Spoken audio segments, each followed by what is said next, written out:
The Sunstone? Witcher fanfic. Written by Irene Marras. Riana? Riana woke up. Her limbs ached. Every part of her body actually ached, and her head hurt. She felt the wet ground beneath her. Where was she? Focus, breathe, she said quietly to herself. What had happened? They had been attacked. Riana had been hit with a club right in the side. Slowly, the elf sat up and leaned against a nearby tree. She felt her side. Miraculously, her ribs were not broken. That was good. Gage had forced her to get on her horse, and before she could stop him, he had slapped the horse off.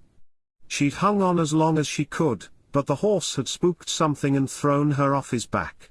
Riana had rolled down the slope for some distance, hit her head and lost consciousness. Gently pressing her head, she checked. No bumps, no fractures, but still possibly a concussion. So physically she was more or less fine. Good. Now she should find water and shelter for the night. She took another deep breath and then heard something. Or didn't hear. Felt. She had had similar feelings before, but now the feeling was stronger than ever. It was drawing her in, calling her somewhere. She stood up.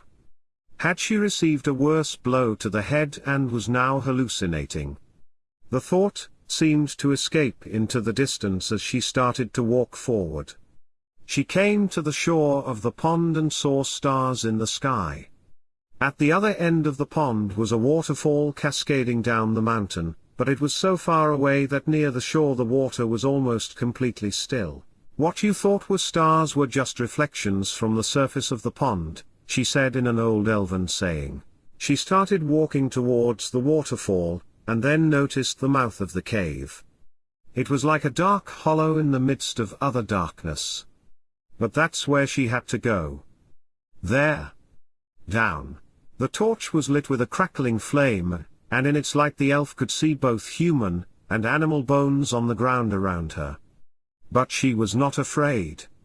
Her practical mind warned her that there were monsters who hypnotized their victims to come to them, but she wasn't afraid. Down in the darkness, all she could hear were her own footsteps, the beating of her heart and the sound of running water. Riana knew where she had to go, somehow. She stopped and turned towards the smooth wall of the cave. Behind it. That's where she was called. The magic inside her seemed to suddenly stir. Magic forced its way to the surface, and the feeling wouldn't give in. Suddenly, she realized she was touching the wall and the power itself was shifting to its surface. A crack appeared in the wall, which began to grow. Riana breathed. For a moment she had thought that the larger cave beyond the wall had been inhabited by living creatures, elves. But no. None of them moved. She entered the cave and saw hundreds of marble statues all around her, but they looked so alive that she expected them to start moving at any moment. But they remained motionless and breathless. Riana now felt again how she was being pulled forward. The feeling was even stronger. She could almost hear the quiet voices whispering her name. The woman walked between the figures, looking for. What was she looking for? Finally, almost at the back of the cave, where the oldest graves were, for that's what they were, graves, she found what she was looking for. Two figures, one, an elven man with his hand raised towards the other, but not touching it, and the other, a woman, standing with a proud expression on her face, her gaze directed somewhere in the distance. Riana slowly stepped closer. Something inside her almost screamed, told her to touch the statues. And she raised her hand, and touched the woman's figurine. She could see those figures now, but they were no longer statues carved in marble, but living. I'll give you everything, everything. The man shouted. I don't want anything from you. Like the sea, I am free and you cannot own me, the woman's voice replied. He grabbed the woman, turned her towards him, and kissed her. The image faded and all Riana could hear was the woman's voice, screaming and crying. You found them? Impressive. Riana dropped the torch from her hand and turned around, heart pounding. A dark-robed elf walked towards her. A ball of light hovered above the man, rising higher as he approached and staying in place, illuminating the cave around them. I almost had a stroke. Riana snarled. Her head had started pounding. She bent down to pick up the still-burning torch and placed it on a nearby rack. It's just a hallucination or a waking dream. I'm still at the bottom of the ditch, she continued to herself, pressing her hand to her temple. This is neither a dream nor an illusion. You are in Tir Nabi Arin, the man said calmly, but also a little amused. I'm sure that's what a hallucination would say, Riana snorted in response. As the man came uncomfortably close, Riana instinctively took a step back, raising one hand to signal him to stop. He remained still, now looking at her searchingly. Riana kept an eye on him as she began to dig into her medicine bag.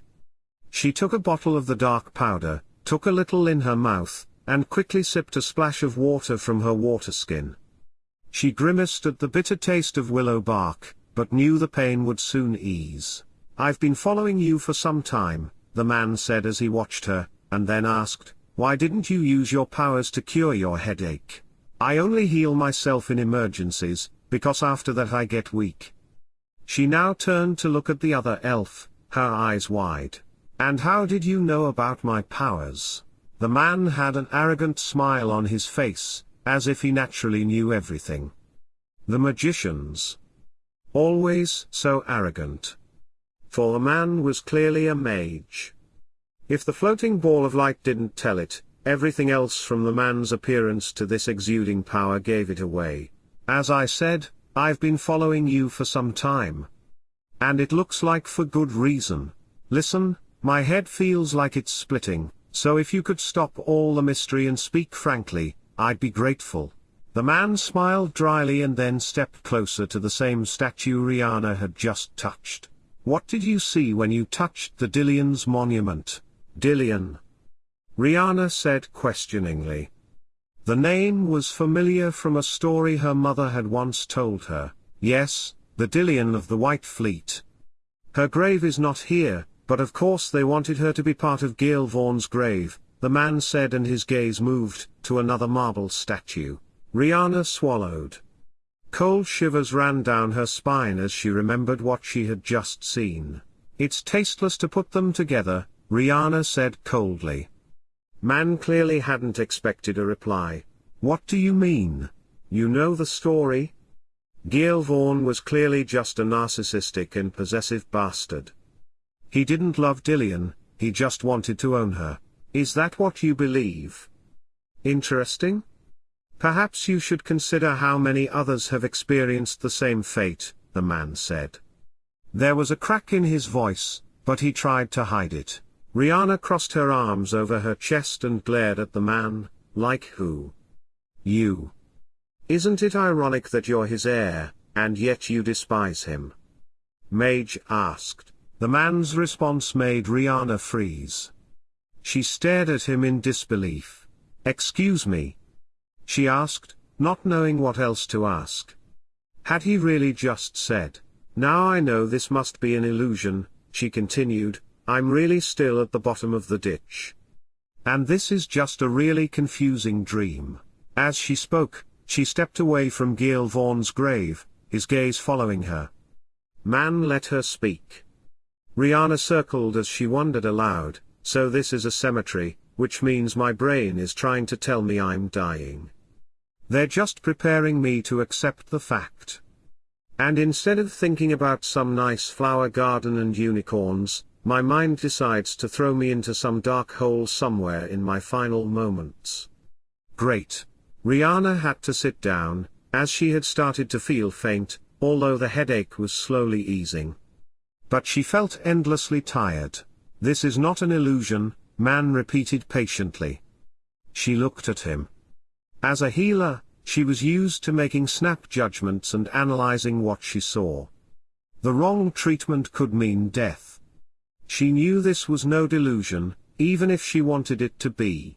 You said you've been following me. Who are you? My name is Crevenis ban Ape Quavon Maca, but for clarity I use the name Avallac'h. You can call me by that name. Okay, Master Avallac'h. Let's see if I've got this right, Riana said, pointing her finger towards the ball of light still glowing above. You are a mage. Aen Elle, actually, the man corrected. So you're a really annoying know-it-all mage, right? And this place, the woman continued, waving her hand vaguely at the statues surrounding them, is an elven graveyard, where they buried Gealbhan, among others. Who is your ancestor? The man said. The woman, however, waved her hand impatiently. We'll talk about that later. I was about to say that this is where Gealbhan is buried, who was Aen Elle, not Ironside. Impressive, you caught on quickly, he said, and for the first time a smile crossed his face, which might even have been genuine, rather than mocking. If Mr. Savehearn would stop interrupting me all the time, I could collect my thoughts. Riana snorted and was silent for a moment, wondering what she had just experienced. Thankfully, the mage remained silent for now. The world of Aen Elle should be isolated in another universe. It's so long since the nations separated that some consider the Aen Elle to be a myth, a legend. I'm a living legend then, man said, slightly amused. Riana raised her eyebrows, but then shook her head to herself. Why am I not surprised? You're so arrogant, it can't be just because you're Aen Savehearn. Have I done something to offend you? The man asked. No. Sorry, Riana said and sighed, it's just that it's been a long day, and I have a feeling it's going to get even longer. As she spoke, the woman rubbed her eyes. When she looked up, he was in front of her and held out his hand. Come. Let's go and continue our conversation elsewhere. I couldn't agree more, she replied, letting him help her up, but staggered with exhaustion as she got up. Avallac'h caught hold of her and helped hold her upright. Let's continue when you're rested. And before Riana could stop him, he had lulled her into a restful sleep with a spell. Where it started, Riana felt the heat on her skin and heard the crackling of the flames. When she opened her eyes, the first thing she saw was an iron frame in front of her, inside which the resinous trees burned with a joyful crackle. She let her eyes wander and tried to take in her surroundings. Nothing about the place looked familiar. High bookshelves, odd utensils the purpose of which she didn't know, a few chairs, a table. She herself was lying on a lumpy mattress on the floor, and when she turned on her back she realized she was in a cave, for there were menacing-looking stalactites hanging from the top. Don't worry, we have a magical shield over us, a voice from somewhere above Riana said. She turned and saw Avallac'h. The elf was sitting a short distance away in one of the chairs at the table. In front of him was an open book which he had been studying. Riana sat up and turned to glare at the man, her eyes narrowed. Use your magic on me again without my permission and I'll bite your head off. Is that how you use your blood magic? By biting people like a vampire? The man's voice was annoyingly mocking, but Riana didn't bother to say anything.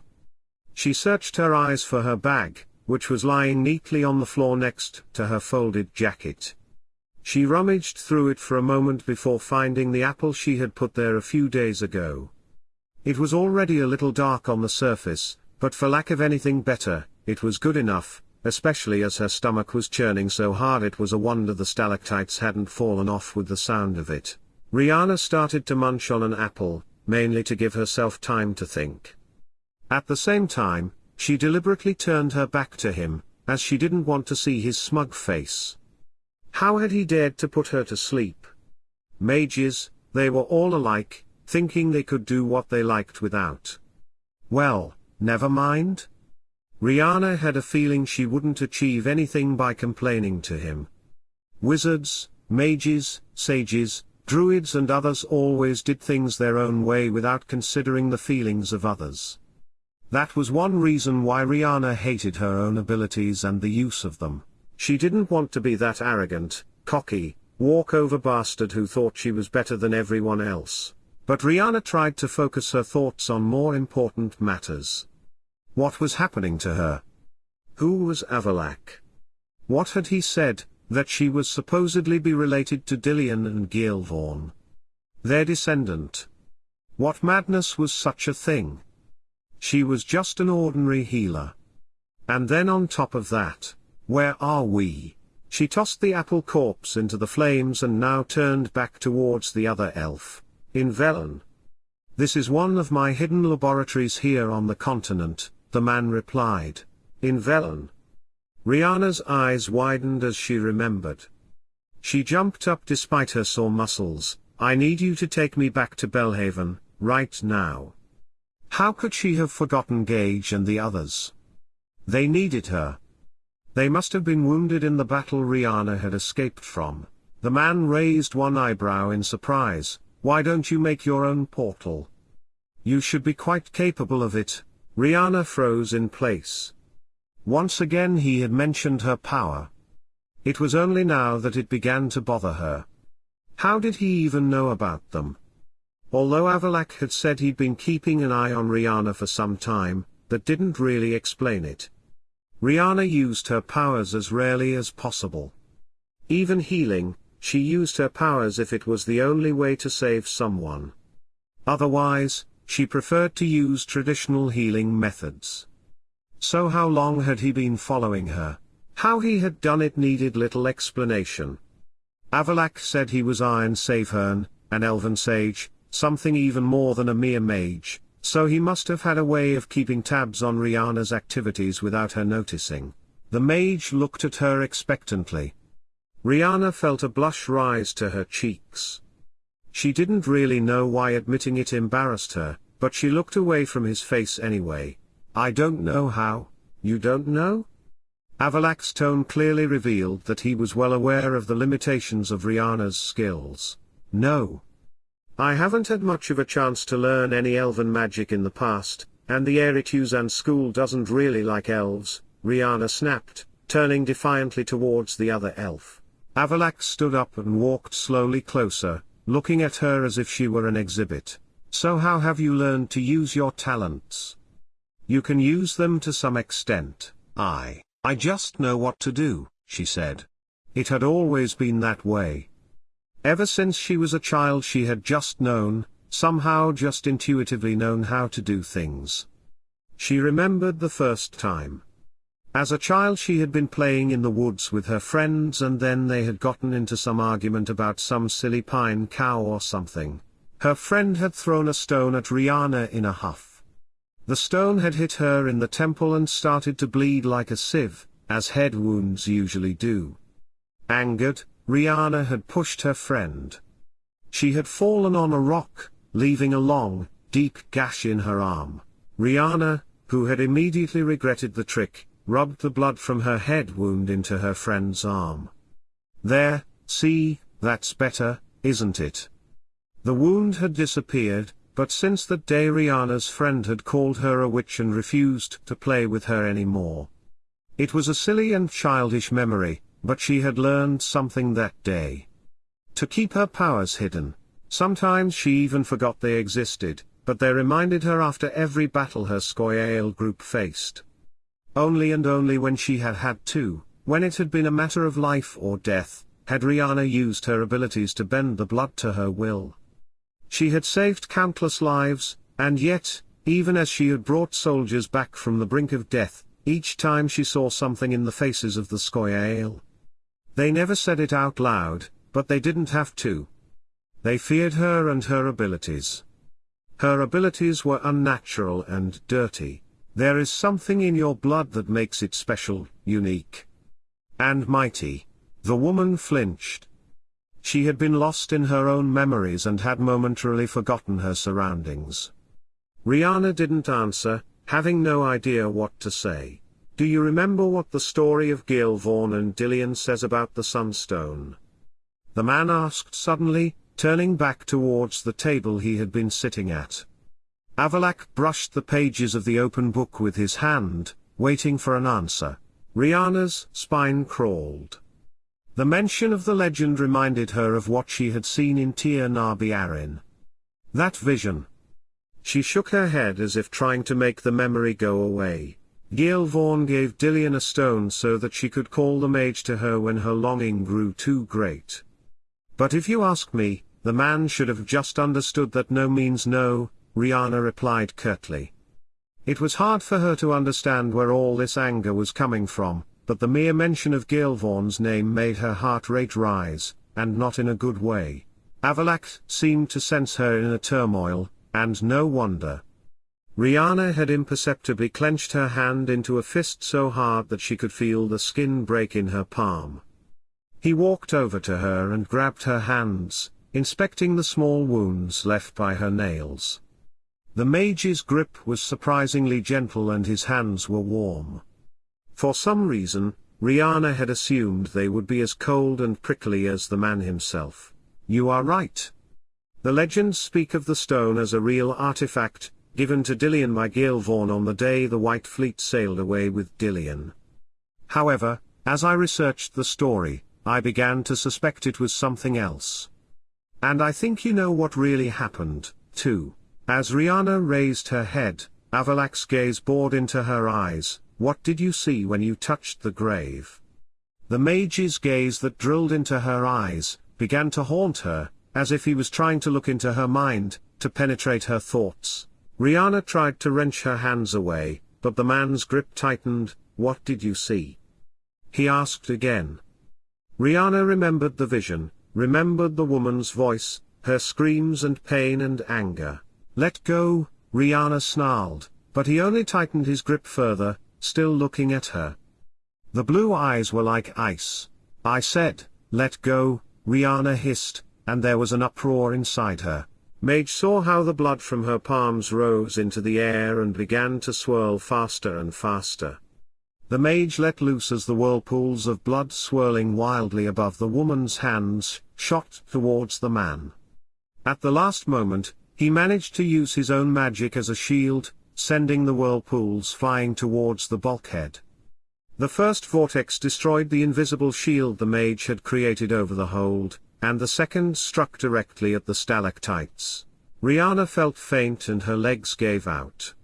What had she just done?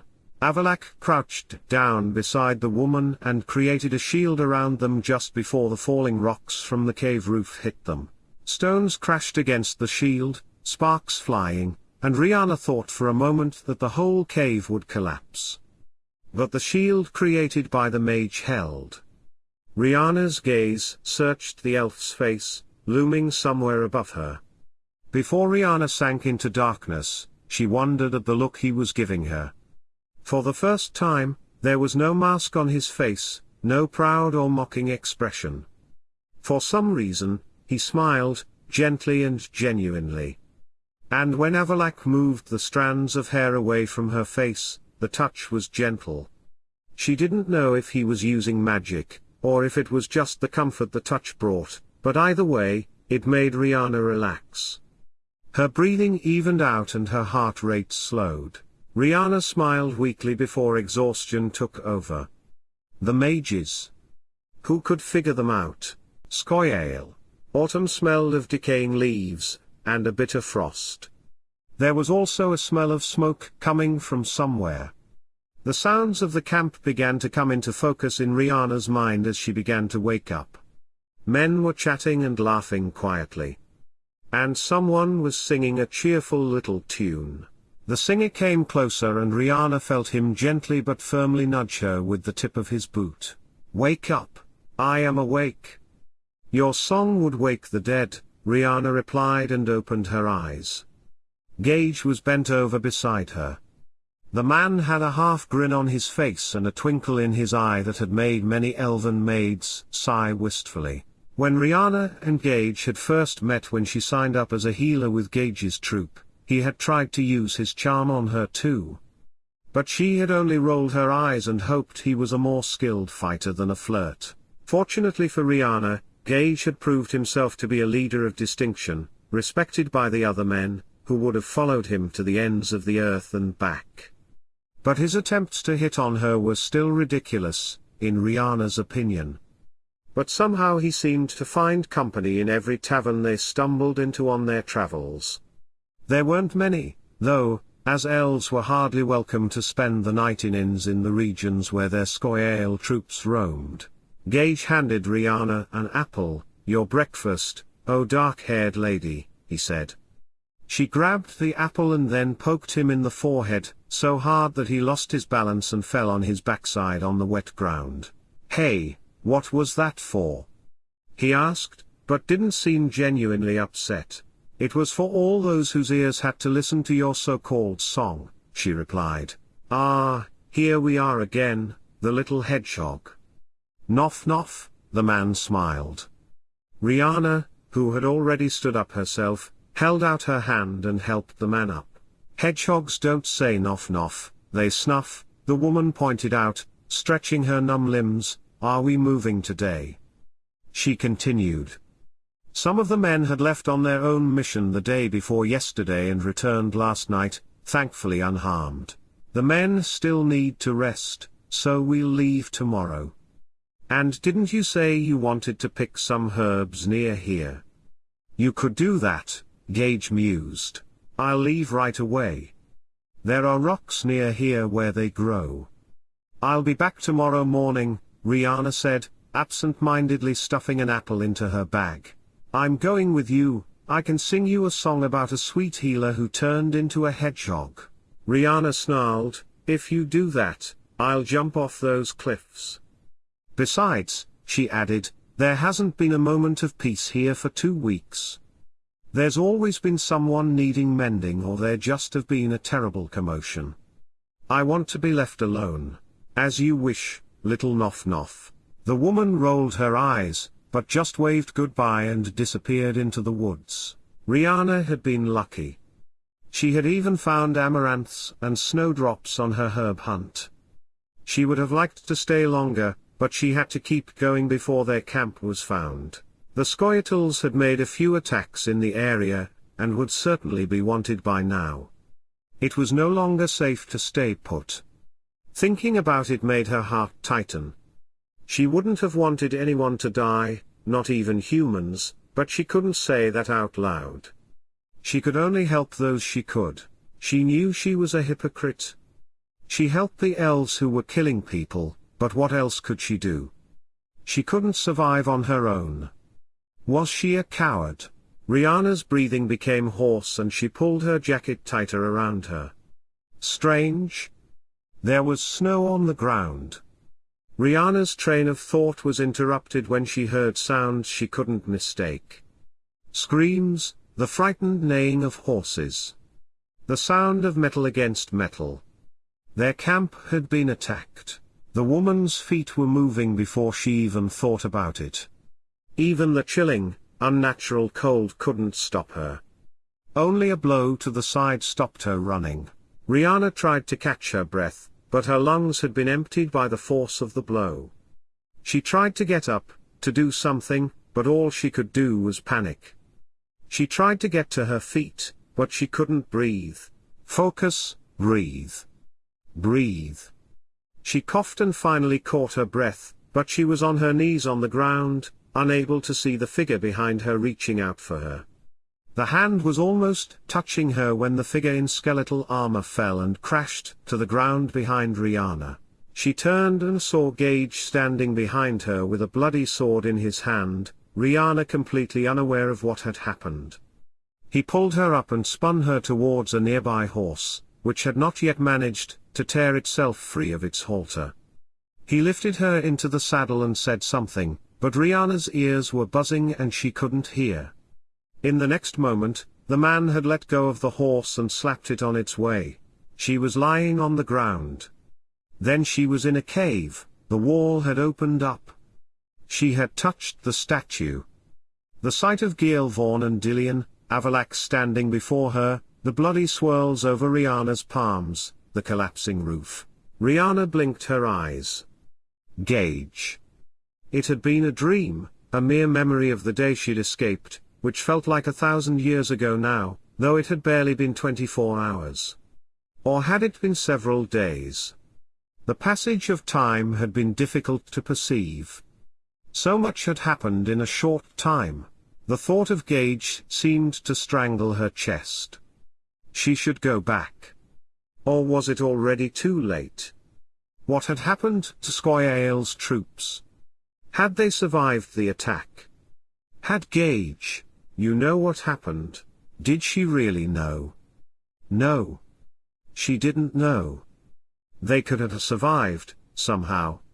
Once again, Riana had to force herself to break away from her confused thoughts.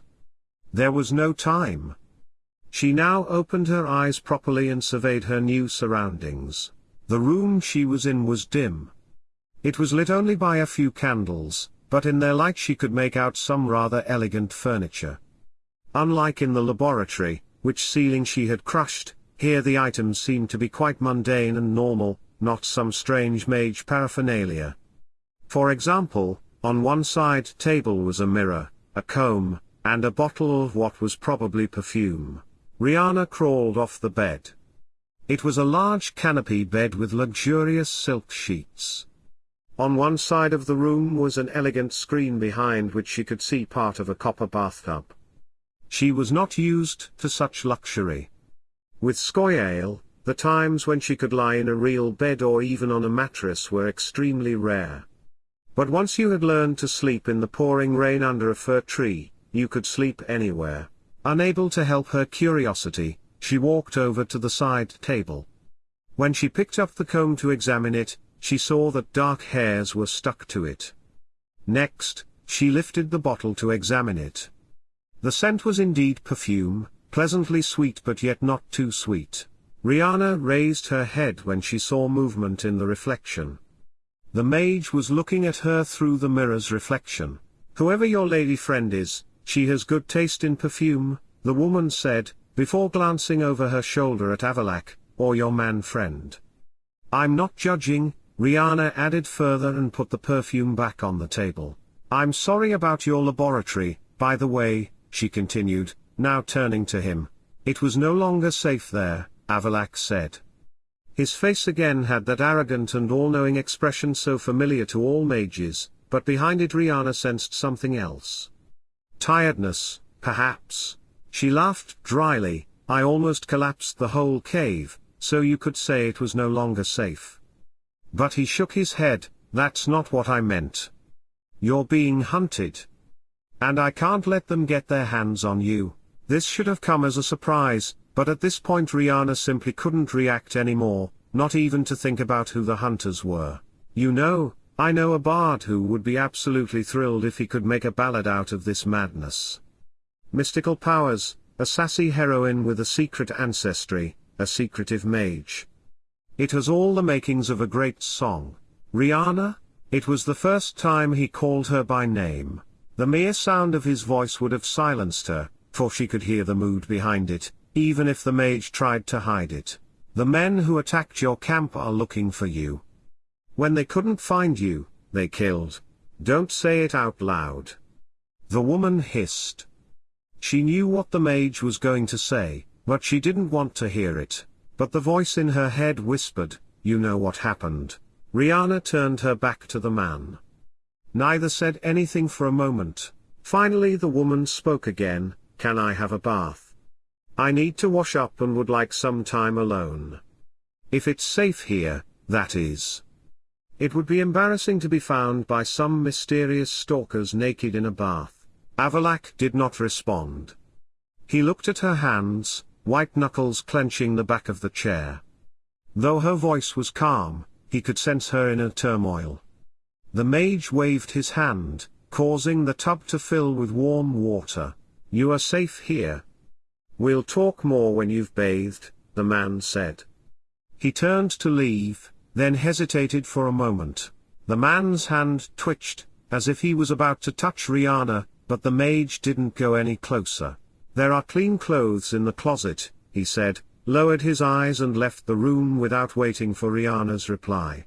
When she heard the door close behind the elf, Riana sank to her knees and sobbed, no longer able to hold back the tears that flowed in uncontrollable streams down her cheeks. She raised one hand to her chest. She knew.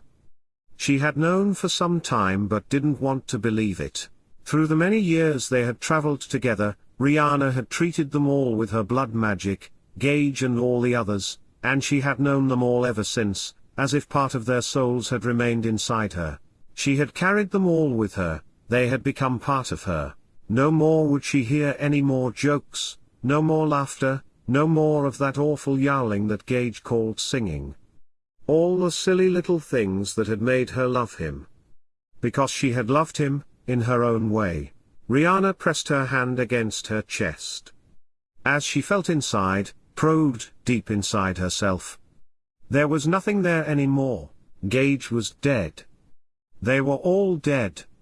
And part of herself had disappeared with them, the master and the pupil. When was the last time she had a warm bath? The water felt wonderful.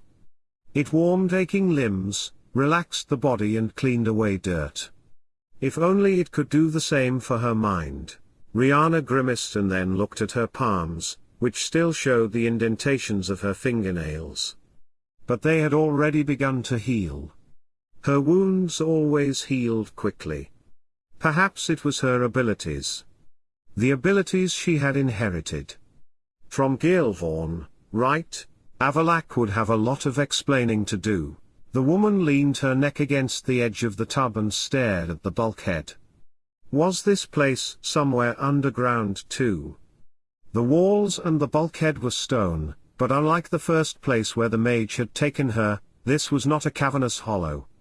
The walls and ceiling were elaborately decorated with tiles. And the fact that there were no windows anywhere could also mean that the place was indeed in a cave somewhere, even if it had been altered to be more homely.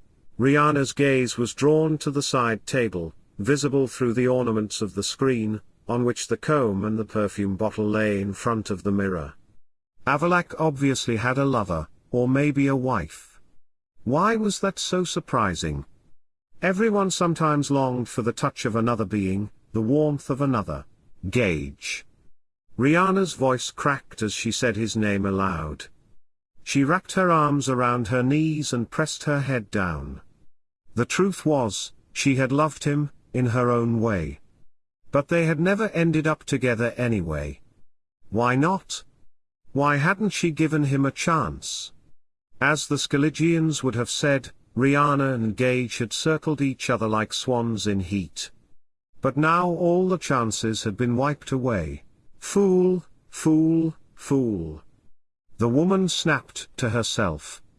Enough of the self-pitying though. She needed answers. Riana got up from the bath, wrapped herself in the towel hanging on the screen and stomped, still dripping water, to the cabinet where the mage had said there were clothes. The dresses hanging from the hangers were so luxurious it took her breath away. Silk, velvet, linen woven with intricate stitching. Well, well, well, Riana mumbled and took down one of the dresses. It was a burgundy silk dress, the open cut of which would have made a street girl blush. Was this what elven fashion was like nowadays? Apparently, at least in the world of Aen Elle, for that was where Avallac'h had come from. And there was that mystery too, which raised questions. Riana had thought that there were no portals to the world of Aen Elle anymore, but clearly she had been wrong. Somehow the mage had to have arrived on the continent. She put the dress back in the closet and started looking for something more suitable to wear. Each dress, however, was just as revealing as the first. Riana tossed a few of the most covering ones on the bed and eyed them appraisingly. As a healer, she was used to seeing naked body parts, but that didn't mean she liked showing off her own body. As she considered her options, her gaze darted to the silky dark sheets under the dresses lying on the bed. She grinned. If there was one thing she'd learned from moving among the Scoia'tael, it was to improvise.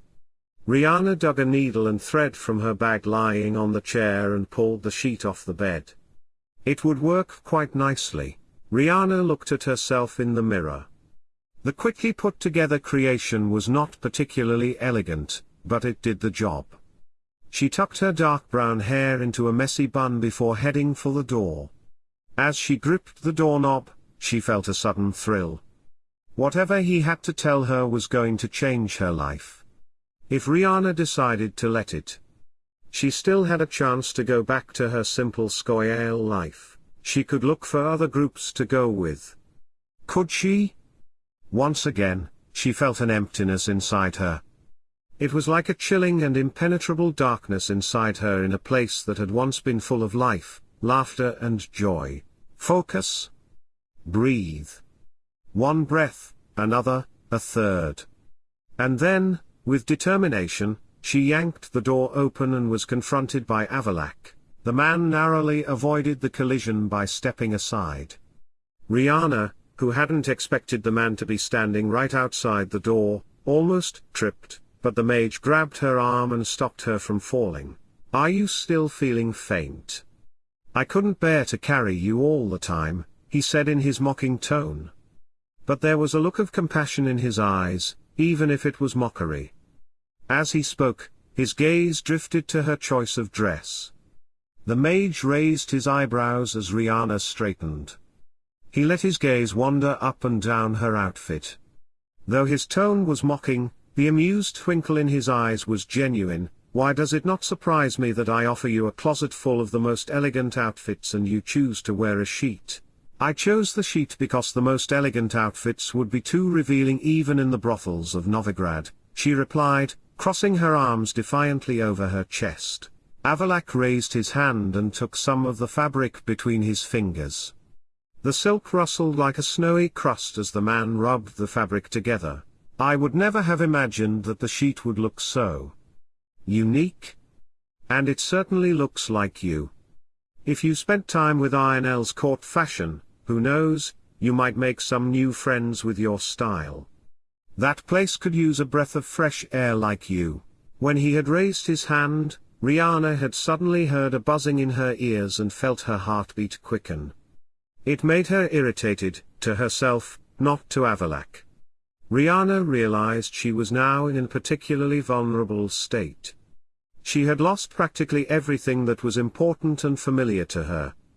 Gage's face, his voice, his stupid jokes. They all still haunted her mind and would stay there for a long time to come. It was only normal, and natural that she should long for intimacy at a time like this. But she was a healer. She should be better at controlling her natural feelings and desires. She cursed herself inwardly and straightened her posture. Aen Elle's court. "Ha, of course you have a court. We Ironside are running around in the forests without a proper leader, while you're fussing around in some palace." Riana scowled and rolled her eyes. The mage had put his hands down. "You could have a leader too. But let's not talk about that now," the elf said with a strange undertone in his voice that Riana couldn't place.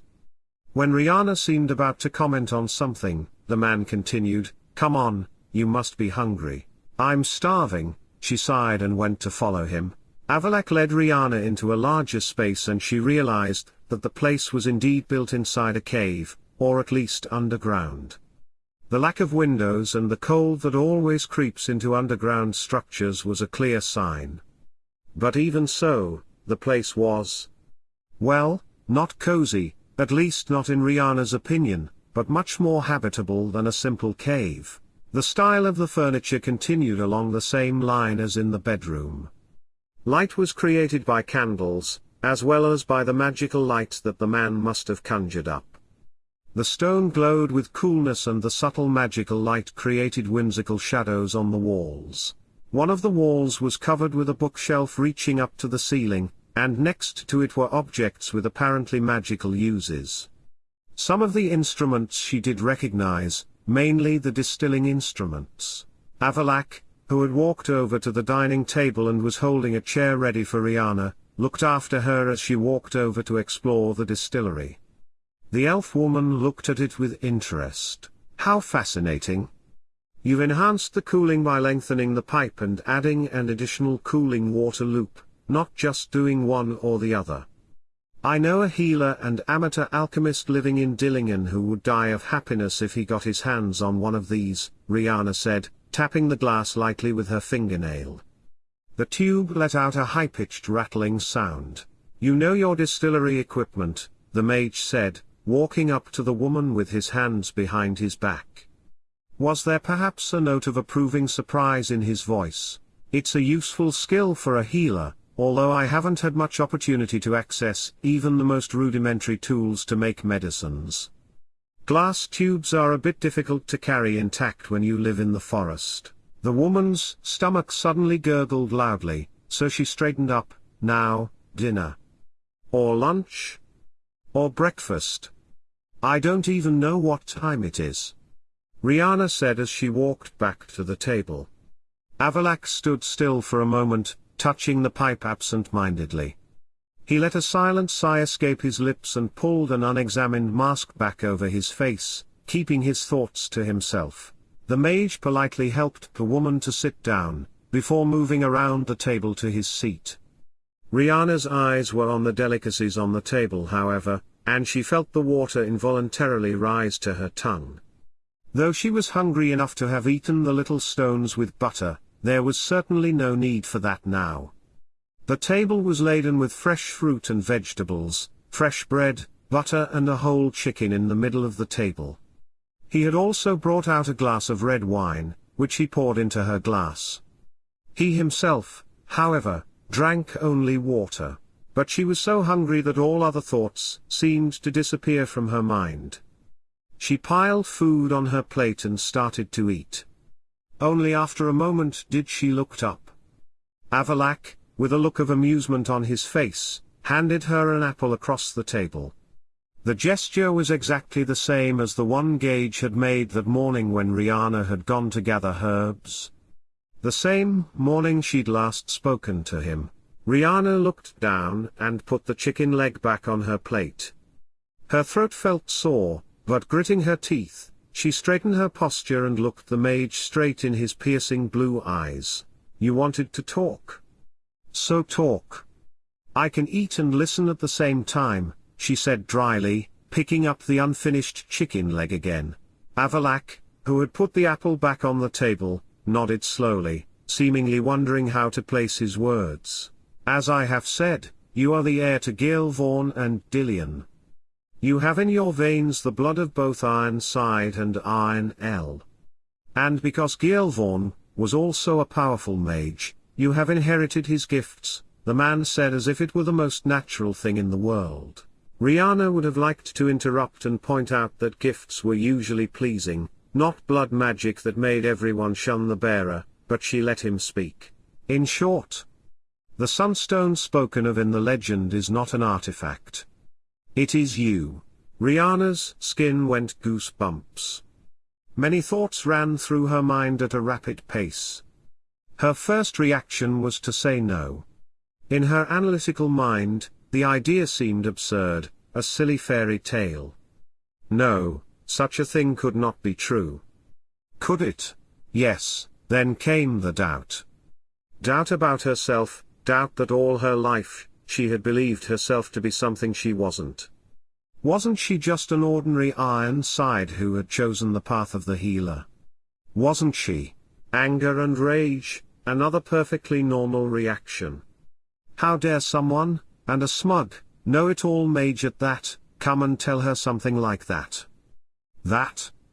Ridiculous. No, not ridiculous.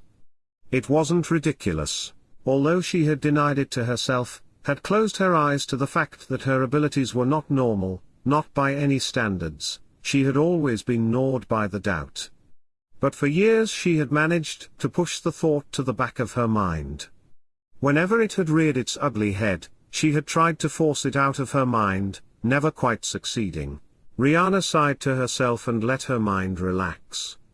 She let the dream of the cemetery return to her mind without pushing it away this time. The last few days she hadn't had time to think, but now rested she could start to process things. Like when being a healer, when she was working, she had to forget everything that was irrelevant. She now focused in the same way. He paused, letting her think, looking her over, this time taking great care not to reveal his thoughts to Riana. She did not even look at him, however, but stared ahead without really seeing anything. She heard Dillian's voice in her head again, as Gealbhan was holding her down. Riana felt the rage and pain of the elven woman when Gealbhan had taken her by force. Riana didn't want to raise her head, didn't want to meet Avallac'h's piercing gaze. "What did you see in the graveyard?" the mage asked, rather gently. Nevertheless, Riana refused to look him in the eye. But she now realized that Avallac'h really didn't know the whole truth. He knew that Dillian had borne a child for Gealbhan, but the mage did not know how the child had been conceived. The woman's hands were shaking. She lowered her hands into her lap and clenched them into fists, crumpling the silken fabric between them. She didn't know why it bothered her. Why she felt so bad that some ancient elf man, thousands of years before her, had forcibly slept with an elf woman. Both had been dead for a long, long time. But for some inexplicable reason, Riana didn't want to reveal what had really happened between Gealbhan and Dillian.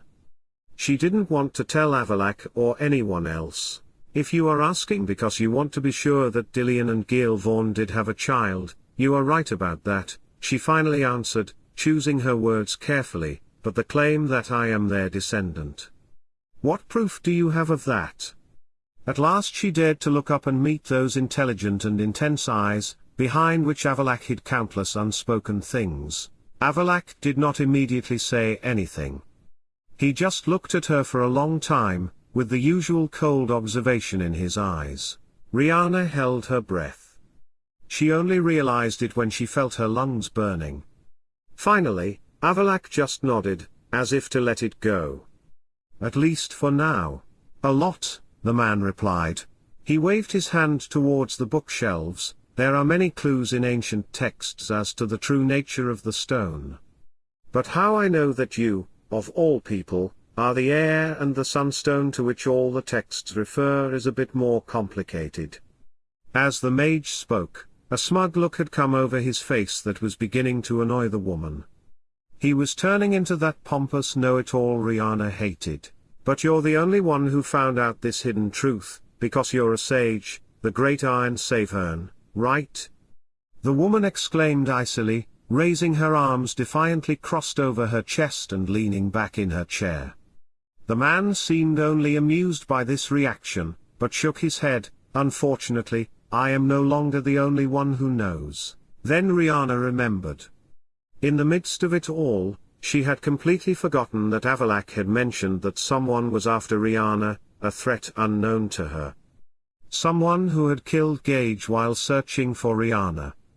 That someone had taken everything she held dear and important from the woman, and for the first time in her life, Riana felt the need for revenge. Whether it was perhaps the effect of being on the road to finally accepting the truth about herself, she did not know. But now, as she felt the darkness that the death of Gage and the others had left inside her, she could feel a quiet, burning pulse there. It was like a spark waiting to burst into flame. "Who's looking for me?" the woman asked in a quiet and gloomy voice. As she spoke she looked at her hands, white knuckles clenching the hem of her dress again. Otherwise, however, she seemed outwardly calm, and even resolute. The mage noticed the change in the elf's appearance. The man, who had himself felt a deep, all-consuming burning hatred, felt sympathy for Riana. Something inside him stirred, but he suppressed it. Now was not the time. Not yet. He also knew that right now she wanted, and needed, answers. Not vain words of comfort, which could not, however, extinguish the flame that was burning inside her. His name is Irene. He is the leader of the wild hunt. And he's not just looking for you for your own sake. He knows what you can be, what you can become. And he knows what I know, the man said in a remarkably calm voice. The mage stood up and walked a few steps, keeping his back to the woman. Riana waited, silent, expressionless, calm on the outside. The woman did not move, did not blink, said nothing. But a cold wave ran through her, as if her body had sensed danger before her mind could process it. Riana didn't even outwardly show her surprise at mentioning yet another myth, that of the Wild Hunt, the fabled ghost hunters of Morog. Perhaps nothing would ever fully surprise her again. Eredin, the man who had robbed her life of its former meaning, had, without realizing it, given Riana a whole new meaning. Though fear gripped Riana's heart, her anger was flaring into the air, but she forced her heartbeat to even out. She would not let Avallac'h see what the name did to her. Not now. I believe there will come a day when you can confront Eredin and hold him to account. But you must first learn to use your talents. If you faced Eredin right now, he would break you in an instant, the man finally continued, now turning back to Riana. The woman did not answer, but grabbed a knife lying on the table. With a quick movement, she pressed the blade against her palm, drawing blood. The blood rose up on her outstretched palm as it had done before, swirling in the same wild swirl that had wreaked terrible havoc earlier. But unlike then, this time the vortex remained perfectly under her control. It slowed its pace and changed shape, into a pure energy that created an eerie pulsing red light. Luckily for me, I have always been a quick learner, she said. She let the ball of energy land in her hand and then clenched her fist, allowing the energy to be absorbed back into herself, healing the wound she had just cut with a knife. And unfortunately for Eredin, the mage thought to himself as he watched the woman, blue eyes streaked. He said nothing?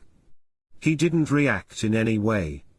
But his fingers pressed imperceptibly against each other, as if he were trying to suppress something. Finally, he just lifted his chin a little and said in an even voice, "Good."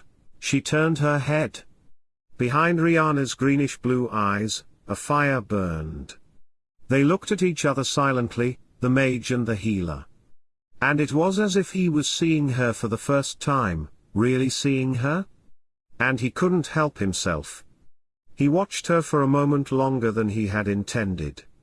And then he suppressed a feeling that shouldn't have been there. Admiration for her ferocity. But also a little fear. How to live and die happily.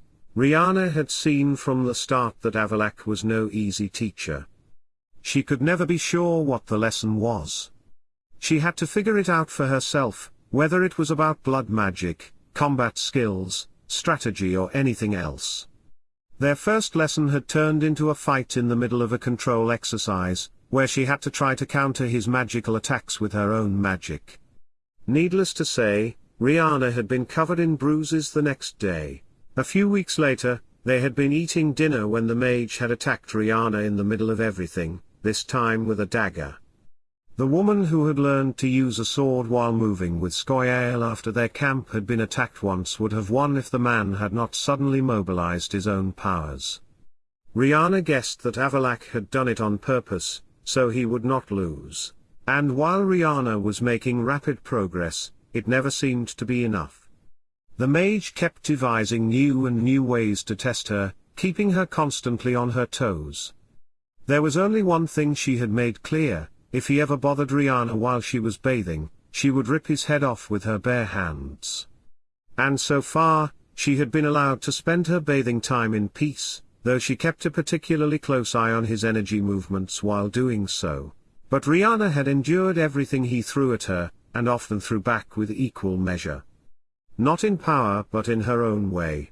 She had been sitting in a chair in the dining room, her feet relaxed on the armrest reading a book, when Avallac'h had entered the room, stood for a moment in front of a bookshelf, checked his desk, and then turned with a suspicious look on his face towards Riana. "Where have you moved Master Gildian's thesis on the ancient Ironside artifacts?" She closed the book she was reading and looked at him with a completely neutral expression. "Nowhere." The mage walked closer to the woman. "It was on the table, and it hasn't moved on its own." "Mysterious," Riana replied and opened the book she was reading. He looked at her for a moment. "You know I could just read your mind, right? I told you, I haven't moved that book anywhere," the woman said, slapping the book in her lap shut and starting to walk towards the mage's desk. She turned towards the bookshelf behind the desk, and as she did, she put the book from her hand down on the desk, her eyes on the shelf. If you can't find your book, I don't know what to say. She looked as if she was examining the shelf and then turned to him with her arms crossed. It's not on the shelf. I know, Avallac'h said. He looked at her now, his eyes sharp. Whatever you've done, I need that book now. Riana scowled. Find that book on your own, she said, and started to march past the mage. I'm going to take a bath, so don't disturb me. Avallac'h was left standing alone in the dining room. He knew she was behind the book's disappearance. Had she hidden it in the bedroom? Now he couldn't go looking for it, not until Riana had returned from her bath. But somehow he didn't think she had done any such thing. Just hiding the book would never have been enough for Riana. Surely she would have done something more imaginative. He sighed and sat down at his desk, rubbing his forehead. What had Riana done? I told you, I haven't moved that book anywhere. There had been no lie in her eyes when she'd said that. What else had she said? If you can't find your book, I don't know what to say. It's not on the shelf. The man's gaze slowly moved to the book she had been reading, which she had left on the desk a moment ago. The book on the desk was the Prophet Lebiodan's How to Live and Die Happily. Avallac'h slowly flipped open the cover and realized what Riana had done. She had torn out the pages of Lebioda's book and simply hidden the book the mage was looking for between the covers. Avallac'h raised his eyes to the bookshelf. The question now was, where were the pages of Lebioda's book? Riana hummed contentedly to herself as she sank into the warm water. She guessed the mage had already found his beloved lost book, but the pages of Lebioda's book were not something he would find right away. Not all at once, at least, as the individual pages were hidden among other books and Avallac'h research papers, as well as in slightly more imaginative places around the hideout. They would keep popping up for a long time. Training. The forest was quiet, too quiet. The only sound was the crunch of leaves under the woman's boots as she ran through the darkness. Then, suddenly, as if hearing a silent warning, she stopped. Riana let her breathing even out, focused on listening, on feeling things outside her own body. And there it was. A heartbeat that wasn't her own. She pushed out the hidden spike in the ring. It had been Avallac'h's idea. Riana could use the ring at any time, completely unnoticed, to spill her blood.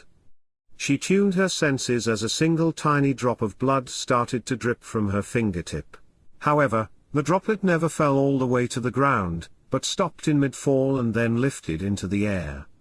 Riana concentrated, turning her head as if looking for something. "Where are you?" she asked quietly. There was still no sound from the forest, no wind, nothing. And then, she heard it again. Badum. Badum. Slow heartbeats. A dark shadow faded to her left. With a swift movement, Riana sent a drop of blood flying through the darkness, moving as if guided, like a sharp needle slicing through the air. Something moved. Too fast. Riana spun around and reflexively ducked, just before something whizzed over her. She could only see a dark robe before the slash struck her arm. A sharp, cold pain sliced through the skin. She hissed and backed away. New drops of blood rose from her fingertips, more now. She refocused, not letting the fear rise. Focus. Breathe. Feel the blood, control it. The figure remained in the shadows, but Riana no longer needed her eyes. She heard the heartbeats, slow, deliberate, and familiar to her. Avallac'h. She gritted her teeth.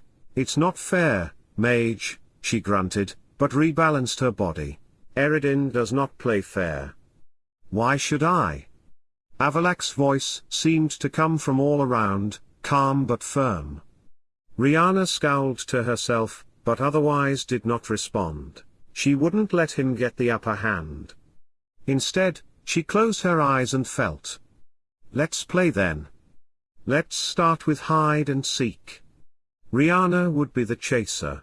The drops of blood around her glowed faintly, like tiny red stars.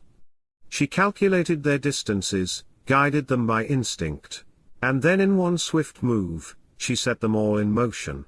1, 2, 3. The translucent magical shield glowed for a moment as the blood hit it. It cracked, but it held. But that wasn't Riana's only attack. The blood in her right hand had turned into a sharp whip, and when she struck with it, Avallac'h had to dodge, move out of the shadows. And in that moment, when she saw him, Riana also saw her chance.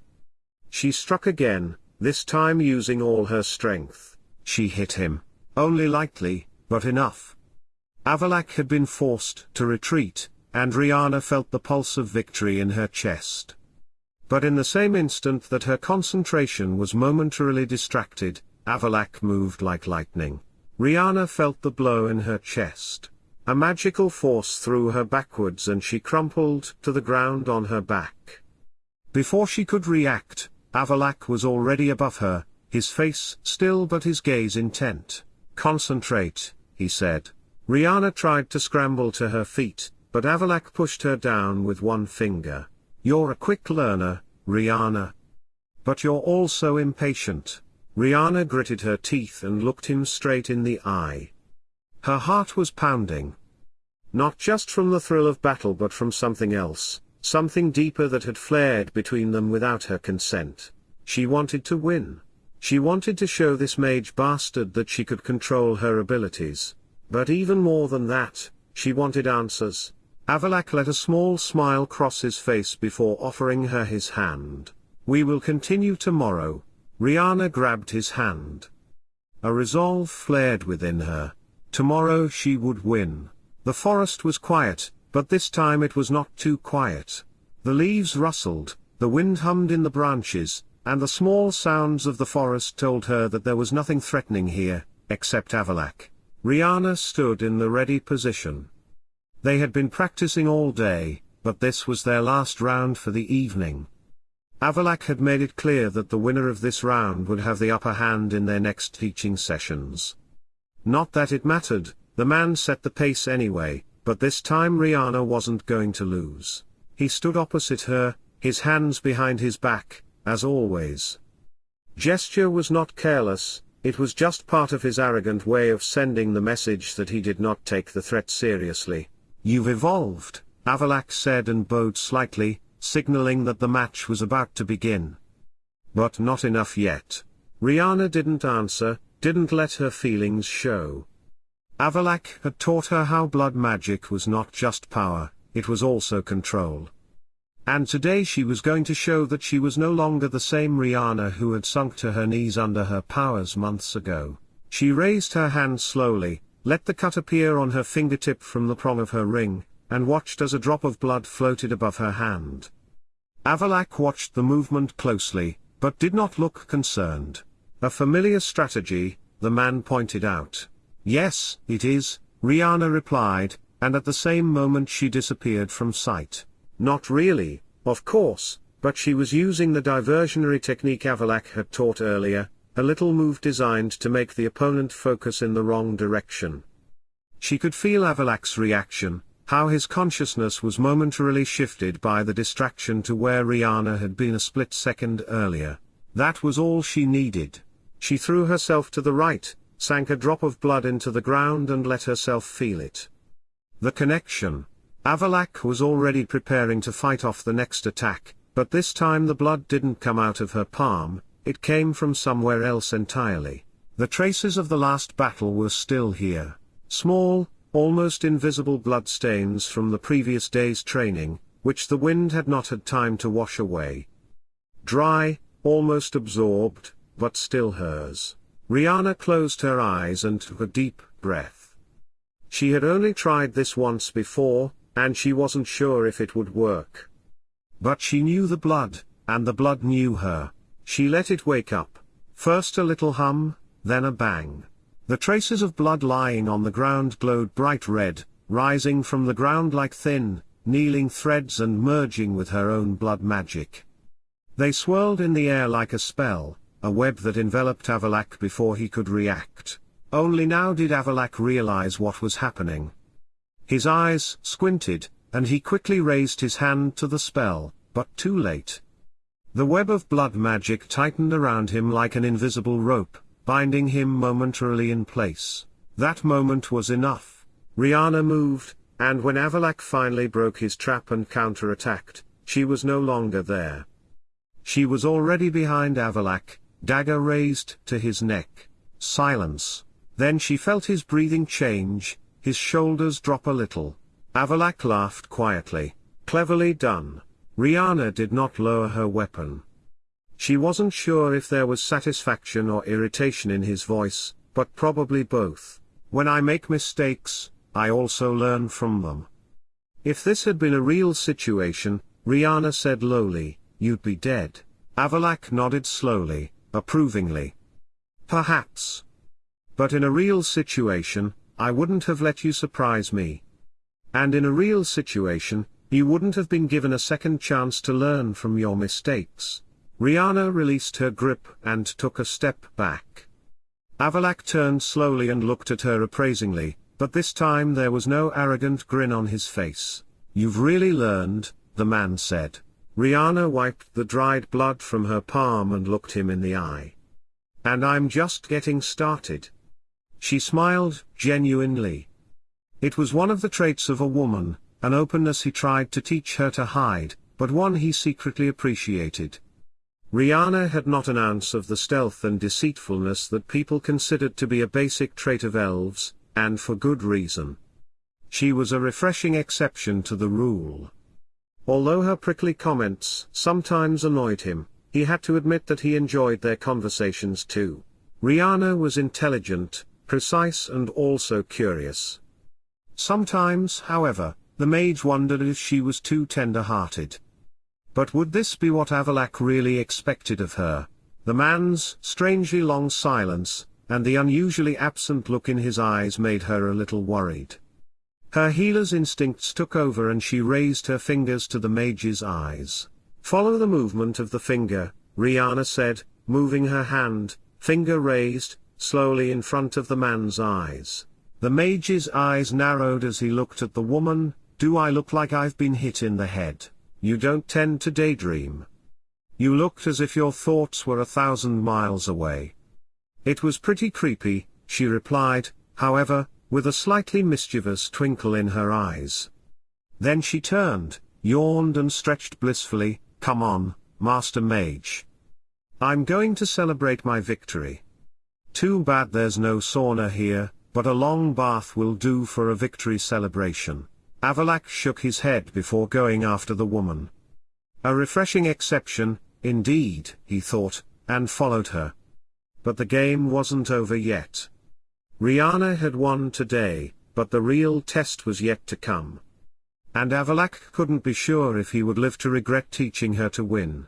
Pointless experiments. The woman tapped her fingers on the table and watched the liquid drip slowly down. She hated to wait, but making medicines was sometimes an extremely slow process. It won't drip any faster if you stare at it, Avallac'h's voice came from somewhere behind the woman. Riana didn't look away. I'm not staring at it. I'm thinking. Can you do it more quietly and with less intensity? The mage asked. The man had emerged from the hallway and walked over to his desk. He sat down and pulled the open book on the desk closer. The woman's fingers stopped and she turned to look at the other elf. She said nothing, waiting for him to concentrate on his book. Then she looked away and started tapping the table again. Avallac'h raised his head, but then apparently decided to be quiet. He lowered his gaze back to the book. After a moment, Riana stopped tapping and reached for the test tube into which she had been pouring the liquid. Finally, she said quietly, lifting the tube. She held her breath and focused her gaze. And then let out an exasperated sigh. Ruined again, she grumbled to herself, what the hell am I doing wrong? Maybe your stare is ruining it, the mage commented. Riana, still holding the tube in her hands, turned to look at the man. I have acid in my hands, mage. Now would be a good time to keep your pointless remarks to yourself. Avallac'h didn't react, just turned the page. She gave him another dirty look before lowering the test tube from her hand. She sighed deeply. What were you even trying to do? The mage asked. I was experimenting with more advanced alchemy. I was trying to make a mandrake extract. Mandrake extract? Why? The man asked, now sounding genuinely interested. He had looked up from his book. Riana leaned her back against the table and crossed her arms over her chest. I just wanted to know if I could make it. It wouldn't do me any good. It's only useful for breaking curses, and dealing with shapeshifting. And for such things one does not come to the healers for help. So you just wanted to do something completely useless. Why does that not surprise me? Riana glared at the man and reached for the test tube. I could still use this, she said, taking the tube in her hand again. Avallac'h raised his hand in the air in a sign of surrender. I'm just saying that you should spend your time more usefully than doing pointless experiments. She raised the test tube again and looked at its bubbling contents. This was the 5th time she had tried to make an extract. Maybe she really should give up. After all, she would never really need an extract to break curses. Blood burn. Riana sat on a thin mattress next to the wall, reading a thick and ancient book on the history of the Aen Elle dynasty. The room was lit only by a magical ball of light hovering above the woman's head. It made shadows dance on the walls whenever the woman moved. And so Oberon Muirsetach, the mighty Aen Savern, ascended to the throne of the elves, but was second in power to his daughter Lara Doran. The lines were jumping in her tired, stinging eyes, and the ball of light she had created had also begun to pulse red, a sign that its power was fading. With a deep yawn, Riana closed the book and took a moment to brush its surface, where the title, History of the Rulers of Elves, was embossed. Avallac'h urged her to study as well as physical training. But that often didn't bother her, as Riana was interested in learning new things about most subjects. But only in most. The history of elven rulers, or as Riana thought of the book, the mythical and colored epic of pompous and self-important heroes' tales that never really happened, was not one of her favorites. Yawning heavily, the elf put the book down next to the mattress. Her gaze still roamed the dimly lit room, and Riana couldn't help but smile, albeit a little sadly, as she looked at the luxurious bed on the far side of the room, vividly remembering her first day in Avallac'h's lair. There was still a sheet missing from the rumpled bed. The dress the woman had made from it hung on the screen. She still wore it now and then, mostly on days when she could rest after a hard workout. She still hadn't touched any other dresses. Thinking about the dresses, Riana's gaze drifted to the dressing table, the perfume bottle and the comb. In all these months, Avallac'h had never once mentioned the mysterious woman, who owned all the clothes and other objects hanging in the closet. Sometimes Riana had been overcome with curiosity, but for some reason she hadn't dared to ask him. Sighing, Riana pressed her back against the thin mattress she had taken from the bed and made into the new sleeping place for herself after the first week. She simply hadn't known how to sleep in a bed that was too soft after all her years in the forest.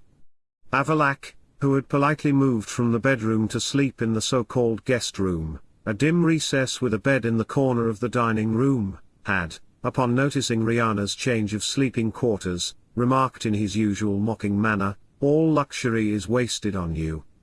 Soon you won't even want to eat at the table, you'll want your food served from a bowl on the floor." Riana stretched while still lying down and then held out her other hand in the air. The ball of light she had created landed in her palm, rippled for a moment, then was sucked back through Riana's skin and into her. The sensation it created seemed to warm her entire body, as if a warm wave had passed through her, relaxing her. Riana rolled onto her side, pulled the blanket over her and began to drift off to sleep almost immediately, but something disturbed her through the dream. It was no sound, no physical sensation. It was... What was it? That sensation. air vibrating. Then she felt herself being pulled up. Riana couldn't breathe, her lungs seemed to compress. Panic struck. What are you going to do? Avallac'h stood in the doorway, arms raised towards her, voice steady. She looked at him, her eyes wide with terror. Was he going to kill her? What are you going to do? He repeated, stepping closer. But he would not let go of his spell. It only seemed to tighten its grip on her. Riana tried to move her arm, but the mage made a quick movement with his own hand, and Riana's hand clenched against her side. What are you going to do? Avallac'h asked for the third time. Looking at him, she saw no pity, no glimmer of humanity. If Riana didn't do something, he really would kill her. She would die for real, in the middle of the darkness. And then something happened, something Riana couldn't control. She felt her blood begin to boil, literally. Her body began to heat up, and in an instant the air around her began to ripple. It got so hot that Avallac'h had to take a step back. Riana's head buzzed as if there were 1,000 wasps inside it, but suddenly she caught her breath again. Avallac'h's spell was broken and the woman fell painfully to the floor. Her skin felt like it was still on fire, but she could feel her blood slowly beginning to cool. She coughed and tried to draw air into her lungs. She was distantly aware that Avallac'h was watching her, but kept his distance. What? What the hell? You fucking mage. Were you trying to do? Riana coughed, now raising her eyes to the man. The woman's eyes burned, but Avallac'h looked at her calmly. The old texts told of the ability of the blood magic of Gealbhan's heirs to protect their bearer, the blood burn. I wanted to see it with my own eyes. You wanted to see? Riana said wearily, yes, of course. This was another one of your little tests. She tried to stand up, and she saw from the corner of her eye that the man made a small gesture, as if he was coming to help, but she lifted her gaze to him. It was so full of disgust that Avallac'h stopped. Riana slowly rose to her wobbly feet, taking support from the wall. She squirmed back on her mattress. Show's over. Now get the hell out of here, she snarled. The mage looked at the woman for a long moment, remaining motionless in the doorway, before finally turning without another word. He had been waiting for this moment for some time. Avallac'h had watched Riana carefully since the beginning of their training, studying her strength and monitoring her progress. But while the woman had made considerable progress, one thing had remained unresolved, her true legacy, the limitations of her strength. Was she just a blood mage among others? Or was her blood really what the old texts promised? He had seen the signs. Small, almost imperceptible moments when Riana had acted on instinct, when her blood had reacted without her even realizing it. But it hadn't been enough. He had to be absolutely certain. That was why he stood in the doorway now, watching her sleeping peacefully on her thin mattress. Her breathing was even, her face lacking the sharp, stubborn expression that so often rested there. Avallac'h slowly raised his hand and conjured his magic. Fight or die. It was a simple law. Not his own law, but the law of the world. And he couldn't protect Riana, if she wasn't willing to protect herself. The air around Riana rippled, compressed.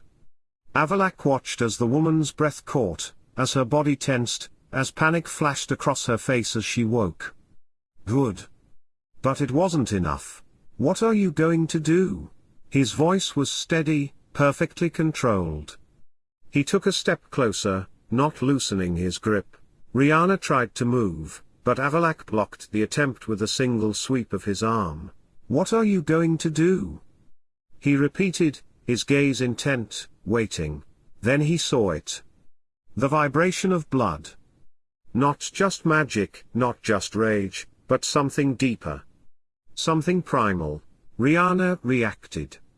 Her body temperature rose, suddenly, and Avallac'h felt the magic wrap around her, the heat rippling so intensely that he had to take a step back.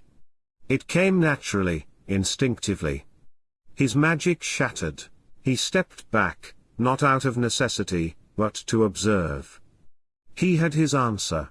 She really was Gealbhan's heir. Riana fell to the floor, her lungs dragging in the air.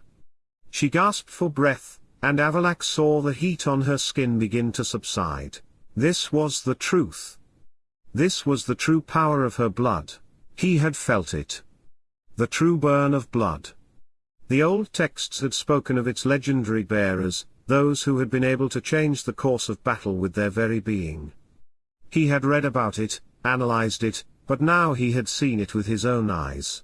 But before he could say anything, before he could even think about how to phrase his next words, Riana looked up at him. And it was not the look he'd been expecting. Not pride, not embarrassment, but pure anger. What the hell? You fucking mage were trying to do? Avallac'h raised his eyebrows in alarm. His voice was still cool, analytical. The old texts told of the ability of Gealbhan's heir's blood magic to protect their bearer, Bloodburn. I wanted to see it with my own eyes. He waited for her to understand, for her to understand what he meant. But instead, Riana just stared at him. You wanted to see? Riana gasped, and Avallac'h saw her whole being tense. Of course. This was another one of your little tests. She tried to rise, and Avallac'h, almost imperceptibly, moved to help. But then he saw her gaze, and stopped. It wasn't just anger. It was disappointment and disgust. She hates me. The thought was startling, and for a moment Avallac'h felt a strange, alien hesitation. But he didn't let it show. He just watched as Riana sat back up on her mattress. Show's over. Now get the hell out of here, she cooed. Avallac'h stood still for a moment. He considered his words, wondered if he should say something. Was there anything that could change this? But he'd never been good in these situations. He knew words wouldn't fix anything, so he did the only thing he could. He turned and left. As he stepped outside, he felt his magic ripple around him, a reminder of what he had just seen. He had his answer. But why didn't it feel like a victory? The next morning, Avallac'h found the woman on the beach near the hideout. A salty sea breeze caught the woman's dark hair, playing with it for a moment before continuing on its way. Riana had raised both hands up towards the sea, making small guiding movements with her fingers. Nothing seemed to happen, however. Impressive, the mage said mockingly as he walked up to the woman. The woman did not look away, but stared intently at the sea. I realized I had never experienced what it feels like to control blood in a liquid environment. In the air and on land it's still easy, but in water. Riana raised her hands and only a few drops of blood rose from the sea. She lowered her hands and let them fall back. In liquid, it wants to mix with its environment. They stood silently side by side, both staring out to sea, listening to the endless symphony of waves as they crashed against the shore again and again. I guess I can only hope no one attacks me when I happen to be swimming, Riana finally stated dryly, still not looking at the mage.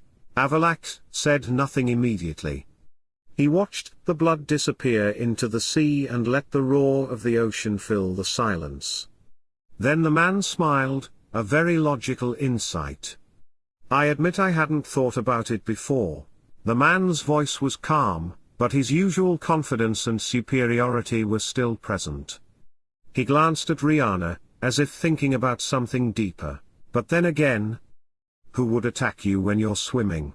Maybe the same bastard who attacked me while I was sleeping, she said. Her voice, however, was steady and unusually emotionless for Riana. The woman had the intention to continue her training and she took out a knife to cut her palm open. Avallac'h's gaze slid from her face down to her palms. The skin on her palms were red as if they were burned. So Riana still hadn't fully recovered from the night's outburst. Usually, the woman healed quickly, and she hadn't even been left with scars, despite the fact that she had slashed her skin over and over again for blood magic. She didn't look at the mage, but took a deep breath and sliced her palm open. Blood gushed from the wound, but this time it did not rise up in an uncontrollable vortex. Riana concentrated, trying to feel each drop as a separate entity, not as one confused mess. "Good," Avallac'h said quietly, "your control has developed very well. Wait a minute. You never give me a..." Riana couldn't finish her sentence, for she suddenly felt a familiar, invisible weight around her. She had no time to react as the invisible force created by the mage slammed into her, sending her flying backwards onto the beach stones. Riana stood up, breathing hard. "You have to understand that the attack doesn't always come when you are ready. If you think you can only control your abilities when you are given the chance, you will never learn to use them in a situation where you need to." Riana wiped salt water from her cheek and stared at the man. "Let's just say that if you decide to attack me one more time without warning, you'll get a taste of your own medicine," she hissed. The mage smiled casually. "Exactly, the threat is gone. He's not looking for you anymore." Riana put down the book she had been reading and turned to Avallac'h. Her eyes were squinting. "What?" Avallac'h stood leaning against a table full of papers, handwritten notes and old texts. He did not look at Riana immediately, but glanced at one last text, as if to choose his words carefully. "Irene is no longer looking for you," he repeated, this time looking directly at Riana. The woman remained silent. She waited for the next part. She waited for the mage to say something that would explain why her world had just shifted into a new position. "What did you do?" she finally asked, her voice quiet but sharp. "I didn't do anything," Avallac'h replied. "Irene simply has bigger worries." Riana stared at him appraisingly. She didn't believe for a moment that Avallac'h had nothing to do with it. The man was never a passive observer of events, he pulled the strings when no one else was watching. "You knew this before," she said. "It wasn't a question." Avallac'h smiled. "I didn't want to tell you until I was sure." Riana stood up, her fingers clenched around the cover of the book. "Why? Why?" Avallac'h repeated. "Because I didn't want you to start thinking you were safe." Silence fell between them.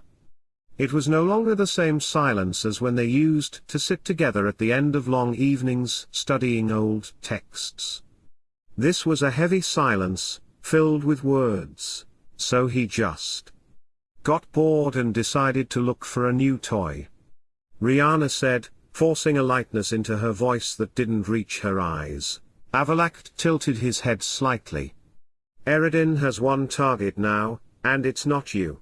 She didn't say anything for a while. She let this new information sink in. She had been running, hiding, on guard all the time. She had looked into the shadows, waiting for someone to draw a sword and force her to defend herself. "And now? How did you do it?" Riana asked. "How did you get him to stop?" Avallac'h smiled again. He never laughed, but Riana recognized that dry amusement. "It wasn't difficult," he said. "He thinks you're useless. He doesn't see you as a threat anymore."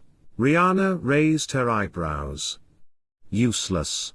Your blood might be valuable," Avallac'h said, "but only if you can be taken alive and be controlled." "You are not easily controlled, Riana."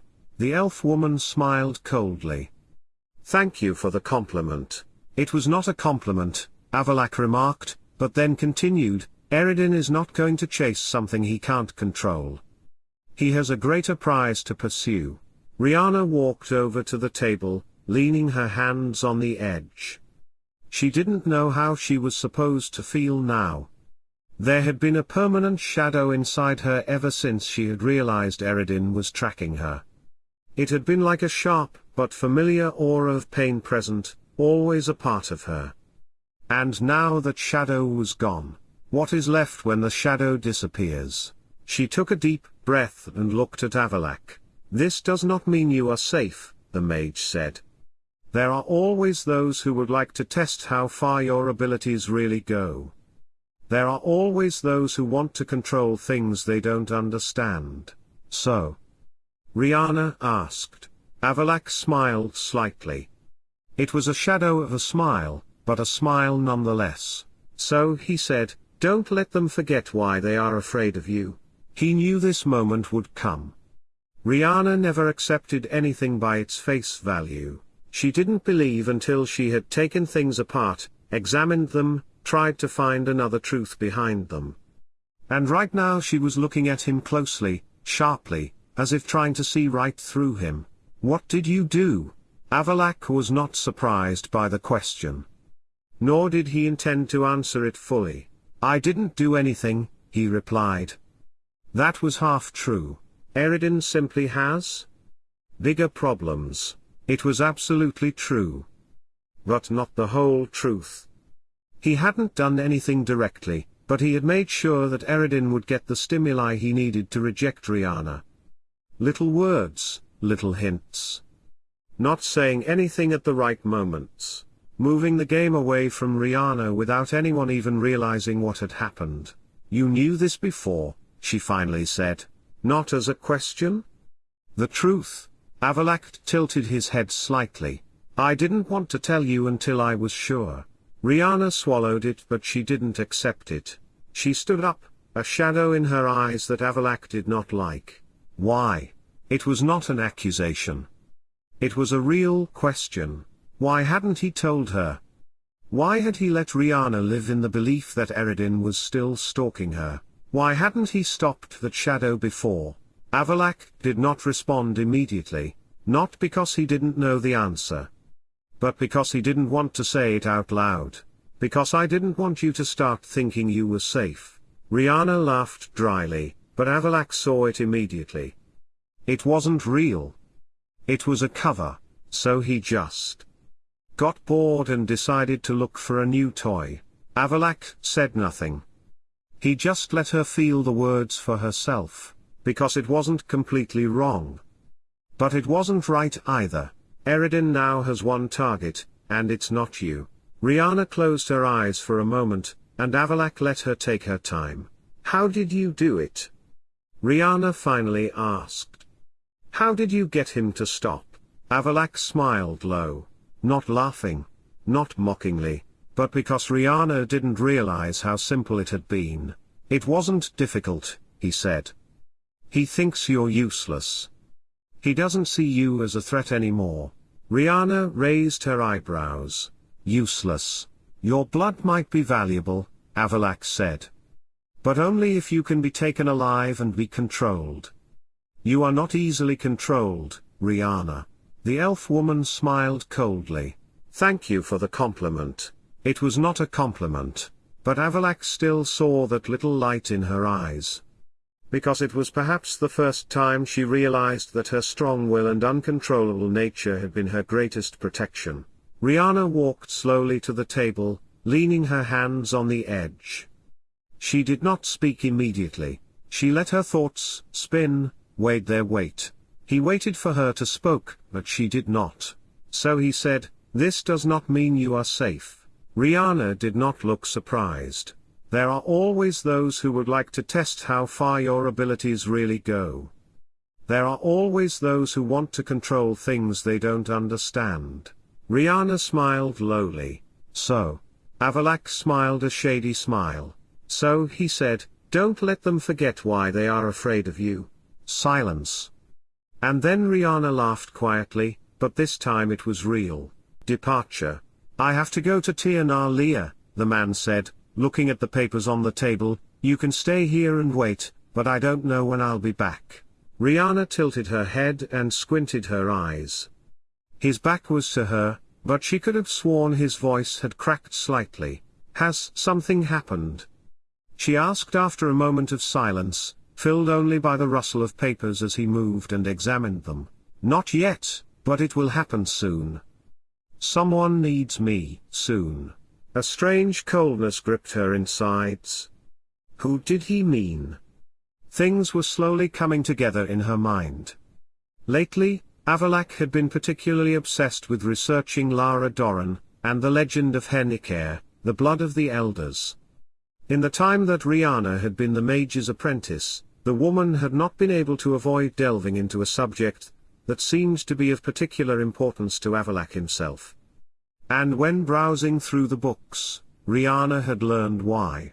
In the history of the rulers of elves, the matter was mentioned in a footnote. King Oberon's daughter Lara Doran was betrothed to Crevanisban ap Quavorn, but the betrothal was broken by the union of Lara Doran and the human mage Cregennan. Riana had remembered the name, although Avallac'h had only mentioned it once, when he had introduced himself a long, long time ago. "My name is Crevanisban ap Quavorn, but for clarity I use the name Avallac'h. You can call me by that name." Could his departure have something to do with it, with Lara Doran and the elder blood? Riana's gaze lifted from mages back to the huge canvas of Lara Doran's family tree. Riana had seen it every day she had been at the hideout but hadn't paid much attention to it. Riana didn't say anything immediately. She let her gaze wander through the family tree visible on the canvas until it stopped at the lowest name, Cyrilla Fiona Ellen Rhiannon. She had seen the name several times, but only now were the pieces beginning to fall into place. "It's about her, isn't it?" the woman finally asked. Avallac'h paused for a moment but then continued to organize his papers as if he had not heard. Riana knew the man well enough, however, to know that this was not indifference, it was deliberation. "Aear'el," the elf finally said quietly. "Swallow." The name was not intended as an answer, but Riana heard it as a confirmation. She squinted her eyes and leaned lightly against the table, assessing the man before her. "You just don't wait for her," she said. "You know exactly when and where she will be." Avallac'h did not turn around, but his back had stiffened slightly. "If you know so much," the man said in a flat voice, "why are you even asking?" "Because I want to hear it from you." Now he turned, slowly, and their eyes met. "You know what she is," Avallac'h said. "And what she can become. And you will decide her fate too." "As you decided mine?" Riana asked, eyeing the man warily. She kept her voice calm, though she was beginning to stir inside. "I don't decide anything," the mage replied. "But I can guide her, just as I have guided you. If I don't, someone else will. And that someone will not be as benevolent." Avallac'h turned to his papers again. She stared at his back. Benevolent. The word tasted bitter in Riana's mouth. She wondered if Avallac'h had ever done anything purely out of benevolence. Riana took a deep breath and retreated a few steps, leaning against the wall. "How much does she know about you?" the woman asked, her voice quieter now. "Nothing yet. But soon she will know," Riana said. "And you'll make sure of it." A stillness hung in the air like the calm before a storm. "You don't understand," Avallac'h finally said. "You will never understand." Riana stared at him for a long moment, and a cold, amused and mocking smile came over her face, much like the one the mage so often wore as a mask. "You underestimated me again. But you're right, I don't understand. I don't understand why anyone would bother to bear a grudge for being dumped by another man a couple of 100 years ago, and is now going to meddle in the affairs of the offspring of those two probably out of pure spite, and not out of benevolence, as you claim." Avallac'h stopped. Nothing else about his appearance changed, but Riana felt the atmosphere in the room become electric. Her words had hit the mark. The man's fingers twitched, as if he was about to clench his fist, but had regained control at the last moment. The gesture was so imperceptible that no one else would have understood its meaning, but to Riana it meant the same thing as if the man had shouted. The woman left, and the sound of her footsteps disappeared into silence. She knew she had finally said out loud what Avallac'h had not wanted to hear. Avallac'h stood on the threshold for a long time, not moving. The room was dim, with only a lone candle on the table flickering, barely illuminating the mattress spread out on the floor and the figure curled up on it. Riana was asleep. Her breathing was steady, but Avallac'h wasn't sure if it was a real dream or just an elaborate pretense. He wasn't going to find out. His gaze roamed the room, the piles of books on the table, the half-drunk teacup. On the screen there was the dress made of sheet, which had been Riana's first choice of outfit in this place. Everything was exactly as before, yet something had changed. Avallac'h knew that when he returned, if he returned, nothing would be the same. He stepped quietly inside. 1, 2 steps, no more. Riana didn't move, but Avallac'h saw her fingers press a little tighter against the edge of the blanket. He tilted his head, watching her as if trying to memorize every detail. How her hair was tangled on the pillow, how a long, thin scar ran down her left arm, a scar that had almost completely healed, but not quite. He didn't say anything. There was nothing to say. Avallac'h raised his hand, as if to reach out and stroke her hair, but the movement stopped. He paused for a moment, as if struggling with some unknown thought, before slowly lowering his hand. Then he turned, as silent as he had come, and left the room. The door closed gently behind him.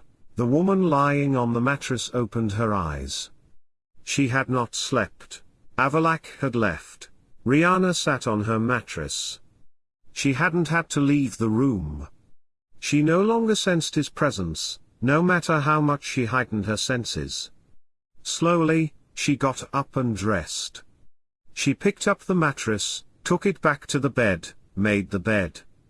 She put the books back on the shelf and then returned to the bedroom. Everything looked like it did on her first night there. Everything except the silk sheet dress hanging from the screen. Riana walked across the room with slow steps, feeling the fabric between her fingers. It made a crackling sound like a frozen snow. She thought for a moment, then folded the dress and pushed it under the mattress.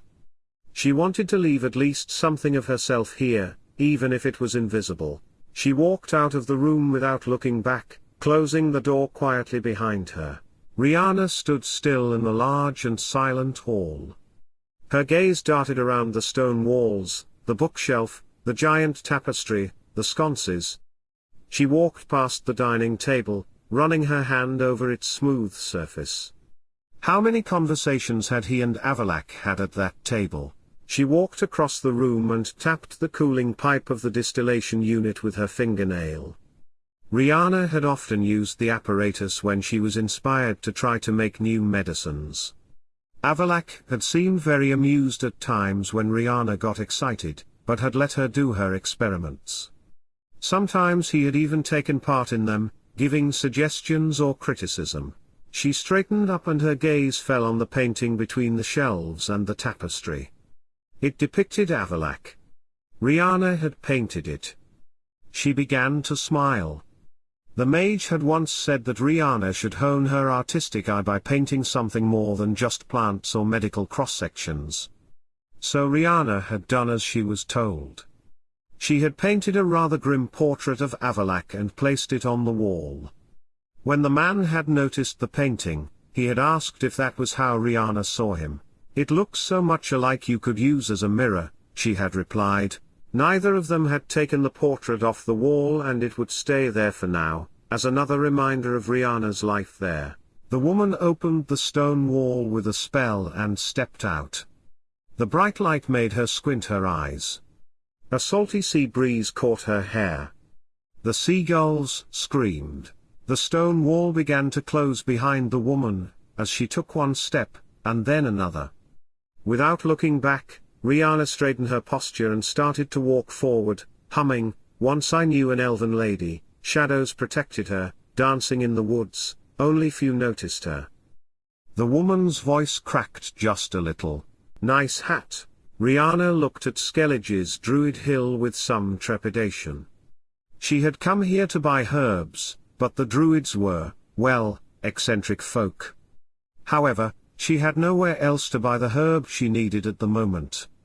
She was looking for a plant that only grew somewhere in the Zerricanian desert, in the middle of the oasis. And here in the north, only the Druids had that plant. Elf blew air out of her lungs and looked for a moment at the hill with a huge oak tree growing on top. Its roots extended deep into the ground and the druids had taken up residence in the cavities they left behind. Although Riana had been a wanderer and then a Scoia'tael, meaning she had lived most of her life under the open sky, the idea of settling down in some hole would never have occurred to her. She would much rather spend the night under the stars or in the canopy of an oak tree than underground. She sighed once more and then set off up the path, hoping to meet at least one druid who wasn't high by his own questionable herbal blends. The first person Riana met was a dull-looking man in a dark robe. "Excuse me, could you?" He walked past her without even looking at her. Elf bit her lip. "Hey, I was talking to you. Save your lungs," came a sudden voice from the other side of the woman. "He's taken a vow of silence." Riana turned around. Somewhere in those stale holes, an old man had emerged. He was wearing a long reddish robe, a fur vest and a tartan attached to his waist. On his head he wore a strange pointed hat with twigs and a magical talisman. She recognized him from his description. This was clearly a hierophant of the druidic circle of Skellige, Irene, sometimes known as Mousesack. Even though Riana was burning with the urge to say some witty pun about his headdress, she knew to keep her mouth shut this time. Not because she was afraid of him, but because she knew that if she angered him, she would never get the herb she wanted. And if she couldn't get it here, she'd have to make a trip to Zerrikania. The thought of that didn't appeal much, though admittedly, it could have been an interesting adventure. Elf forced her wandering thoughts back to earth and put on the smile she used to wear with her patients. "Good evening. I came here to ask if you druids might have a very rare herb, dragon orchid." He watched her for a long time and in some strange way he managed to remind Riana of Avallac'h. And she had hated it every time when the mage had looked at her in a similar way, judging her like some unknown lab animal. Finally, the man spoke. "The dragon orchid is rare, and if misused, it's dangerous. What are you going to do with it?" Riana straightened her posture. "I am a healer. I suspect there is an outbreak of dragon pox on one of the Skellige Islands. I need the orchid for medicine." The druid looked at her again for a long time. Her gaze kept wandering to his hat. She wanted so much to say something. "If you're wrong, your medicine will kill everyone who gets sick." Elf lowered her gaze to the man's eyes. Irene looked completely calm. Riana shrugged. "I'm not wrong." And she really knew it. Riana had been a healer for a century. And even if she hadn't been sure just from the tests alone, her blood magic had confirmed it. But that wasn't what she was going to tell him. Riana was not in the habit of spreading information about her magical abilities. "You say you're a healer. But I know many who say that and still bury more than they save," the man said in his calm tone. "Not everyone can be saved." "Unfortunately, I have had to learn that," she replied. "It's true. But I can't give you the herb." "Not until I see the truth," the druid replied slowly. Riana still kept her bedside expression on her face, even though she was really annoyed. Hadn't she had enough to prove herself to Avallac'h? And now she would have to prove to this withered greybeard in front of her ability as a healer. "Damn it. Fine," Riana replied, "I suppose you already have a patient in mind." Irene smiled, turned and started walking up the path.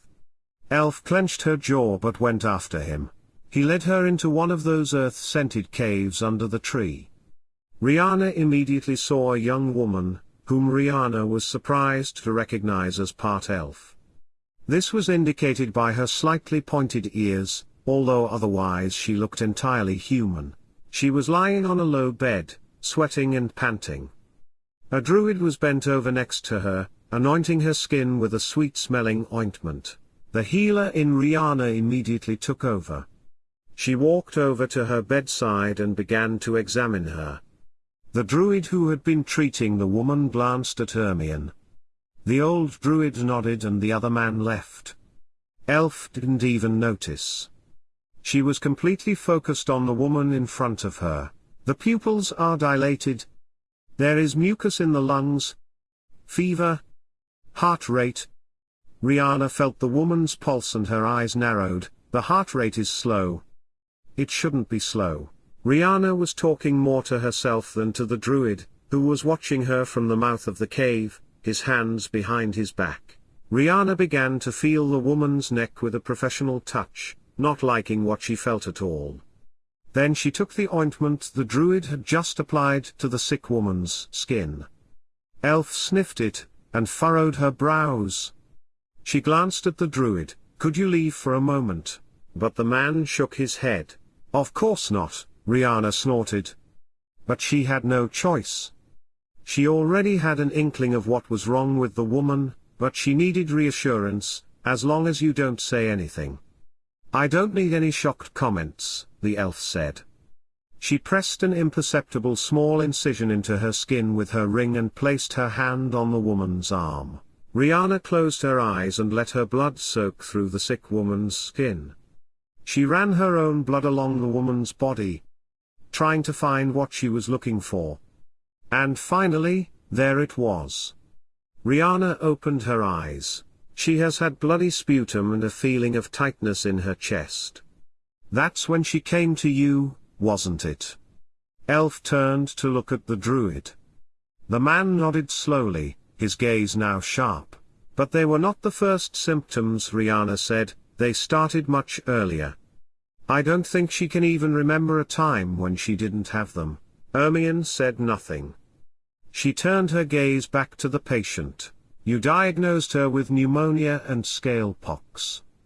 And you idiots went out to treat her by putting night blooming cereus on her skin.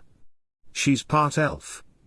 As she spoke, Riana had straightened up and was now standing in front of the man, her arms crossed.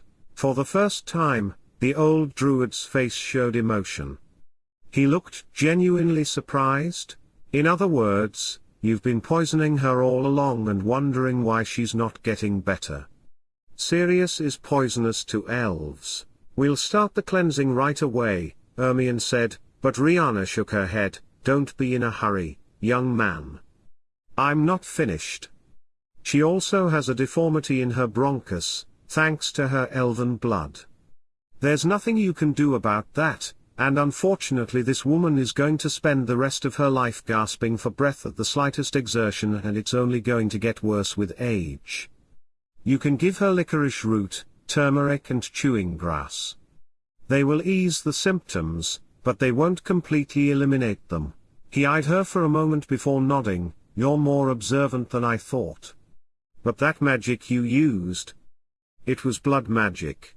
She took a deep breath. "Yes, it was. Was this show enough, or do I have to cure the whole skellige before I get my herb?" The druid, who had just left, now returned. "Aear'el, would you mind going downstairs for the dragon orchid? This lady needs it." The other druid left again, and Ermion turned his gaze now to the woman lying on the bed. "If she were a full elf, how would you treat her?" Riana raised her eyebrows. "Well, first of all I'd take her somewhere other than the druids. But if she were a full elf, she wouldn't have a deformity, so she'd just have a simple case of pneumonia. I'd give her a monk's hood for that. And for the scale pox, I'd replace the cereus with wolfsbane and put a little sulfur in it." Ermion nodded in agreement. Then the other druid returned and handed a small jar to Amone. He held it out to Riana. "You have earned this. But remember, nature has given you the ability to see more than most. Do not abuse that ability." Riana had thought she would receive some druidic wisdom as a parting gift. She took the bottle and walked past him, examining the contents of the bottle against the dim light. "Thank you. And I have to say," she looked over her shoulder at him and grinned, "that's a really nice hat." Having said that, Riana started to hurry down the slope, the druid's gaze following her. Not again. She felt both tired and content. Although she didn't particularly like Novigrad, she was always happy to help Joachim von Gratz at the hospital. He was well on his way to becoming a surgeon general, and rightly so. He was very skilled at his job, if perhaps a little macabre. But so were many healers, medics and surgeons. Joachim, for example, collected all sorts of strange things he found while performing autopsies. For some strange reason, most of them were spoons. Today, when Riana had gone to see her friend, she had decided, as usual, to stay and help out at the hospital. The work had been relaxing, albeit full of punctured abscesses, bones to be mended and stitches to be sewn. Now, groggy but in good spirits, she headed back towards the inn, intending to spend the evening in the bath, and perhaps with a glass of good wine. But to her bad luck, she managed to take the wrong side street.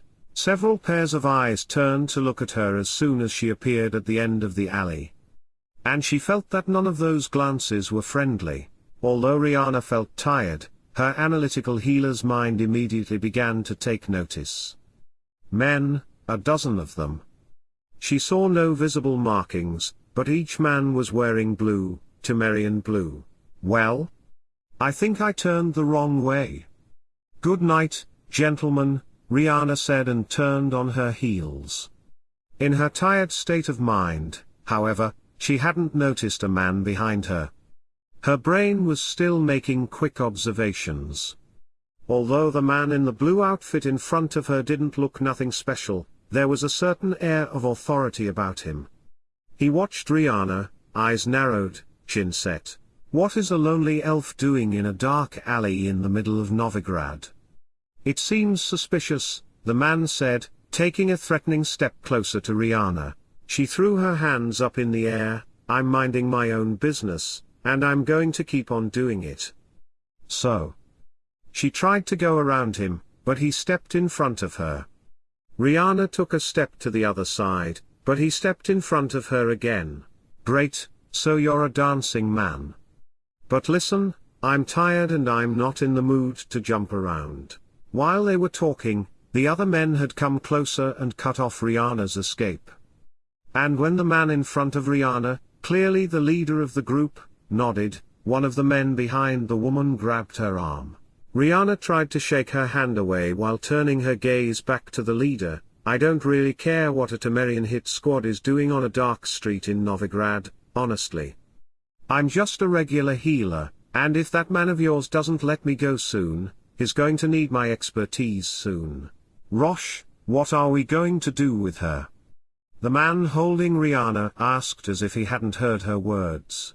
The man called Rosh had no time to answer when suddenly an arrow flew from somewhere, lodging in the wall next to Riana's head.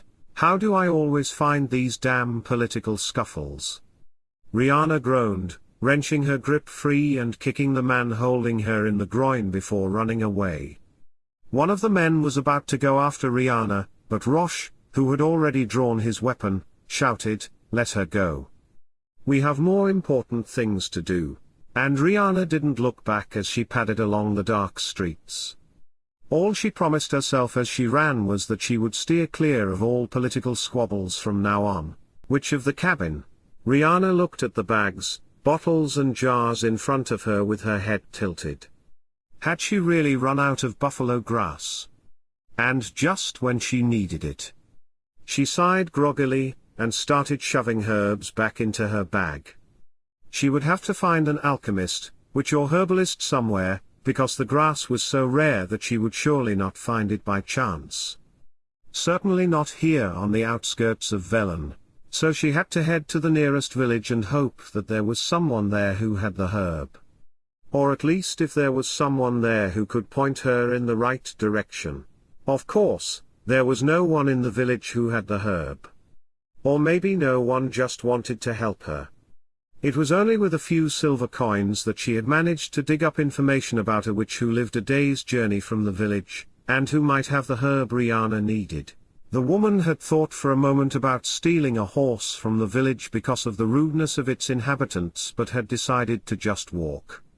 People were always suspicious of elves, so if she went out to exact petty revenge every time she encountered a rude bully, she wouldn't have had time to do anything else. So Riana had no choice but to start walking, just as the rain came down, of course. Grumpily, she pushed her hood tighter over her face and set off marching in the direction she had been pointed. The next day the rain had stopped. After making sure no one was watching, Riana had used her magic to dry her clothes. She could keep warm with her magic, but the wet clothes had stuck to her skin, and she didn't like the feeling. After she was dry, she had then headed to the witch's cottage. From the outside, the cottage had looked quite ordinary, except for the brightly colored spiral shapes painted on the walls.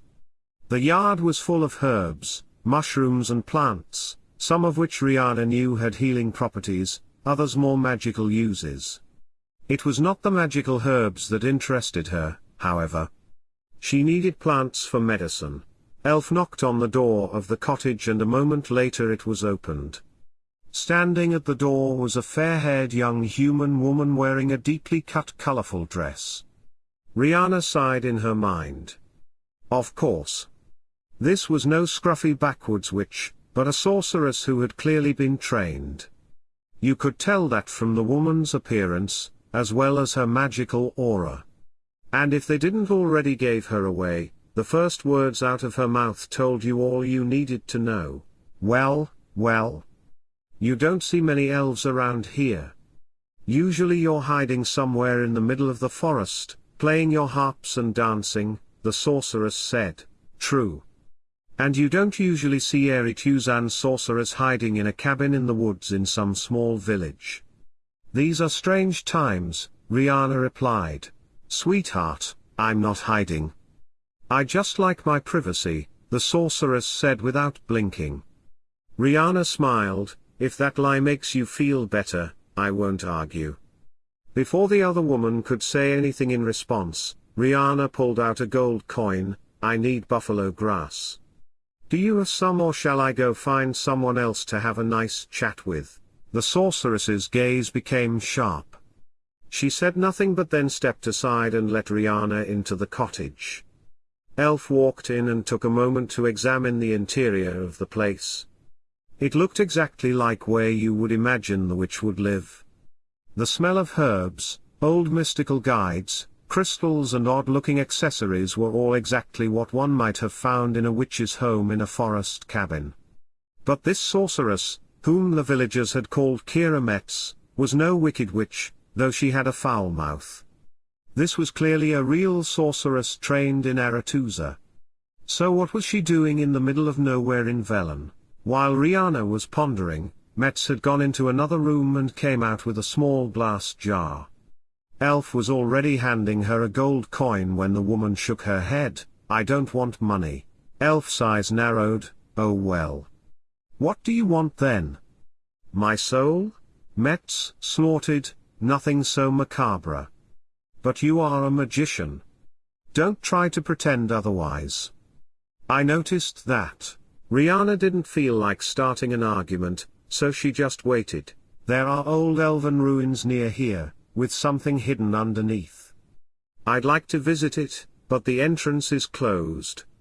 Only an elf can open it. An elf who knows how to use magic. I should have guessed. The elf sighed deeply. She hadn't thought to spend her day like this, but there was no other way now. Fine. Let's go. Now. You are impatient. But all right, the sorceress said with a smile and conjured up a portal for them. This way. The ruins loomed before them. They had once been a mighty elven dwelling, but now they were a shadow of their former glory. But when Riana paused for a moment to look at them, she felt her power flicker. And she realized she knew the place. Somewhere beneath those ruins was the hidden laboratory which Roof Riana had nearly collapsed. Metz glanced at her. She must have felt Riana's magic a moment ago. She gave her a questioning look, but Riana wasn't about to answer the silent question. Well, where's the door? She asked. The sorceress started to walk ahead and soon they arrived at the entrance. Riana had no memory of it, for she had been unconscious both going into and coming out of the laboratory, and had not been there ever since. Her magic, however, recognized the place. It had been the first place where Riana had lost control of her powers, and the memory of it made the magic within her vibrate. "Would you be so kind?" Kira asked, pointing to the door. Riana walked over to it. She raised her hand but stopped for a moment. She could feel the familiar energy. Avallac'h's energy, for it was the protective spell he had created that kept the door closed. The familiarity of the energy flow felt pleasant. It was as if she could feel his presence again, if only just momentarily. Then Riana sighed and pressed her hand against the door, breaking the protective spell. The sorceress came closer and created a bright ball of light that hovered above them. The woman turned to Riana. "Are you coming?" "I thought I was just supposed to open the front door," said the elf. Metz smiled. "There may be more doors that need your gentle touch." Riana rolled her eyes but started to march inside after Kira. However, there were no other magical doors and soon they reached a tunnel leading to the space where Avallac'h's laboratory had been located. Riana couldn't help but smile secretly. She had known he had emptied the lab a long time ago. Metz would not find anything useful there. All that was left was the furniture, but everything else had been removed. As the sorceress examined the place more closely, Riana walked closer to the dusty mattress on the floor. Around it was a pile of fallen stalactites. As they had fallen, they had smashed a table and a couple of chairs. The woman touched the surface of the table and then turned to the sorceress. "Well, can I have the grass? I should be on my way." Metz glanced at her.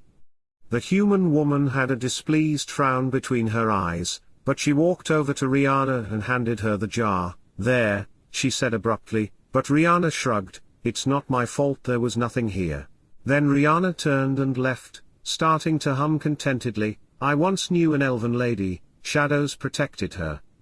Hidden in the woods dancing, only few noticed her." Novigrad. Cities always smelled and sounded the same. The air reeked of coal, waste and human despair. And all those sounds. How could people be so loud? Riana darted through the narrow streets between the austere stone buildings, trying to remember the directions she had been given to find the house, while trying to dodge oncoming traffic that seemed to be rushing from one place to another. From here you had to turn right, then another right and left. And then you should find a door to the courtyard. Between the two buildings there was a door. The wooden door was not locked and creaked open. As Riana walked inside into the courtyard, the air suddenly seemed to smell fresher, and it certainly was. She could feel the magic around her. At the very least, the garden blooming in the courtyard told her she had come to the right place. It was as if she was suddenly in an oasis in the middle of the desert. She was surrounded by blooming plants and the scent of the flowers and their rich colors was almost intoxicating. In the middle of all that splendor stood a red-haired human woman. Although calling her human was a bit questionable. In Riana's mind, all wizards, witches and sorceresses were more than human, even if they were racially human. Their use of chaos, however, made them something more.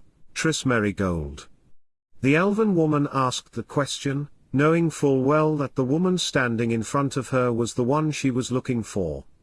The woman smiled at her, but the smile did not reach her eyes. "I am. How can I help you?" Elf let her gaze wander around the garden for a moment, before replying, "I'm a healer, just passing through here in Novigrad, but I understand you have some rarer herbs." The sorceress looked at the elf, a little curious, but also wary. "Interesting how you've crossed ragweed and coldwort. The color is quite unusual," Riana said, ignoring the woman's gaze, and walked closer to examine the plant. The flower's pale purple petals bended in a gentle breeze. She gave the flower a passing brush, "But unfortunately it has no use for me. I usually try to avoid poisoning my patients," she continued, then turned back to the sorceress. When the human woman didn't respond, Riana added, "It was a joke. Are all you sorceresses that humorless? I've often heard that elves don't have a sense of humor, Marigold replied, but she seemed to relax a little. Riana pulled a piece of parchment from her pocket and handed it to the woman. Here's a list of what I need. I assume you have most of them. The sorceress studied the list for a moment and then nodded. Yes, I do. She raised her eyes to the elf. Curiosity seemed to have clearly won out over the other woman's feelings. I have not often come across healers with such a broad understanding of the healing properties of plants. Most rely on much more traditional flora, but judging by this list, your knowledge is much broader than usual. A smile appeared on Riana's face, which, to the red-haired witch's surprise, seemed completely genuine. Elves were not often so open, at least not when dealing with humans. One of the benefits of a long life is that you have time to get to the bottom of things. Otherwise you get bored. But I'm sure you understand. After all, you wizards live a long lives too, the healer replied. Triss smiled back, still looking at the elf. There was more to this than met the eye. For a moment, the human woman might have sensed a hint of magical aura, but only for a fleeting moment. But there had been something strange about it. Was it just because she was an elf? Hardly. Marigold had met two elven sorceresses before, Francesca Findabair and Ida Imeneapsivni, and the magical aura they had felt exactly the same as that of other spellcasters. The evening and the place are pleasant enough for just standing still, but I would prefer to do my business without having to return to the dark streets. The city is not safe at night, Riana's amused voice interrupted the sorceress' thoughts. Oh, sorry. Sure, I'll gather the herbs right away, the wizard replied, grabbing the decorated garden shears and setting off around the garden with the list in hand. While Triss gathered the herbs the elf needed, Riana explored more of the garden, humming to herself, once I knew an elven lady, shadows protected her, dancing in the woods, only few noticed her. Sometimes she stopped to smell the flowers or to look at them more closely. Nice tune, the sorceress remarked as she bent down to pick the last of the herbs. Elf glanced over her shoulder at this. There was a hint of sadness in her eyes, but she smiled. It was a little composition of friend of mine. He was always making up his own little liltings. Too bad he had a voice like a crow that got gurgles. The sorceress had finished picking and packing the herbs. The elf woman was digging into her bag to pay when they heard the door to the garden open. Riana, who had her back to the door, didn't even turn around, but continued to search for her coin purse. But Triss, seeing the newcomers, suddenly looked a little worried. Haven't we warned you, witch? You have no business selling any more of your dark herbs, a gruff male voice said. The voice belonged to a rough-looking man in a long coat with an ugly scar across his face. He was accompanied by two other men in similar coats, both as ugly-looking as the first man. They all had weapons, although they had not drawn them. Not yet. Riana had finally found her purse and started counting the money. Why must there be so many different kind of coins? Florentines, doubloons, whatever. Wouldn't it be easier if there was only one currency? The woman wondered aloud as if she hadn't even noticed the men behind her. The man who had spoken, and who was clearly the leader of the group, looked her in disgust. It was clear from his attitude that he hated elves as much as he hated wizards. We should have known. You're in league with dirty elves, he snarled and raised his hand to Riana's shoulder. His hand rested on her shoulder for only a moment as he groaned and backed away. His palm was clearly burnt. At the same time, the human woman felt it again, the magical aura. It had been clearer and stronger, however, but had disappeared the moment the man had released his grip. Cold shivers ran down Triss' spine. Something about that force was not normal. You witches. You're both dirty witches. The man roared, looking at Riana and Triss. The sorceress looked at the elf woman, who had now turned halfway towards the men. The woman looked perfectly calm, but did Triss imagine she saw a small smug twinkle in the elf's eye? I am a healer. I would recommend you put something cold on that hand and quickly. Burns go deeper into the flesh if you don't treat them. The elven woman let her gaze slowly roam around each man. She could see the fear gradually creeping into their faces. She didn't even have to do anything, the simple knowledge that she was something other than human was enough to sow insecurity among them. The man whose hand was burnt looked at her, his eyes wide and wild. You did some magic on me, he said. Have you ever heard of spontaneous combustion? It happens sometimes. Some say it's caused by excessive alcohol consumption. Pure alcohol is very prone to combust, said the elf, then turned back towards Triss. So, how much do I owe you? I'm getting all confused with all these different coins. The men glanced at each other, their attitudes fluctuating between uncertainty and anger. Either they would back off, or they would do something stupid. Listen, Riana continued, her mouth curving into a hint of a smile as she turned to look at the men over her shoulder. If we were witches and we wanted you dead, wouldn't it be done by now? The scar-faced man was about to open his mouth, but other one grabbed him by the shoulder. It's no use, he growled quietly. Come on. Let's go. Scarface didn't seem to like the idea, but his hand had started to shake and was certainly burning and stinging. He spat on the ground, glared at Riana and Triss for a moment, then stepped back. It's not over yet, witch, he hissed. Say something new, Triss replied dryly. The men eventually retreated, starting from the courtyard gate back into the shadows of the city. As their footsteps receded, Triss sighed and shook her head. One day they'll come back with the whole bunch of executioners, she muttered, glancing at the elf. Perhaps you should have been a little more discreet. Elf snarled, twirling the coins in her palm. I didn't do anything. As I said, spontaneous combustion is a real and true phenomenon, Riana replied, but glanced around as if to make sure the threat was no longer imminent. However, she did not notice that they were being watched. In the shade of a high stone wall, outside the garden, Dijkstra leaned casually against the wall. He had been watching the sorceress's movements for some time. In the witchcraft world, you never knew when Triss Merigold might need help or be useful. But the elven woman. Dijkstra tilted his head slightly and rubbed his beard thoughtfully. He had seen it all.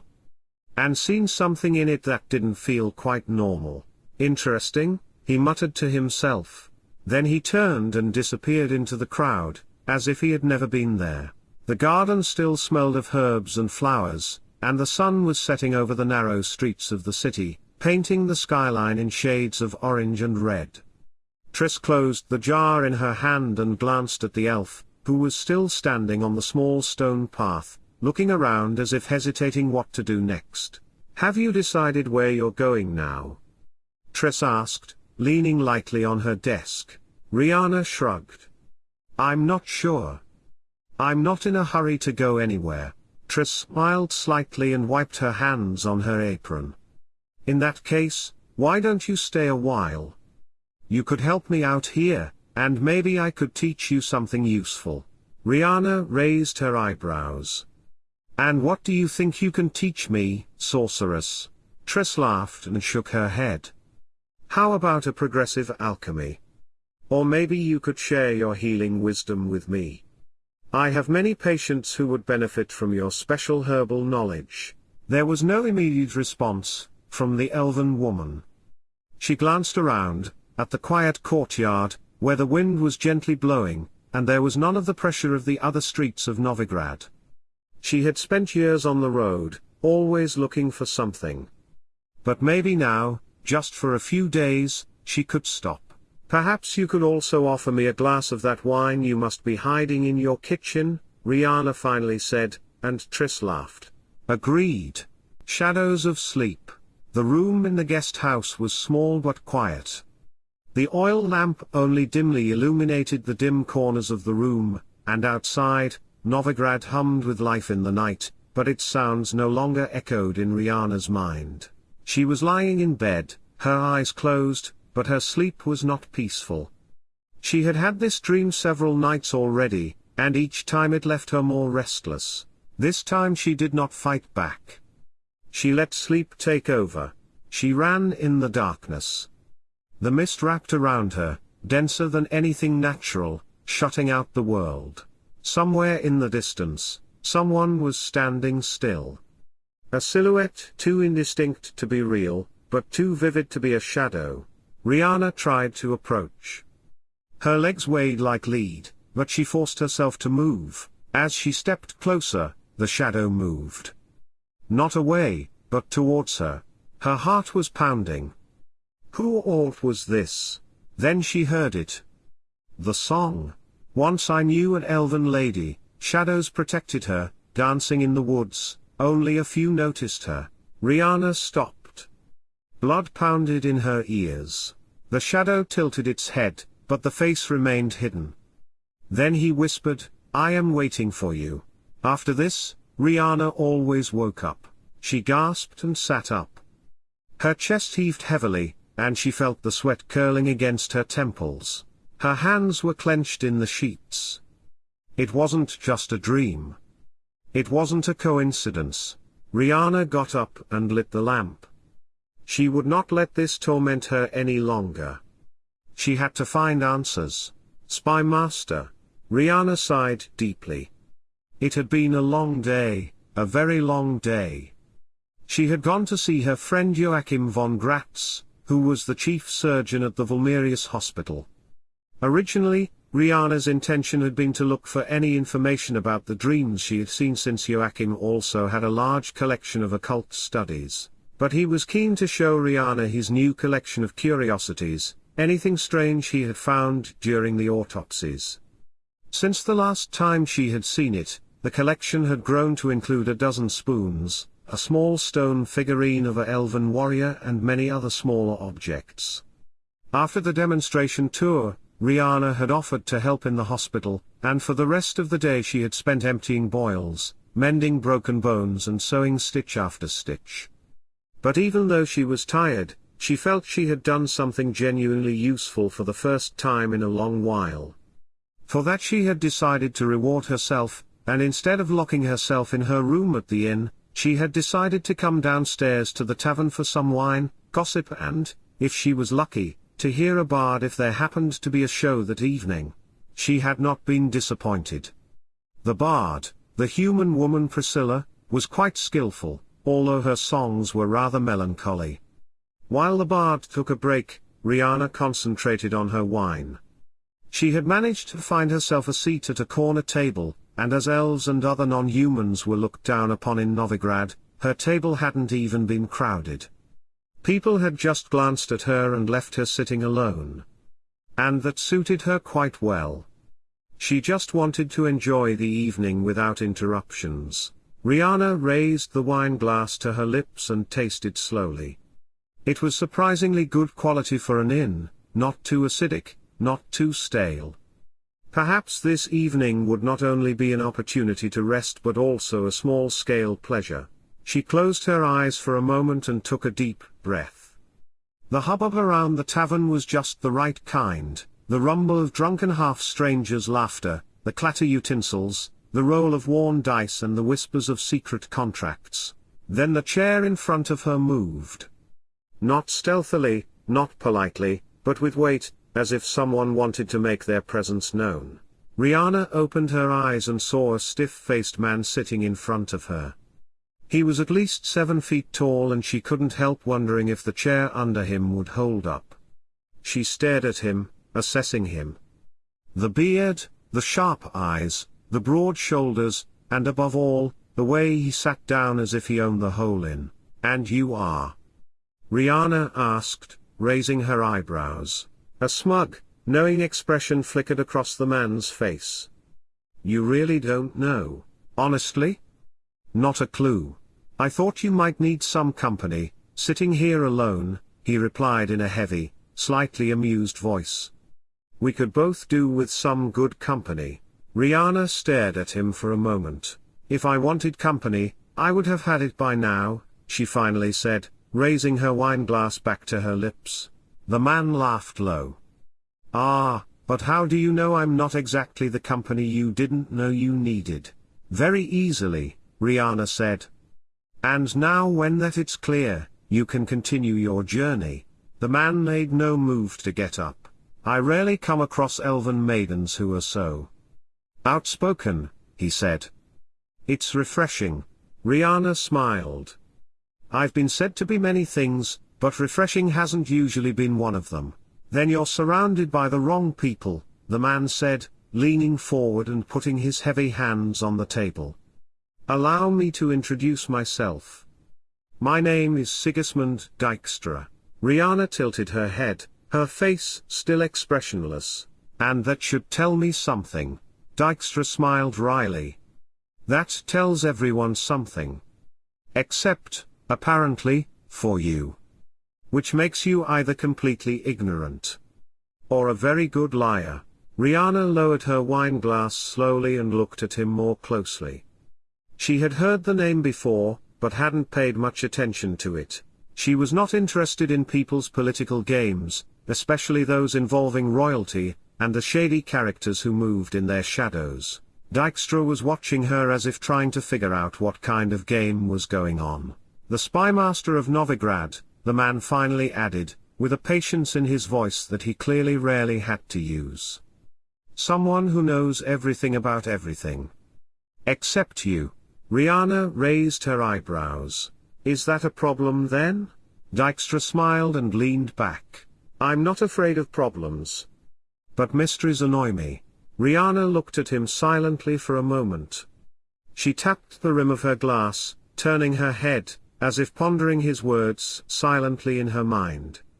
But he knew she was only doing it to annoy him, to test his patience, to play for time. "In that case," she said at last, slowly and stretching the words, "maybe you should stop digging. It would save you a lot of trouble and irritation." Dijkstra laughed low, but there was more than amusement in his eyes. There was curiosity, observation, analysis. "Listen," he said finally, "if you're looking for something, or someone, I might know where to start." Riana raised one eyebrow. "Velen. There are rumors. People are talking about the missing, and when they'll come back. But they don't come back the same. If you're looking for someone who walks in the shadows as if they no longer belong in this world, you should start there." Riana watched him appraisingly. Finally, she raised her wineglass, a smile on her face.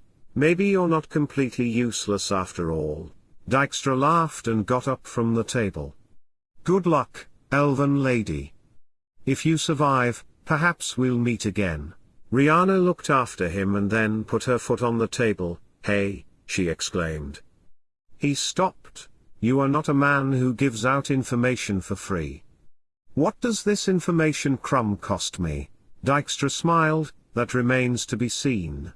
Riana raised her glass to him and he left. Tracking.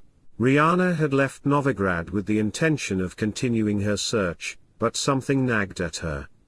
Dijkstra had planted a seed of doubt in her mind. Something had happened in Velen that was connected to the person she was looking for. She sat in a secluded inn, glass of wine in hand, listening to the conversations around her. One thing kept recurring in people's conversations: the shadows of Velen. "It's happening again," someone at the table grumbled. "People are disappearing from the forests. Someone catches a glimpse of them, but they're not the same." "No, they are not," another voice confirmed. "There's no light in the eyes anymore. No feeling. They whisper, but no one hears the words." Riana raised her eyes. This was no ordinary speech about the horror of witches. This sounded like something deeper. She leaned forward and raised her eyebrows. "Who's whispering?" The men in front of her turned to face her, wary. One of them spat on the floor. "None of your business, elf." Riana smiled. "I decide what my business is."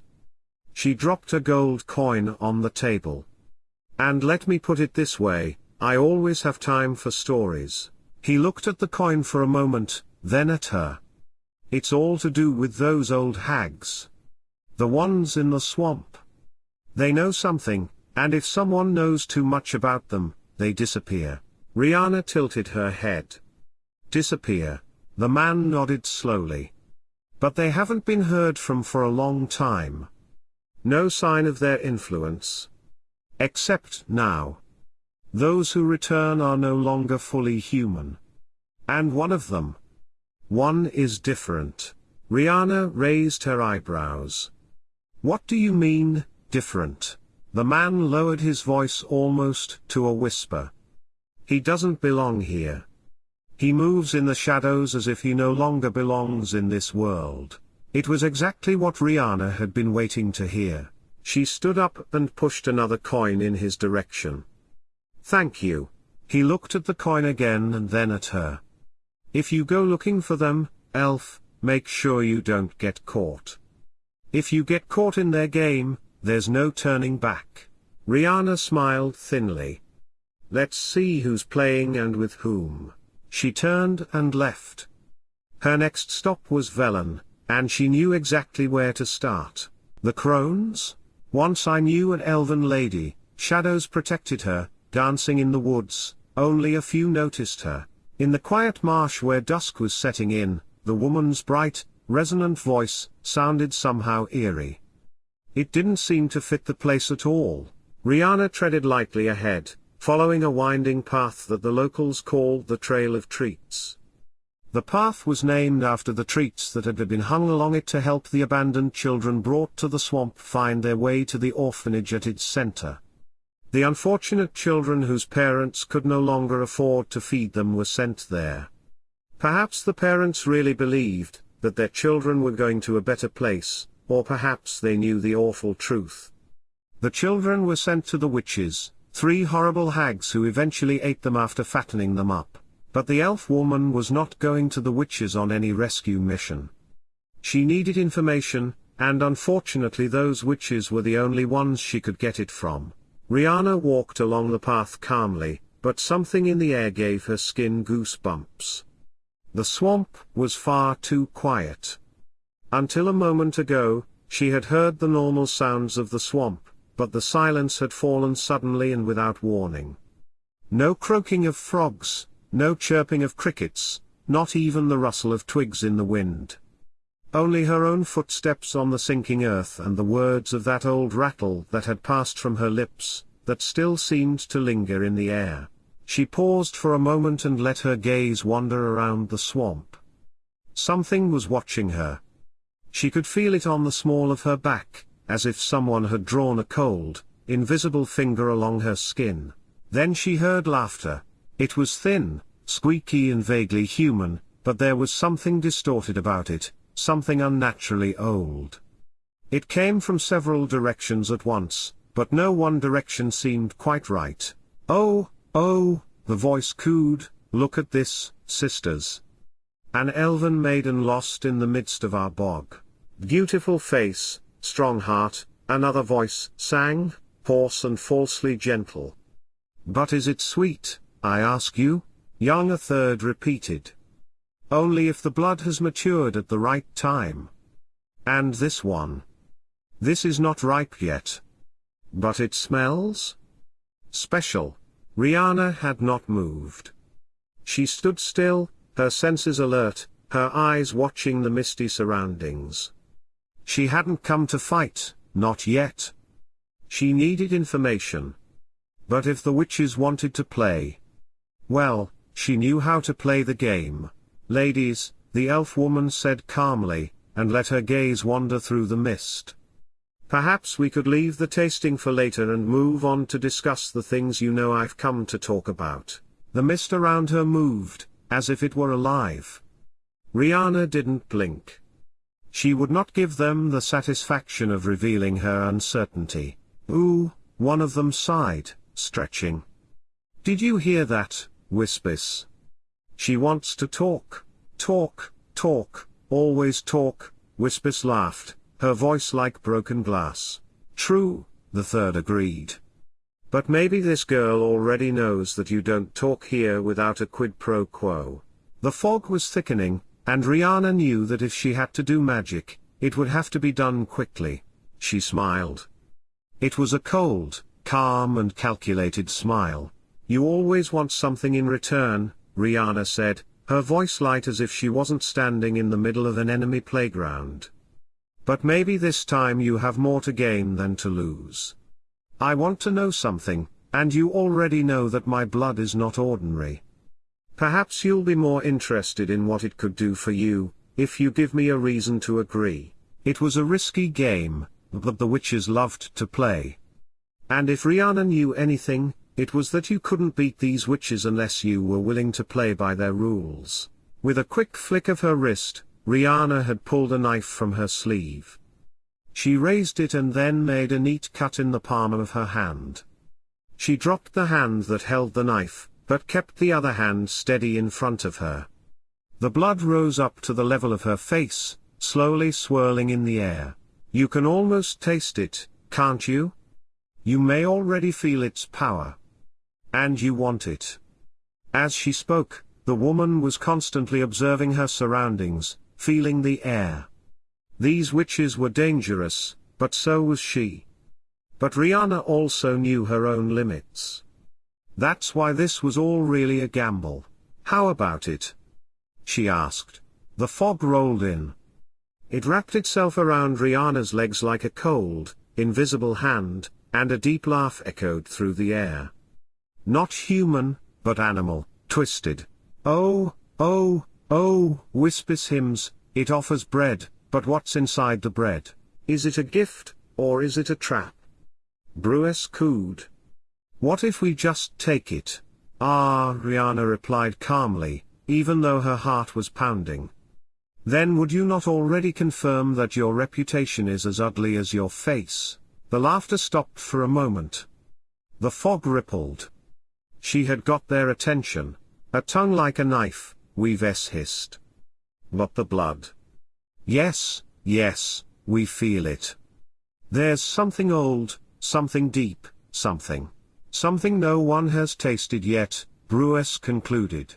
Riana remained motionless. This had been her plan, but now it was getting out of hand. She wasn't going to let them taste her. She knew it wouldn't end there. "Perhaps your tongues are too old to know flavors properly," Riana said in a flat, almost amused voice, even though her whole body was tense, ready to move. "Perhaps you can't even sense the difference. Maybe you're just wasting an opportunity." The witches moved in the mist. She couldn't really see them, but she knew they were there. "I see," Weaves whispered. "She wants to play with us, but we have our rules," Brues grunted. "Let her speak," Whispers chirped. "Maybe we'll get more out of it than one drop of blood." Riana slowly lowered her hands.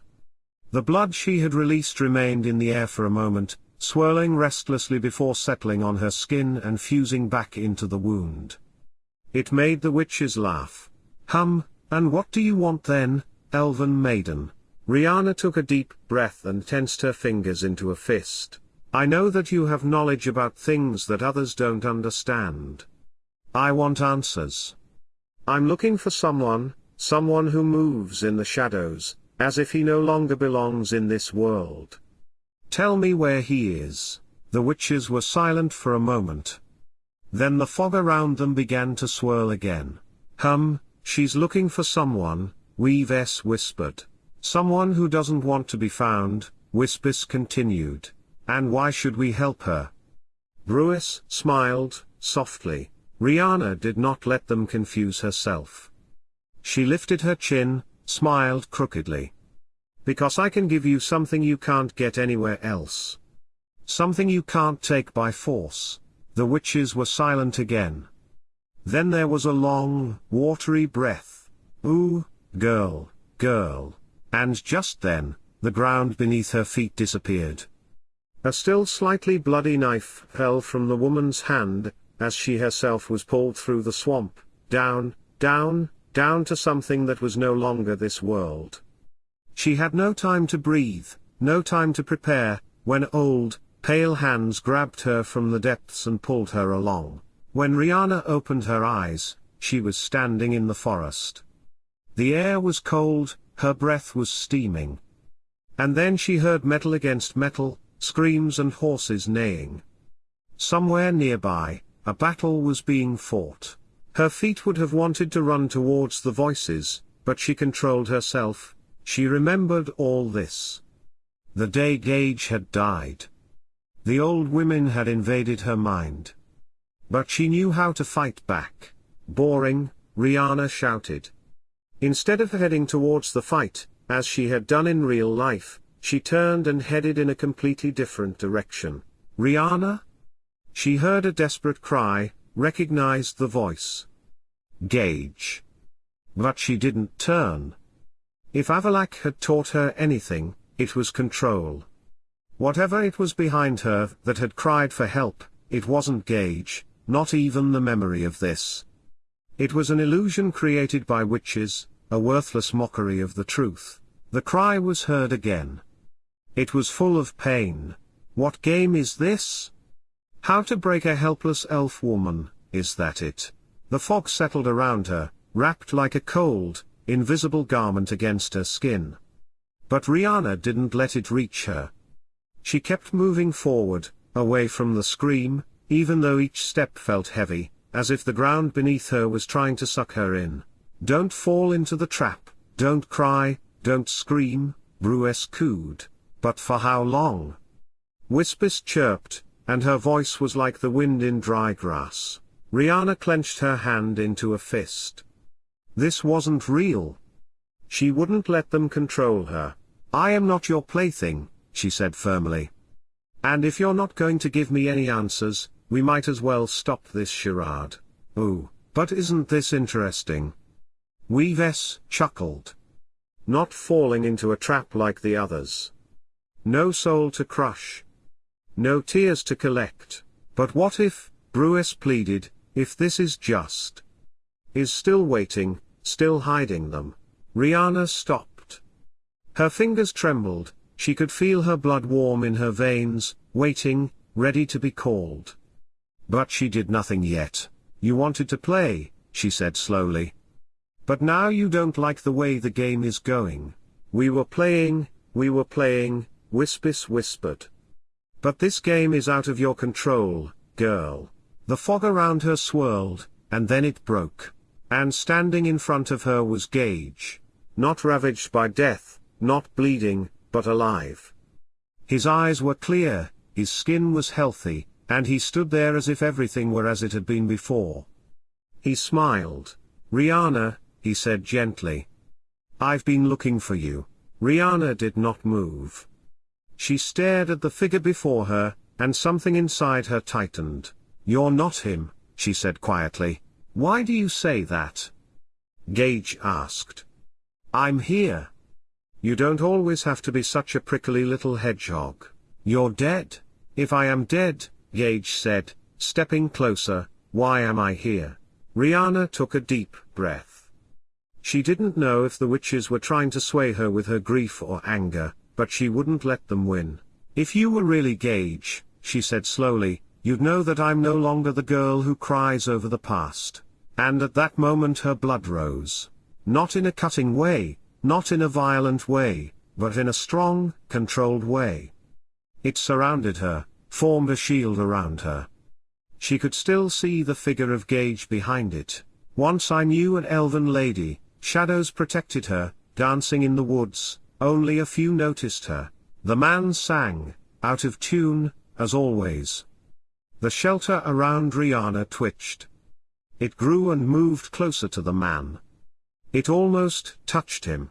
You never saw my body, did you? You just trusted the word of that magician, that I was dead. The woman flinched.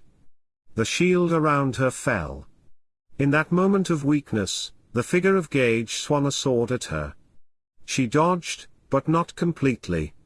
The sword sliced a gash in her side. The shield rose again to its full height, and the figure of Gage vanished like ashes on impact. The witches cried out. Not in fear, but in anger. Oh, oh, oh, close, so close, Weaves hissed. But it won't give in, won't bend. But the fee has already been taken, Bruce growled.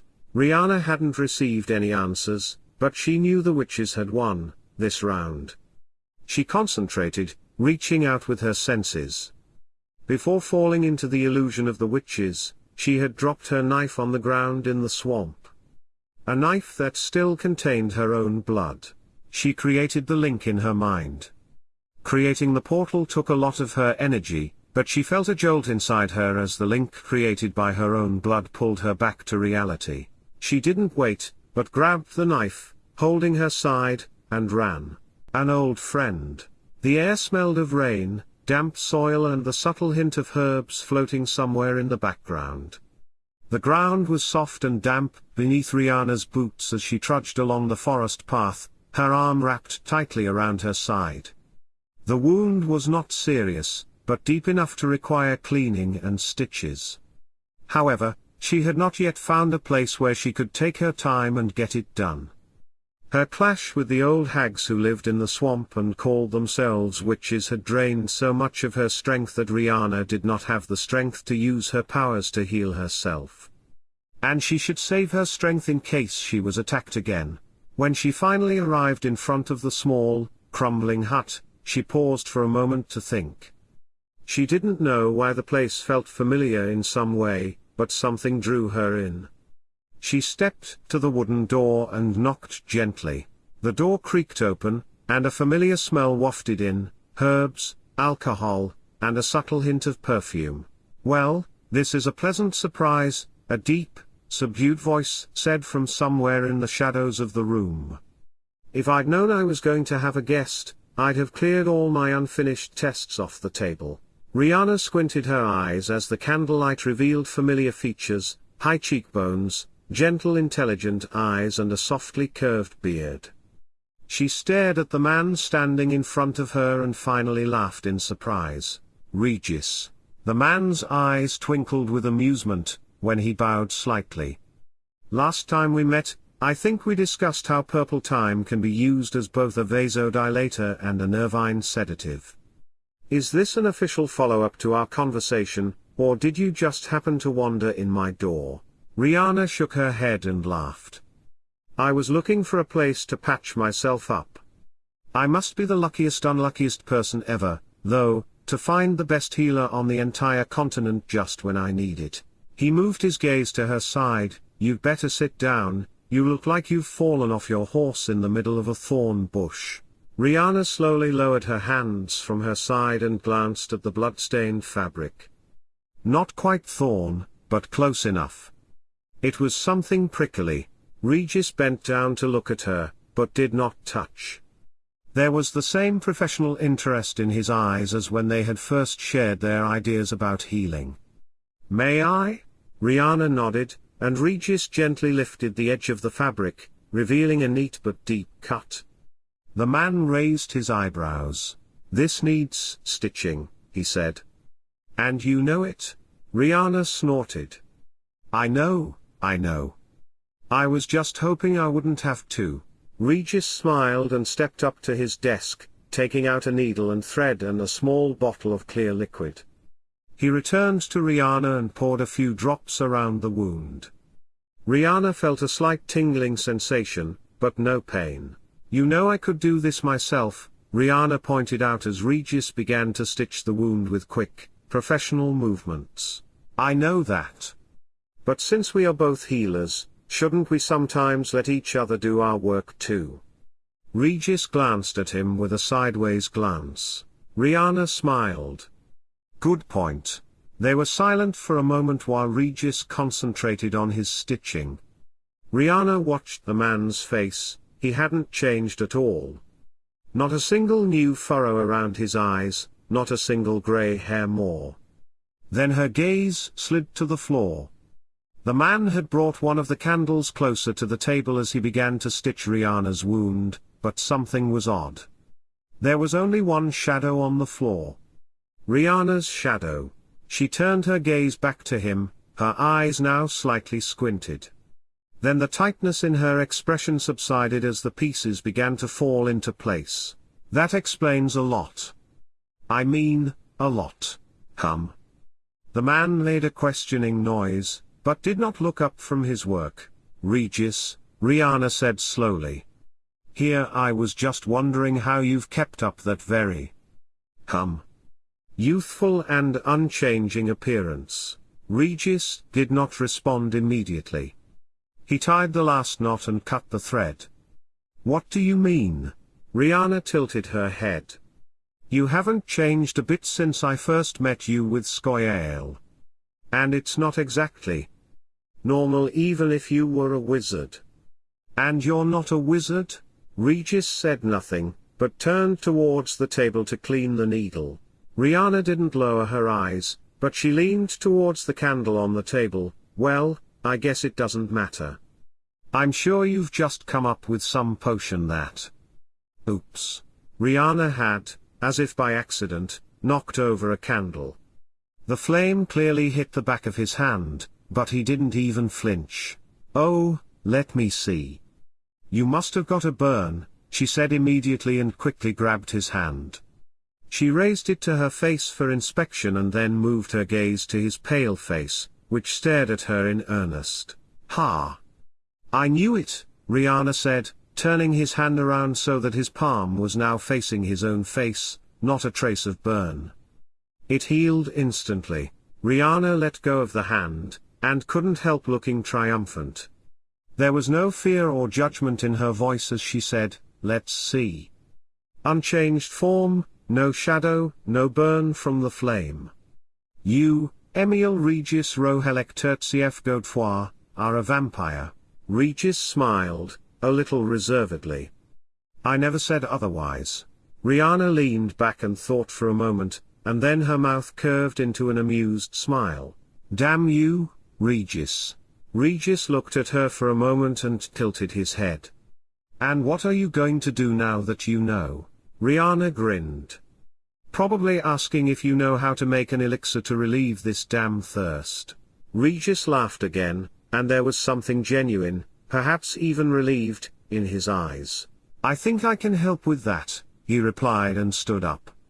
And Riana? Thank you for taking it like this. Riana shrugged. I've seen so many extraordinary things that a vampire man stitching up my wounds seems pretty normal. It barely even makes the top 5 of the most bizarre incidents of my life. And in that moment, in the darkness of Velen, there was complete understanding between the two longtime healers. The Regis's hut was quiet, candles softly lighting the old books and jars that lined the shelves. Riana was not physically restless, but her mind was still turbulent. Not because she'd just found out Regis was a vampire, or a higher vampire, as he then clarified, but her restlessness was entirely due to her own troubles. She was looking for answers, but they always seemed to be a few steps ahead of her. Regis had noticed her unease. He leaned back, watching her with a sly glance. Something is still weighing on you. Riana smiled and swirled a cup of tea in her hand. When one mystery is solved, more mysteries are born. Regis raised his eyebrows. And this time your mystery is? Riana hesitated for a moment. Should she tell him about this shadowy figure? Should she admit that her dreams and the games of the Crookbag Bog women had left her with a feeling she couldn't shake? But then Regis said something that interrupted her thoughts. By the way, I heard something extraordinary. A witcher, my friend Geralt, is carrying a small creature. Something that doesn't quite belong in this world. Riana stopped. She raised her eyes immediately. So Regis knew what she was looking for. What do you mean? Regis shrugged. Strange-looking creature. Not human, but not entirely magical. And most interestingly, it hasn't spoken to anyone, only murmurs, but despite that, Geralt is determined to keep it safe. Riana slowly put her cup on the table. Strange-looking creature. It was not fully human. It didn't fully belong to this world. Was it him? The character in her nightmares. Her heart started beating faster. This could not be a coincidence. Where is this witcher and his creature now? She asked, Her voice controlled and calm. Regis stared at her for a long moment before answering. Last I heard, he was heading for Castle Kamvara. Riana did not hesitate. I have to go there. Regis tilted his head, his gaze ever watchful. Are you sure? You don't even know what that creature is? Maybe it's not what you're looking for. Riana laughed dryly and stood up. I'm not sure of anything, Regis. But if I learned anything from those swamp witches, it's that sometimes you just have to step right into a trap to see who set it. Regis smiled. You've never been one to back down in the face of a mystery. Riana slung her bag over her shoulder and looked back once more. They say I have a bad habit of being interested in the wrong things. Regis watched her for a moment and nodded. I know a way that will get you there faster. But if this is the wrong path, don't forget to turn back. Riana smiled crookedly. Oh, Regis. You of all people know that I will never turn back. The Witcher. Even from a distance, Riana could feel that she was being watched. It was a familiar experience. She had been through wars, in shadows and light, and it was not the first time she knew she was in the crosshairs before she saw the spotter herself. Yet, when the voice spoke for the first time, she instinctively stopped. Who are you and why are you here? The voice was low, calm, but there was a certain reserved edge to it that revealed that the speaker had already made up his mind about what would happen if he didn't like her answer. Riana slowly turned around. The man stood in the shadows, his weight on one leg as if ready to move in the blink of an eye. She was not surprised. She already knew who he was. Geralt of Rivia, golden cat's eyes, silver grey hair and a posture that suggested he was not just an observer, he was a predator waiting to strike. Riana did not flinch. She knew it was better to let this happen peacefully. Nothing in her body language should look threatening, but neither should she look helpless. I'm here to find something, she finally replied. Or maybe someone. Someone who doesn't belong in this world. Geralt's eyes sparked. Why do I feel like I already know what you're going to talk about? Riana tilted her head slightly. And why do I get the feeling that doesn't make you happy? Geralt did not reply. He just watched her for a moment, and then, in one fluid movement, he drew his steel sword. You are an elf. And you're looking for someone who doesn't quite belong in this world. Geralt's voice was low, and every word was carefully considered. Sounds like you were sent by someone. Does Aear'el think I wouldn't hurt a woman? Riana did not move, but her fingers twitched. She had expected suspicion, but hadn't expected the situation to escalate so quickly. I know what you're thinking, she said evenly. And I can assure you that I am the last person who would work for Aear'el. Oh yeah. Geralt did not back down. Interesting? Because that's exactly what you sound like, someone trying to track down something that shouldn't be found. He raised his sword so that the tip pointed directly at Riana's chest. Who are you, and who do you work for?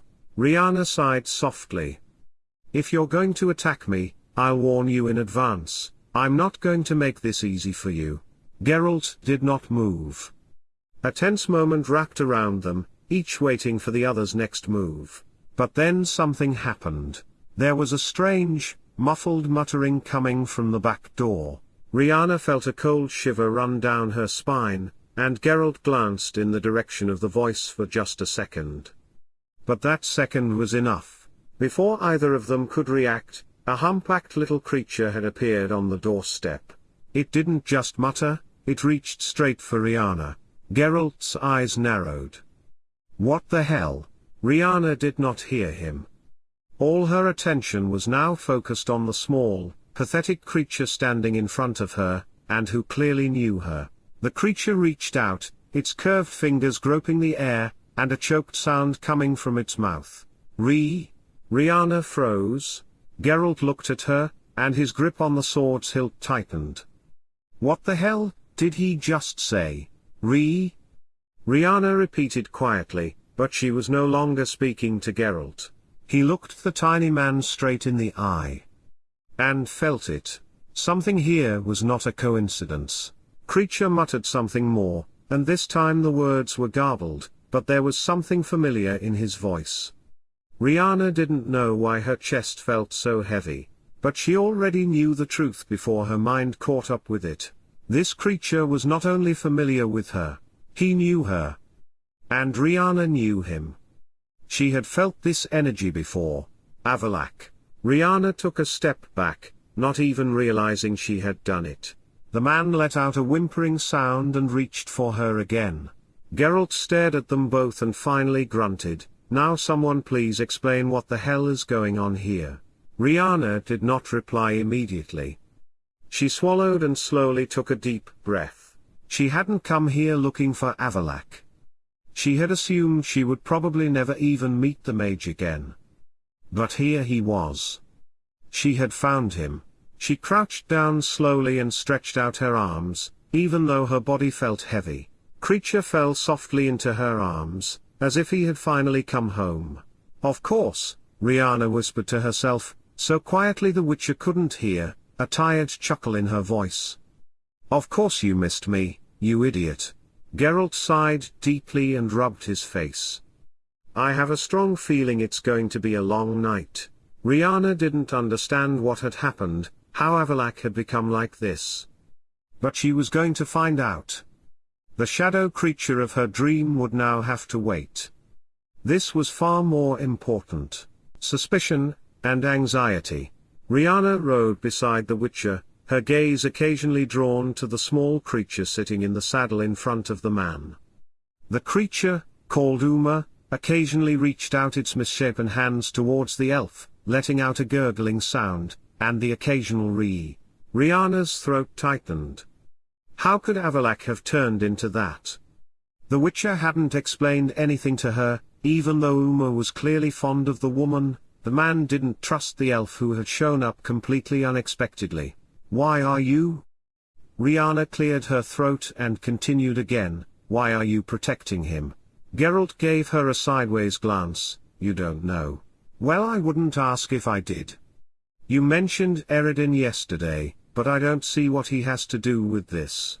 "Yeah," the man said thoughtfully, scratching his chin, "I'm sure he's behind all this." "And you seem to know who Aear'el is."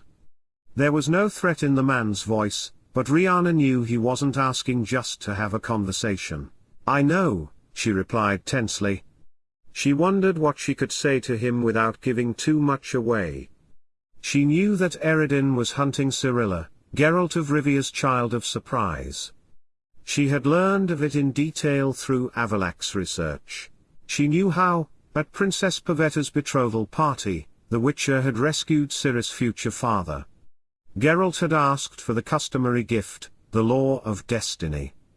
That which you already have but do not know. And of course Pavetta was already pregnant, and since Dunny, Ciri's father, didn't know it at the time, Ciri became Geralt's child of surprise. Later, through many twists and turns, Ciri had then ended up living with the Witcher after the destruction of Cintra. The situation was quite complicated, but in short, Geralt had become like a father to the former lion cub of Cintra.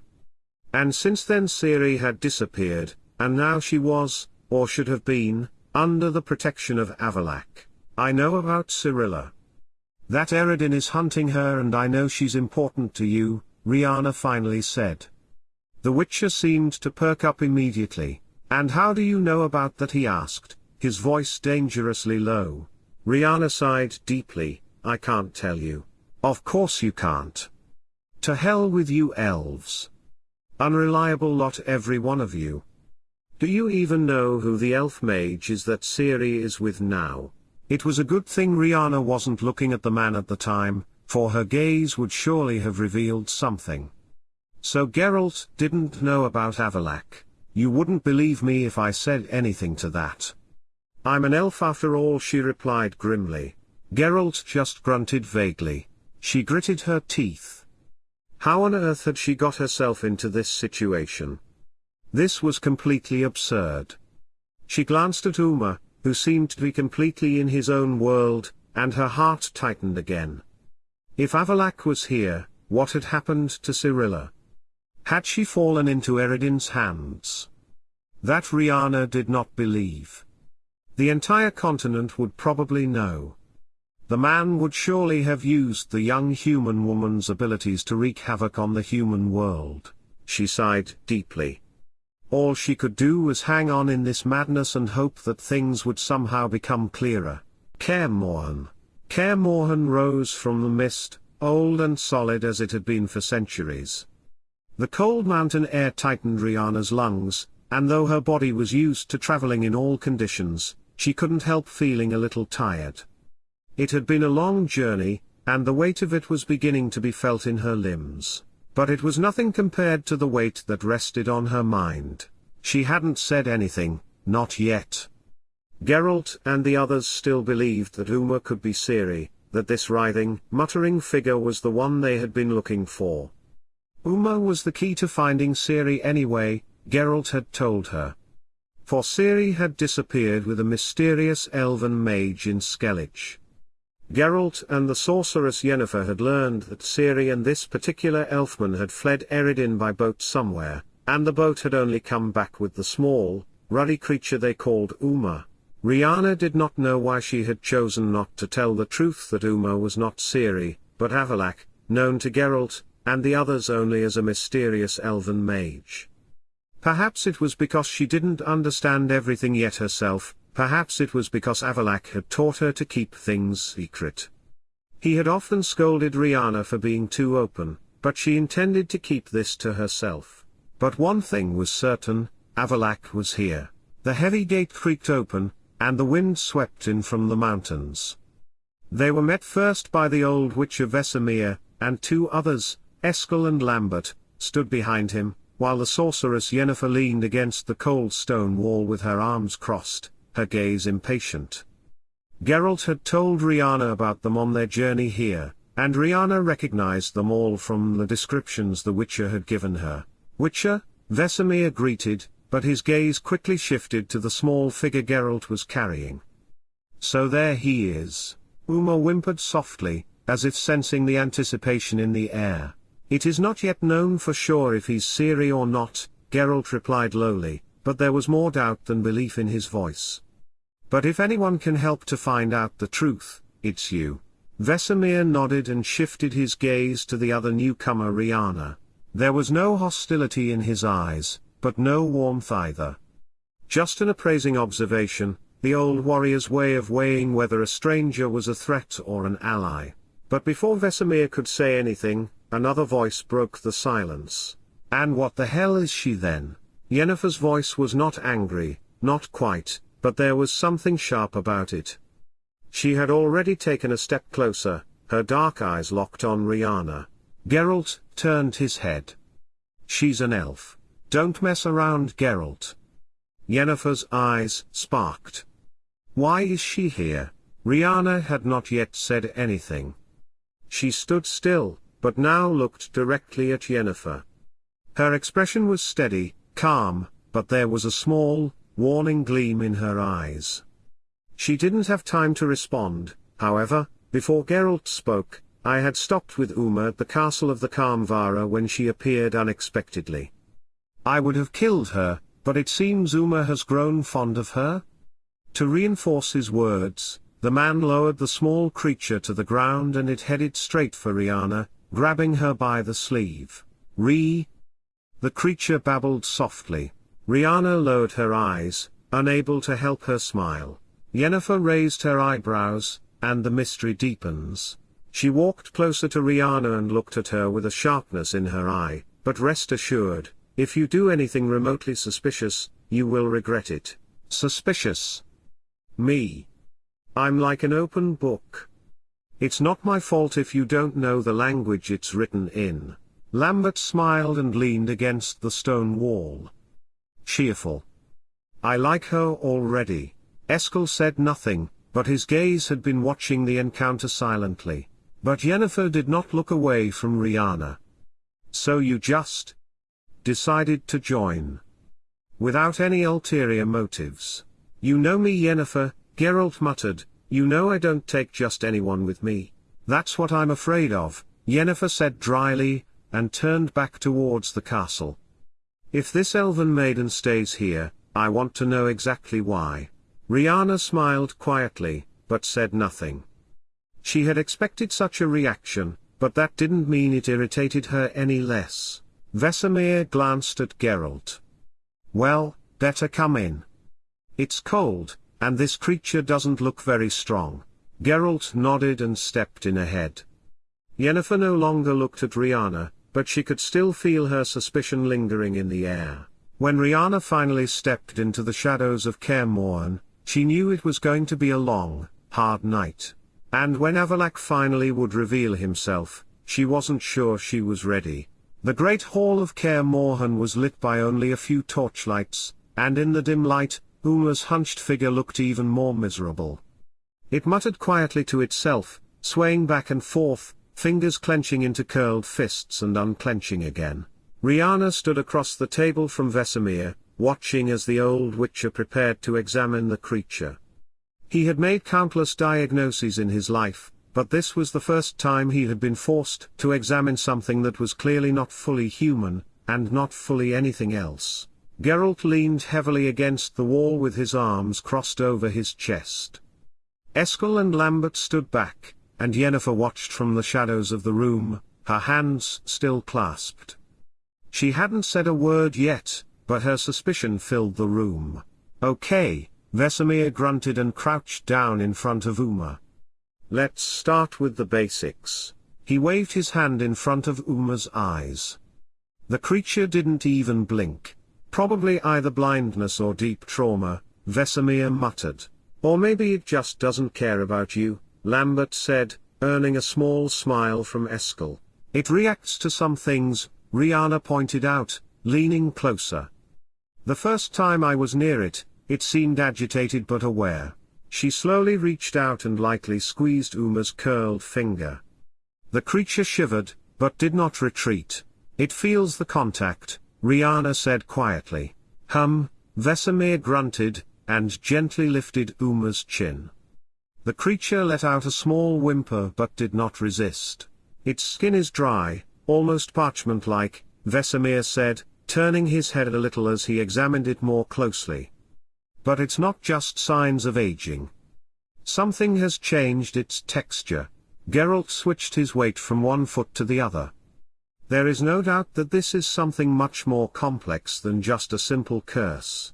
Riana tilted her head. She had felt it the moment she had touched Uma's skin, something ancient, something woven into the creature's very being in a way that was not human or even ordinary elven magic. I think it's an ancient curse of the Aen Elle. A heavy silence fell over the room. Yennefer finally stepped forward. She looked at Riana with a dangerous squint in her eyes. How can you be sure? Riana clenched her jaws. She hadn't revealed her abilities, but how could she explain sensing the remnants of the curse without telling them she was using blood magic? It's hard to explain, she said, and turned to look at Uma again. Vesemir scratched his beard and glanced at Geralt. And you assume Eredin is responsible? Geralt did not respond immediately. He lowered his gaze to Uma, who was still muttering quietly and fumbling for air with his fingers. Yes, Eredin did this, he finally said lowly. If this is ancient Aen Elle magic, it is very likely that he is the one behind this. And this creature is the key to finding Ciri. Riana clenched her fingers into a fist. Of course it was Eredin. Yennefer crossed her arms and turned to Riana. So you know the curse, but you can't tell me how you know it? Very well, Elven Maiden, how will you explain it? Riana looked her straight in the eye. Maybe I've lived long enough to learn things you haven't. Lambert snorted. Sounds like a convenient way of not answering the question. Eskel gave him a warning look, but did not intervene. Riana glanced at Uma. She felt the magic of the curse vibrate against her skin. She knew it was ancient. She knew Avallac'h wasn't just locked in this form, he was trapped in this state. And it wouldn't be broken by a spell alone. But how could she say it without revealing too much? Vesemir sighed deeply.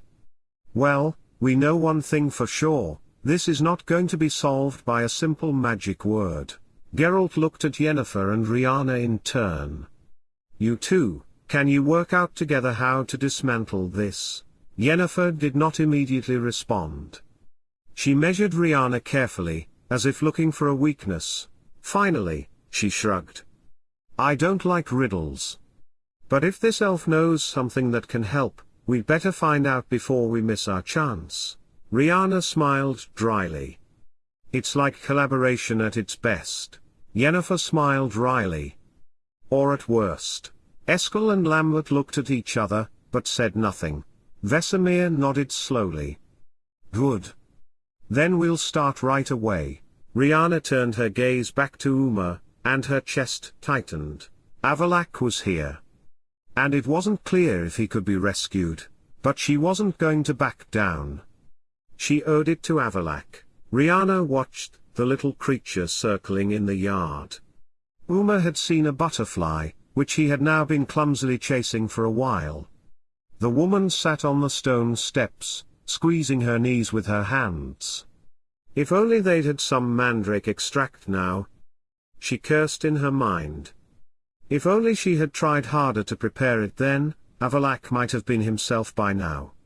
But Riana had given up after only 5 attempts. And now she had no way of even trying to make the stuff.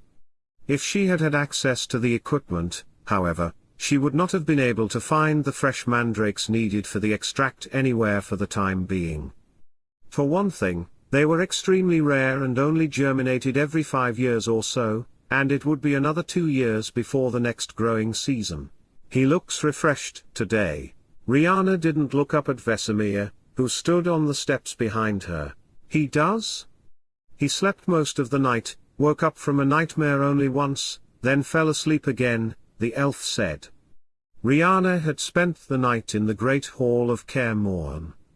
She had slept against its great fireplace and Uma had slept with his head in her lap.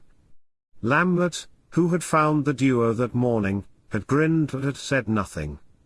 Riana hadn't had energy to put up with his grinning and had gone out with the creature in tow. They had been out all morning after that. Geralt and Yennefer had both tried to find answers to the curse on their own, while Riana and Vesemir had focused on studying Uma more closely.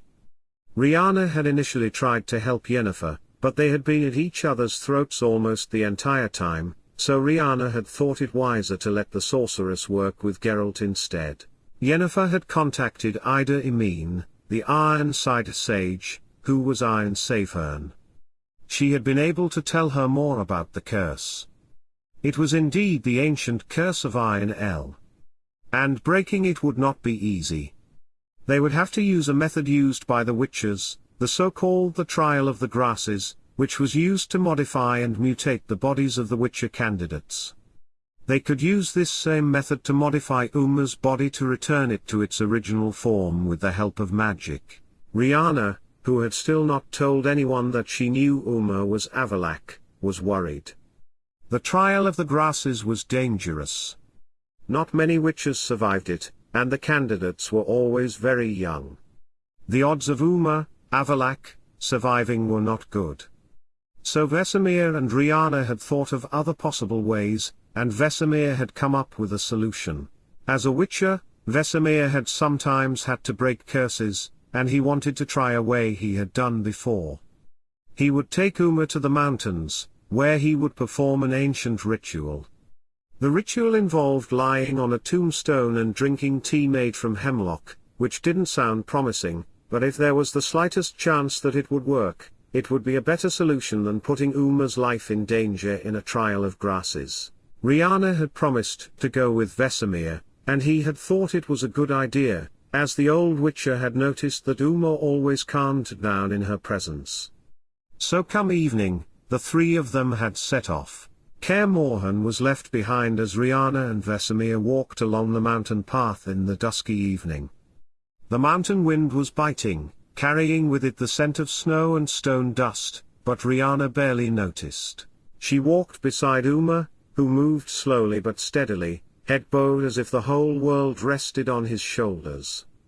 Riana had gently supported it on the way, but hadn't wanted to carry it. If the ritual was to work, Uma would have to manage on his own.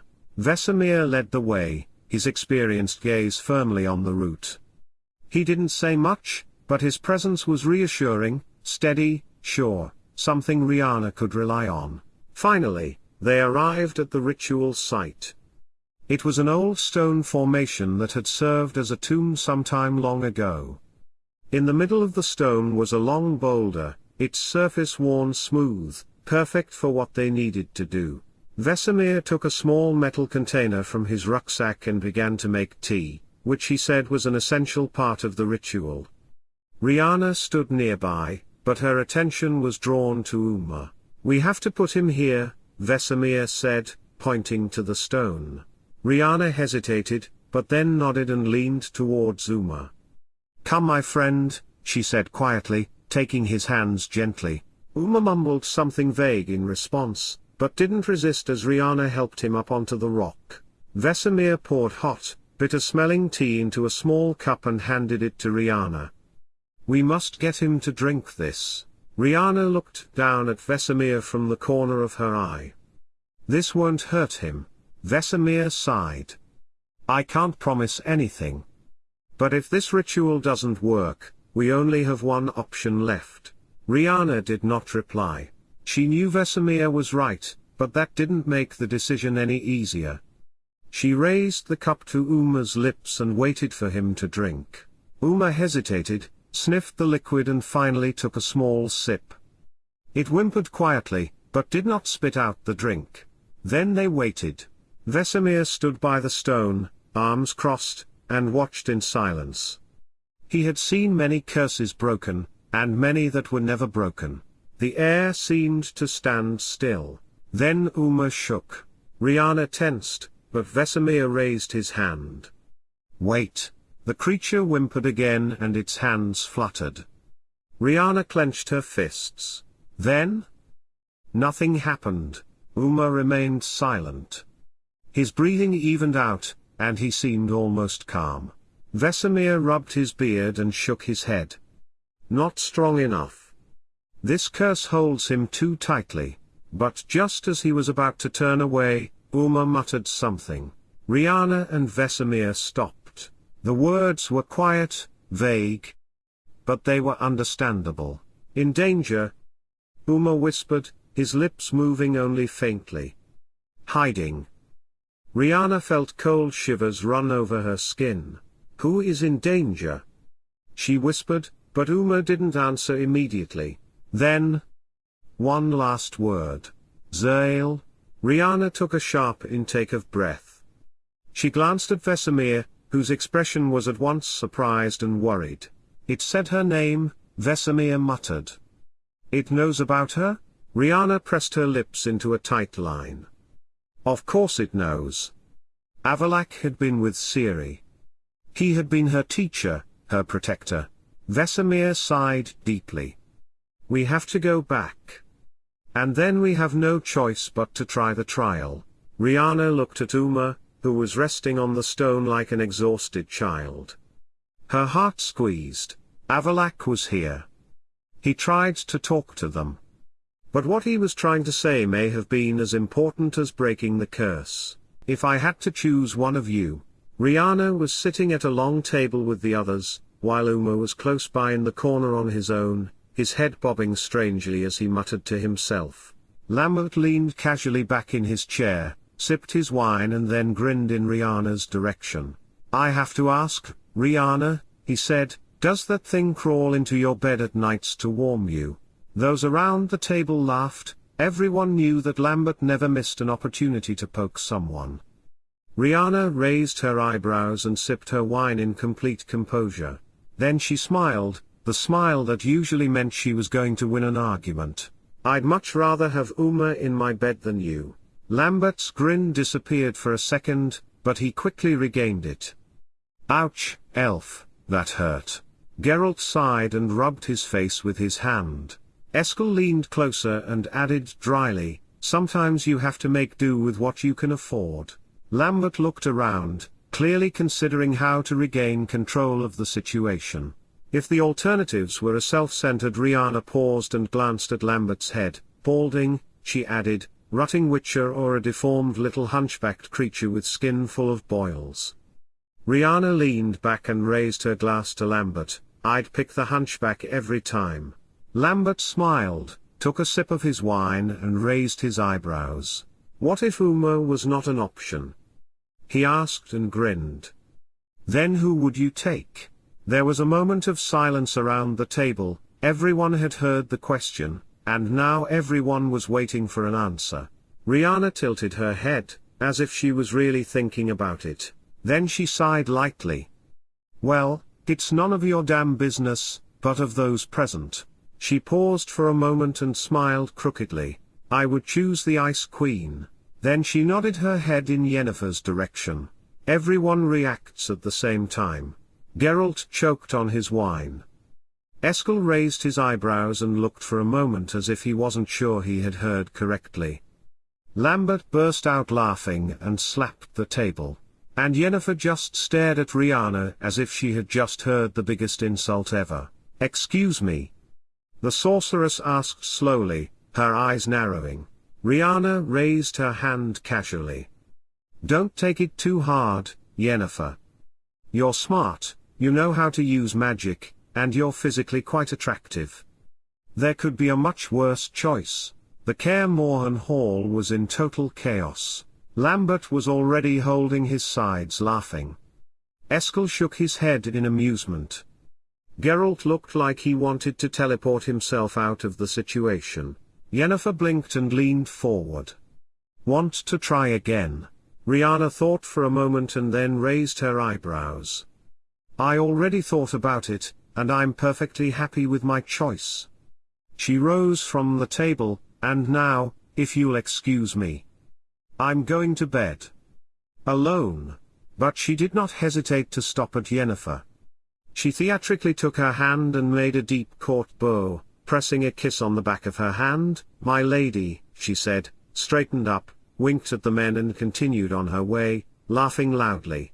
Vesemir, who met Riana at the door, looked at her in amazement. What did I miss? Lack of trust. The silence of the night in Kaer Morhen was deceptive. The wind from the mountains blew through the cracks in the stone walls, and the stars twinkled cold and distant in the dark sky.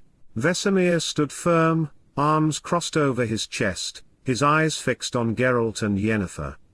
In the darkness, with only the dim light of the torches, their conversation was not light. This elf, Geralt started slowly. What do you really know about her? Vesemir leaned against a low rock and sighed heavily. Not enough. Yennefer's expression was reserved, her eyebrows slightly furrowed. And that's the problem. Geralt nodded slowly. She knows more than she cares to admit. It was clear when she spoke of the Aen Elle curse. She didn't guess, she knew. Vesemir waved his hand slowly, as if searching for words. She hasn't been hostile to us. That doesn't mean she's harmless. Yennefer's voice was sharp, and she lifted her chin. You should know that the best players never show their cards. She's hiding something, and I don't like it. Geralt did not respond immediately. He had noticed the same thing. Riana had not lied. Not directly. But she hadn't been completely honest either. Vesemir sighed. The creature trusts her. That's clear. And she cares about what will happen. But why? Yennefer eyed Geralt. If she were an ally of Eredin, this would be the perfect way to infiltrate us. Geralt squinted his eyes. In that case, why would she have tried to prevent the trial of grasses? Yennefer raised one eyebrow. Maybe she's not sure which side she should be on. Vesemir shook his head. Or maybe she's just afraid it'll kill Uma. Geralt rubbed the back of his neck. She's not stupid. She knows we have no choice. Yennefer stepped closer, her gaze increasingly shadowy. But what if what she's not telling you is something that could change everything? Vesemir looked at them both. There is no doubt that she is strong. She knows more than most, and that's no coincidence. But if we don't know what she really wants, we have a problem. Geralt nodded slowly. Let's keep an eye on her. Yennefer smiled dryly. Already on it? The fire in the fireplace had faded to a glowing orange ember, and the stone walls of Kaer Morhen felt colder than before. Uma was sitting on the floor in front of the fireplace, crouched down, his legs strangely twisted under him, as always. The creature was silent, which was rare. Usually it muttered, whimpered or made vague noises that no one could quite understand. Now it just stared into the flames. Riana leaned against the stone, arms crossed, watching. "You should be sleeping," she finally said quietly. Uma did not answer, but his ears moved. Riana sighed and stepped closer, crouching down next to the creature. She should have treated it like any other, a strange, sad creature that was as much of an enigma as its curse. But she couldn't. She had to know. Find out. She reached out and gently placed her finger on the wrinkled back of the creature's hand. Its skin felt strange, hard but alive, warm but alien. Slowly, Uma turned his head and looked at her. It was not just a look. It was something deeper. Something that made her heart beat too fast. "Avallac'h," Riana whispered, barely audible. Uma's mouth opened. It let out a small, shuddering whimper, no words, nothing anyone could understand. But Riana understood. That was her name. Not out loud, but she heard it anyway. Something inside her broke. "Shit," she muttered, and pulled her hand away as if she had burned herself. Uma made a strange, sad sound and reached awkwardly for her sleeve, fumbling as he had before. Riana closed her eyes for a moment and took a deep breath. "Don't do that," she said lowly. Uma tilted his head. "Don't do it," Riana repeated. "Don't try. Remind me of who you are."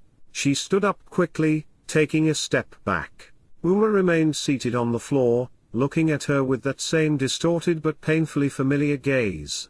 "I know you're there," Riana said quietly. "But I can't help you," Uma whimpered low. Riana clenched her hands into fists and turned her back. She didn't know where it would all lead, but she knew that when the moment came and the truth was revealed, it would hurt far more than she was prepared to admit. And yet, as she walked away, she could hear Uma muttering softly behind her. Not her name, but something else. Something, which sounded more like longing than any words could ever say. Transformation. Everything was going wrong. Riana stood aside, leaning her arm on a stone table. She hadn't known how badly Avallac'h, had been corrupted until she saw the creature up close. From the first moment, she had felt the familiar pulse, but it had been distorted. Weak and slow. And now, as Yennefer and Geralt used their magic to lift the curse, she saw what she had already sensed. Avallac'h would not last to the end. Uma was lying on the table where he had been tied for the removal of the curse, his body convulsing in pain, his breathing heavy and ragged. Magic was tearing him open, but not to free him, not yet. It tortured, delayed, tore soul and body apart, but would not let go. And Riana did nothing. Not yet. She couldn't. A little more, Yennefer hissed, but her own voice vibrated with exhaustion. Sweat glistened on her temples. "I'll get it off." "Yen," Geralt growled, but the wizard didn't listen. The creature on the floor parried, and the sound made Riana's insides twist. She had heard many tones in Avallac'h's voice, mockery, superiority, cold analyticality. But never this. This was desperation. And that was enough. Riana pushed herself away from the side table and stepped forward. "It will kill him," she said lowly. Yennefer didn't even turn to look. "I've got this." "No you don't," Riana replied and took another step closer. "You will crush him." Yennefer was about to open her mouth to speak back, but then Uma squirmed again, and something inside him broke. He made small, painful sound, barely even human, but enough to silence everything. Riana inhaled sharply. She was no longer thinking. She just acted. Before anyone could stop her, she had pushed past Yennefer and next to Uma.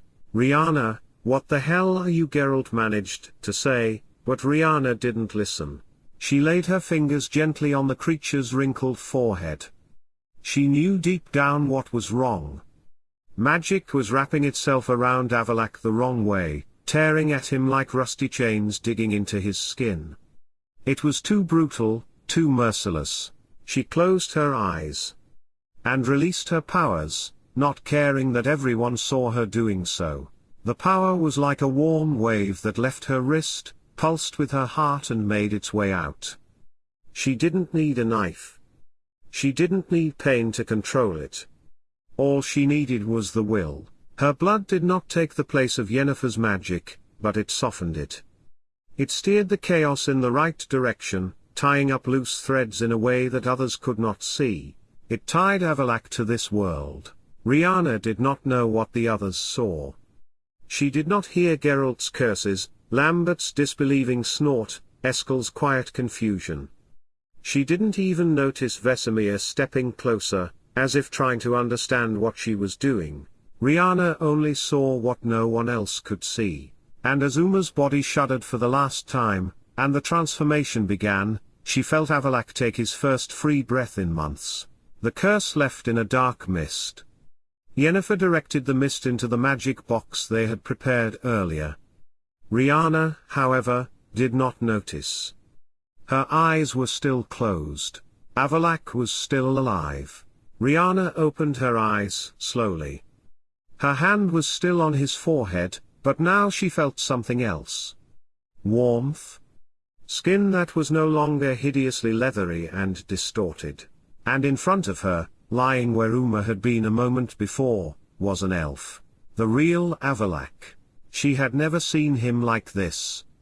Vulnerable. His breathing heavy, his body still rigid with pain. He said nothing?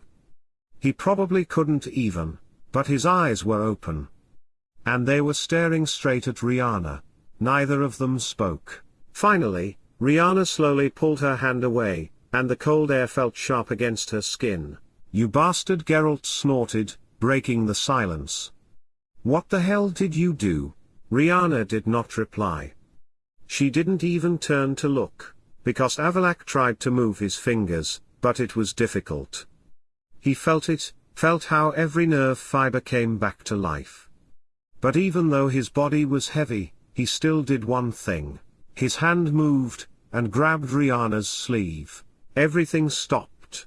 Riana stared at him, her heart pounding. Avallac'h said nothing. He didn't even look at her anymore, his eyes half closed, barely conscious. But his fingers were there. The same way Uma had once done. Slowly, carefully, Riana pulled her arm away. Avallac'h's fingers came away reluctantly, and he sank back to lie down. Riana felt everyone's eyes on her but said nothing. She turned her back and took a few steps back. Avallac'h was alive. Ciri? Zerael? She is. She's on the Isle of Mists, still hidden. But if Eredin finds her... The mage whispered. Of course, Ciri. Riana had only thought of Avallac'h, but all this was done for Ciri. The witches and Yennefer, they had only wanted to lift the curse because Uma was the key to finding Ciri. Riana stepped back without looking at anyone, her arms crossed over her chest. In a quiet voice, the elven mage told them how to find the Isle of Mists, a place hidden by powerful magic. But Riana couldn't worry about Ciri, no matter how hard she tried. She looked over her shoulder at the mage, who seemed to be teetering on the edge of consciousness. And his fingers twitched, as if searching for something to cling to. The Witcher looked at him for a long moment. "I'm going to go get Ciri and find some allies at the same time. When I find Ciri, I will bring her here. Eredin will surely follow, and then we will need all the help we can get." He turned and looked at Yennefer. "Keep an eye on the elves. This Avallac'h, I've encountered him before and I don't trust him. Nor the woman. She knew. With that said, the man left. Yennefer turned her gaze to Riana.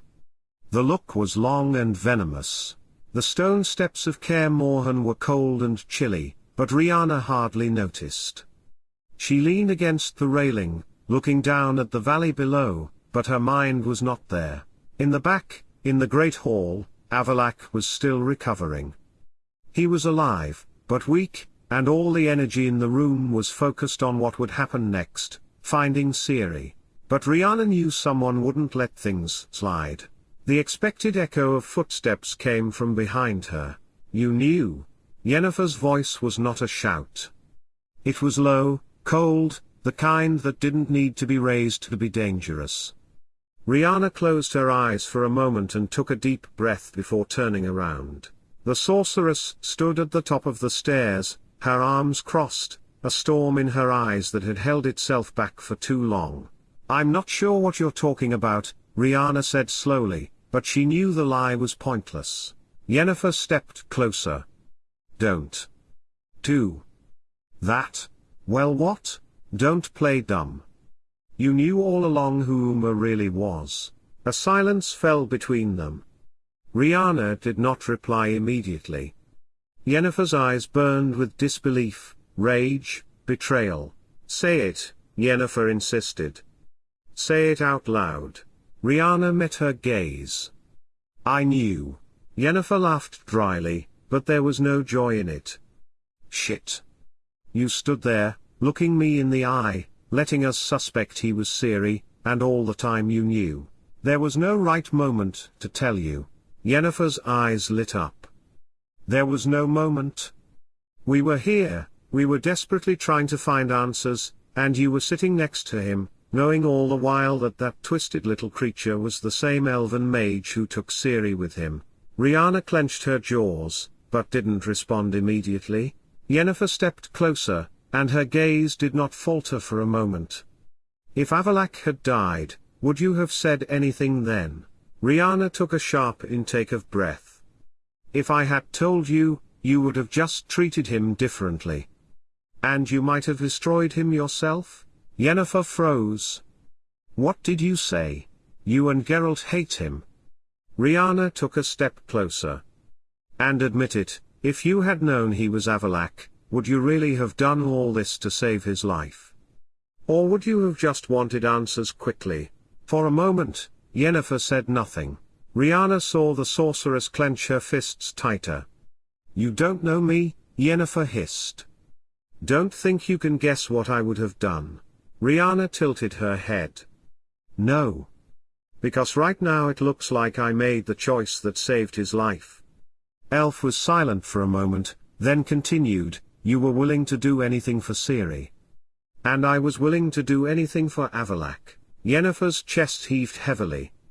That doesn't mean it was your decision. Riana looked at her for a long moment and then sighed deeply. Maybe not. But if the same situation happened again, I would make the same choice? The silence between them was like the eye of a storm, charged, expectant. It was Yennefer who finally looked away. This is not over, she said quietly, but her tone was threatening. Don't think you've earned my trust. I saw what you did. You used blood magic. Riana smiled dryly. There it was again. How stupid and full of prejudice people could be. The sorceress had spat out the word as if it were a curse. Blood magic. Riana didn't expect Yennefer to understand. So far, Avallac'h was the only one who had really understood her powers. Even Elaine, the woman who raised her, her childhood best friend. And even Gage hadn't truly understood. Yennefer said no more. She turned on her heels and walked back inside, but Riana knew this would not be the last time they would return to this conversation. Left alone in the cold of the night, Riana knew that Yennefer would never forgive her. But that was not her concern. Because right now, in the stone halls of Caer Morhen, Avallac'h was breathing again. Her former master, a man she had thought had disappeared from her life forever, now needed her and her healing abilities. The silence of the night. The light from the candle glowed softly on the stone walls. The air was filled with the scent of medicines and herbs, dried chamomile, thyme, alcohol. Riana sat by the bed, quietly mixing a thick, golden yellow drink in a small bowl. Her fingers moved habitually, but her thoughts were elsewhere. Avallac'h was still lying in bed, his eyes half closed, his breathing still heavy. The curse removal had been brutal. His body still bore the marks of pain, bruises, frostbite, deep furrows of exhaustion on his face. But he was alive. Riana dipped her fingertips in the mixture and lightly touched the man's arm. The skin was still cold, but not icy as before. She sighed softly and set the bowl aside.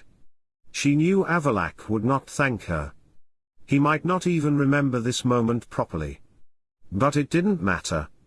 She was doing what she had always done, keeping alive those she could. The room was peaceful, quiet, fragile. It shattered with a creaking door. Riana raised her eyes. Yennefer stood at the door, arms crossed, her gaze boring into Riana like a sharply aimed blade.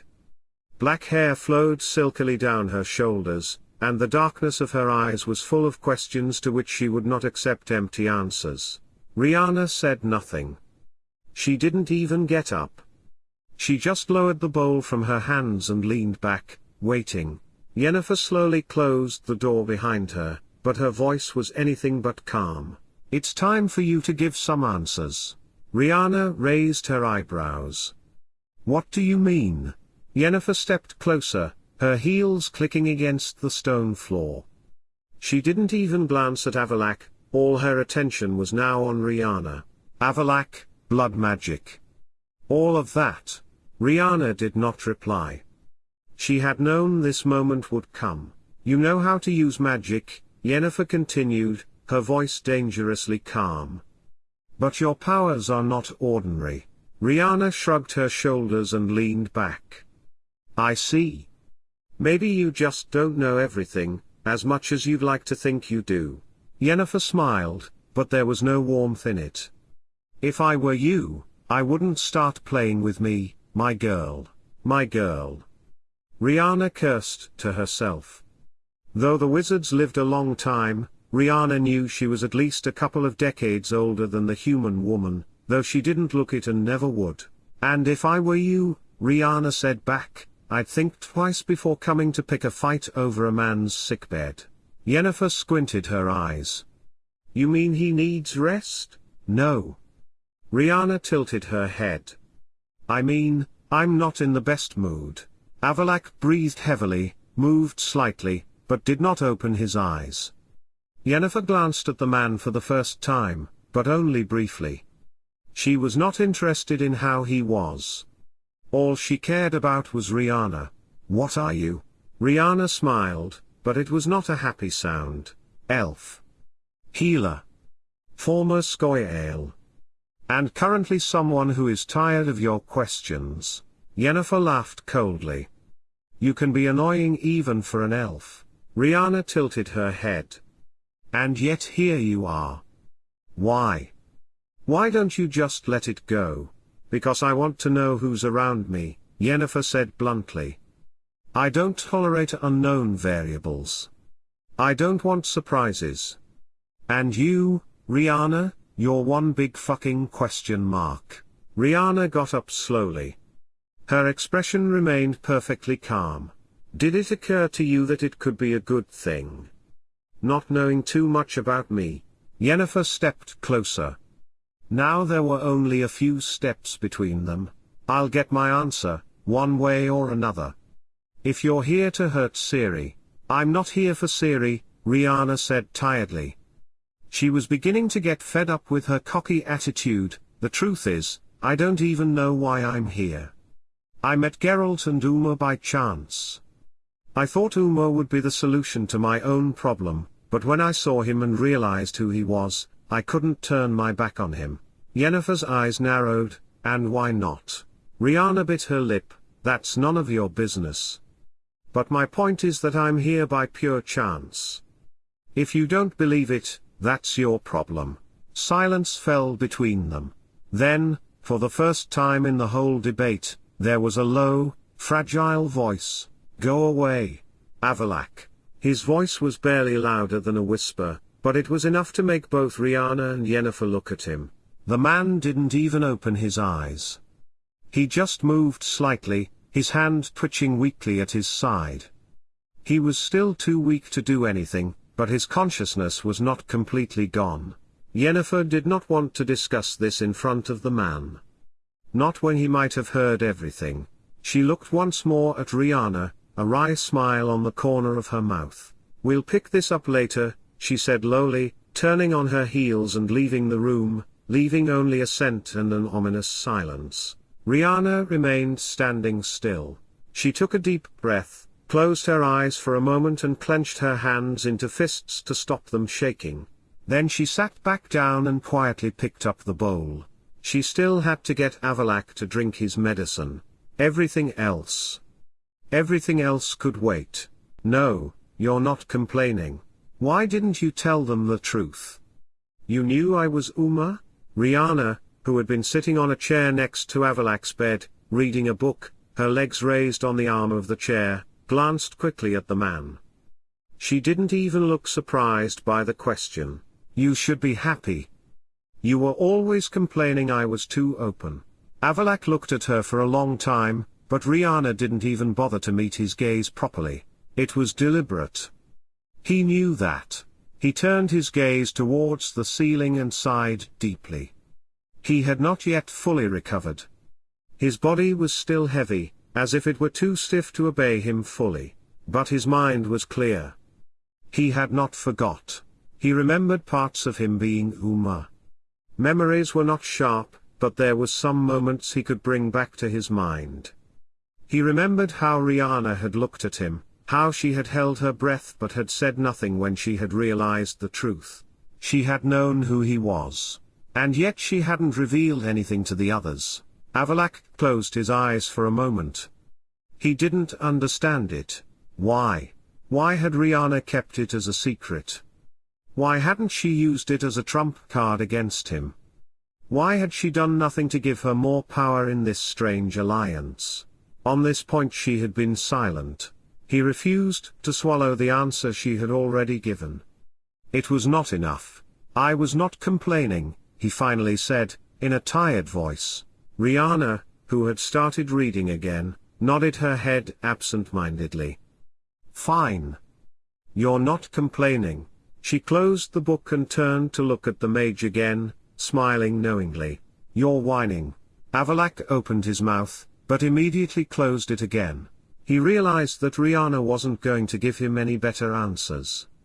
Not in this moment. He watched as she picked up her book again and opened it, returning effortlessly to her reading. The conversation was over, at least for her, but Avallac'h was not yet ready to let go. He wanted to know? He wasn't sure why it was this particular issue that weighed so heavily on his mind. But somewhere inside him, there was a feeling that he did not fully recognize. He had been helpless, and Riana had known it. But she had not taken advantage of it. Why? He hasn't made her life easy, and they hadn't parted their ways in the best terms. He turned to look at Riana, but she was already engrossed in her book. She was no longer present in the moment. Avallac'h knew he would not get an answer. Not yet. But he knew he wouldn't stop looking for it either. Preparations. Riana leaned against the balcony door and looked down on the courtyard of the fortress. On his way to find Ciri on the Isle of Mists, Geralt had called on Kaer Morhen for potential allies who might be of help in the fight against Eredin. For they knew that Eredin would come after Cirilla as soon as he sensed her movements, as soon as Geralt and Ciri left the mysterious island where Avallac'h had hidden the woman before turning into Uma. The island, hidden by magic, had been the only option for Cirilla's sanctuary. People had started arriving the night before. The first to arrive at Kaer Morhen was a bald and muscular witcher named Letho, followed shortly after by Vernon Roche with a woman named Vess. In the morning, the Skellige druid leader Ermion, accompanied by the Skellige warrior Gealbhan, had arrived, and the dwarf, Zoltan Chive a little later. A moment later, 2 more people had entered the courtyard via the portal, the sorceresses Keira Metz and Triss Merigold. Triss' arrival was a nice surprise. Riana had liked her from the moment she met her in Novigrad, and there was now at least one person who didn't treat her like a plague.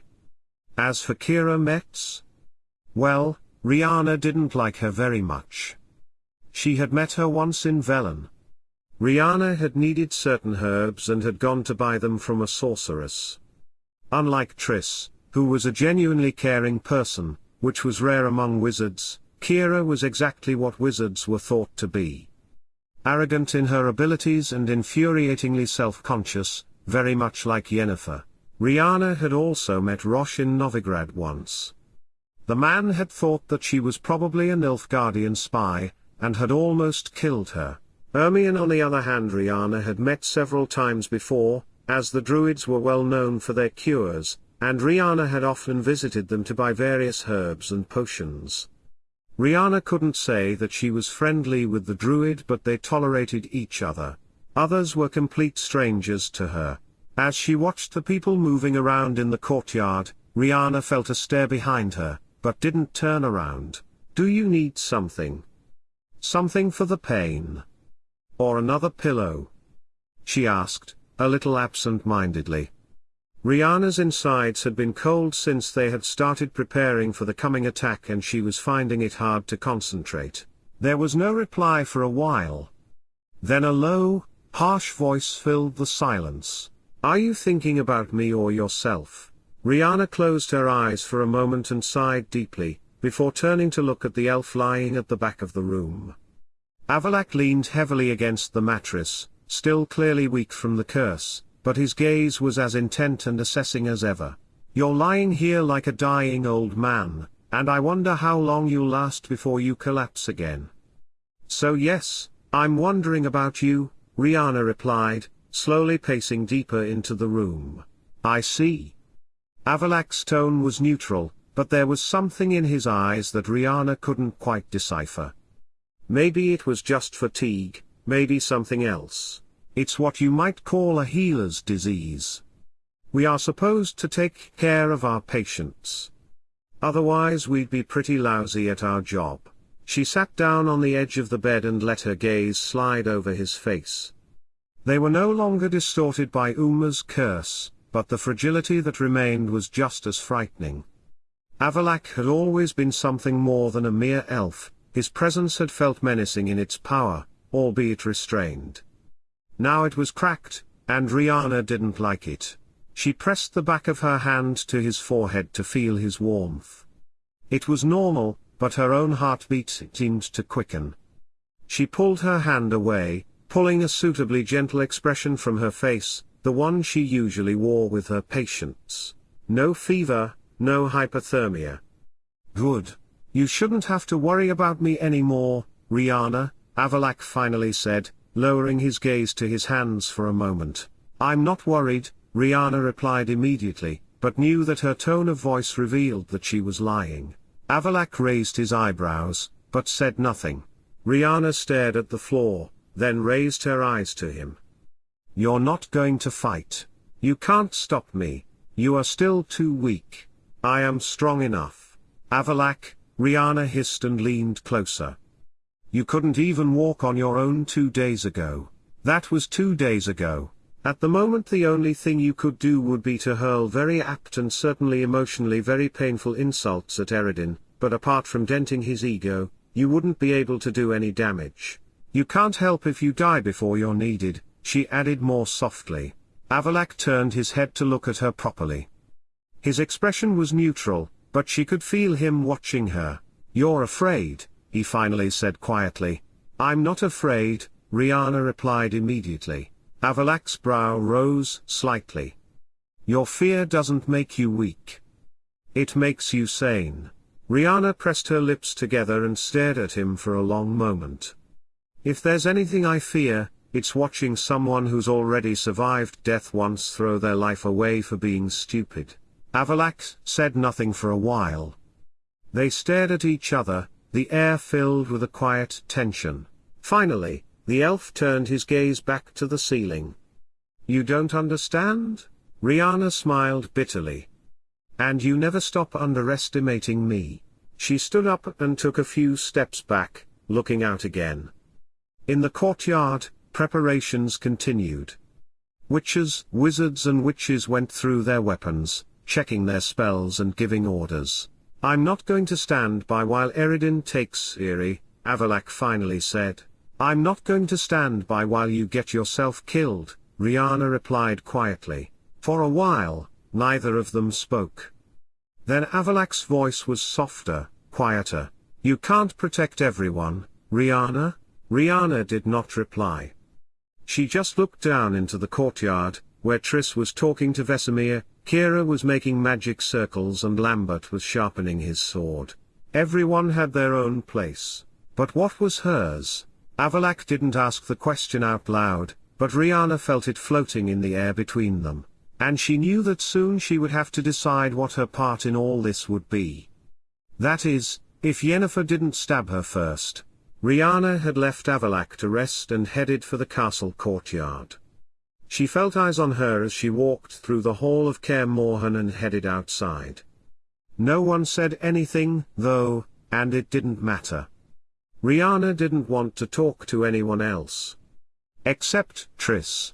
When the red-haired sorceress saw the elf, her mouth curved into a smile. Riana. To the surprise of the others, the women hugged each other warmly. Riana was aware of Triss' familiar scent, a blend of herbs, alchemy and a light perfume, before the red-haired sorceress wrapped her arms around her. "It's been far too long," Triss said quietly, before pulling away and measuring Elf with her gaze. "You look?" She raised her eyebrows. "Exhausted?" Riana laughed dryly. "That's a nice thing to say. I've spent the last few days treating a very grumpy elven mage who just won't believe he needs to rest. It's like trying to boss a toddler around." Triss smiled and grabbed Riana's hand, pulling her a little further out of the yard, out of earshot of the others. Even though the evening was fading, Kaer Morhen was buzzing with activity. Everyone was preparing for the onslaught of Eredin's forces. "I heard from Yennefer what happened," Triss said with a worried look on her face. "And she certainly didn't color the story at all," Riana sighed. "Well, you have to admit that for her, the situation is dubious to say the least. She doesn't know you, you turn up out of the blue. Of course she's suspicious." The woman was silent for a moment before saying, "You do look tired. You need rest?" Riana shrugged. "I can't afford to rest." Triss looked at her silently for a moment, and Riana knew what she was thinking. She felt the same look she had given her earlier in Novigrad, warm, yet concerned. Finally, the sorceress shook her head and grabbed Riana's arm. "Walk with me." She didn't let her refuse, but started to lead her across the yard. Though the busy footsteps of the witches and wizards around her echoed through the stone corridors, Riana felt Triss' company calm her mind for a moment. "I remember when you said you never wanted to end up in this situation," Triss finally said.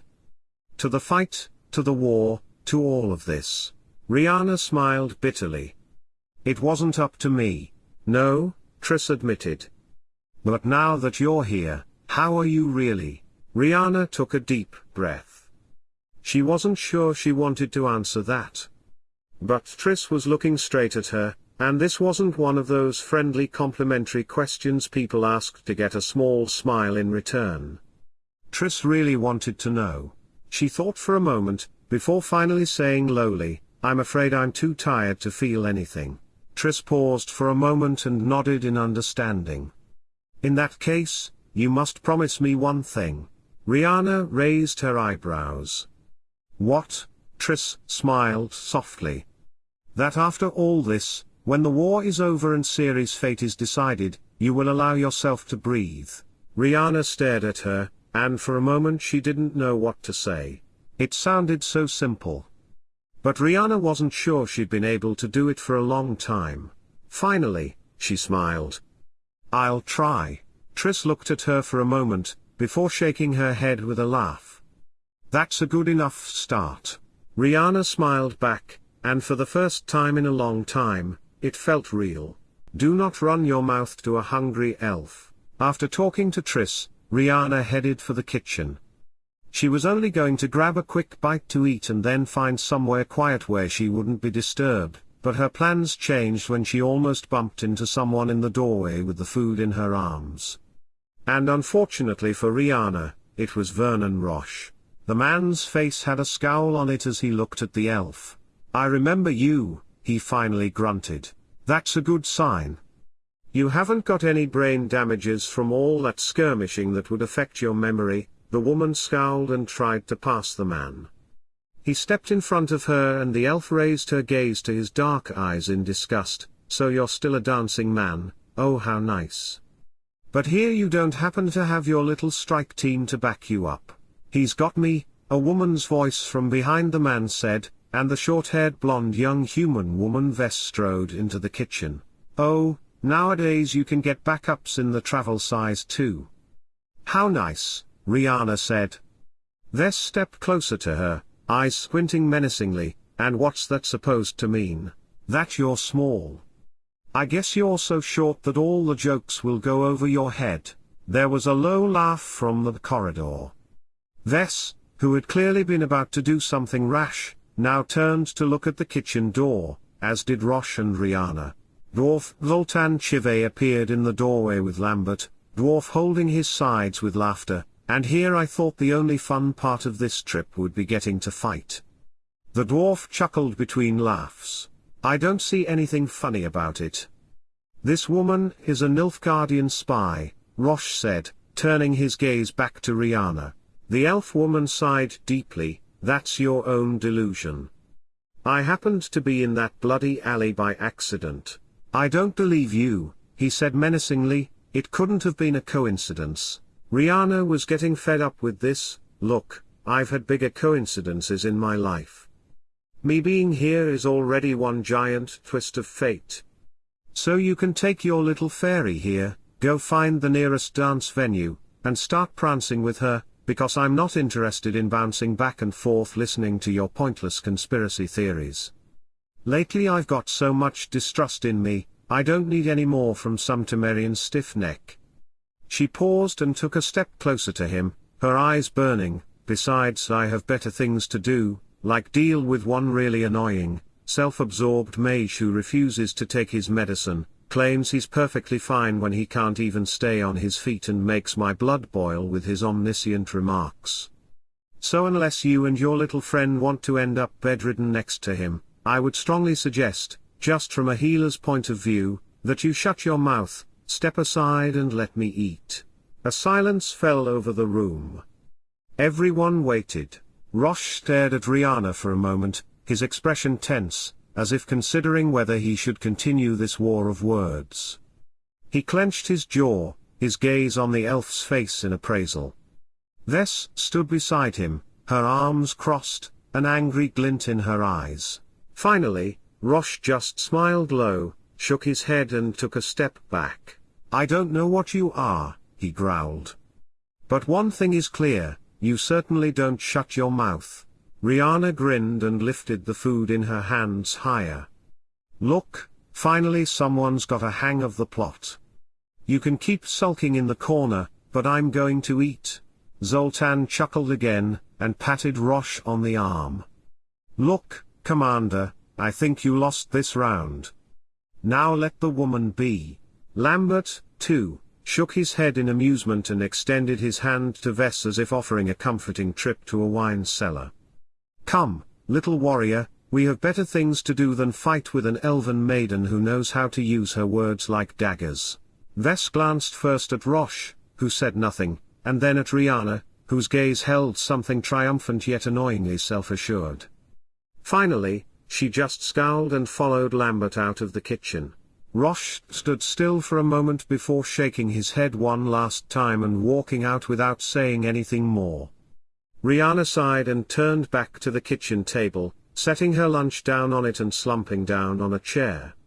She grabbed the first piece of bread in her hand and muttered to herself, "At last? You can't even eat in peace in this place." Zoltan sat opposite, and lifted his pint. "Oh, but you, my dear, made quite a show of it. I think we're all beginning to like you more and more." Riana grinned, took a mouthful and said with her mouth full, "I think Rosh is starting to warm to me too."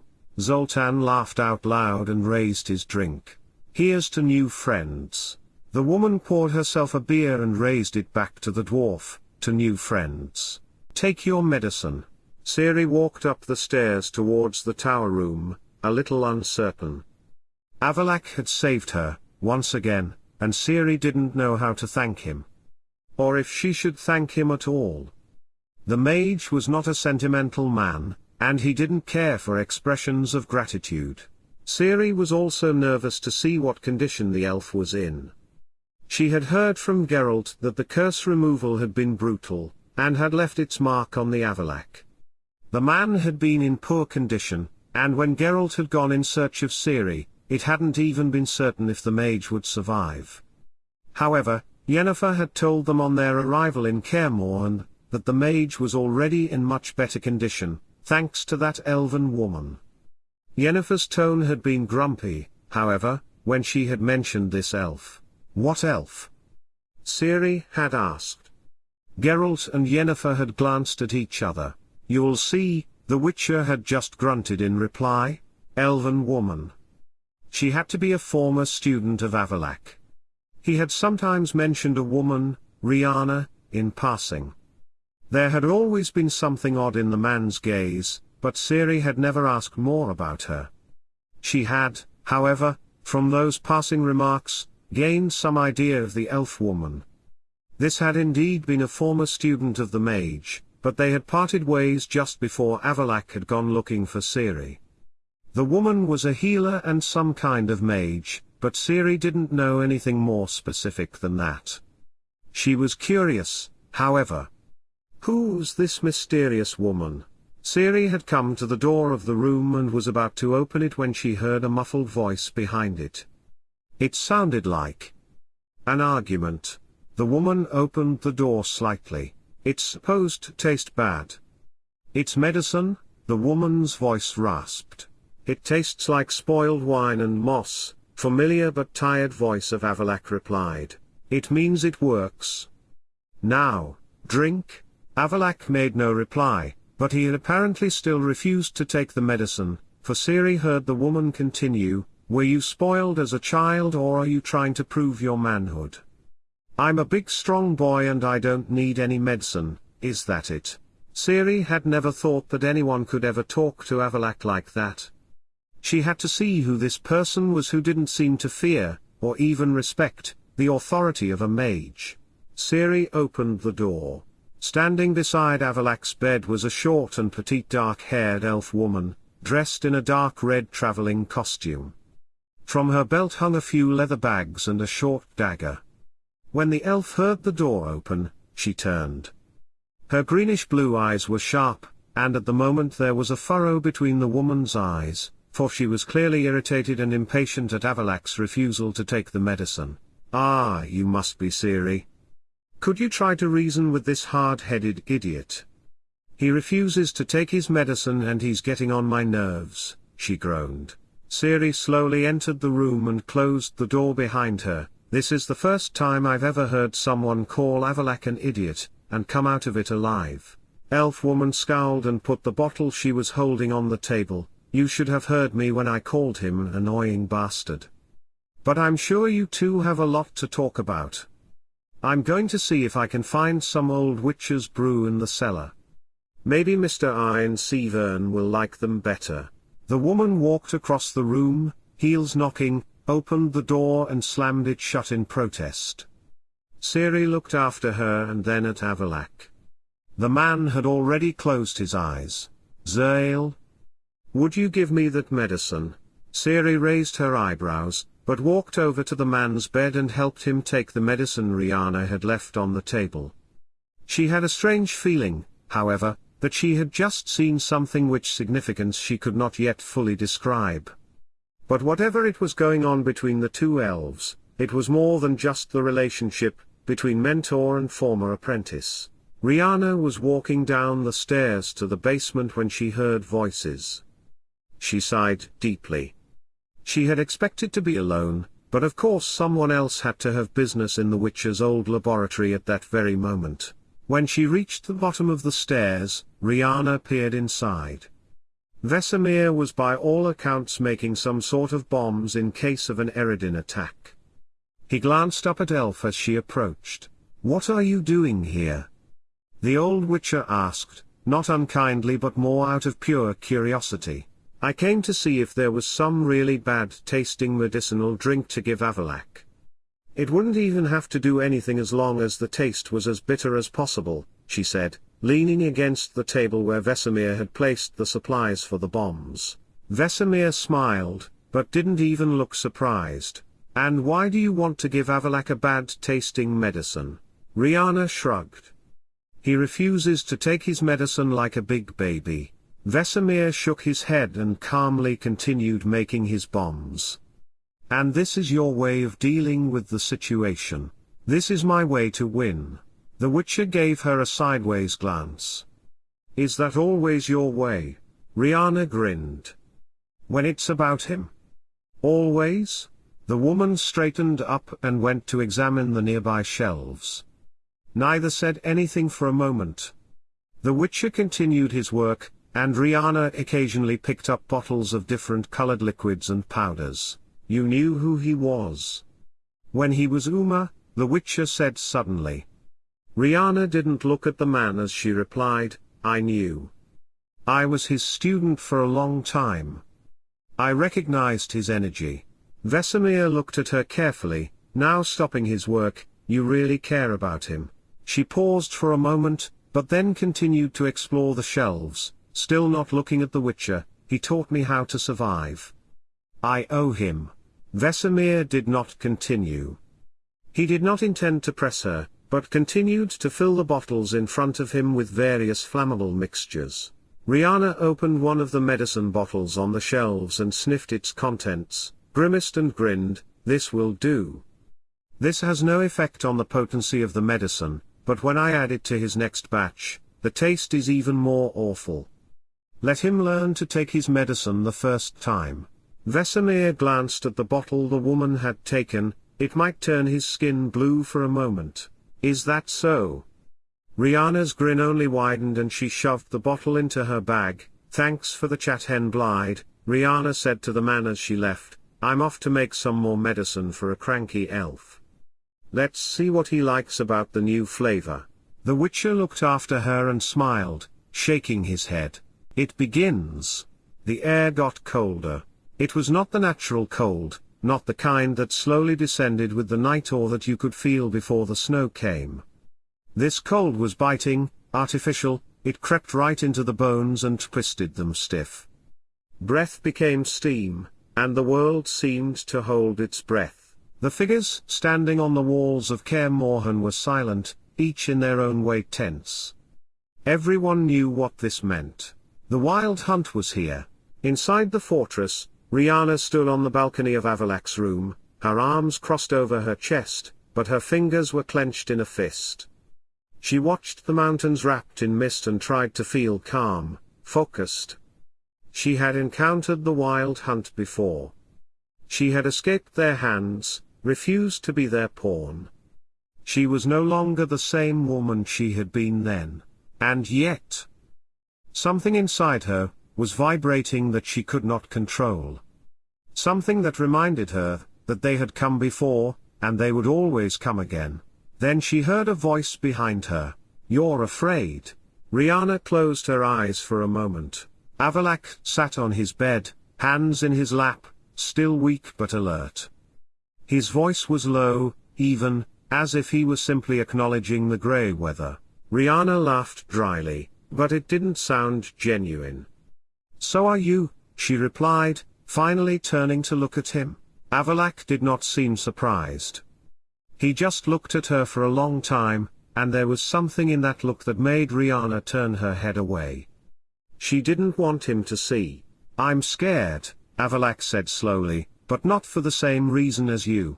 Riana clenched her jaw tightly. "Tell me, O mighty sage, For what reason am I afraid? She asked, her voice louder than she had intended. Avallac'h did not respond immediately. He watched her for a moment longer, and then he turned his gaze back to the sky, which was darkening ahead of the battle. You're not afraid to die, he finally said. You're afraid of watching others die. Riana didn't say anything for a while. She didn't move. Because Avallac'h was right. And that annoyed her more than she was willing to admit. When I was with Scoia'tael, every time they went into battle, I was left waiting to see who would come back, who I could still save and who I would never see again. Down in the courtyard of the fortress, the witches Geralt, Letho and Lambert headed out of the gate into the woods. Riana followed them with her gaze. Everyone took up their positions. Yennefer at the crest of the wall on the other side of the fortress, ready to cast the shield that would force the hunt into the forest first, Triss at the top of the wall, waiting for a signal from the three witches, ready to rain fire down on the attackers. In the courtyard, Eskel, Ermion, Zoltan, Roche, Vess, Kira, all at their posts. Ciri was invisible inside the fortress, Avallac'h powerless in his bed, and Riana. She took a deep breath and let her fingers relax, letting her fist open. She turned away, and started walking towards the door. It was time for her to join the others. Avallac'h did not follow, he could not, he was too weak, but he looked after Riana, and his expression was no longer one of neutral observation, because he knew she was really scared. More afraid than she realized. And that is why you are more dangerous than anyone else, the man said quietly to the empty room. Riana walked down the corridor towards the castle hall, where the others were already preparing for battle. She could hear the clang of weapons, feel the tension in the air from the protective spells. Her heart was pounding. She paused for a moment. She could still turn back. She could stay hidden, stay where she wouldn't have to watch everything fall apart around her. But then she remembered Gage's face as he had forced her onto the horse. He had known he was going to die, even though Riana hadn't realized it at the time. Only later, when she remembered that moment, had she understood. The expression on man's face had been calm because he had accepted the fact that he wasn't going to survive the battle. She wouldn't let Eredin take any more from her. Riana turned her gaze towards the gate of Kaer Morhen and stepped deeper into the shadows, towards a destiny that was no longer just waiting. Even though Eredin had stopped chasing her, Riana hadn't forget him. Riana felt the opening of the portals in the air. They distorted the environment, drawing in cold from other worlds. She could count at least 5 different points from which the Wild Hunt's soldiers were now pouring into the forest surrounding Kaer Morhen. One of them was near her. The woman slashed her palm, and let the blood droplets fall to the ground. In the dark night, the blood was indistinguishable from the soil, but she felt each drop as if it were part of her. Then she heard heavy footsteps approaching. 5 soldiers. Armor heavy, weapons exposed, movement slow but confident. Riana did not hide. She stood in the middle of the path, waiting. They spotted her. They stopped for a moment.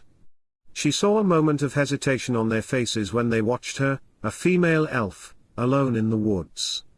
And they sensed no threat. They were normal soldiers, all flesh and steel, with no ability to recognize what was really in front of them. Then she turned and ran? It was exactly what they had expected. Their armors clanking as the men went after her, heavy with the certainty that this was just one more kill on their list. Riana made them believe so. Until she stopped. It happened so suddenly that even the soldiers halted. She didn't turn to them, just stood quietly, her back to them. A small smile flashed across her lips. She looked over her shoulder. Her eyes were almost glowing.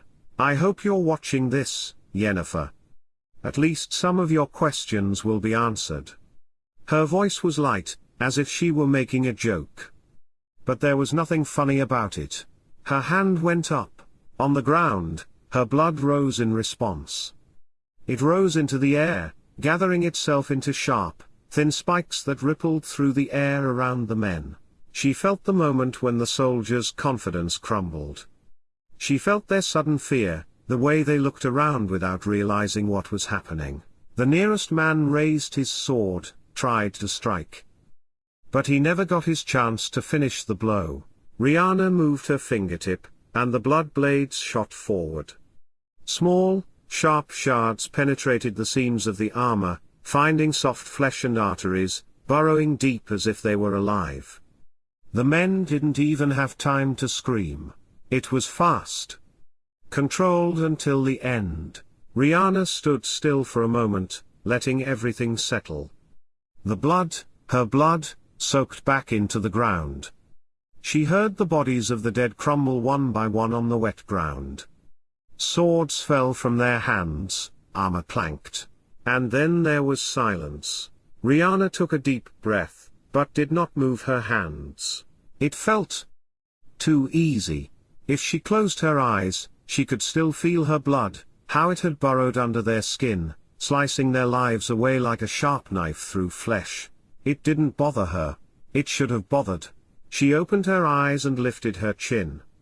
She turned around, without looking at the bodies, and headed back towards the fortress. The forest around Caer Morhen was dark, but not quiet. Riana moved in the shadows, breathing lightly, listening. With each step, the ground beneath her was cold, but it wasn't a natural cold. It didn't come from the night or the mountains. This was the cold of the wild hunt, the kind that made every breath heavy and oppressive. She didn't know how many she had already killed. The bodies of the men in black armor now lay in the darkness, in the cold mud, their blood mingling with the earth. She didn't even feel guilty. Nor angry. This was no longer personal. This was war. She wiped the back of her hand, and her blood rippled through the air, forming a small red arc that fell slowly like heavy raindrops. She didn't need the knife every time anymore. She felt his powers clearly, and they answered her call faster than ever before. Her body was finally beginning to accept her for what she was. Something moved on her right side. Riana turned quickly and raised her hand. She knew before she saw. Soldiers had crept up behind her, thinking they could surprise her. This time she didn't wait. The blood around her rushed forward like an erupting wave, and the soldiers fell before they realized what was happening. Their weapons fell to the ground with a metallic clatter, their armor cracking with their own bones. Riana breathed heavily, drew her blood back into herself and backed up a few steps. This was too easy. Where were the commanders? Where were the ones who really knew magic? And then the air changed. Portals? She felt their distortion in the air, a weight pushing into reality as if tearing it open. First one. Then another. Then a third. No longer just in the forest. Now the courtyard of Caer Morhen was filled with them. Her breathing stopped for a moment. She felt Ciri. She felt the way she moved. And she knew she wouldn't stay hidden. Of course she wouldn't. She was like a fire, too bright, too powerful to be kept under wraps. Riana bit her lip and looked around. She could stay here, keep fighting in the forest, slow them down. But what good would it do if Ciri, and the others were left alone in the yard? She felt the portals increasing every second. Yennefer was no longer able to keep the shield up. The witch's stairs were now completely open.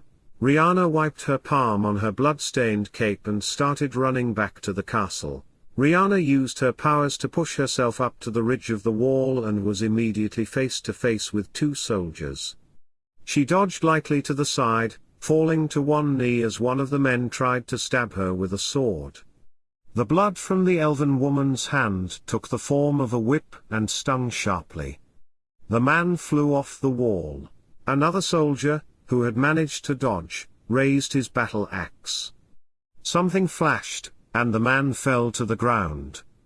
Ciri stood behind him, sword in hand. The whipped blood receded and Riana stood up. But there was no time to praise or wonder. for flames flickered somewhere on the wall.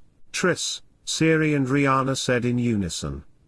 They exchanged a quick glance and then both started running along the wall towards the flashes. The flames blazed high, illuminating the walls of Kaer Morhen like a momentary sunrise in the night. Triss was in trouble. Riana and Ciri did not slow their steps, but hurried forward along the narrow rocky ridge, Ciri light and lithe as a fox, Riana focused, her blood already in motion.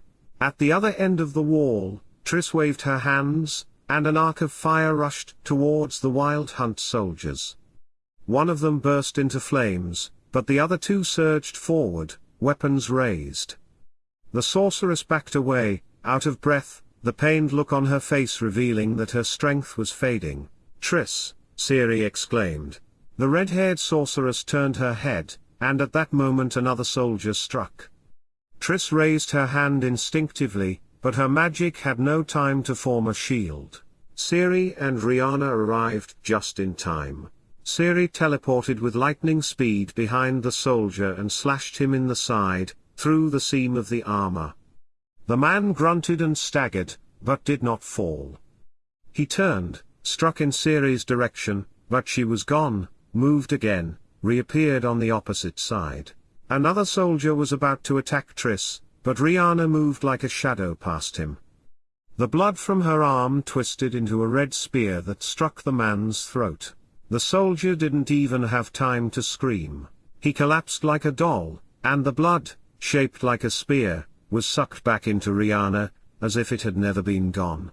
Triss gasped, looking at them both.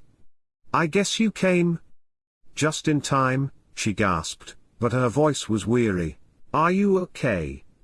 Ciri asked, looking at the sorceress with concern. Triss nodded and pushed the red lines away from her face. I was just a little weak." She forced a smile onto her face. "But I could have handled it." Riana raised her eyebrows. "Of course. You seem to be doing very well," she said dryly. Triss turned her eyes to the elf and stared at her appraisingly. "And you?" she began, but had no time to continue as a new portal opened behind them. "No fucking way," Ciri growled and gripped her sword tighter. Riana took a deep breath and felt the blood pulsing in her fingertips again. "I don't think we have time to talk." "No," Triss confirmed and turned her gaze to the oncoming enemies. "Absolutely not." And the fight went on. Riana let her energy settle for a moment as there was a pause in the battle. Unlike chaos magic, blood magic always consumed the user directly. All the energy came from within her, so it was important that she didn't exhaust herself. Avallac'h had taught her to conserve her energy whenever she had the chance. But she didn't drain her blood in case she suddenly found herself back in the fight. She let it float around her like a cloud of red mist. She walked slowly along the wall, making a quick assessment of the situation. At the moment, all the portals that had appeared in the courtyard were closed, but Riana knew more were coming. And just as she thought about it, she felt the air shudder once again as 3 more portals opened down into the courtyard. Riana took off running along the wall, heading for the nearest one, which had opened up next to Rosh and Vess. 7 soldiers had quickly surrounded the duo and both humans were clearly at the limit of their endurance. They tried to fight, and from all appearances they were seasoned soldiers, but there were simply too many enemies. One of the soldiers struck so hard that Vess's grip on her sword came off. She was now defenseless. And now the soldier approached the Temerian, sword raised and ready to strike. "Vess!" Rosh shouted, but the man himself was surrounded. He would not have time to help, but Riana did. She dropped nimbly down the wall between the Eredin soldier and Vess, her blood and her own energy as a shield from which the man's blow bounced aside.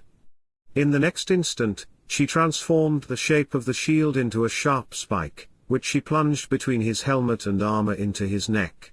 Riana did not stay to watch the man fall, but turned around and plunged the spike into the neck of another soldier behind Vess. The human woman looked shocked and stared at the elf with her mouth open. The elf woman rolled her eyes, grabbed Vess' sword from the ground and thrust it into her hand. Try not to drop this a second time. The sword is a pretty important thing in battle. She turned the other woman around towards Rosh, who was still fighting Eridan's forces a short distance away. Get going, Hoffup. She was going to go to help herself as well, but just then she felt it. The energy. There was something familiar about it, but at the same time completely unfamiliar and threatening. And though she had never encountered it before, Riana knew that Avallac'h's former apprentice, Caranthea, Eridan's most trusted commander, had taken part in the battle. It was as if all of Riana's senses were suddenly heightened as she sensed Caranthea's presence, sharpening and brightening her instincts. The men in their armor seemed to move infinitely slowly, while she was light as a feather.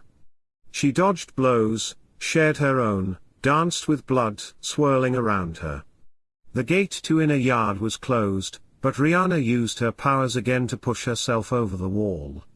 She landed lightly on the ground. Blood hissed and the soldiers who had come with Caranthea fell. The mage, a tall and defiant figure, fought the Eskel. The Witcher was cornered. Riana did not hesitate. She raised her hand, and the blood that hovered in the air around her surged forward like dozens of thin needles, aiming at Caranthea. But the mage was no ordinary soldier.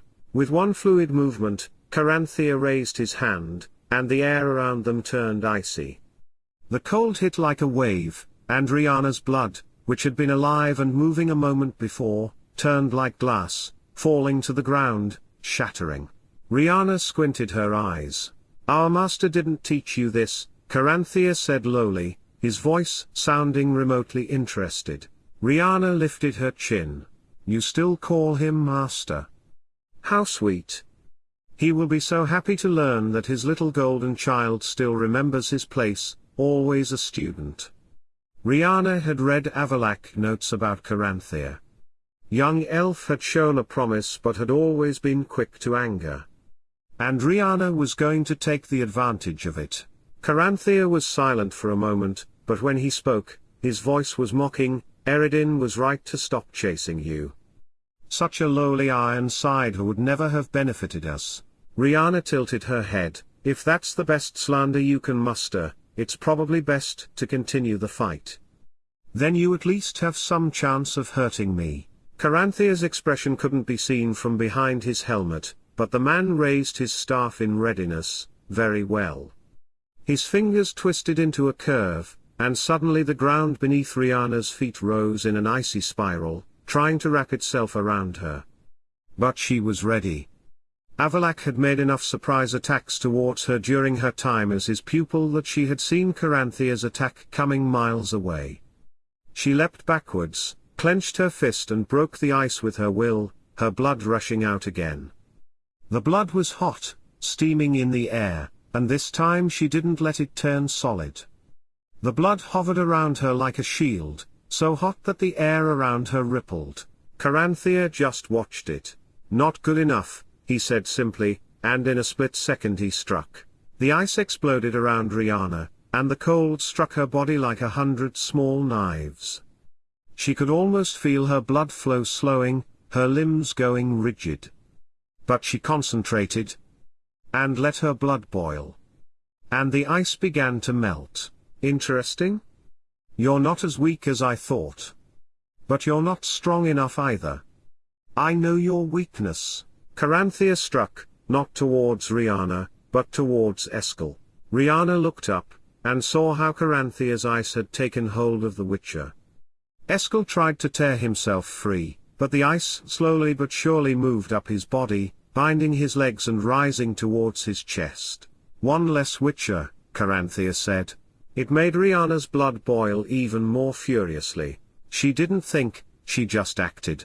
Her blood flared like a flame, but it was not fire, it was her own life, her will. She directed all her strength at Caranthea, no longer trying to capture him, no longer trying to play it cautiously. She tried to crush. Caranthea disappeared and appeared in a split second a few meters away. but it was enough. Riana slammed her power towards the mage as she moved next to Aear'el. She let her blood melt the ice around the man as she turned to face Caranthea. The mage had been watching the situation in silence. "How long can you keep this up? Didn't Avallac'h teach you to save your strength?" Riana's eyes narrowed. The mage was right. Her strength was fading. Quickly, then the horn sounds. A call sign for the wild hunt. Caranthea straightened his back. He did not take his eyes off Riana, but he did not attack either. Instead, he raised his hand and opened the portal behind him. "We will meet again," he said, his voice still as calm as ever. And then he stepped back, and disappeared. As soon as Caranthea was gone, Riana let out a long breath. She turned her gaze to Aear'el, who was struggling to get up. She stepped over to him and bent down, letting her strength settle as she did so. The blood drained back into her. "You have to get inside," she said, and Aear'el looked at her out of the corner of his eye. "I haven't. Yet." "Come on," Riana snarled and grabbed his arm, helping him to his feet. "You're frozen from head to toe and you just fought almost to the death. You have nothing to prove, Aear'el." The Witcher didn't answer, but let Riana help. As they headed towards the fortress, Riana felt it again. Something was wrong. She turned her gaze towards the yard. And then she saw Irene. Panic. Focus, breathe. Fear. Focus, breathe. Anger. Focus, breathe. And see. Emotions washed over her, confused and raw. What would she do? Fight or flee? Or think? How many times had Avallac'h told her to think, see and analyze the situation? Enough times for Riana to have learned that. The battle with Caranthea had taken too much of her strength. She would be no match for Irene now. He would crush her like a fly. The woman's hands clenched on Aear'el's arm as Riana turned her back on the fight, and started to pull the wounded Witcher forward. They needed help. They needed Avallac'h. Riana took a deep breath and concentrated on just moving. Aear'el leaned heavily on her, but did not complain. The Witchers did not complain. Each step inside the castle seemed to take an eternity as the raging battle outside grew more and more chaotic. The stairs felt steeper than ever before. She forced herself forward, planting her feet firmly on each step until they reached the inside. The warmth hit, but it didn't feel comforting. It just felt wrong after all that cold outside. Riana could hear Aear'el cursing lowly, but she didn't stop. She dragged him further along, towards the corridors that led to Avallac'h's room. "I can manage from here," Aear'el said hoarsely. Without saying anything, Riana let go of his arm and then continued her half-run up the stairs. Riana pushed open the door. The room was dim, only a few candles were lit, and Avallac'h was still in bed. His eyes opened slowly at the sound, and though he said nothing, his gaze moved to Riana. "You need help," Avallac'h said simply. Riana rubbed her forehead and sighed. "We need help," she replied. She looked him straight in the eye and took a deep breath. "Irene is here," she said. "Ciri is out. We can't protect her alone." Avallac'h did not blink. "You said yourself, I'm not yet in a condition to." "But you can be," Riana interrupted. Silence descended on the room. Avallac'h stared at her for a long time. He didn't look surprised, but his gaze was wary. "Riana, you know I can do it," she said lowly. "You just don't want me to." Avallac'h clenched his jaw. His eyes went over Riana's face, assessing, weighing. He was too weak to argue, and yet he didn't accept this outright. Riana stepped closer, sat down on the edge of the bed and held out her hand. Her fingertips brushed Avallac'h's wrist. Riana breathed in, and she felt it, the cold, weary weakness that had wrapped itself around the elf. But beneath it was still the same power, the same deep, bottomless magic that Avallac'h controlled better than anyone else. He had not lost it. He was just too exhausted to use it. Riana felt her own blood vibrate in response. Then they both felt it. A terrifying, explosive force. Ääar'el. The man whispered quietly. Ciri had lost control. And if they didn't stop her... There is no time to argue. I'll give you what you need, Riana said quietly. Not too much. Just enough for you to do what needs to be done. Avallac'h's breathing was steady, but his fingers twitched slightly. Then he closed his eyes. Riana unleashed her own powers. It was not as explosive as in combat. This was not violence, not crushing, not destroying. This was something else. Her vitality, her energy, her strength. They were transferred to Avallac'h. Riana felt lighter, but at the same time heavier. As if something was being pulled away from her, not painfully, but like heat quietly radiating from her body to another. She didn't know how long it took. All she could hear was her own breathing, felt her limbs become heavy. Her eyes misted over. She didn't even notice when her hand had dropped. The last thing she sensed before the world went dark was Avallac'h's eyes opening, and this time they were as they had been before. Sharp, aware. Full of power. Then Riana fell, and everything went dark. Avallac'h knew Riana was coming before she entered the room. He could already feel that energy in the hallway, that determined, controlled rhythm that had changed over the years. Before, it had been restless, like a fire that couldn't decide which way to flare. Now it was more determined, but it still had the same uncontrollable force that made Riana Riana. The door opened. She did not stop, did not hesitate. She walked straight to him, the same uncompromising determination in her eyes that Avallac'h had come to recognize, and had never been able to control. You need help, Avallac'h knew it. We need help, she confirmed. Avallac'h did not immediately respond. He was too weak to argue. He knew it, and worse, Riana knew it too. Riana, he began, but she cut him off. You know I can do it, she said lowly. You just don't want me to.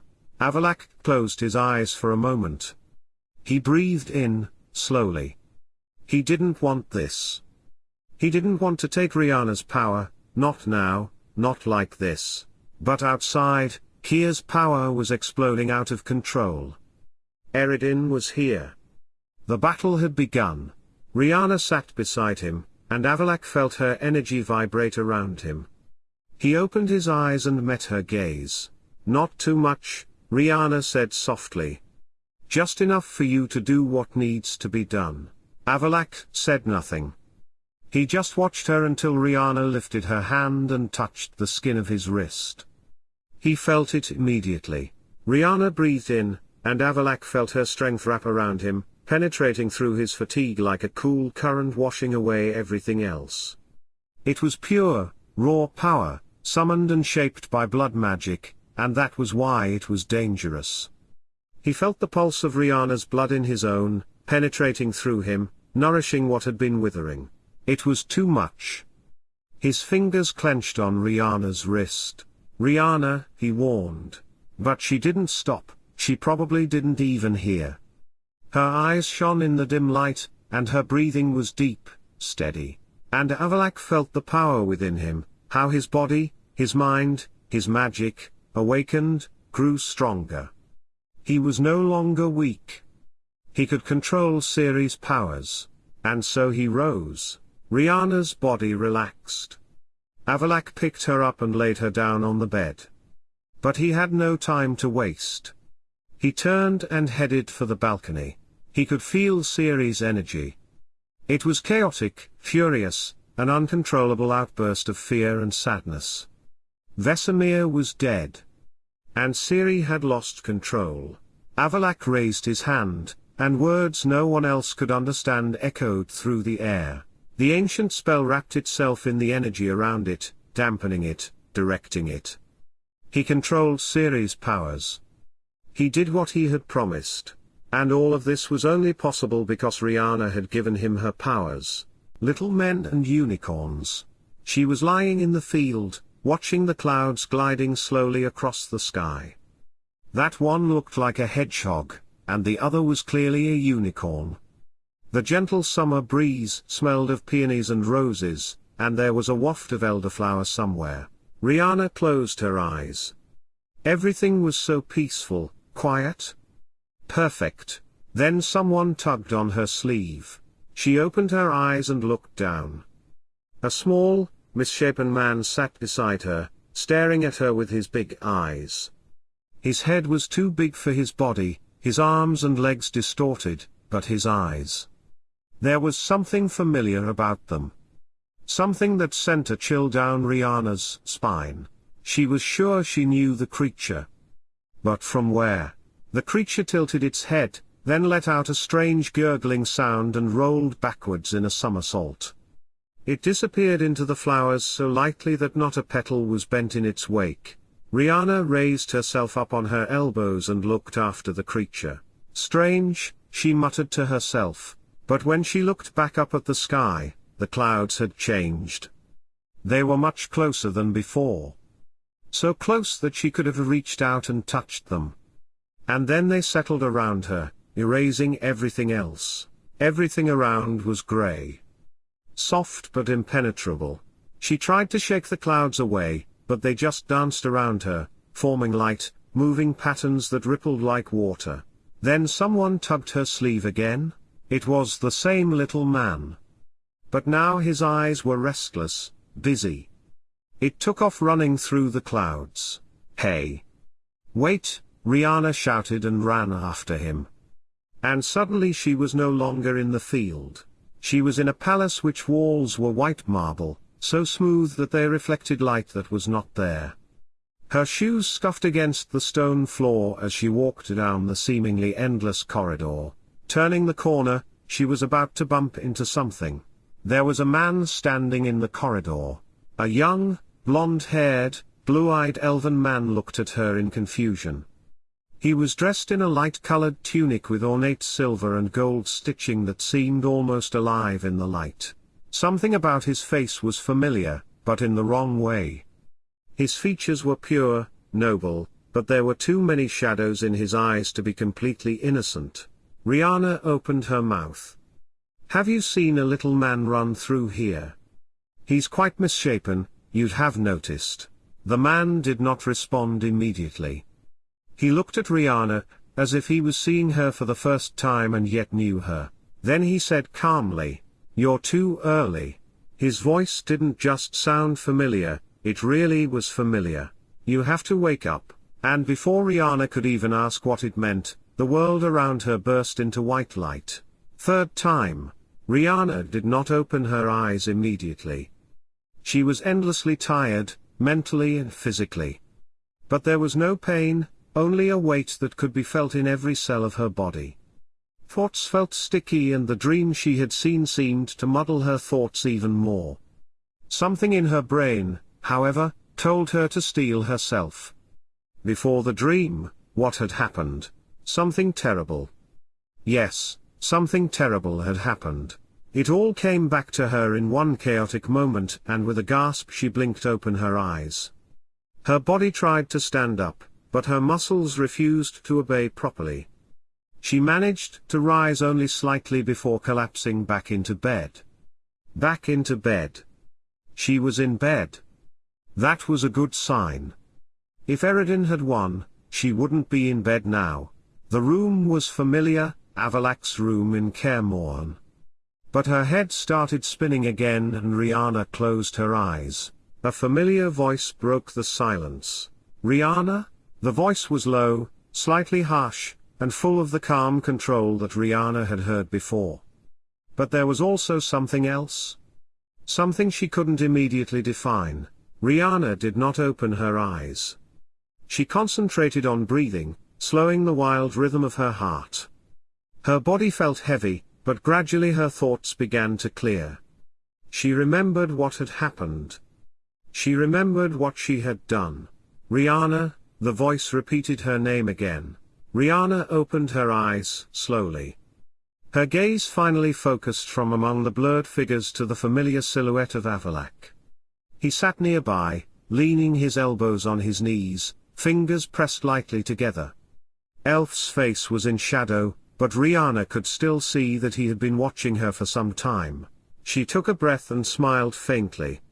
"I'm sorry. This is the third time you've had to carry me to bed after I collapse from exhaustion."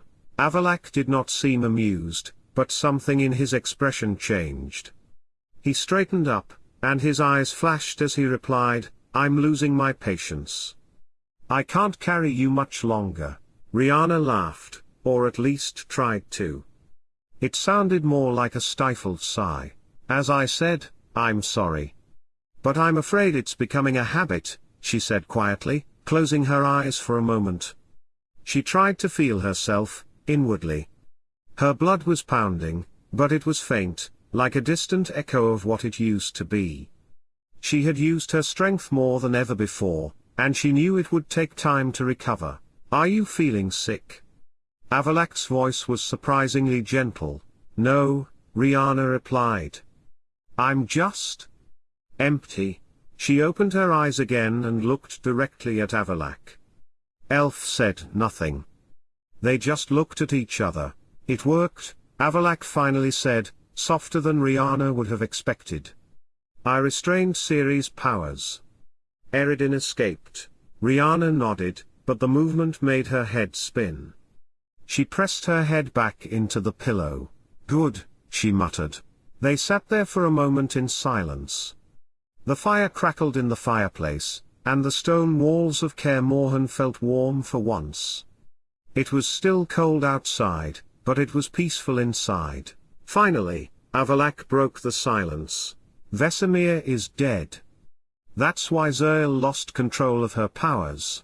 The old Witcher. Dead." Riana had left the yard before it happened. "How is Ciri?" Riana asked, but before the mage could answer, the woman continued, "No, don't answer. It was a stupid question. She knew how Ciri was.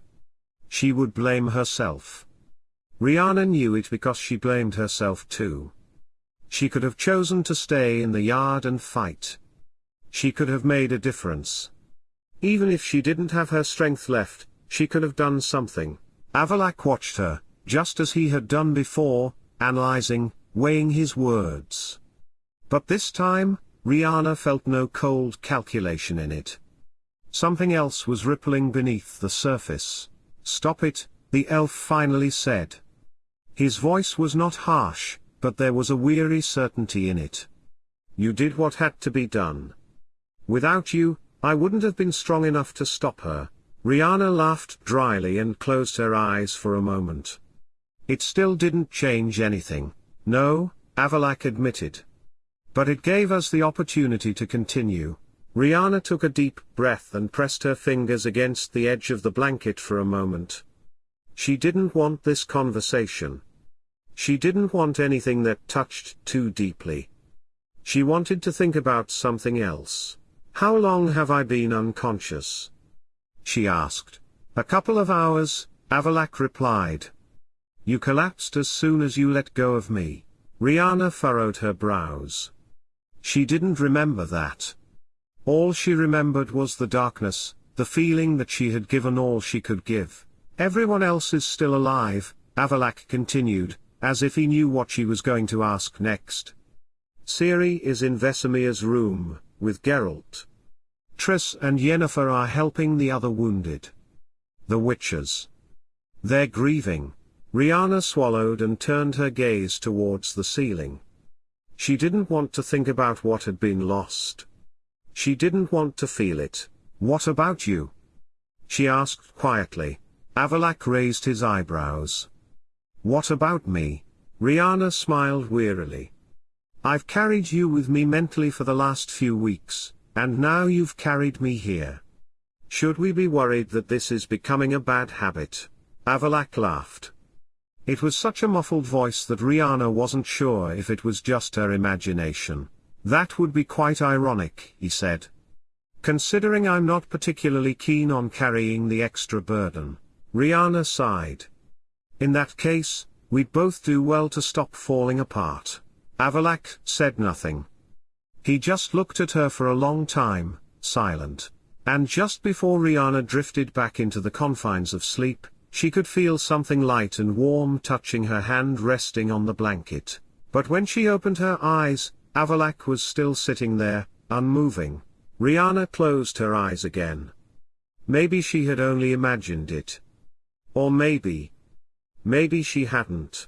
Once more with feeling. The stone walls of Caer Morhen felt heavy, but not as heavy as Riana's own body. She would have liked to rest a little longer, but Vesemir's funeral was about to begin. Still, she allowed herself to lie still for a moment. She closed her eyes and then heard approaching footsteps from the corridor. The door opened. She turned her head, and almost grimaced. "Yennefer," Riana said to greet the other woman. The black-haired sorceress walked across the room and stood next to Riana's bed, her arms crossed. "How are you feeling?" Yennefer asked, but there was no softness in her voice, just a statement, as if she were asking about the weather. Riana moistened her lips. "It's like I've been squeezed dry." "Not far from the truth," Yennefer said. "You gave great deal of your powers to Avallac'h. It's no small sacrifice, and it's not without consequences." Riana said nothing. "Blood magic users are known for one thing," Yennefer continued. "They use themselves as fuel, and it never ends well." Riana sighed deeply and rubbed her temples. She wasn't sure if she wanted this conversation now, or ever. "Look, if you're here just to tell me that blood magic is dangerous and that I should stop using it, you're too late. That ship left port decades ago." Yennefer said nothing for a while. The women stared at each other for a moment, Riana defiant, Yennefer coldly. "I was wrong about you," she finally said. Elle raised her eyebrows. "Would you say that again?" "I think I heard you wrong." It's as if Yennefer of Vengerberg had just admitted she was wrong. "Don't play with me," the witch said. "I still don't like you." "Good.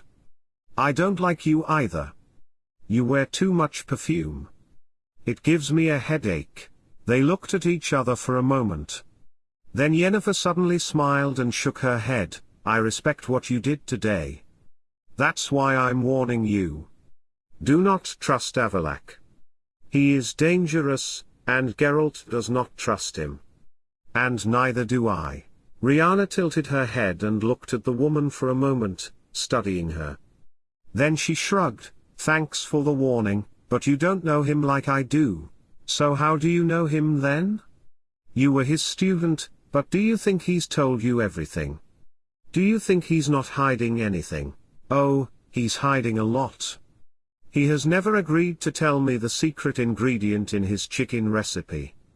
Although I suppose he was always just going through the portal to get food from somewhere, because I never saw him cook and there wasn't even a kitchen in the lab, now that I think about it." Yennefer stared at the other woman with a raised eyebrow. "Has anyone ever told you that it's impossible to have a serious conversation with you? Maybe someone. Once or twice. Or a couple hundred times," Riana said and grinned. But she started to stand up. "If you'll excuse me, I'd like to be alone for a moment." The sorceress said nothing but nodded and left the room. Riana sat down on the edge of the bed for a moment. She had known the others didn't trust Avallac'h, but she hadn't expected Yennefer's direct warning. Riana knew, however, that Avallac'h never did anything without a good reason. So even if he had his own secret motives for helping Ciri, Riana wasn't about to start wondering about them. She'd learned long ago that Avallac'h didn't reveal all his cards at once, and she'd just have to make do. Elf took a deep breath, pulled on her boots, stood up and stretched. Vesemir's funeral was about to begin, and she wanted to say a final farewell to the old wolf. But after that, she needed to freshen up. Perhaps a swim down to the pond would make her feel better. Varfail? Riana kept her distance from the others. She hadn't known Vesemir, not really. But the short time she had spent with him had taught her a lot. She had liked his calmness, and also his gentleness, which Riana had not expected from a witcher, but the way Vesemir had treated Uma had opened her eyes. The old man had treated the creature with as much tenderness and patience as if Uma was a small child. She recalled that she had once heard that a person's character is told a lot by the way he treats his inferiors. That was why she had trusted the old man. Riana was so far away that she could not hear what the others were saying. All she saw was Ciri walk up to the already burning pyre, grab Vesemir's witcher talisman and run off. No one went after her. But Riana followed her with her gaze before the young woman's figure disappeared into the woods. The elves had a saying, the dead must not take over the world of the living. It meant that the dead should not be mourned for too long, because death was just a natural part of life. Riana had always hated that saying. Humans let their grief show. Perhaps it was because their lives were so very short. Maybe it was because they didn't have time to experience all that life had to offer. The woman stepped closer and stopped some distance from the funeral pyre. She watched the flames blaze and the smoke curl upwards. Varfael, Riana whispered an elven farewell. She didn't turn immediately, but stayed for a moment to watch the flames rise higher, the smoke carrying away the last traces that Vesemir had ever been here. Then she turned and headed off into the darkening forest. Turn around. Riana had left the others to mourn at the funeral pyre and headed down the hill towards the beach. The glow of the flames and the acrid smell of smoke trailed behind her as she finally reached the shore in the darkening evening. The waves slid against the shore and the woman was left sitting for a moment on a fallen tree. She didn't want to think or feel anything. The stars began to light up the sky and the moon rose behind the forest as Riana took off her boots. She walked into the water and let her toes sink into the mud. It felt pleasantly cool against her skin. Riana threw her jacket over the tree and then the rest of her clothes, before walking deeper into the water and diving in. The water was colder than she had expected. Not ice cold, but cool enough to clear her mind for a moment. She could have warmed herself with her blood, but she didn't. Riana dived deeper, letting the water envelop her. The silence beneath the surface was soothing, as if she were in a world where there was no sadness, no war, no pain. When she finally surfaced, she took a deep breath, the weight of the water receding around her, and she blinked drops from her eyes. She was about to turn back to shore when she noticed it. Someone was standing there. She hadn't heard anything. No footsteps, no rustling of branches. But she was not surprised. Not really. Avallac'h leaned casually against the tree, his gaze locked on her. His expression was unreadable, but Riana already knew him too well to know that he had been standing there for some time. Riana sighed deeply, put her head down for a moment on the water and closed her eyes. Then she swam closer to the shore, but did not rise from the water. Turn around, she said, icily treading water. You are strangely shy for an elf, the man said, seemingly amused. Turn around, she repeated. Finally he obeyed, slowly. Riana swam to shore, straightened up, brushed back her wet hair and waded onto the beach. Have you never seen a woman swimming? She asked, dryly as she headed for her clothes. Avallac'h did not respond immediately. He still stood with his back to her as instructed, but there was something in his expression that told he was still fully aware of Riana's every move. As Riana pulled her coat from the tree, she glanced over her shoulder. You can turn around now. Avallac'h did as he was told, but there was no trace of the amusement in his face that Riana had heard in his voice a moment ago. His expression was serious, his eyes sharp but calm.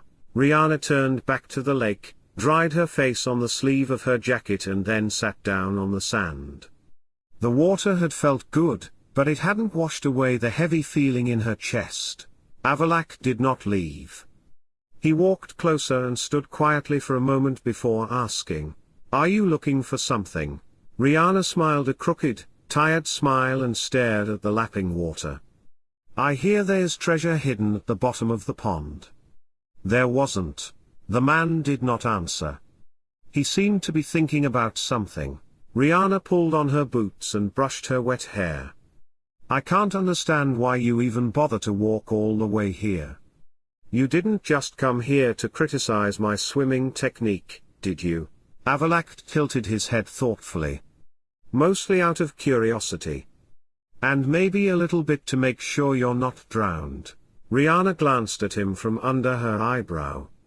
How touching, isn't it? Avallac'h replied in all seriousness. Riana laughed, for the first time all day, and shook her head. I will never figure your mages out.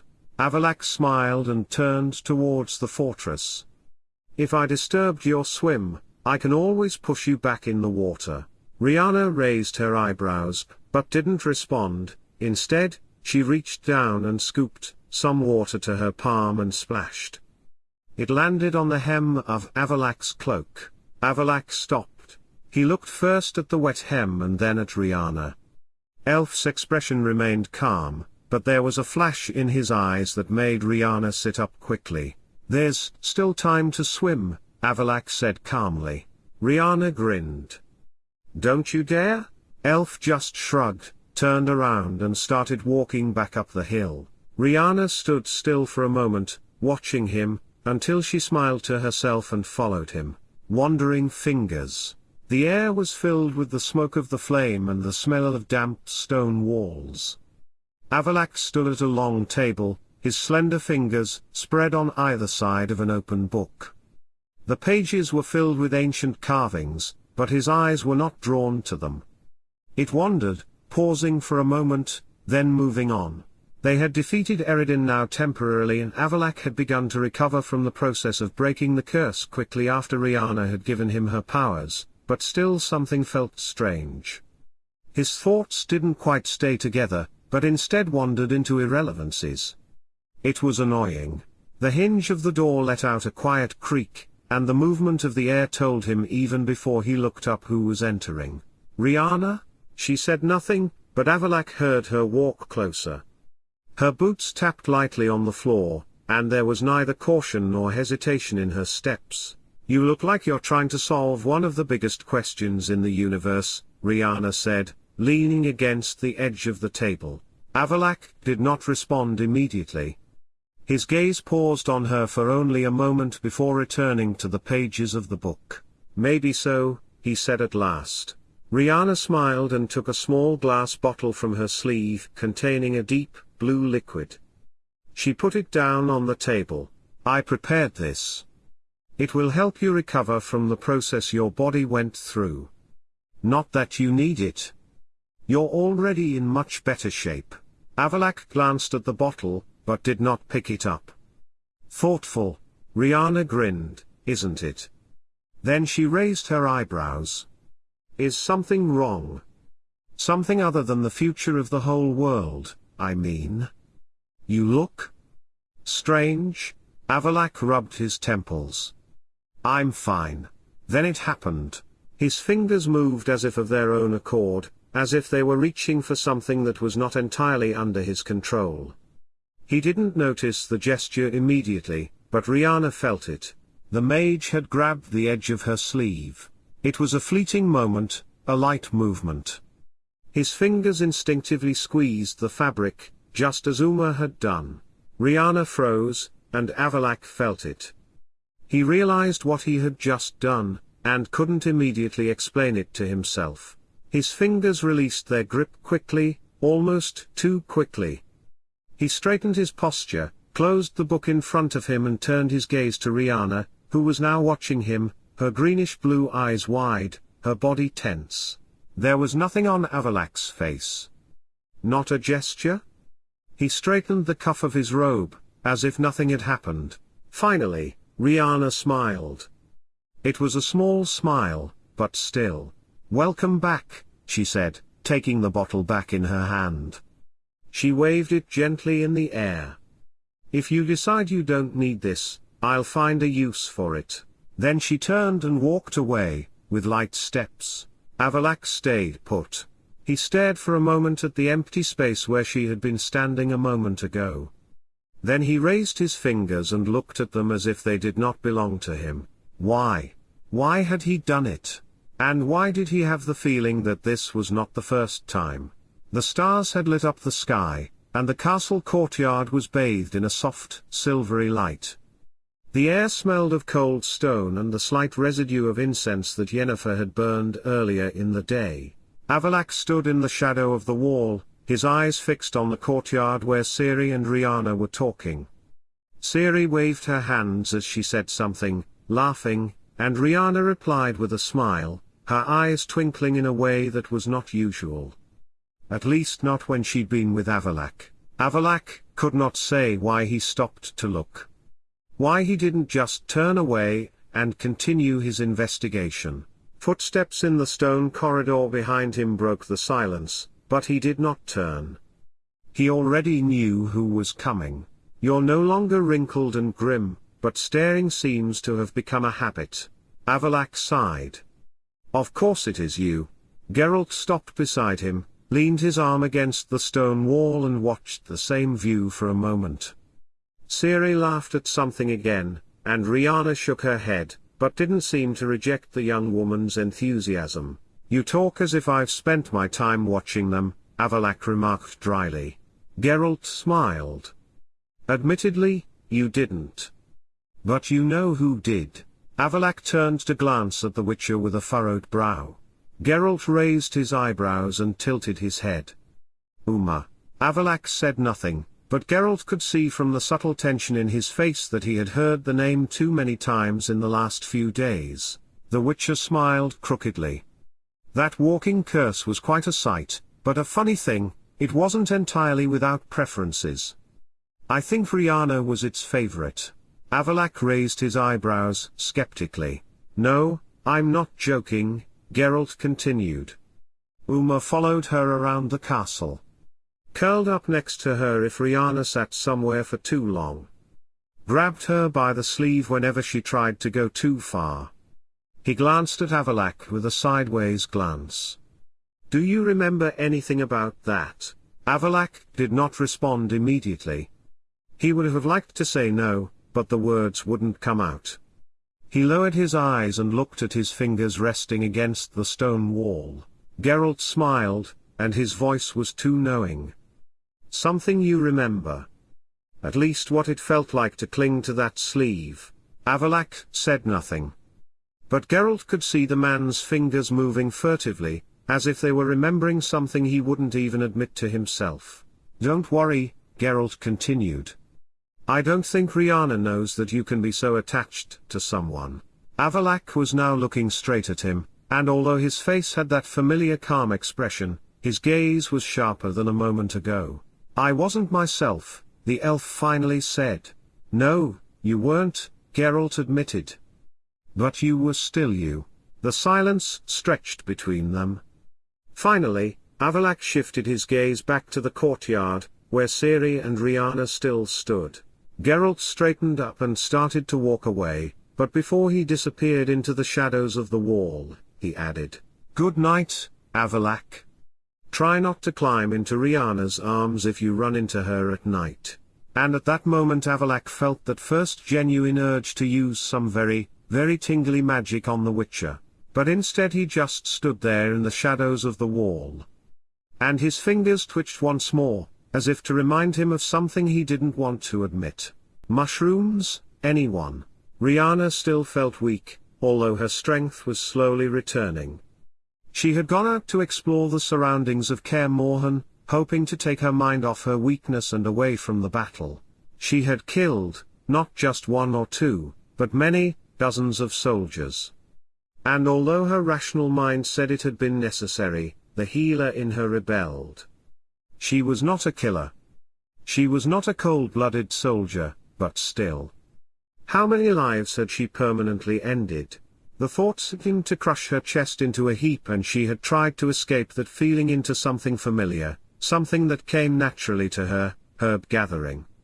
And for a moment she had managed to shake the thoughts from her mind, when she found psilocybe mushrooms in the back of what had apparently once been a storage room. She grinned to herself. Perhaps some witcher had once wanted to have some fun and had brought back mushrooms from his travels. And those mushrooms had then begun to sprout in the dark room. The psilocybe mushrooms were known for their ability to cause visions. "What are you doing?" Riana was surprised. She hadn't heard footsteps, and in her weakened state hadn't sensed an approaching human. It was Ciri. The young woman stood in the doorway of the storeroom, watching her with interest. Elf lifted one of the mushrooms in the air. "I went on a herb hunt, but I hit gold." Another woman walked closer. "What are they?" Riana grinned. "Psilocybes. They cause hallucinations." "Oh," Ciri said, and her eyes widened. "Someone had fun here once," the elf said, turning to gather the rest of the mushrooms into a small glass container. "You're not going to use them, are you?" Ciri asked as Riana stood up. Elf lifted the jar in the air and looked at the faintly glowing mushrooms. "I guess not. I'd probably see something nightmarish. But I'll keep these anyway." As she spoke, they had left the warehouse and headed for the castle courtyard. Riana paused for a moment and stopped to stare at the sky. The stars had slowly begun to fill in the darkness above them. Noticing the other woman had stopped, Ciri paused. "What are you thinking about?" Riana's thoughts had been on the battle again, but she didn't want to talk about it. So she grinned. "I was thinking what would happen if I slipped a few mushrooms into Avallac'h's morning tea." Ciri looked at her suspiciously for a moment, but then started to laugh. "You're kidding." Elf shook her head. "Well, I am. But it would be fun to see what it would do." The human woman was silent for a moment. "You and Avallac'h. You've known each other for a long time." It wasn't a question. A long time. "But I've never really understood him. How can anyone be so strict? Sturdy?" Ciri suggested. "A total creep," Riana finished. For she had just felt the familiar feeling she had every time the mage was watching her. It was as if she had become Avallac'h's student again, constantly being judged by him. Riana hated that feeling. She was independent, had been before she had fallen under the mage's tutelage, and had been again since Avallac'h had gone off in search of Ciri, leaving Riana in Skellige. But now that he had come back into her life, Riana seemed to have forgotten who she was. "I wanted to say, by the way," Ciri said, interrupting the elf's thoughts. Riana turned her gaze to her. "Your powers, they are incredible," she finished her sentence. Elf blinked. No one had ever called her powers incredible. The confused look on Riana's face melted into a smile and she laughed. "Oh, my powers. You can jump from one dimension to another and you say what I do is incredible. I mean what I say. It's a bit macabre, all that blood, but still. It's amazing." And in that moment, Riana realized that she and Ciri had a lot more in common than the fact that they were both students of one cranky elven mage. She smiled wider. "Thank you." "Really?" Ciri grinned, rubbing the back of her neck, but then grabbed Elf by the arm. "Let's go inside.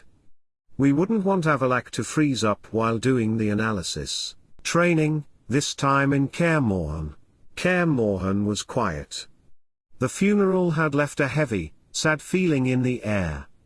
Now that most of those who had stayed in the castle had left, it seemed as if the place had fallen into a kind of waiting slumber. Riana stepped slowly out of the main gate, just to feel the cool morning air on her face for a moment. She had slept little, if at all, and her body was still tired, but her head felt clear enough to think. A voice caught her attention. On the left, a little way off, Ciri swung her sword with curved, precise strokes. She practiced alone, moving lightly but with concentration, her body keeping low and ready as a wildcat's. Each stroke was honed, each step calculated with precision. But Riana saw what Ciri didn't say out loud. The girl didn't practice just to improve. She was training to escape. Riana paused for a moment to watch Ciri try to finish her swordplay, but stumbled a little at the end and gritted her teeth in frustration. "I think you need a training partner," Riana pointed out gently. Ciri flinched slightly and glanced over her shoulder at her. "Aren't you still tired?" Riana shrugged. "I just lay there unconscious at the end." "At least you went through with the fight." She strode closer, but stopped a few more steps away. "I don't know if I'm very good for a training partner, though. I'm really only good at cutting myself." Ciri laughed, a genuine, light laugh, the first in a long time. "In that case, I promise not to cut you." Riana grinned and took a wooden sword from the nearest rack, twirling it lightly in her fingers. "Good deal." She tossed Ciri another training sword. They stood face to face. Ciri squinted her eyes and made the first strike, a quick, warning cut. Riana blocked it effortlessly, stepped lightly to the side and counter-attacked. Ciri dodged, but not completely. Riana saw her expression change, sharp, playful but determined. And then they started to fight for real. Riana knew immediately that she would not be able to beat Ciri in speed, so she focused on using her center of gravity wisely. She had never been a duelist, but she had been in enough ambushes and chases to know how to distract her opponent. Ciri struck again, and this time Riana used her agility, narrowly dodging and grabbing her arm, trying to throw her off balance. But Ciri was no beginner. She spun with the movement and forced Riana to take a step back. Elf laughed breathlessly. "You're faster than I expected. You're heavier than I expected," Ciri replied with a twinkle in her eye. Riana squinted her eyes. "Was that a hidden insinuation for my age? Or my weight? I take pretty good care of my lines." Ciri grinned. "Neither, but if you want to interpret it that way, be my guest." Their swords clashed once more, but then suddenly Ciri backed away, dropped the wooden sword and raised her hands. "Good fight," she said. Riana raised her eyebrows. "Are you giving up already?" "No. But someone is watching us." Riana knew it only now, that reserved, assessing look.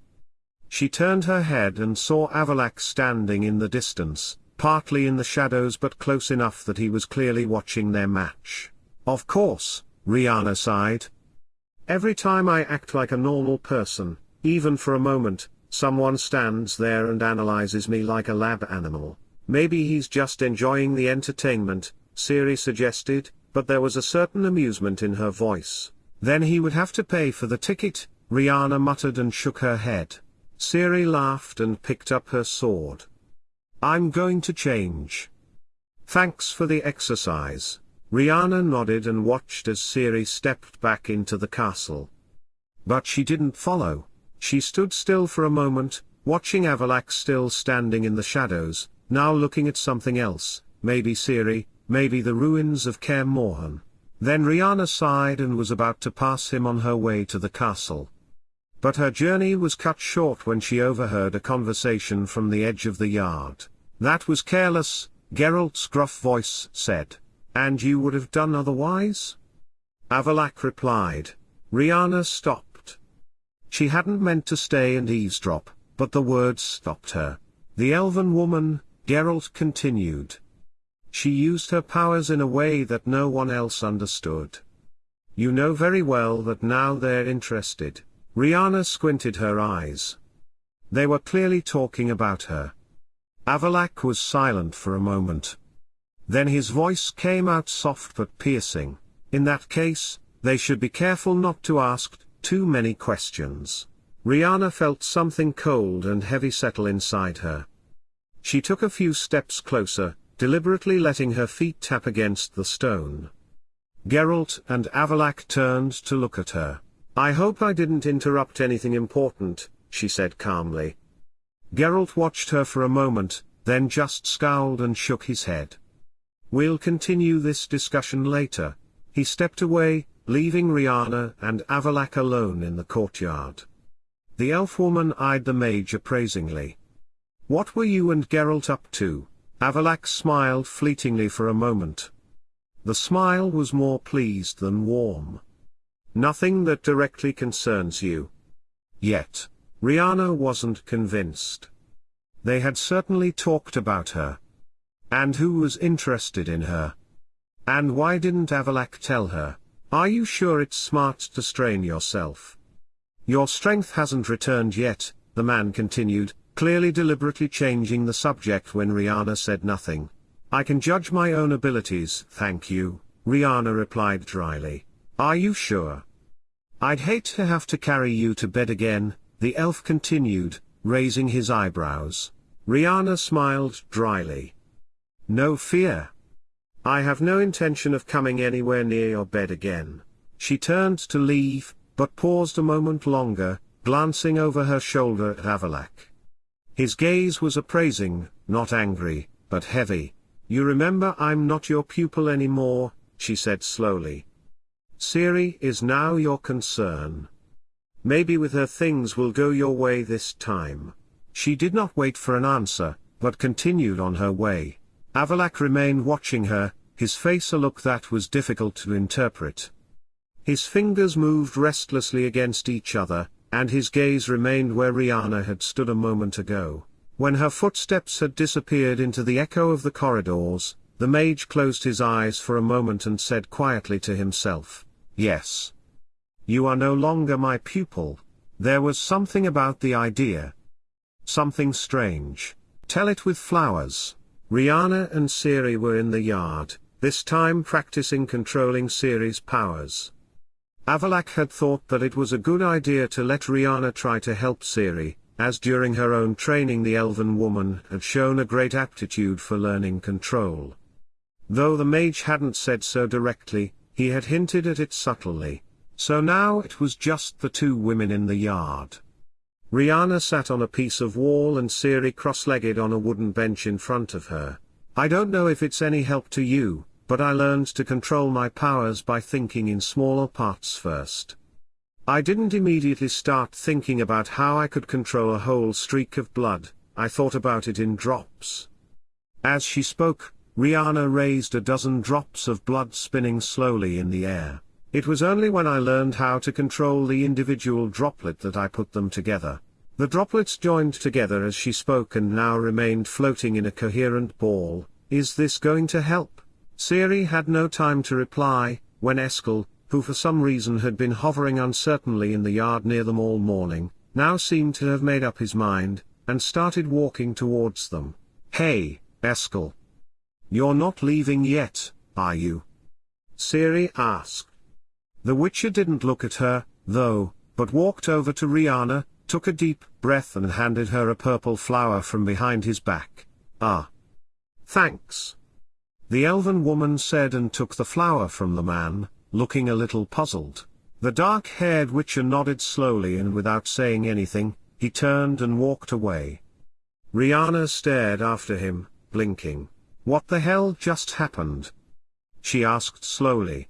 Ciri also blinked and stared at the receding figure of Aear'el. Then she turned to Riana, who was still holding the flower in her hand as if it might explode. Riana? Ciri started slowly, but her voice was already shaking with restrained laughter. I think you have an admirer. Riana stared at her as if she had just suggested that Eredin become the court comedian of Kaer Morhen. An admirer. An admirer. Aear'el? Ciri could no longer control herself, she started laughing so hard she was about to fall off the bench. Well, you saved him. The poor man isn't used to someone coming and rescuing him from one of the Wild Hunt's commanders. Riana sighed and looked at the flower again. Okay, but what am I going to do about this? She asked in desperation, waving a flower in front of Ciri. Put it in your hair. Take it to Avallac'h and ask what this means. Throw it away. Ciri suggested, still laughing. Or maybe just start getting ready for Aear'el to show up tomorrow with a whole bouquet of flowers in his hand. Riana glared at the other woman and then turned her gaze back to the flower she was holding. I wonder if Aear'el knew that knapweed is poisonous and can give you heart palpitations. Maybe he chose it just because it would give you palpitations. Ciri continued laughing even harder. Riana glared at her again, but still twirled the plant in her hand, looking thoughtful. She had had men in her life, but never anything serious.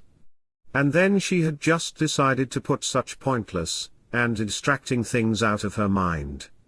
And speaking of distracting things, one just stepped closer. Shouldn't you be practicing? Avallac'h's tone was unusually cool as he paused on the stone steps. We were interrupted. Ciri grinned. We'll be right back as soon as Riana stops daydreaming. I didn't dream. I was just contemplating the mysterious twists and turns of life. The elven woman grinned. The mage tilted his head and looked at her for a moment. But then he seemed to come to the conclusion that there was no point in getting involved. Good. Go on. With that, Avallac'h left the scene. I will never understand men.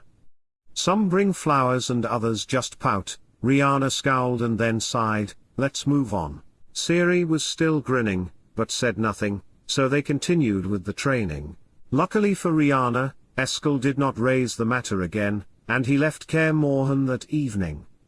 The Witcher no longer wanted to stay in the fortress after the death of Vesemir. Riana looked after him with the others, and then her gaze was drawn to the knapweeds growing beside the wall. She couldn't help smiling. It was nice to know that someone saw her as just a woman. The ghost of Kaer Morhen. Riana stood at the top of the stairs, looking thoughtful. The spiral staircase disappeared into the darkness below her, both eerie and inviting. She had been in the habit of exploring the castle, especially now that it was practically empty. The people who had helped them fight Eredin had left first, then Yennefer and Triss, who wanted to try to get help from the sorceress's lodge. After them Lambert and Eskel had left, and no, the only ones still at Kaer Morhen were Geralt, Ciri, Avallac'h and Riana herself. On her expeditions Riana hadn't found any interesting long-lost Witcher artifacts, but the castle was huge, and she hadn't explored more than a small part of it. She heard the approaching footsteps, but did not turn around. She only reacted when parchment was thrust in front of her face. They've gone, Ciri and Geralt, Avallac'h said. Riana grabbed the paper in her hand. It was written in graceful and beautiful handwriting. It must have been written by Ciri. I'm sorry I couldn't say anything. Imlerith has been invited to the Witches' Sabbath. We are going after him. We'll come to Novigrad, see you at Dandelion's Inn. She handed the paper back to the mage. And what? You're going to play the knight in a shining armor and go rescue the helpless maiden, and her grim old Witcher daddy. No, the man replied. So what are you going to do? Avallac'h did not respond immediately. He simply folded the parchment calmly, and tucked it up his sleeve as if it no longer mattered. Riana squinted her eyes. Ah. So you're just going to stand there and look important. Elf glanced at her. I am important. Riana rolled her eyes and shook her head, but a grin flashed across her face. She headed back towards the stairs and tapped her fingertips on the railing. So we just go to Novigrad and sit and sip wine and wait for them to either succeed in killing Imlerith, or die trying. Avallac'h smiled. I'm not sitting down. But yes, that's right. Riana gave him a quick glance. Something about the elf's tone told her that he didn't like the situation any more than she did. In Avallac'h's world, plans were carefully constructed, every move carefully calculated.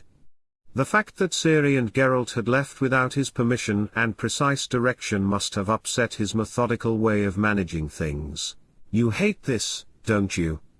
Riana said, grinning more openly now. Avallac'h raised his eyebrows, but did not reply. Riana made a small circle in the air with her finger. The fact that you can't control everything. The fact that Ciri makes decisions for herself and that Geralt is with her. That you can't have a say in how things are done. And you're afraid they won't come back because you're not pulling their strings. Avallac'h watched her for a long time. Then his lips curved slightly. not quite a smile, but something like one. "Wrong," he said, turning away and starting to walk down the corridor. "I know they'll be fine.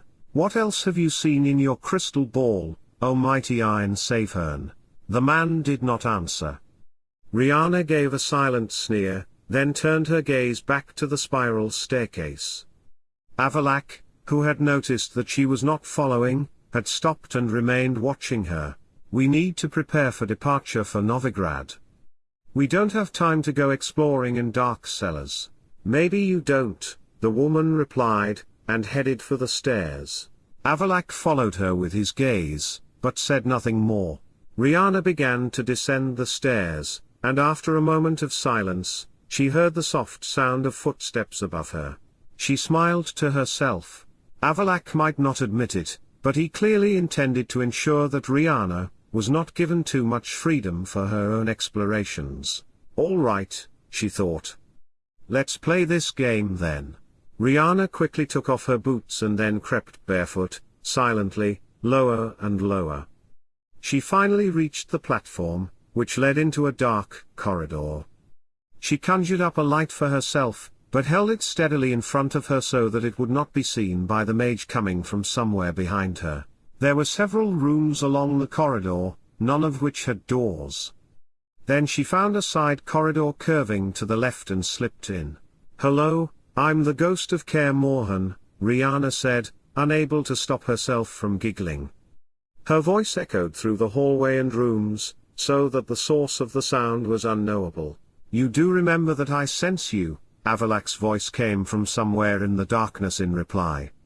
Riana sighed. "You know how to ruin any game, don't you? You must have had a dull childhood." Avallac'h did not respond immediately. He could be heard descending the stairs at the same, effortlessly steady pace as always, as if Riana's attempts to shake him off her heels were merely a futile diversion. Riana leaned against the cool stone wall, waiting until the man's footsteps were close. Then she raised her hand and turned off her light completely. Total darkness. She smiled to herself and moved deeper into the corridor. "You really don't know how to play," she said lightly, her footsteps silent on the stone walkway. "Maybe that's why you're so bored." "I'm never bored.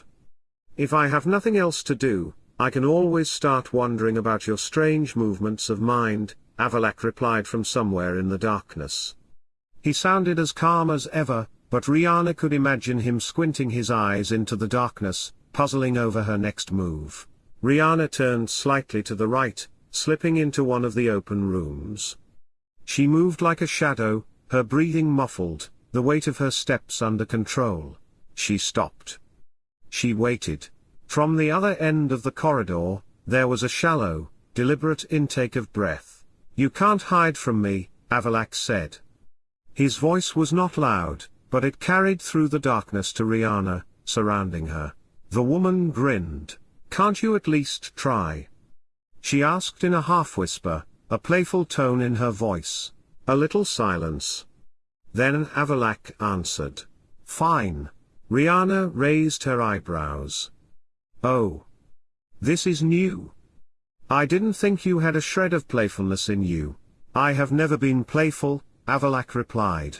Riana could only squint as something around her changed. The stone walls seemed to shake, the air rippled, and then, something warm and soft brushed past her like a breeze. Riana didn't move, but something seemed to touch her shoulder. "Damn," Riana muttered, feeling a chill run down her spine. "You're cheating." Behind her, right next to her, a soft laugh echoed. "You asked me to try," Avallac'h said, and his voice was now closer than it should have been. "And I'm trying?" It was as if they were back in Riana's training days. Avallac'h kept her on her toes, letting her ponder what the lesson of this training would be. Riana quickly turned around, but as she had guessed there was no one there. "This," she said slowly, "is unfair. Everything is unfair to the one who loses," Avallac'h said, and now his voice came again from another direction, further away. Riana gasped. "If I were any less mature, I'd throw something at you." "I know," Avallac'h replied. Riana pressed her lips together.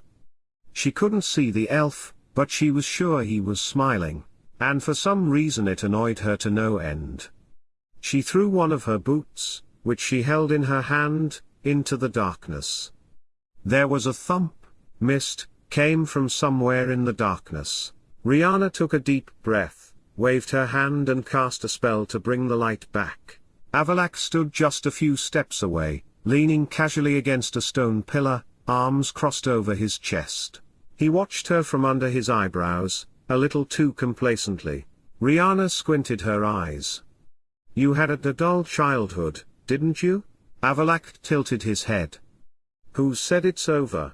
Riana stared at him for a moment, then burst out laughing. Towards Novigrad. Riana tightened her saddle belt and patted her horse on the neck. They had thought it over together and had come to the conclusion that it was not worth traveling to Novigrad by portal. They might as well have set themselves on fire and saved the cities which hunters the trouble. So the only thing left was to ride. Riana's mare shook her head and blew air out of her nostrils, but stayed still, used to the elf woman. Riana had traveled by horse most of her life, so getting into the saddle was as natural to her as walking. But instead, she glanced at Avallac'h, who stood a few steps away, his gaze locked on his own horse. The horse, a beautiful black stallion, looked back, ears slightly turned, as if sensing that the situation was not quite as under control as his rider was trying to make it seem. Riana leaned on her saddle and grinned. Is there a problem? Avallac'h gave her a calm look, then looked back to the horse. Of course not. I see. Because it looks a bit like you're trying to have a conversation with the horse. Avallac'h raised his chin. There is no need to converse with a creature that does not understand more complex commands. They don't understand the commands, but they do sense fear. Riana stifled a laugh. She had seen Avallac'h and the horses before. She'd seen how he preferred to travel by portal, use magical means of locomotion, or even walk long distances instead of sitting in the saddle. He rarely touched the horses. He didn't trust them, and they didn't trust him. Avallac'h grabbed the saddle arch and climbed gracefully on its back. Or at least tried to. The horse moved, just enough that his foot hit the edge of the saddle at the wrong angle, and he had to correct his position quickly. Riana said nothing, but her eyes said it all. Avallac'h straightened himself, brushed off his cloak, and sat in the saddle like a king, who was certainly not at the mercy of the horse at the moment. The horse shook its head. Riana mounted her own saddle effortlessly and gave the major sidelong glance. I warn you now, she said, amused, if you fall, I'm not going to be the one to pick you back up. Avallac'h looked at her, his expression typically cool. I'm not falling.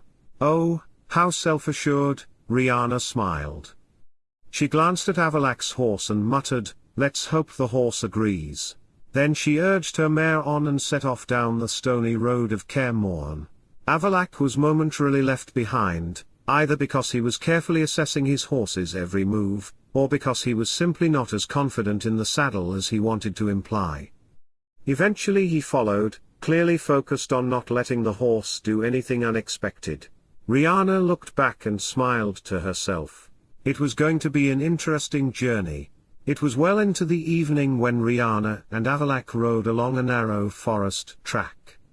The sun was setting, and the last rays of light were filtering through the branches, painting the land in warm tones. They had ridden all day without saying much to each other, not because they had nothing to talk about, but because they both enjoyed the momentary silence. When they finally found a sheltered place to camp, Riana nimbly jumped down from the saddle and stretched her limbs. She let her horse graze freely for a while she searched nearby for dry wood for a fire. Avallac'h dismounted from his mount with much more caution. The horse gave a yelp and slithered its ears to the man, who looked at the animal with displeasure. Riana suppressed a smile and bent down to light the fire. I'm not saying anything, she pointed out playfully, though she didn't even glance at him. That would be desirable, the man replied dryly, setting his cloak neatly before sitting down by the fire. The flames licked the surface of the trees, and soon the heat began to spread around. Riana sat opposite Avallac'h, watching the fire in silence for a moment. Then she dug something from the bottom of her saddlebag and tossed it to the mage. Elf grabbed the object out of the air and looked at it with raised eyebrows. It was a small, round apple, dark red in color. "You stole this from someone, didn't you?" Avallac'h asked, suspiciously. Riana grinned. "Let's say I bought it for free. I was told I was too pretty to pay for an apple." Avallac'h rolled his eyes, but did not throw back the fruit. Instead, he examined it for a moment and finally took a small, cautious bite, as if he had expected it to be poisoned. "You're skeptical," Riana pointed out, taking the fruit from her bag herself. "I have my reasons," Avallac'h said, chewing slowly. "Novigrad is still several days away. Are you going to stay out of trouble this time?" Riana raised her brows to him and smiled mischievously. "But Master Mage, that is an outrageous statement. I never get into trouble. Not on purpose." Avallac'h rubbed his temples as if he already had a headache. "That's why I'm asking." Riana laughed and leaned back, looking at the starry sky that was gradually spreading out above them. The night was beautiful and calm. But she knew their journey would not stay that way for long. Return of an old friend. Riana crouched down for a moment to explore the land. She had picked a few herbs along the way, an old habit she had never been able to shake. She was twirling a dried plant between her fingers when something made her look up. She hadn't noticed anything out of the ordinary, but something in the air had changed. Her heightened senses, and experience, had made her sensitive to such things. She straightened up and glanced at Avallac'h, who stood beside her with equal vigilance. But the elf standing next to her was not the first to react. "This is an unusually nice coincidence," a familiar voice said calmly from somewhere in front of them. Riana turned and saw Emil Regis Rohelek Tertsief Gotwai emerging from the shadows of the woods, smiling at her as warmly as ever. He looked exactly as he had the last time, just as calm, just as knowing, just as impeccable for his age. Avallac'h reacts first. He immediately stepped in front of Riana, as if to protect her, his fingers stiffened in preparation for an instinctive counterspell. "Riana, get back," he said coldly. "He's a vampire." Riana blinked and looked at the elf as if he had just suggested that the moon was made of cheese. Then she sighed and rolled her eyes. "You're damn right, Regis is a vampire." Avallac'h squinted his eyes and looked at her as if waiting for her to realize the gravity of the situation. But Riana just smiled, brushed past the mage and walked straight to Regis, patting him lightly on the arm. "Regis, good to see you." Regis returned the greeting with a slight bow, but his eyes twinkled with amusement as he glanced at Avallac'h. "Likewise, Riana. Though I fear my company is not as welcome everywhere. Don't mind him? He's just as grim to everyone," Riana said, glancing at Avallac'h, who hadn't moved. "Regis, this is Avallac'h. Avallac'h, this is Regis. Regis is an old friend of mine, an excellent healer, an amateur alchemist and yes, a vampire too." There was no expression on Avallac'h's face, but Riana knew him well enough to know that he was processing the situation very carefully. And was probably irritated, too. Regis tilted his head and gave a small, almost imperceptible smile. "Is this your first time with a vampire, Avallac'h?" he asked lightly, but there was a hint of subtle playfulness in his tone. Avallac'h did not respond immediately. His gaze was analytical, probing, and Riana knew the elf was assessing the man from every possible angle. "A higher vampire, if I'm not mistaken," Avallac'h finally said, his voice cool with precision. "And yes, but I've never come across one who presents himself so openly and moves so freely." Regis nodded politely. "Ah, but I'm known for liking my own paths." Riana held back a smile. She knew both men well enough to see that this was no ordinary conversation. Avallac'h said nothing, but his hand was still a little too close to his spells hidden in his sleeve. Regis, on the other hand, was politely neutral, but there was a definite twinkle in his eye. He knew. Avallac'h, Riana finally sighed, Regis is indeed a friend. The last time I had a run-in with the witches of the Crookbag Bog, he was the one who stitched me back up. The witches of Crookbag Bog? Mage asked sharply. Riana raised her eyebrows. Oh, did I forget to tell you about that? Well, it was no big deal. Avallac'h seemed to forget the vampire for a moment. Riana, what did you do? Well, I don't want to talk about it now, it's all in the past, she said, and then turned her attention to Regis, who had been watching their exchange. If you're heading south, it would be nice to travel together. Will you join us? If your friend has no objection, the vampire said, nodding towards the mage. He hasn't, the elf woman replied before Avallac'h could argue. Riana then took Regis by the arm, turning her back on the elf and starting to lead the vampire towards their camp. Listen, I was wondering, last time you talked about the experiments you had done with mandrakes. I tried the same thing myself, but I could never get the experiment to work. Could you repeat the instructions again? I must have done something wrong. Avallac'h remained staring after them.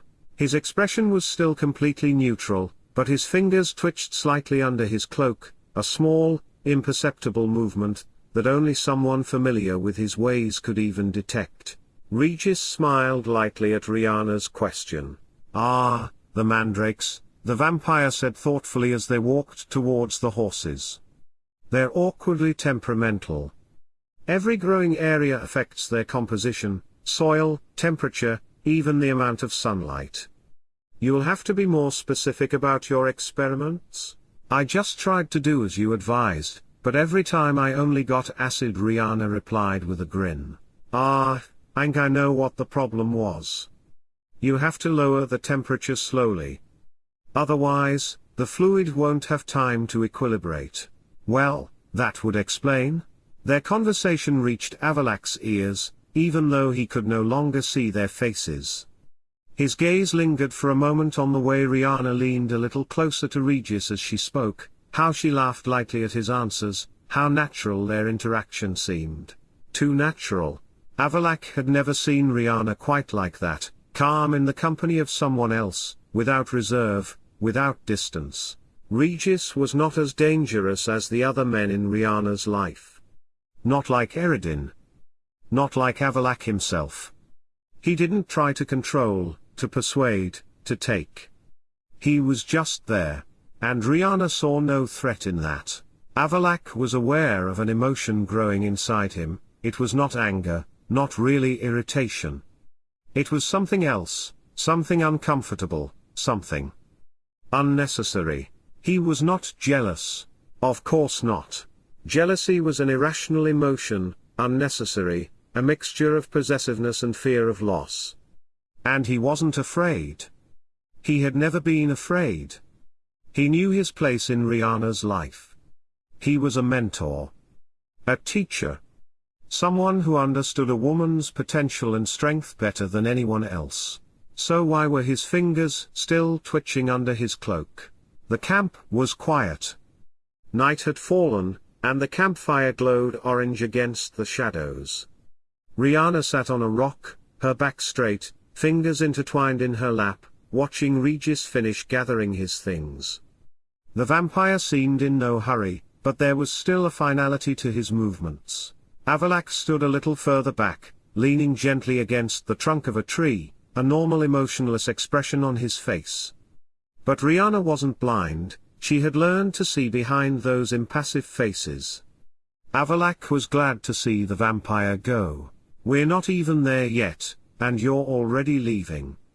Riana finally asked, a playful tone in her voice, but a real question in her eyes. Regis smiled softly and pulled his cloak more tightly around him. Novigrad is not for me, there are too many eyes, too many prying looks. And you're used to staying in the shadows, Avallac'h said lowly. His voice was not accusatory, but there was something. Calculating, Regis raised his eyebrows and glanced at the elf. You of all people understand that, Avallac'h. The world is not always made for us. Avallac'h did not respond immediately, but his jawbone tightened. Riana stood up and stepped closer. I understand? But that doesn't mean I have to like it. Regis turned to face her, and his expression softened. He raised his hand and lightly touched Riana's shoulder, a small but meaningful gesture. We've walked this road together before, and we'll certainly walk it again. But now our paths diverge. You and Avallac'h, you have a mission. And I have mine. Riana felt a slight tightness in her chest, but she did not resist. She knew Regis was doing what he thought was best. She just nodded slowly. So where will we meet next? She asked lightly, although her voice did not entirely mask the melancholy. Regis smiled. Where our destinies cross again? You, at least, seem to have a habit of popping into my life at the most unexpected moments. Riana sighed and smiled crookedly. Of course. And I'm not the only one. Regis laughed. He turned to Avallac'h, and for a moment their eyes met. No words, no goodbyes, but something changed between them. Perhaps it was understanding. Maybe something else. Regis nodded again, and then disappeared quietly into the darkness. For a moment the elves stood silent. Avallac'h finally spoke first. It was to be expected. Riana turned to look at him. You're just glad he's gone. Avallac'h did not immediately respond. Sometimes I wonder how you've survived this long. I bet you'd try to make friends with a lichen before it ripped your head off. Riana glared at him, but said nothing. They stayed looking at the forest where Regis had disappeared. Then Riana took a deep breath and turned towards the camp. We should rest. Tomorrow we will continue our journey. Avallac'h nodded, and they went back to the fire, letting the night swallow what was now gone. But Riana knew, as always, that the paths never completely diverged. They just circled, waiting for the next meeting. In Novigrad, again. The city had changed. Riana knew that Novigrad had never been a very safe place for an elf, but now the atmosphere was cold. And not just because the autumn wind was blowing through the dirty streets. As they approached the city gate, the wooden piles standing next to the bridge came into view. Blackened bodies hung from them, some still in chains, some fallen to the ground like broken dolls. Elves. Dwarfs. Other non-humans. Riana did not slow down, but her gaze swept over the burnt bodies. They had been like her. They had tried to live in a crowd, to fit in. And now they had been cruelly torn from it. Avallac'h's horse moved beside her, but he said nothing. He just observed his surroundings, as he always did, his gaze cool, appraising, as if he could read the history of the city from its walls. They stopped for a moment at the gate, where the guards took a small fee for their entry. The men watched Riana a little longer. The elf woman alone might have raised some questions, but Avallac'h's presence made the situation even more confusing. He was a tall, dominant figure whose imposing aura made people hesitate. It was the way he carried himself that made people unsure. As they rode slowly along the narrow streets of the city, Riana broke the silence. I was last here just before the witch hunt started. That's when I met Triss, she said, her gaze forward. Avallac'h glanced at her from under his brows, but said nothing. When they finally arrived in front of Dandelion's Inn, Riana jumped down from the saddle and stretched her back. Sitting on a horse for such a long distance had made her muscles tense. She looked at the building while stretching. The sign creaked in the wind, and the door opened to reveal a warm hustle and bustle inside. Coming? She asked Avallac'h, who had taken his time dismounting, as if he was in no hurry to get anywhere. You go ahead, Avallac'h said, glancing at the stairs as if there was a special trap in them. Riana could not resist grinning. Did you want a spacious room? Or the darkest corner of the attic? Avallac'h raised his eyebrows. The best room in Dandelion will do. Oh, how surprising, Riana muttered and stepped inside. The tavern air was filled with the smell of roasting meat, the bitterness of beer and the low conversations of many different guests. When Dandelion spotted Riana, he immediately came over to her, and look who's here to grace the place with her gorgeous presence, he exclaimed, embracing her. Riana grinned. You're always so eloquent, Dandelion. Good to see you. Indeed. Welcome. The man said and then leaned in to whisper, Yennefer sent a message, I know why you're here. Then he straightened up, and this, your friend, is? Impatient? Where is our room? Avallac'h said dryly. Dandelion didn't get embarrassed though, but continued to smile sunny. True, you had a long journey. This way, the man said and started to lead them upstairs. Riana walked a little behind Avallac'h. Did you just say our room? Singular. I don't see any reason to have separate rooms for us. I will need your help. Riana froze. Not because they were in the same room, but because the mage had just said he needed help. Had she heard right? She didn't have time to wonder any further, however, when Dandelion stopped in front of one of the rooms. Here. This isn't exactly the best I have to offer, but I want to save the ruby suite for paying customers, the man said playfully, nodding towards the door at the end of the corridor. Hearing this, Avallac'h headed straight for the suite past them, opening the door and turning to face them. I want to know the moment Aear'el and Gwynbleidd arrive.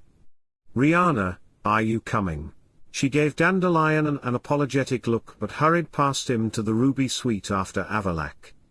The mage closed and locked the door behind the woman, leaving Dandelion standing open-mouthed in the corridor. You're quite something, Riana said, turning to look at him with her arms crossed. I told you I wanted the best room. But we have far more important things to consider now than the feelings of one innkeeper, Avallac'h said as he walked across the room to the balcony door. He drew aside the curtains and looked down at the street for a moment. Yeah. And what's so important then? Riana asked and sat down on the nearest chair, putting her foot on the armrest. We need to find a route from here to Tir na Lia. The woman raised her eyebrows in surprise. Excuse me, what? Why on earth would you want to go there?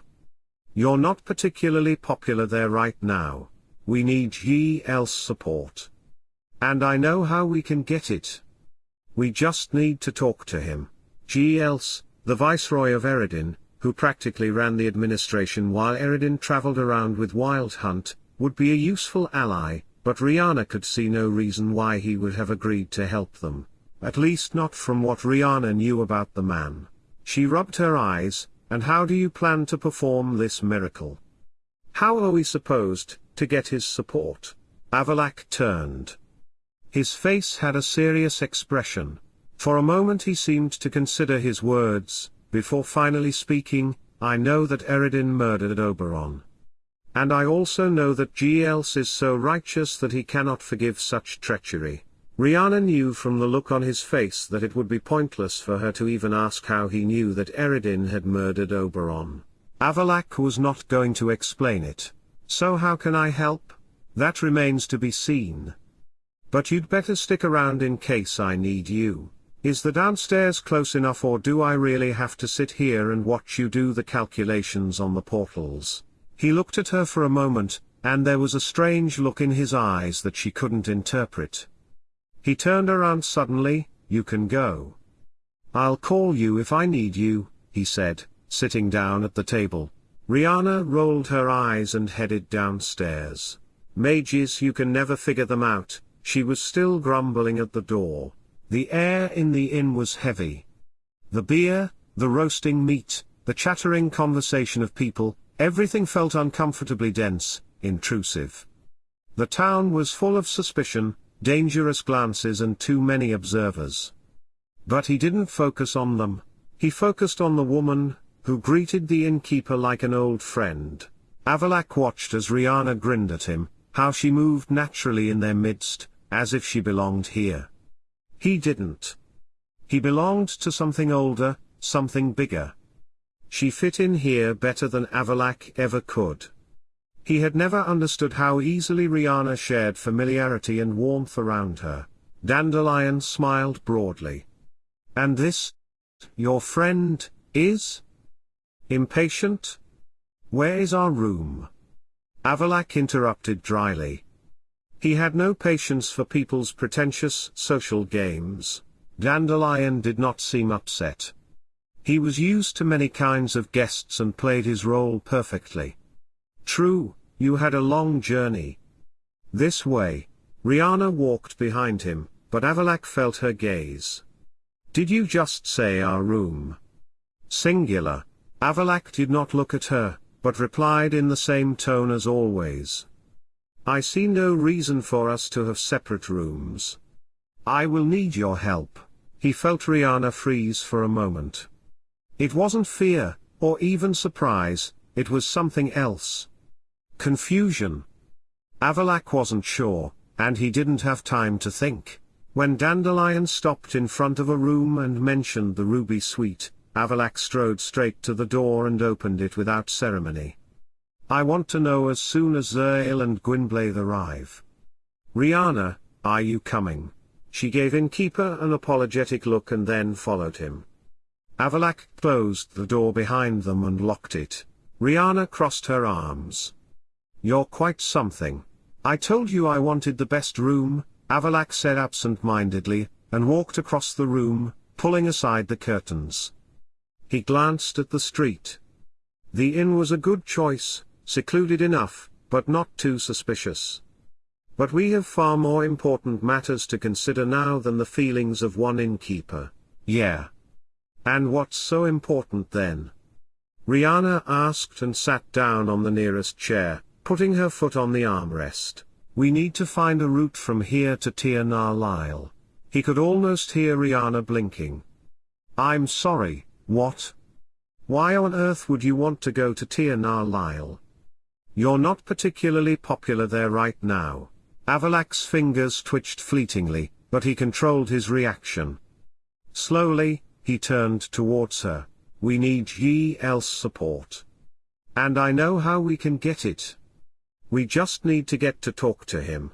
Riana did not reply immediately. She watched him, weighed his words. "So how can I help? That remains to be seen. But you'd better stick around in case I need you."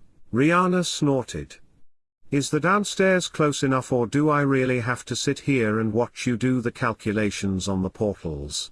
Avallac'h looked at her for a moment, tilting his head just enough for Riana to notice, no doubt. He didn't respond immediately, but something in his expression changed. For a moment his expression was almost amused. "You can go. I'll call you if I need you," he finally said, and sat down at the table. Riana rolled her eyes and stepped out, muttering something about mages. Avallac'h was left alone. He pulled the parchments in front of him, but his mind was not quite on what he was writing. His thoughts lingered on how naturally Riana blended into the hubbub of Dandelion's inn. The way she laughed. The way she had frozen when Avallac'h had said he needed her. The hidden skills. Riana stayed downstairs for a while. Underneath the quiet atmosphere, you could sense the tension. The atmosphere of the city had everyone on their guard. But she tried to ignore it. She felt like celebrating, and she had the perfect opportunity to do so. The Dandelion was inviting anyone who wanted to come and perform, calling it an open stage night. So Riana asked the man himself to borrow a lute, an intricately carved instrument she suspected was made by the elves, and took to the stage. She flicked the strings for a moment before she began. "Once I knew an elven lady, shadows protected her. Dancing in the woods, only a few noticed her. But if you carry gold in your pocket, or wine and songs, it may be that from the shadows she arose. And you had a laugh. She purred like a cat in a moonlight. But be careful not to kiss. Then, At dawn, you could only notice the bumpy walls of your wallet. A forest elf once said. He was heated by the flame of love. But the lady's words, oh dear. It's no use, son, you're too short. Riana received rapturous applause. She bowed deeply and handed the lute back to Dandelion. When Riana stepped back upstairs, the roaring laughter and applause of the inn still echoed in her ears. It had been a long time since she had last performed for others, even longer since she had felt so carefree, even for a moment. She had enjoyed it, and knew it wouldn't last. She opened the door to the room and closed it behind her. The room was still dark, but the fire was now burning in the fireplace. Avallac'h was still sitting at his desk, working on his parchments and calculations. You sang? It was not a question, but a statement. Riana raised her eyebrows and kicked her boots off her feet. I did. Avallac'h looked up from his papers. I didn't know that was one of your skills. Yes. There are a lot of things you don't know about me, Riana replied lightly and stretched her arms. But I'm glad you know now so you can sleep well again. Avallac'h did not smile, but Riana saw the little movement of his fingers that he sometimes made in his thoughts. He had started to do it after he had turned back to himself after the curse, so maybe it was some sort of side effect. It was entertaining, the elf finally said, slowly, as if weighing his words. Riana tilted her head and laughed dryly. That's the nicest compliment I'll ever get from you. Thank you. She took off her coat and threw it on the back of the armchair, sitting down on the edge of the bed. What were you doing while I was charming the whole inn? She asked. Avallac'h referred to his papers. I found the way to Gealbhan. Of course you did, Riana muttered and glanced at the papers. And you've already decided that you're going there, surely. I'm going there, Avallac'h confirmed. But I haven't decided whether you're going with me. Riana raised her eyebrows and looked at him for a long moment. Here they were again, Avallac'h was making decisions for her again, just like when she had been his student, I see. And what would you wish for? Avallac'h did not respond immediately. He just watched her, analyzing, considering. Then he leaned back a little in his chair. I never make decisions for others, he said. It's your choice. You don't make decisions for others. Right, woman thought to herself. She smiled and shook her head. I wonder if you believe that yourself. He didn't answer. They sat in silence for a moment, listening to the sounds of the city outside the window. Then Avallac'h's gaze moved to his hands. I didn't know you could play the lute, either, he finally said, almost as if it were a concession. Riana laughed and stretched her legs. That's another thing to add to the list of things you didn't know about me, Master Mage. She stood up and walked to the window, looking out. But maybe you'll learn. She couldn't see Avallac'h's face, but she could feel him watching her. She stretched, turned over on the bed and climbed under the covers. Good night.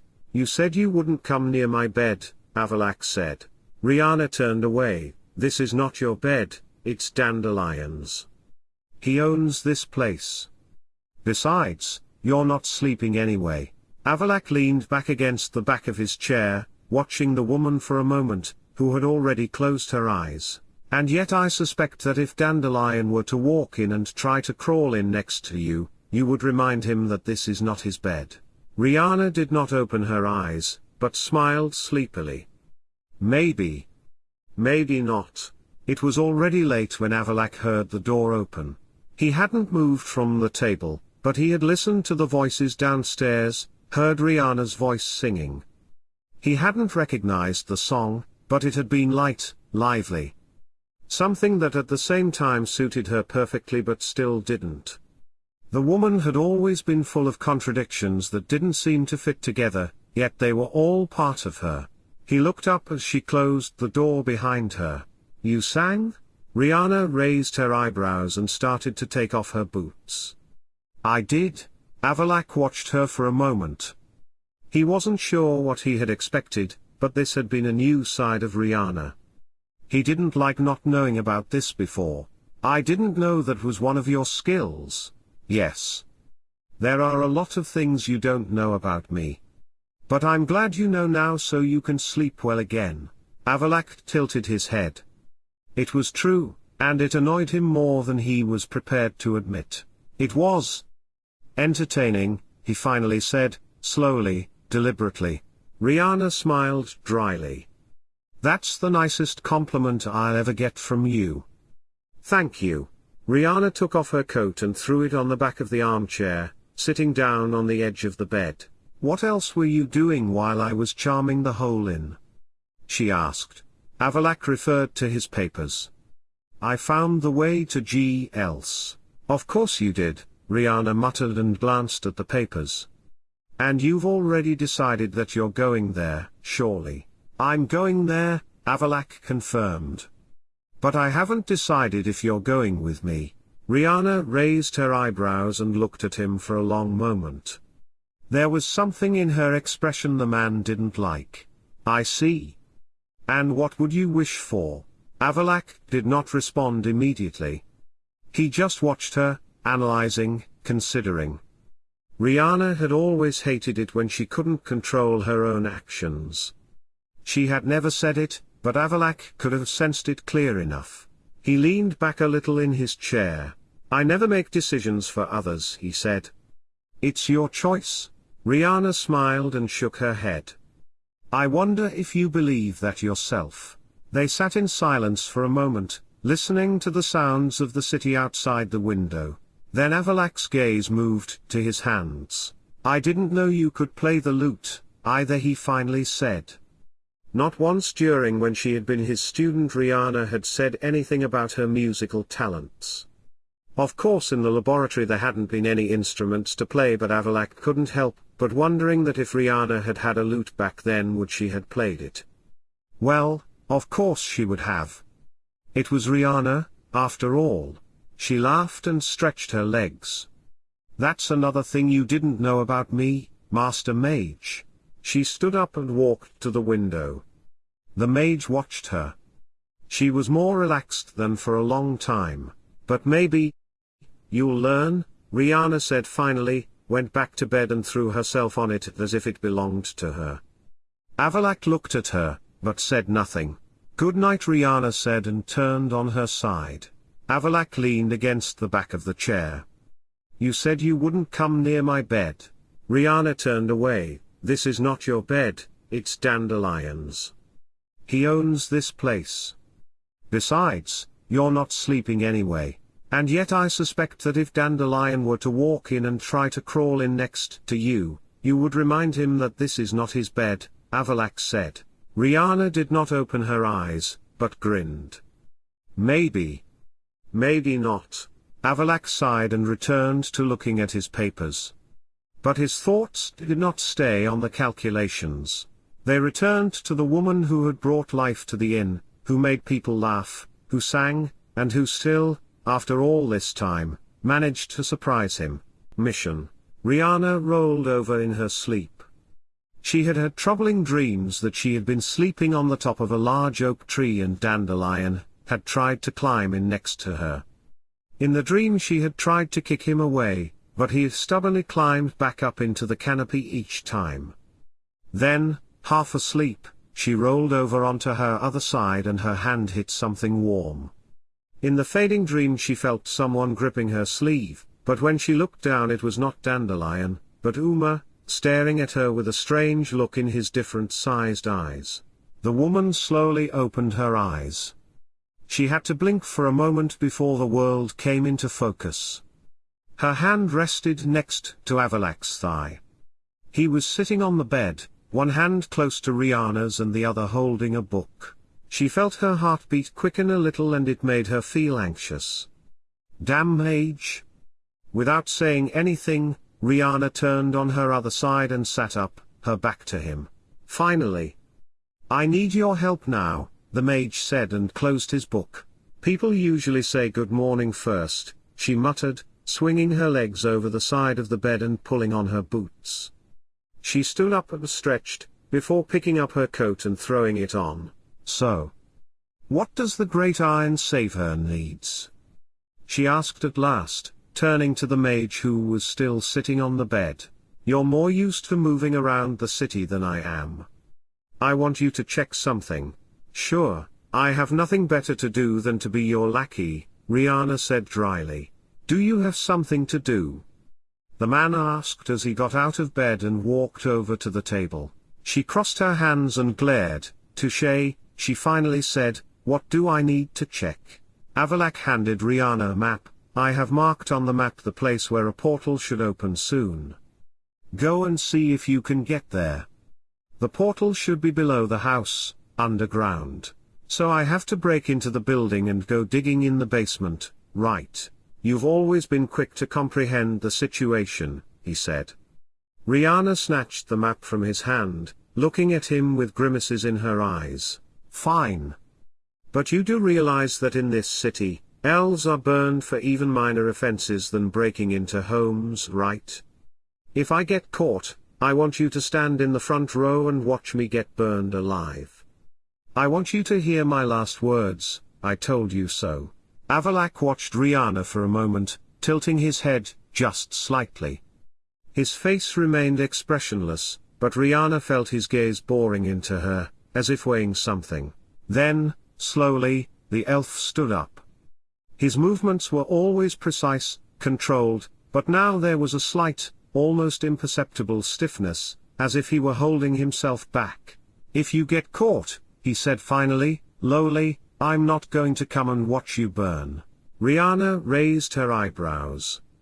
Well, in that case, you'd miss the spectacle. Just think, in the town square, torchlit, one defiant elf woman cursing the hell out of a certain elf mage while the inquisitors tie me to a stake and set me on fire. She spread her arms dramatically. That would make for a very entertaining evening. Avallac'h didn't even smile. You are not immortal. Riana crossed her arms and leaned her weight on one leg. Right? And you don't have a sense of humor. Avallac'h sighed, rubbing his temples, but his tone was too even to be just irritated. Don't take this lightly. This is not a game, Riana. I take this seriously. You're the one who wants to send me, a magician, and an elf at that, to break into some cellar in the middle of Novigrad, Riana pointed out dryly. Sounds like the sort of thing you can't take seriously. I have confidence in your abilities, Avallac'h said, but his eyes sparked subtly. But you are inclined to gamble with your safety. Riana tilted her head and let a smile cross her face. And you tend to think you know everything about me. Elf did not respond immediately. His gaze passed quickly between Riana's hands, then her eyes, as if he were searching for something, but finally decided not to say it out loud. If you don't return on time, Avallac'h finally said, slowly, I will come and get you. Riana raised one eyebrow. Even if I'm already tied to the stake. Avallac'h's gaze did not flicker either. Even then, Riana scowled and took a few steps towards the door, still looking over her shoulder. You're impossible. And you are reckless, Avallac'h replied, before turning back to his papers. I have to be. Otherwise I wouldn't dare sneak around people's basements looking for ancient portals, Riana said as she walked towards the door. Avallac'h looked after Riana as she disappeared from the room, closing the door behind her. He remained seated for a moment, his fingers interlaced and resting on his knees. Apparently she wasn't going to demand further clarification of his need for help, at least not yet. Perhaps it was better that way, but Riana was not his biggest concern at the moment. He slowly turned his gaze to the book he had set aside earlier. Its pages were filled with calculations, notes and ancient writings that few could read. The route of the portal was complete, but one detail still bothered him. Yet, even though his mind was caught up in strategic planning, Riana's words still echoed in his head. I have to be. Otherwise I wouldn't dare sneak around people's basements looking for ancient portals. He smiled to himself. He shouldn't have been surprised that she took the initiative without hesitation. It had been clear from the start. But the fact that she did it without fear, without doubt, that made Riana dangerous. Not only to others, but to herself. Avallac'h leaned back against the back of his chair and let his gaze settle on the city. The shadowy alleys of Novigrad stretched out before him, full of opportunities and pitfalls. This place was dangerous for elves, even more dangerous for one like him. And yet, he was not the one he was most worried about. He had learned long ago that Riana could not be controlled. But that didn't stop him from trying to protect her. That, however, Riana would never know. He closed his eyes for a moment. It was all much more complicated than he had imagined. And Riana only made it harder. The masters of breaking and entering. "This is not a good idea," Dandelion said as they stood in front of the house. "Then why did you come along?" Riana asked. She didn't need to check the map to make sure the place was right. She could feel the vibrations of the magic even though the portal wasn't active. "That's a haunted house. I've heard that people hear strange noises, the clanking of chains and howling." Riana raised her eyebrows. "I see," she said, and started walking towards the house. "Maybe this will be even more exciting than I expected." The bard, who had remained standing behind, swallowed loudly before going after the elf woman. "Wait a minute." Riana took out a small toolbox and started to pick the lock. Although Dandelion looked scared, he also looked a little curious. "Don't tell Avallac'h I can pick locks," she said, noticing his look, "or he'll put a security spell on all the locks and then I won't be able to access his stuff." The lock clicked. The woman smiled and gently pushed the door open, and the old hinges let out a long, whining creak. The house was dark, and there was no light, even in the glow of the street lamps. The air was heavy and stale, as if no one had breathed here for years. She was the first to enter and heard Dandelion gulping behind her. "I still don't like it," the man muttered. "I noticed," Riana replied dryly. She glanced over her shoulder. "If you want to stay on that doorstep in fear, be my guest. I'll move on." Dandelion gave a silent hoot, but followed her in, closing the door behind them. Riana advanced cautiously, pacing softly on the wooden floor. The place seemed deserted, but there was something strange about it. She touched the old table with her fingers. There was no dust. Someone had been there. Just as Riana was about to say something, there was a bang upstairs. "Wind," Dandelion suggested hopefully. "If the wind has started to move on the wooden floor with boots on its feet, then yes," Riana replied quietly. "If this place was supposed to be deserted." Another voice. This time a light run, as if someone was moving quickly above them. Dandelion pulled his hood down deeper. "All right. If this is a trap, I want you to know I told you so. You keep saying that, and nobody ever listens," Riana said, and started to climb the stairs. The stairs creaked under their footsteps, and every sound seemed to echo through the house. When they reached the top, a long, dim corridor stretched out before them. Some of the doors were open, others closed. Riana raised her hand to stop Dandelion. She gestured towards the nearest door and nodded. "Will you take it?" she asked quietly.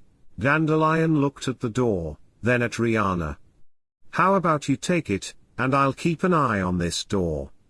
He pointed to the other end of the corridor. Riana sighed and grabbed the doorknob. She slowly pushed the door open, ready to react, but the room was empty. Or so it seemed. The old curtains fluttered in the breeze from the gently cracked window. In the corner was an old bed, the blankets in a messy pile. Everything seemed normal, except something moved under the bed.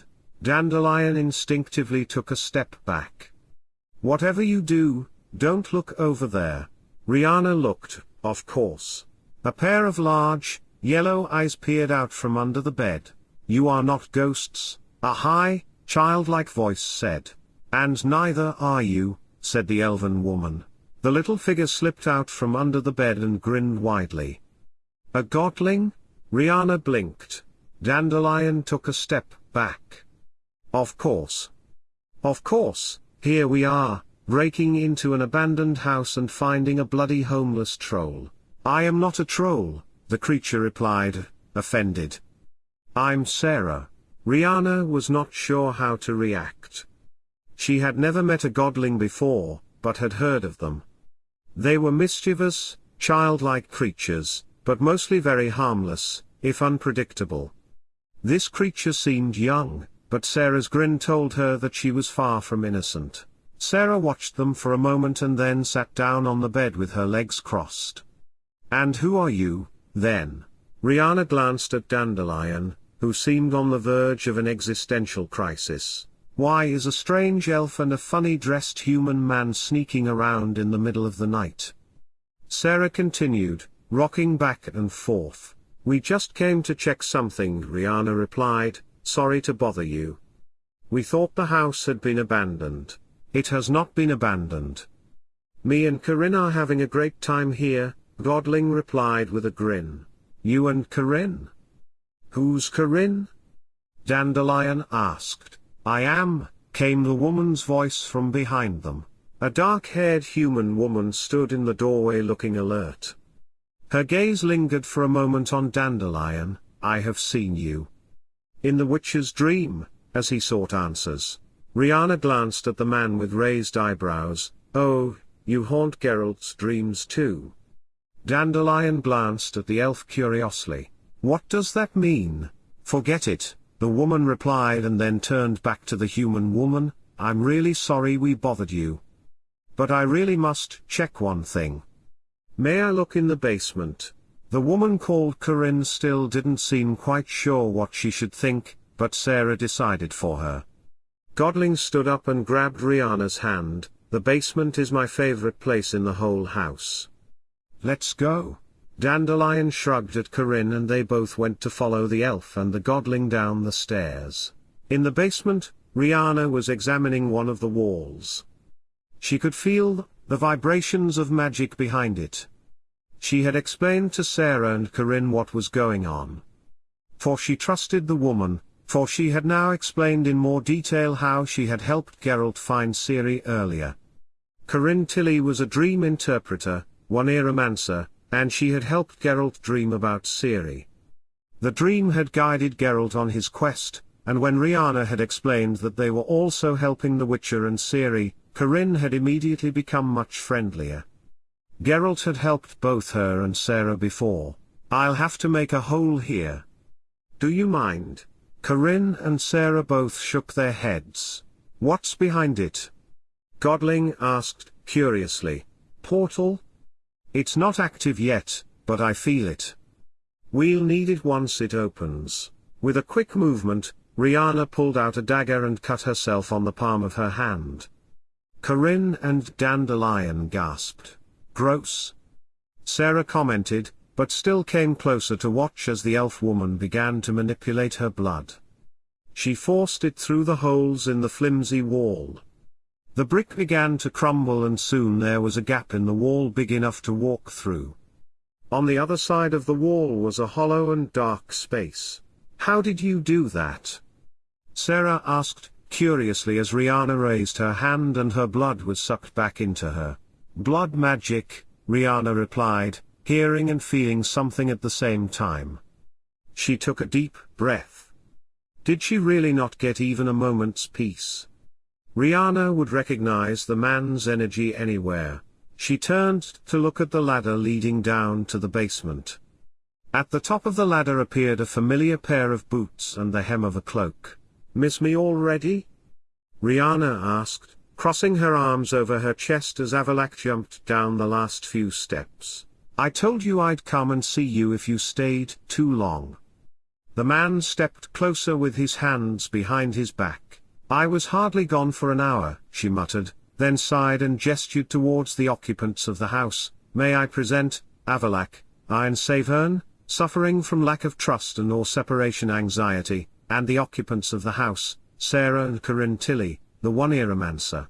And one Eromancer?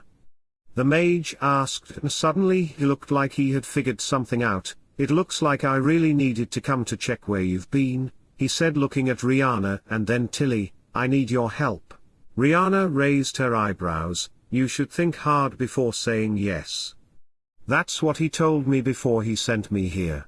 The mage didn't care about the elf's comment, and he was looking at the human. There is a dream you must show to someone. Riana was waiting downstairs. Dandelion had already gone back to the inn, and Avallac'h and Tilly had locked themselves upstairs to talk about Avallac'h's dream, which Tilly would share with the Gealbhan once they had the Viceroy brought to Novigrad. The way the dream interpreters' dreams worked was that they brought out the dreams of others, truthful dreams that could not be distorted in any way. In this way, Tilly could show Gealbhan Avallac'h's dream of the day Eredin murdered Oberon. It would be a perfect and sure way to prove that what Avallac'h said was true. Mere words would never have been enough to prove it to Gealbhan. Is he your... you know? Sarah, who had been doing cartwheels around the room, had now stopped and was watching Riana with a grin. What are you talking about? The woman asked. He had put her feet up on the table and was leaning back in her chair. Well, the elf upstairs. Are you? Like a couple, me and Master Stoneface. Good joke. Sarah tilted her head, and grinned wider. Oh, well then you're just acting like an old married couple. Riana raised her eyebrows. We argue like an old married couple, that's all. Oh, that's right. That's it, Sarah laughed and made a little pirouette. But you didn't say no. Riana sighed and rubbed her temples. She had no intention of explaining to Sarah the complex dynamics between her and Avallac'h. Partly because she couldn't fully explain it to herself. Sarah, however, jumped up and sat down on the table and rested her chin on her hands, her eyes full of mischievous curiosity. He does look at you that way. Riana looked at her suspiciously. In what way? Sarah shrugged. It's like I know everything about you, but I still want to know more. And that he can't quite decide whether he likes you or if living with you is just a perpetual headache. Riana laughed dryly. That sounds absolutely right. Sarah rocked back in her seat and continued, well, if he's not yours, can I have him? Riana was about to raise her mug to her lips when Sarah's words hit her. She slowly set the mug down on the table and squinted her eyes. I'm sorry, what? Sarah grinned. Well, he's quite sophisticated, but not in a boring way. And oh, I'm sure he could be made to relax a bit, as long as... Sarah, Godling blinked innocently. What? Riana stared at her for a moment, then scowled and shook her head. She didn't know why the thought irritated her, but it did. But Sarah smiled wryly, as if she had read her mind. I'm just saying that if you don't take him, someone else will. That someone else should either be a total basket case or a masochist, Riana replied and raised her eyebrows. Sarah looked at her questioningly. What is a masochist? Before Riana could reply, footsteps came from upstairs. She glanced at the staircase just as Avallac'h descended, his expression as serious as ever, but with a thoughtful look in his eyes. Tilly is ready, he said simply. Riana stood up from the table, glancing quickly at Sarah, who grinned and waved her hand as if she had already declared victory in this debate. Good, Riana said. Then let's go and wait for Geralt and Ciri. Avallac'h looked at her appraisingly, but said nothing. Still, his gaze lingered a moment longer than it should have. And Sarah, the mischievous little creature, looked as if she had just received all the reassurance she needed. Interesting papers. Oh, what have we here? Riana had bent down to pick up the glove she had dropped on the floor when her gaze fell under the bed. She squinted her eyes and reached out with her hand. Her fingers hit the parchment. As she pulled it out, another one fell to the floor in front of her. She raised both papers and looked at them, and then blinked. Both were drawings of naked human women, in great detail and twisted into rather unusual positions. Riana was silent for a moment. She glanced around and realized that Avallac'h had not yet come back into the room. She smiled crookedly. When the elf finally entered the room, his eyes, scanning the maps and calculations spread out on the table, Riana stood on the other side of the room, drawings in hand. "Avallac'h," she said in a light tone of voice. "Would you care to explain why on earth you keep such material under the bed?" Avallac'h stopped and squinted his eyes. Riana turned the parchments in his direction. Silence. A long silence. Avallac'h's expression remained completely unchanged. He stepped closer, lowered his gaze to the parchments, glanced at them once, and then looked directly at Riana. "They are not mine," he said simply. Riana laughed. "Of course they're not. They just ended up under the bed all by themselves, right? Left by the previous occupant, right? And of course you didn't notice them at all until I found them." Avallac'h did not even flinch. "Why should I? I'm not in the habit of crawling under the bed." Riana tilted her head and looked at him appraisingly.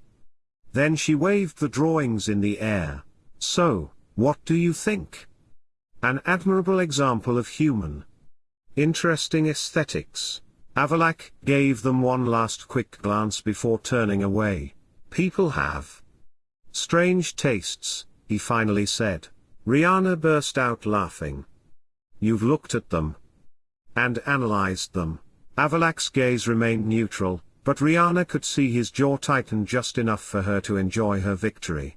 "I'm trying to understand," the elf replied coldly. Riana leaned against the table, an amused twinkle in her eye. "And do you understand?" Avallac'h was silent for a moment. Then he sighed very deeply, and turned his gaze back to his maps. "No. And I'm not interested in trying any more." Riana laughed and casually dropped the parchments on the bed. "Well, in that case," she said, "perhaps you could concentrate on what you have some chance of understanding." She waved her hand towards the plans for the Aen Elle trip spread out on the table and laughed shakily as she walked towards the door, Avallac'h's gaze on her back. The long wait. Riana stood at the window of the inn, her eyes fixed on the busy street, although she couldn't really see anything. The sounds of the city were muffled, humming, the shouts of market traders, the clop of hooves on cobblestones, the squeak of ships' ropes carried by the sea breeze. But there was only an impatient silence inside her that was waiting to burst. "You have an uncanny knack of appearing impatient, even when you're standing perfectly still," Avallac'h said from somewhere behind her. Riana smiled dryly. "Sorry if it bothers you. You could find something useful to do." Riana turned and leaned against the windowsill. Avallac'h sat at the only table in the room, papers and notes spread out, but his eyes were fixed on Riana. "Your thoughts are running wild." "Calm down," the elf said. Riana laughed. "Thank you for this great wisdom, O master." Avallac'h did not respond. He put down his quill and leaned back, arms crossed over his chest. "After the Battle of Caer Morhen, you have changed," he finally said. Riana tilted her head. "Everyone changes when they face their own mortality. Yet you are not afraid of death." "No, I'm not afraid," Riana admitted. "But in Caer Morhen I realized something." Avallac'h waited, but Riana did not speak immediately. She walked closer to the table, let her fingers brush the edge of it. "I saw how everyone was ready to die for Ciri," she said quietly. "And of course I want to keep her safe too now that I know what it all means. But the truth is, I just got myself into this situation by pure accident." Avallac'h said nothing, but Riana felt his gaze as if it had touched her. She sighed. "When you went to help Ciri, I didn't know what I was supposed to do for a moment. I was no longer Scoia'tael, and without any warning I was no longer your student." Riana danced her fingers on the surface of the table for a moment, then leaned against it. She didn't look at him as she spoke. "For a while I just wandered aimlessly. Then I started having some really weird nightmares and I wanted to find out about them. I followed the clues for a while, and before I knew it I was involved in this mess. She fell silent for a moment. I guess I'm afraid that when this is all over, and if I survive this, I'll have no direction again. Then she sighed again, but why am I telling you about this? For a man who plans his life so carefully that he would probably die of anxiety if he had to do anything spontaneous with his life. As she spoke, Riana straightened up and headed for the door. He didn't know why this conversation affected him the way it did. He had listened to Riana's words, watched the rhythm of them, how they glided lightly but full of weight, full of thoughts she often didn't let out. But then, when Riana delivered the final blow, the one that was not meant as an insult but was true. For a man who plans his life so carefully that he would probably die of anxiety if he had to do anything spontaneous with his life. It hit. Not because it was wrong, but because it was absolutely true. He had never known how to live without a goal. His life had always been about moving shadows, calculating, planning moves. And now he was standing here, listening to a woman who hadn't planned anything, but had ended up in this moment. And maybe he envied that. Maybe only for a moment. The man's fingers moved across the table, as if he could have counted on this moment slipping away. And then he spoke. I didn't plan you. It was not a loud statement. It was not too emotional, and it was not too light. But it stopped Riana in her tracks. She didn't turn around immediately. She stood there, her hand on the doorknob, her shoulders tense. What? He was not prepared to say that. He wasn't prepared to give anything away. But now that the words were out, he could no longer take them back.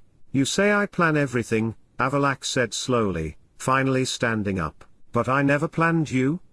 I never planned for you to be here. I never planned that your presence would change things, even if it wasn't entirely true. He had been supposed to go to get Riana, but his plans had changed. Eredin had attacked him and Cyrilla on Skellige, and since then Avallac'h had never expected to see the elf woman again.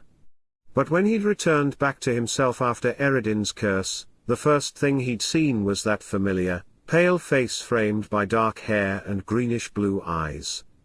And yet he hadn't even wondered why. As if he had somehow known she would come and find him. Riana breathed, slowly. She seemed to think for a moment and then said, stretching her words, true. You had no idea I was going to show up. Because I didn't know myself.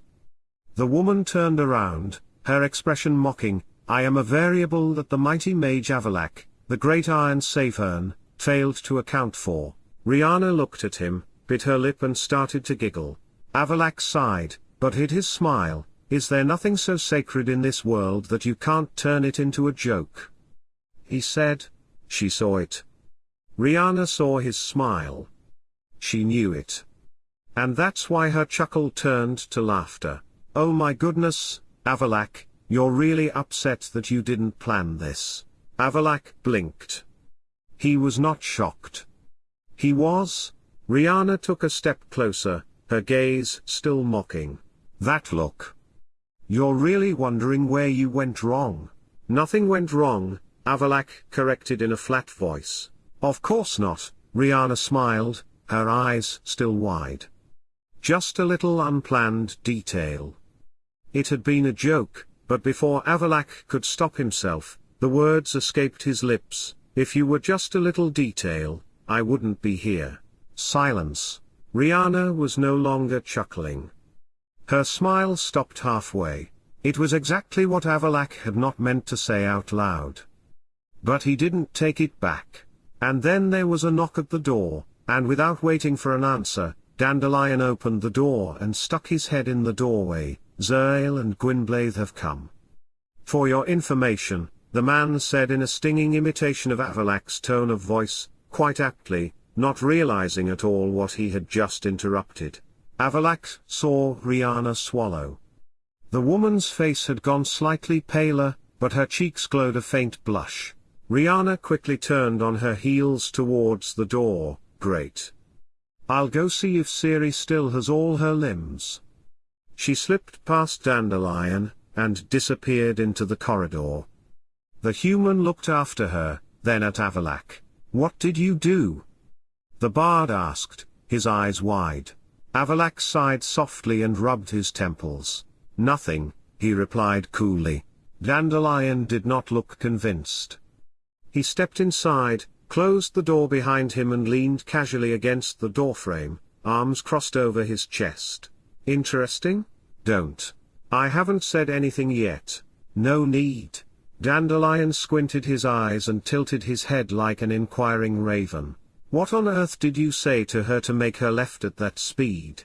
Avallac'h did not respond immediately. He wasn't sure what was more annoying, that Dandelion really thought he was getting an answer from him, or that the bard had clearly sensed that something had happened. "I don't have to explain anything to you, bard." "I see." Dandelion studied him with his gaze and Avallac'h could feel him weighing how far he dared to push his luck. Then a mischievous grin came to the bard's lips. "Look, I may not be the great mage with ancient wisdom, but I can sense when there's tension in the room." Avallac'h raised his eyebrows slightly. "If you're talking about your own anxiety, I can't help you." Dandelion burst out laughing. "Ah, the classic defense. Avoid, evade and claim that nothing has happened." "But I saw that something happened." Avallac'h looked at him, expressionless. "If you have nothing else to do but develop theories, you are free to go." The man gave a low chuckle, but did not move. "You know, I wasn't quite sure, but I am now," he finally said. "Sure about what?" "Nothing." Avallac'h did not react visibly. But Dandelion was smiling as if he had just won some unspoken game. "I don't have time for this. Call Gwynblaith over here," Avallac'h F. Inley said coldly. "I'm just saying, you're in trouble." Dandelion grinned and tapped the elf lightly on the shoulder as he passed. Avallac'h didn't respond. He just watched as the bard whistled and left the room. Avallac'h really had better things to do. Plans had to be put in place, he had to concentrate. But when he turned, his fingers made a small, uncontrollable movement, as if looking for something to cling to. Finally something exciting. They were scattered again. Yennefer and Triss were still gone gathering the Witch's Lodge to help them, and Avallac'h and Geralt had left almost immediately after the return of the Witcher and Ciri on their journey to Tir-na-Lia. The journey would be challenging, as the portal would not take them directly to the world of Aen Elle, but they would have to pass through several portals through different dimensions. Although that had sounded exciting, Riana had decided to stay in Novigrad. "If you were just a small detail, I wouldn't be here." "Damn that sage." Riana threw the bar of soap she had been washing herself with against the opposite wall. What the hell was he talking about? She tried to relax, but it seemed impossible. Those words and the look in his eyes. Riana took a deep breath and sank deeper into the warm bath water, letting the water surround her like a protective wall against whatever was weighing her down, or at least, trying to. Novigrad was a long way from Tir-na-Lia, and Avallac'h was even further, but still, he was here. In her thoughts? The mage had invaded them like. She couldn't even think of a suitable simile. But there he was, haunting her? And while they had been in the city, he had seemed to be an almost constant shadow behind her. Riana closed her eyes and tried to focus on the comforting warmth of the water, but her thoughts wandered again. Over the last few weeks she had learned to read Avallac'h better, or so she thought. Behind that expressionless look there had been something more than mere logical analysis, something more than calculation. And then, completely out of the pushes, he decided to say something as un-Avallac'h-like as he could. The woman got out of the water, irritated, pulled a towel around her and brushed her hair. But she wasn't going to spend her evening analyzing the elf's possible ulterior motives. She was free. She was alone, with no mage watching her every move. Besides, analysis was Avallac'h's job, not hers. There was a knocking from the door. Riana paused for a moment. Of course. She walked to the door and opened it with some trepidation, but was relieved to see that Avallac'h was not behind the door, although part of her would not have been surprised. Sarah stood there, a big grin on her face. "Oh my, you look guilty." Riana furrowed her brows. "What?" Sarah pushed her way in before Riana could stop her. "You need to see the look on your face. If you hadn't just come out of your bath, I'd think you were doing something inappropriate." She paused and measured Riana for a moment. "Or well, maybe you were." Riana rolled her eyes. "I was just washing up." Sarah sat down on the edge of the bed and swung her legs. Of course, of course. And you were thinking of him?" Riana swallowed her objection. Sarah grinned. "I knew it." Riana sighed heavily. "Do you really have something to say?" Godling shrugged her shoulders and stretched comfortably. "I just thought I'd come and see how you're getting on without your guardian mage. I saw him leave with the Witcher. And you're like an escaped prisoner." Riana raised her eyebrows. "A prisoner? Come on." Sarah tilted her head, and squinted her eyes as if she was looking at something particularly interesting. "Haven't you noticed? You're trying to escape, but your thoughts aren't going anywhere. It's a bit like a spell. Or, and this is much funnier, you don't really want to escape." Riana shook her head. "You're the worst." Sarah laughed lightly. "I'm just saying what you're afraid to admit to yourself." Before Riana could come up with any pertinent retort, Sarah was already on her feet and heading for the door. "Enjoy your freedom," she shouted cheerfully. "Or at least try? I don't know how long it will last." Riana remained standing in the room, watching the door close behind Sarah. Damn little godling. After getting dressed, Riana lay down on her back on the bed. The wait for the men was extremely tedious. Riana would have liked to go to the Vulmerius hospital to help her friend von Gratz, but these days no one in Novigrad wanted to be treated by an elf. She was about to close her eyes when there was another knock on the door. "If it's you, Sarah, you can piss off with your jokes." "Oh, Ciri." Riana had looked up when the door opened. A white-haired woman grinned at the doorway. "Hey, you got a minute?" "More than one," Riana replied, sitting up. "Tell me you have something exciting to tell." "Because I'm dying of boredom." Ciri laughed and stepped inside, closing the door behind her. She didn't look like she was coming with good news, more like she was about to suggest something that might lead to trouble. "It depends on what you find exciting," Ciri said and sat down on the edge of the bed, a mischievous twinkle in her eye. Riana raised her eyebrows. "If it has to do something with a beer-drinking contest, a fight or annoying a city official, I'm in. Let's hope we don't have to involve the authorities." Ciri smiled. "Some friends of mine on the edge of town need a little help with something." "Well, maybe not so legal horse confiscation." Riana raised her eyebrows. "You mean horse theft?" Ciri grinned. "It wouldn't really be theft. My friends' horses were confiscated because they're elves. And now they're supposed to get out of town, but since they're part of a traveling troupe of performers, they can't move their carriages without their horses."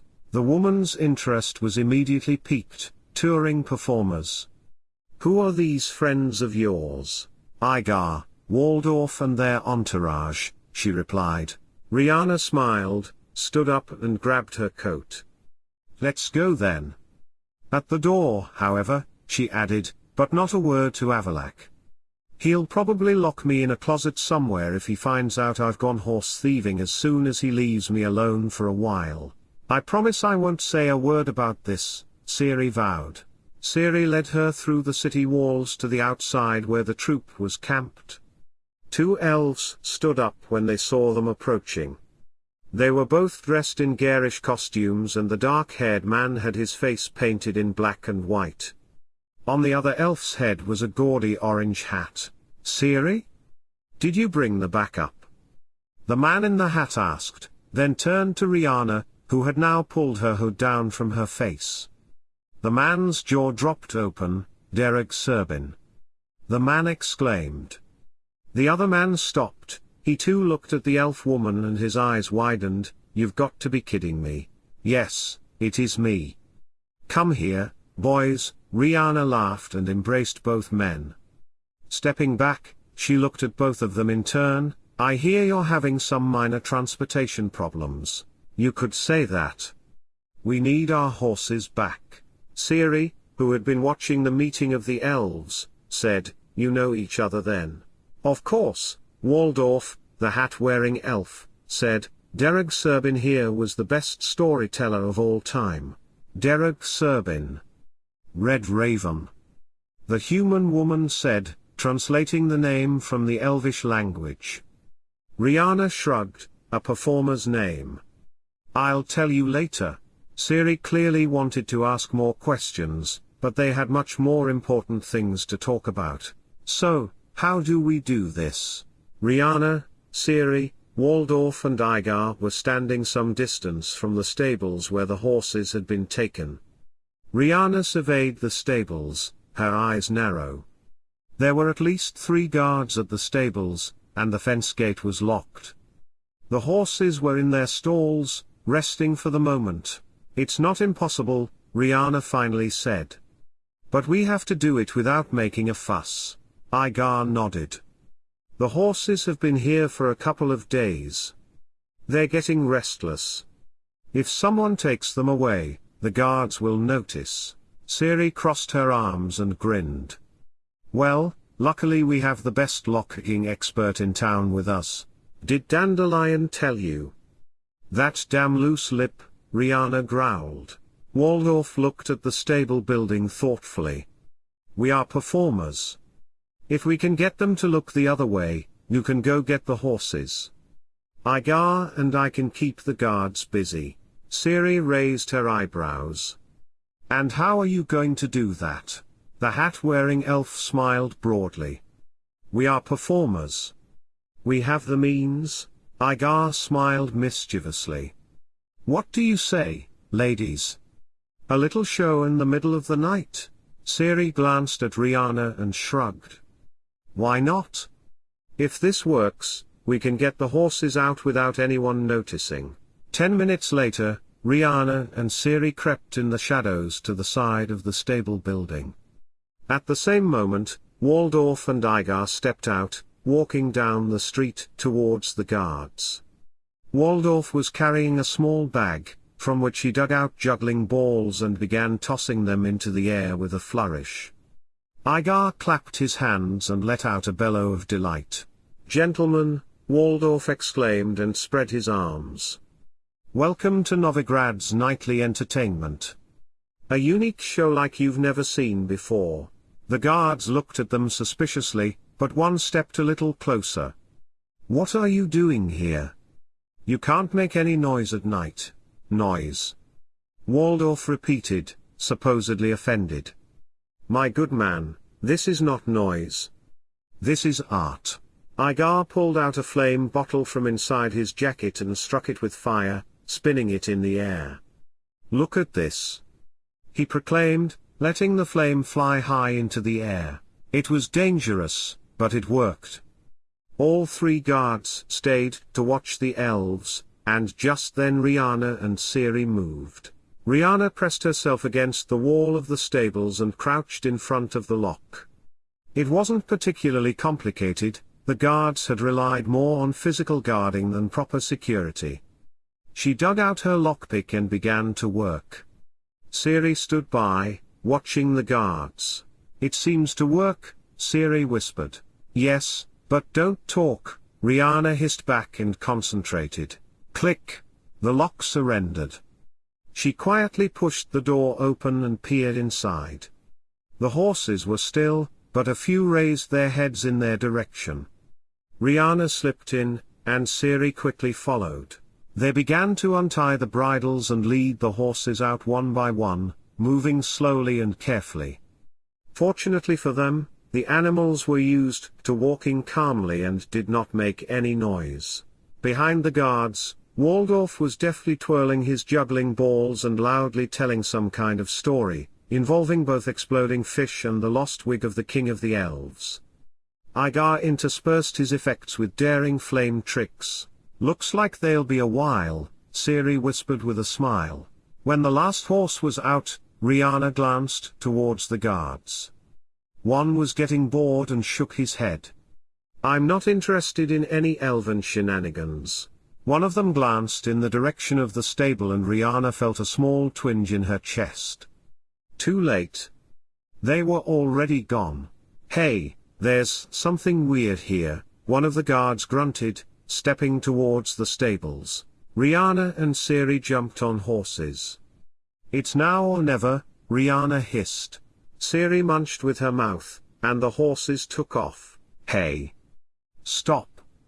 A guard shouted behind them. Not today, boys, Ciri shouted and urged her horse to go faster. They galloped out of the city gates, glancing behind them.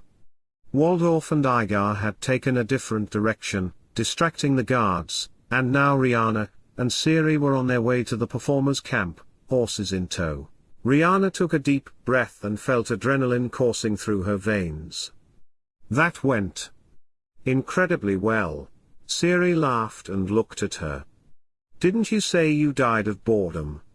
I thought this was a pretty good way to wake up. Riana smiled and glanced at the starry sky. I have to admit. Better than sitting in a room wondering what Mr. Rulebook would say about this. Ciri laughed. So you're not going to tell him? Riana shook her head and grinned. No, not even if I was tortured. Ciri laughed and spurred her horse into a full gallop. Come on, let's get these home. And so they rode off towards the performers' camp, the moonlight lighting the way, the excitement of freedom and a successful gig on their chests. Lavender and truths.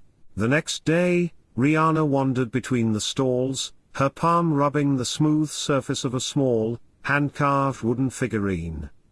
It was a simple object, but skillfully made, perhaps meant for a child. She turned it over in her fingers and raised her eyebrows at Ciri, who stood beside her, her gaze alert but uneasy. I'm still a little disappointed that they don't sell anything of real interest here, Ciri muttered, kicking a small stone. I guess I'm used to the Skellige market. You can buy anything there, weapons, magical amulets, items with old curses. Riana grinned and put the wooden statue back on the table. Sounds like trading in Skellige is either very enriching or very deadly. Ciri laughed. Both? But at least people there don't look at you funny if you want to buy a sword at the market. She looked around. Here it seems like everyone is just trying to pretend nothing bad is happening. And meanwhile the witch hunts and the imprisonment of the non-humans continue and people disappear from the streets. Riana gave her a sideways glance, but didn't say anything immediately. They walked on for a while, through the bustle of the market, past the merchants shouting their offers. Then Ciri stopped in front of a stall where an old woman was selling dried herbs. She picked up a bunch of lavender and held it under her nose for a moment, breathing deeply. I remember that smell, she said quietly. Yennefer used to use it in her hair sometimes. It smells like home. Or at least something that feels like home. Riana watched her for a moment before reaching out and taking one of the lavender petals for herself. She twirled it in her fingers, letting its familiar scent waft through the air. You haven't spent much time in one place, have you, Red Raven? Ciri finally asked, her eyes still fixed on the lavender, but grinning slightly. Riana laughed softly. No. I've never really understood what it means to settle down. Yesterday she had told Ciri about her childhood, about how she had traveled around with performers, never really stopping anywhere. Ciri glanced at her from under her eyebrows. But you never leave Avallac'h. Riana was silent for a moment. I happen to have more to do here than if I were wandering around on my own. And if you must know, he left first. To you, she finally said. There was no bitterness in Riana's voice, however. She couldn't blame Ciri. Nor Avallac'h. The mage had done what he knew was right. But for a moment, When the elf had gone to help Ciri, Riana had been bitter, though she hadn't wanted to admit it to herself. Ciri watched her for a moment, and Riana felt the young woman's appraising look on her face. "He came back to you," Ciri finally said quietly. Riana laughed dryly. "Avallac'h didn't come here because of me. The first time I saw him after he left for you, he was small, scruffy and bow-legged and in no condition to look for anyone. That's not what I meant. Avallac'h and I traveled in different dimensions, but we came back here to find you. He assumed you were on Skellige, but when we teleported there, we were met by Eredin's trap." The elf woman froze and something inside Riana shuddered. It was as if a small flame had ignited in her chest, without her permission. "You came looking for me." Ciri nodded slowly, letting Riana digest her words. "Didn't Avallac'h tell you?" "At first I thought it was just that we needed help," Ciri continued, turning her gaze back to the lavender. She picked one and twirled it between her fingers. "But it wasn't just that. He didn't say it directly, he never says anything directly, but I could see it in his expression. He was agitated. And Avallac'h is never restless. But then Eredin attacked and all the plans were changed." Riana was silent. She felt her heart pounding in her chest. This could not be true. Ciri misunderstood. Or Avallac'h had had another reason. Some practical, logical reason. "It can't be true," Riana finally said, but her voice didn't even sound like her own. "You know him better than I do," Ciri said, her gaze intent. "So ask him when he gets back." Riana laughed, but there was no real joy in it. "Ask of him. He wouldn't admit to anything, even if he were in the brink of death." "Believe me, I know." Ciri smiled and shook her head. "Maybe not. But sometimes the answer isn't in what he says. It's what he doesn't say." Riana didn't know what to answer. She could feel the hustle and bustle of the market around her, the shouts of vendors, the footsteps of people on the pavement. But everything felt distant. Everything else lost its meaning as only one thought ran through her mind. "He came back for me." She couldn't believe it. But she wanted to believe it, and that scared her more than anything else. Scared. And annoyed. She kicked a pebble, which went flying down the street. Bloody mages. You can never figure them out. In the middle of a dead world. Tedjaya was dead world.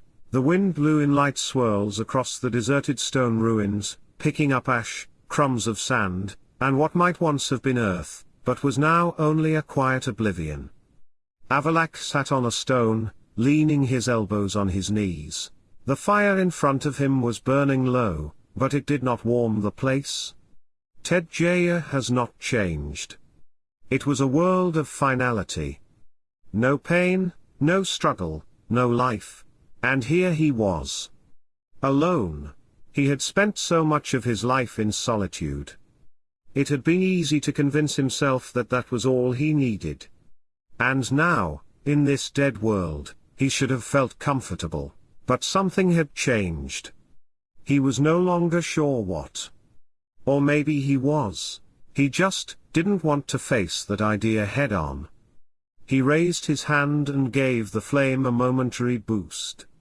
Not because he was cold, but because he wanted something to move in this stagnant world. The idea had taken root in his mind a long time ago, but here it was allowed to grow without resistance. Riana?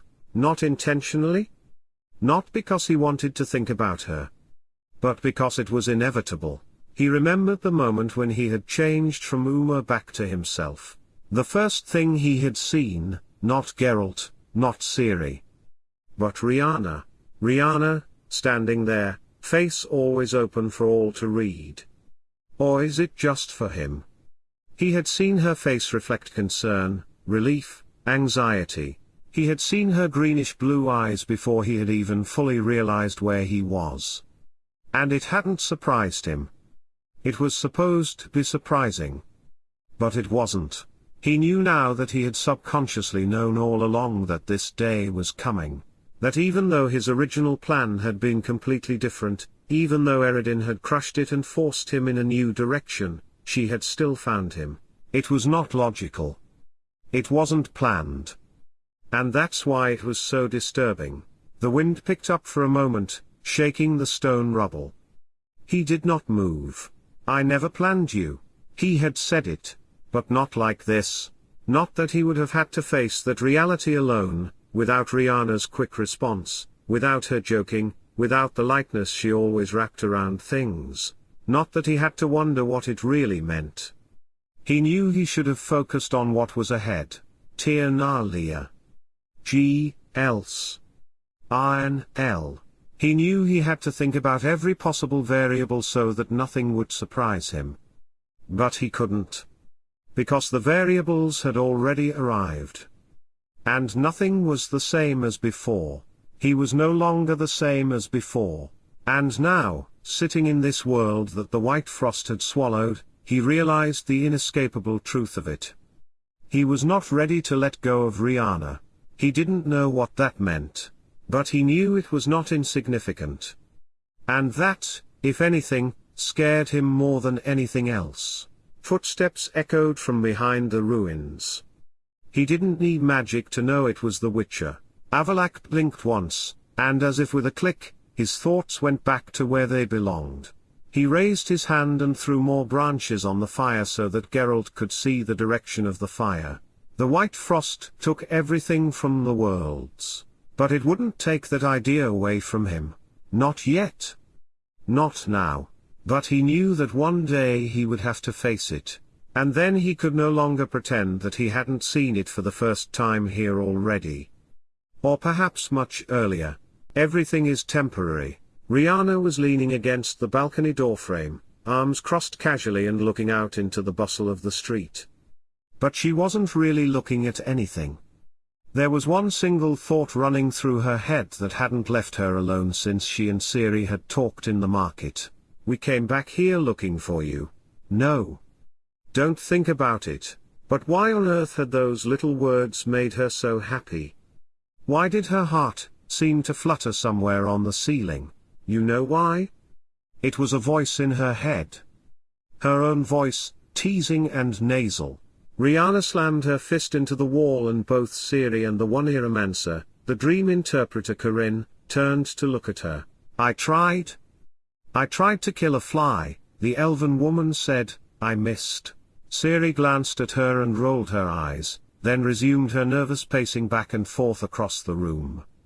Riana took a deep breath and walked all the way out onto the balcony. She leaned her hands on the railing and lowered her head. Shit. Shit. Shit. The woman's nails were pressed against the wood so hard it was painful. She loosened her grip. She wanted to kick and scream, cry and laugh, dance and sing and she wanted to. Her thoughts were interrupted when the door to the room creaked open. 3 figures entered the room. Riana's heart started to skip a beat when she saw Avallac'h. The beats sounded so loud in her own ears, it was a wonder the others didn't notice. And when their eyes met, she felt as if she would freeze. Get a grip, woman. Get a grip. Avallac'h entered the room first, with Geralt and Gealbhan at his heels, and immediately felt the atmosphere change. The room had previously held only a slight tension, perhaps an anxiety of anticipation, but now there was something different pulsating. Something out of his control. His gaze immediately found Riana. The elf woman stood by the balcony door, half outside, half inside. The small feature on her face, the way she bit her lip, the way her fingers pressed briefly against the railing, said more than words ever could. Something had happened. Something to do with him. And it was no surprise. After their last conversation, he wasn't sure which feeling pierced him first. Surprise? Curiosity? Or perhaps satisfaction? Then Riana turned to look at him, and Avallac'h felt something he would never have admitted to anyone, not even himself. His heart was beating half a beat too fast. It was nothing. Irrelevant.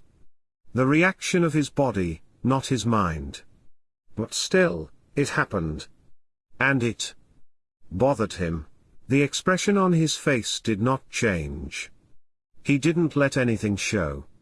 But he did notice the way Riana's breathing faltered for a split second, the way she blinked quickly, the way her jaw tightened ever so slightly, as if fighting something invisible. Interesting? Gealbhan had already taken a step further into the room, but Avallac'h did not follow him. Not yet. He stood still, watching. Ciri crossed her arms, and Tilly watched them both curiously, but Avallac'h did not focus on them. His attention was only on Riana. Whatever this was, it was new. And Avallac'h hated surprises. Riana, he said at last, slowly, deliberately, and felt his back straighten almost imperceptibly. Her name tasted different on his tongue now. But it was not Avallac'h that had changed.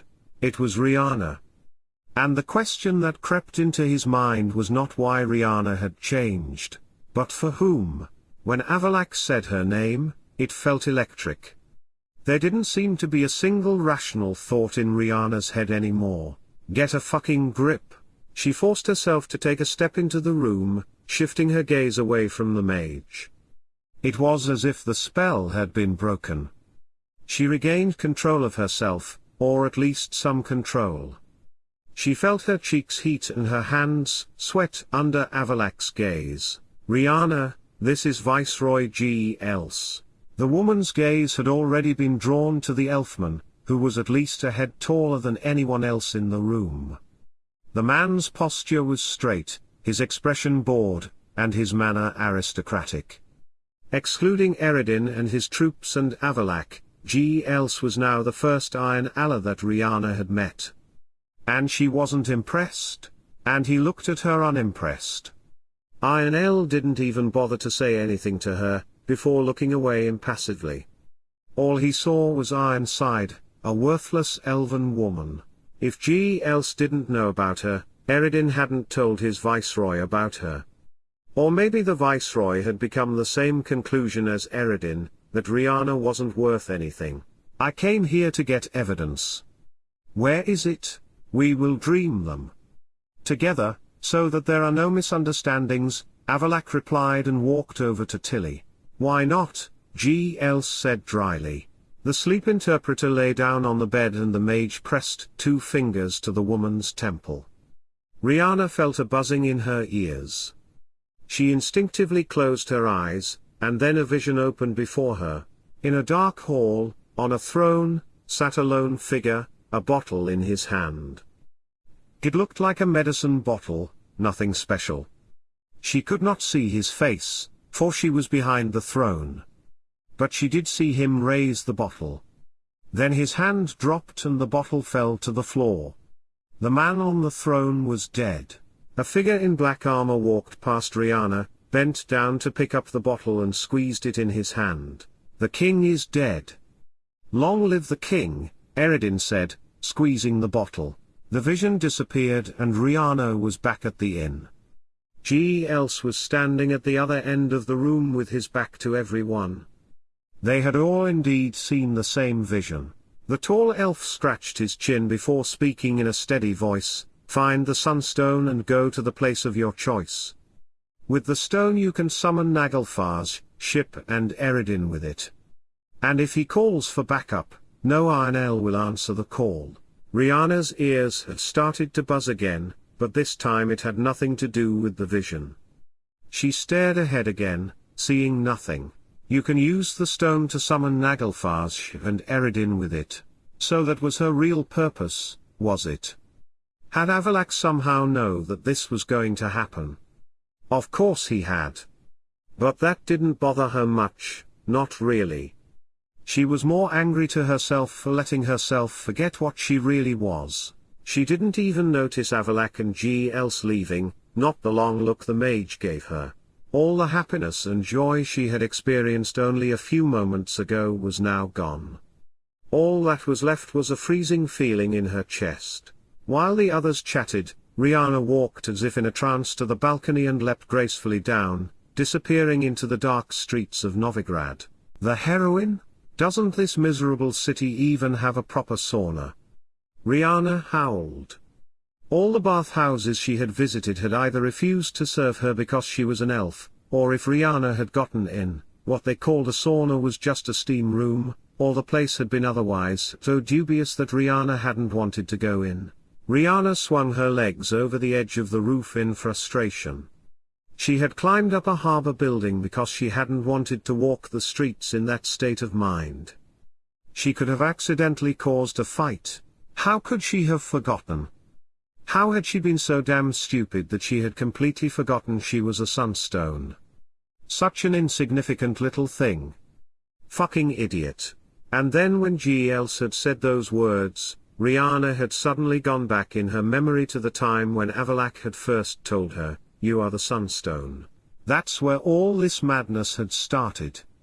Then Aear'el had suddenly stopped chasing her, and almost immediately afterwards Avallac'h had left for the Ciri mission. And when he hadn't been reminding her of her bloodline every second, Riana had let herself forget. And all of a sudden, it had all been thrown back in her face. I should have at least gone to Dandelion's cellar for a bottle of wine or something stronger, she sighed to herself, looking down at the street as something caught her eye. Down the side street, someone was running. From a distance, she could tell it was an elven woman, holding her skirts and glancing behind her, clearly trying to get away from something. She didn't have to guess what, for soon 3 human men appeared in the alley behind her. "Hey, come back!" One of the men shouted, but she didn't stop. Riana stood up and cracked her knuckles. She should take her anger out on someone, and she just found a perfect candidate. The woman who tried to run away turned at the end of the alley, but was confronted by a high wall. A dead end. Before she could turn and change direction, the men had already reached her. "Well, you freak. Now you can't escape," the man who had been shouting after the woman said. They started to approach the elf. Suddenly, however, a figure appeared behind the men. There was a crash and one of the men fell to the ground unconscious. Riana twirled the shovel she had found by the side of the road. The 2 remaining men had turned to look at her. "And who are you then? Another freak?" other men asked. Riana tilted her head. She knew that non-humans were persecuted, but they weren't usually called freaks. Riana twirled the handle of the shovel in her hand, letting her gaze wander slowly between the 2 men. Their posture was still threatening, but Riana could see in their eyes that their confidence was not quite as strong as it had been a moment ago. One of their comrades was already lying unconscious on the ground, and from Riana's stance you could tell that she wouldn't hesitate to knock down the other 2. "Another freak?" Riana smiled and tapped her shoulder lightly with the shovel. "Interesting? I was thinking more along the lines of being the one to give you a chance to leave before this gets awkward. Though I'm in such a foul mood, I hope you make a bad choice." The men glanced quickly at each other. Riana was armed only with a shovel, but she was an elf, and elves tended to be quick and devilishly skilled with weapons. "I hope she's not a witcher," one muttered quickly to the other. "I hope she's not an angry elf," another whispered back. "First of all, a witcher. You clearly have no idea what a witcher is. But you're another guess? You're right on the money." She placed her other foot better and with a quick movement, she hit the other man on the kneecap. There was a crack as it broke. "I recommend you show that to a healer. And fast." The remaining man looked at his howling friend and backed away. Then his back hit something. As he turned, the elf woman behind him hit him in the jaw with a right hook and then kicked him in the crotch. The man fell to the ground holding his private parts. Riana whistled, threw the shovel on the ground and wiped her hands. Not a bad blow, not at all. Especially. She now looked more closely at the elf woman. And realized that this was not a woman at all. It was a dark-haired elven man dressed in women's clothes. Ah, that explains the freak comment. I mean, I don't think you're a freak. Seriously, I'm not judging. He walked closer. We should go, he said, grabbed Riana by the wrist and started to lead her away from the trio. The man led her to a small house on the outskirts of town. When he opened the door and let Riana in, she immediately knew what the place was. The many mannequins, pile of fabrics and hangings of elaborately stitched clothes said enough. He was clearly a tailor, and a good one. Wait here, I'm just going to change and then I'll come and say hello to my heroine, he said with a grin. So Riana was left waiting. She glanced around, casually brushing at the fabrics, when a moment later he returned, this time in more normal clothes and face washed of makeup. He bowed a little theatrically. Now may I introduce myself properly? I am Aear'el.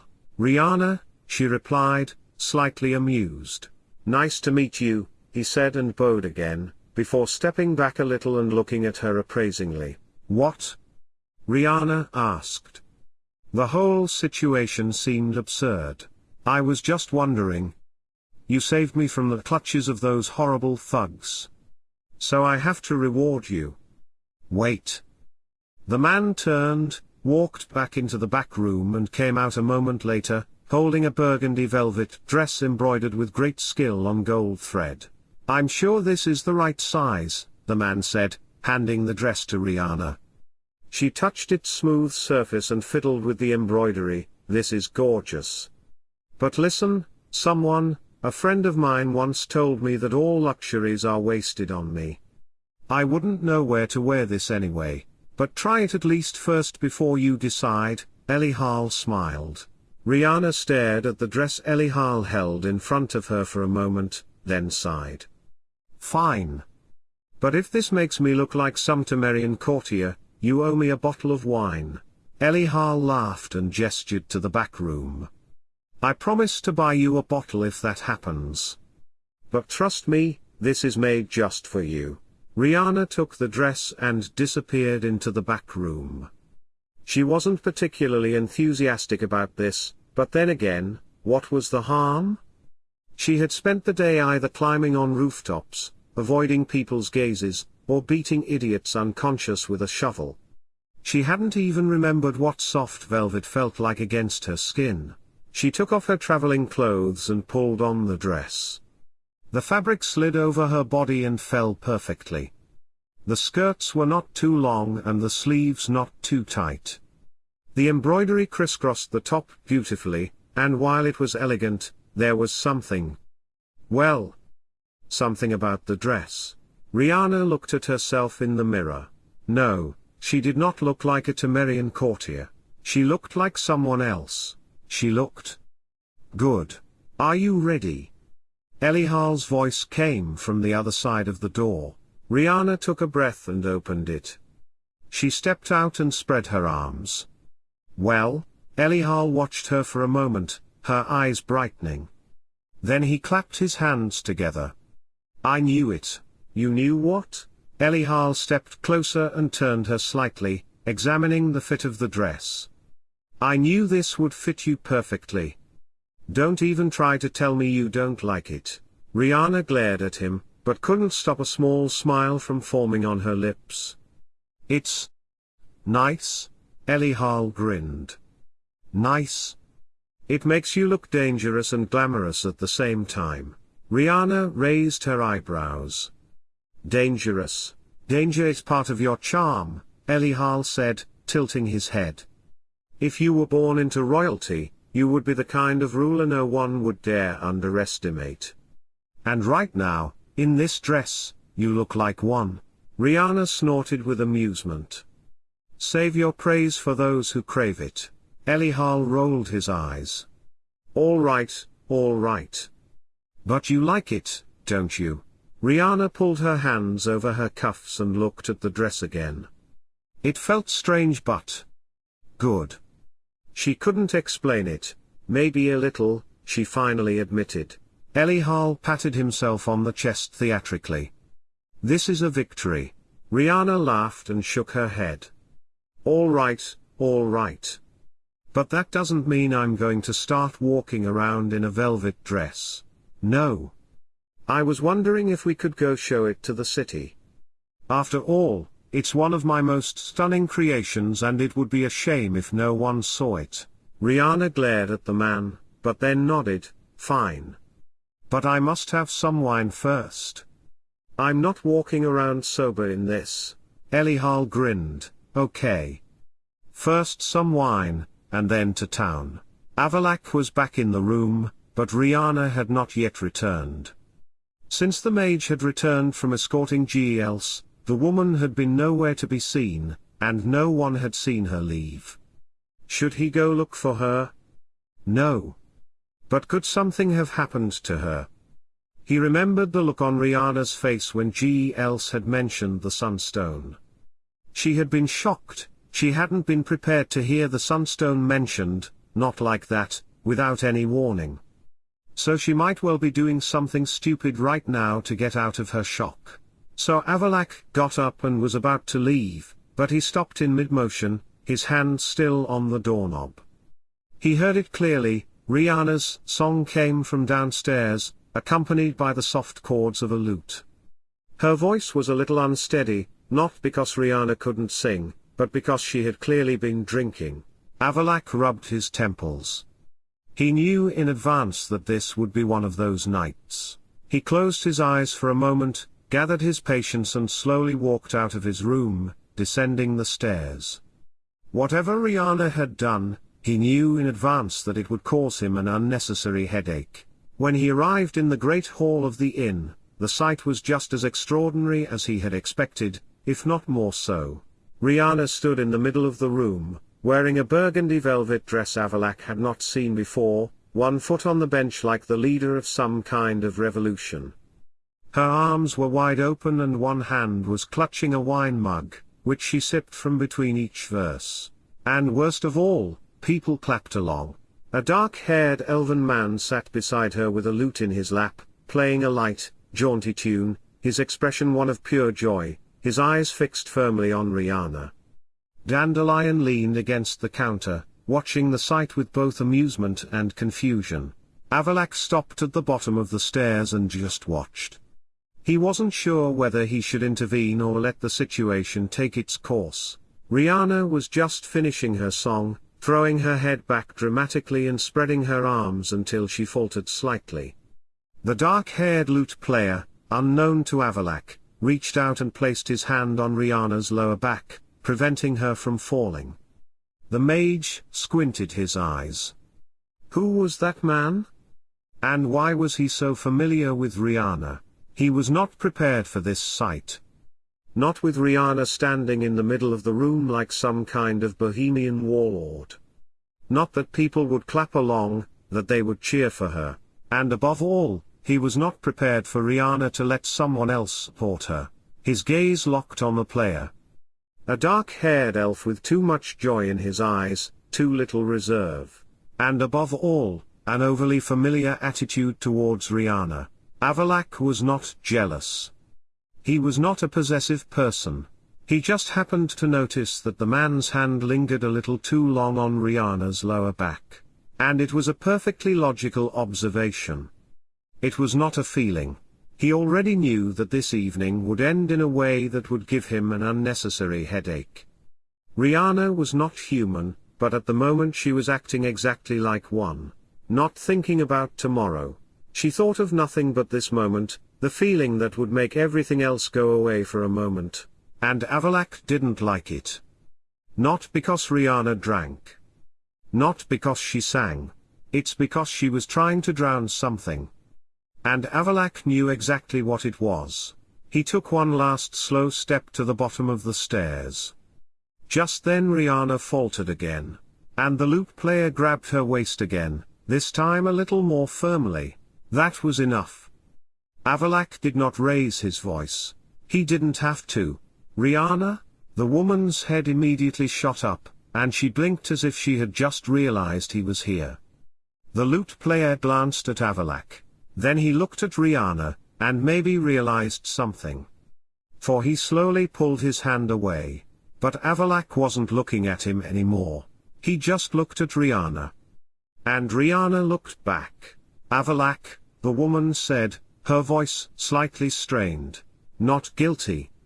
Not confused. But contemplative. And drunk. What are you doing here? Avallac'h raised his eyebrows. I'm also living here. Technically yes, but upstairs is your domain. The downstairs is mine. Is that so? Avallac'h asked, and his tone was soft, but there was something else. Something that made Dandelion, who had been watching the situation with amusement, retreat stealthily backwards.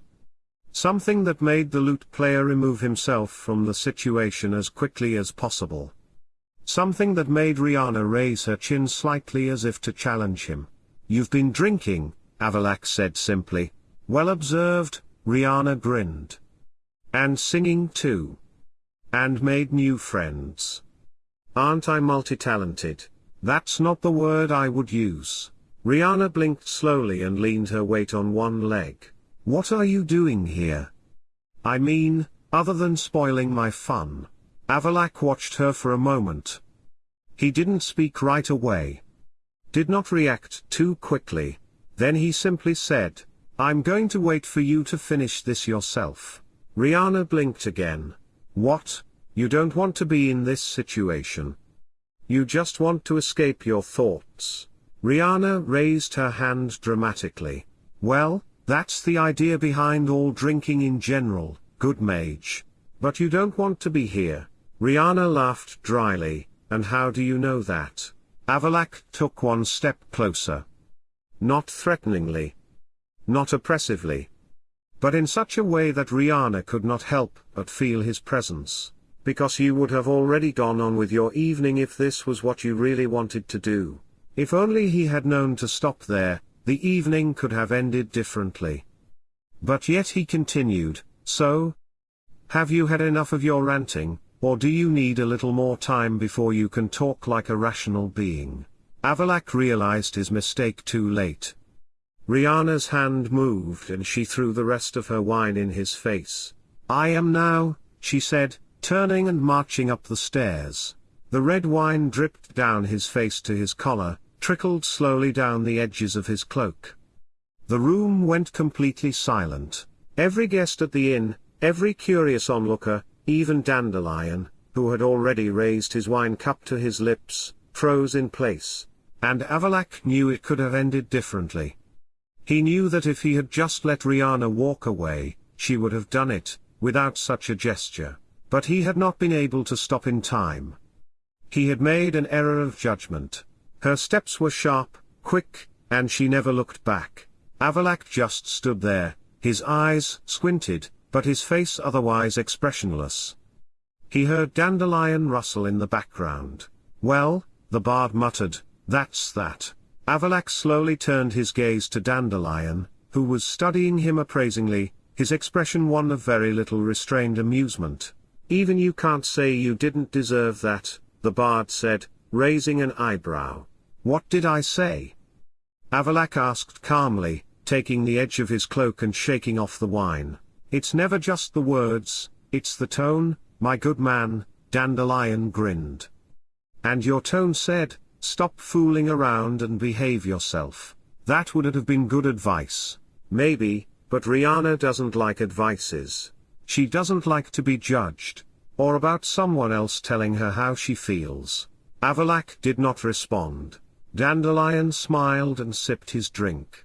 You're really in trouble, mage. He knew he shouldn't have provoked Riana any further. He knew that this was one of those moments when he should have let it go. But he wasn't going to do that. Riana could burn anger inside her all night, but he knew this well enough to know that it was just another way to escape her thoughts. And that was why, when the moment was right, she would seek her answer. Today he would let her go. And Riana couldn't run forever. That's me. Riana had no regrets, but she didn't go to her room either, or their room. She didn't want to see him again today. So she went and knocked on Ciri's door. A moment passed before a sleepy-looking woman came to answer the door. Riana? Nice dress, Ciri said as the elf pushed past her into the room without saying anything. What has happened? The younger woman asked as she closed the door. I threw the wine in Avallac'h's face, Riana said. She had thrown off her shoes and crawled into bed. Ciri stared. And then laughed. You threw wine in Avallac'h's face? She repeated in disbelief. I did. But if you'll allow it, I must rest and burn the alcohol from my blood. No, I won't allow it, Ciri said and jumped on the bed next to the woman.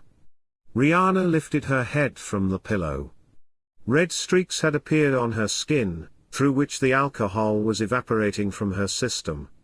Ciri paid no attention to it, however, but seemed to crack with curiosity. What happened? Riana looked at her for a moment and then sighed. I just went off track a bit after Gealbhan mentioned the Sunstone. I needed to blow off some steam and I was doing just that when Avallac'h comes along and starts telling me how I should feel. That's a good reason to throw wine in anyone's face. But what's the story with the Sunstone? I mean, why are you getting so worked up about some rock? Some rock. That's when Riana realized. Ciri didn't know. Riana sat up. Her serious expression made the other woman get serious too. It's not some rock, some mysterious piece of enchanted gravel. The stone is Gealbhan's legacy, his heir. And then she said it, and that's me. Ciri blinked. Not because she didn't understand what Riana had said, but because she realized that she had never even thought about the possibility. You. She repeated. Me, Riana replied. Silence. Ciri stared at her, weighing the words, weighing their meaning. Wait a minute, the younger woman finally said, swinging her legs to the floor and turning fully towards Riana. You say you're Sunstone? So when Gealbhan said we need to find the stone and used it to call Aear'el, it means that you are the one who has to do it. Yes. I am the magical rock, Riana answered sarcastically.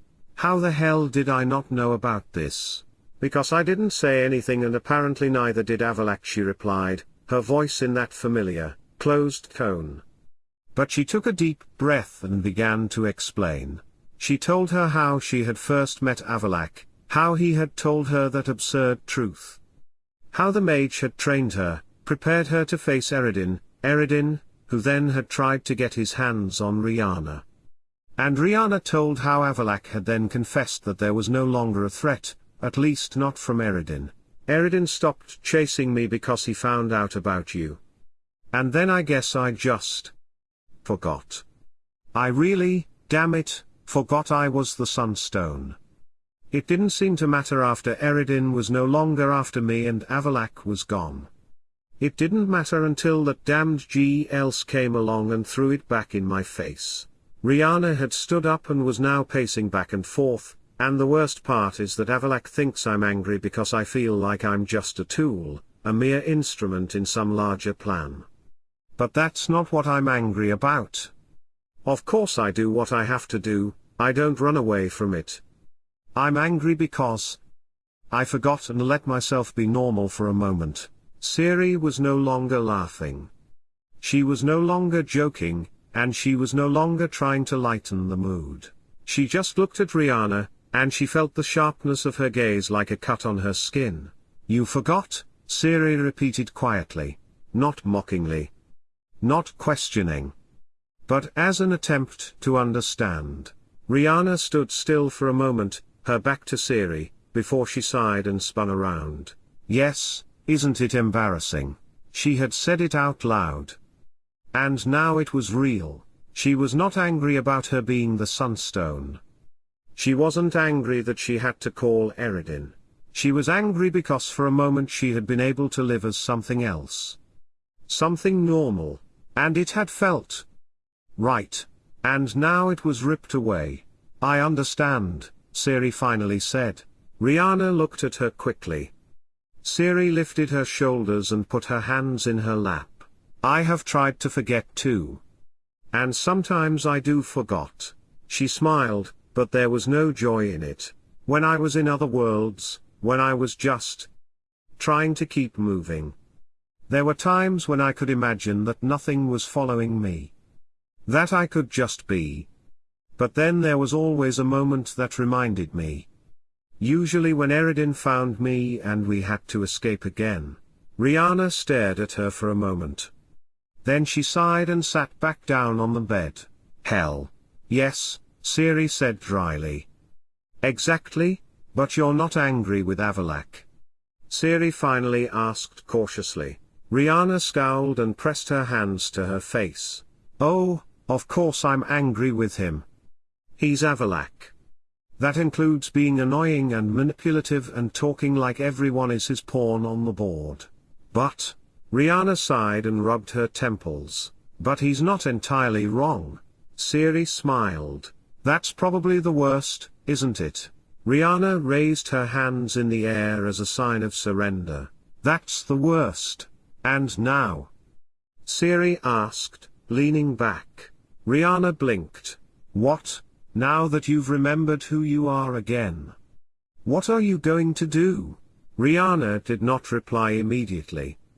She felt Ciri's gaze boring into her, but she wasn't ready to answer. Not yet. So she just took a deep breath and sat up again. First of all, she said, I'm going to sleep.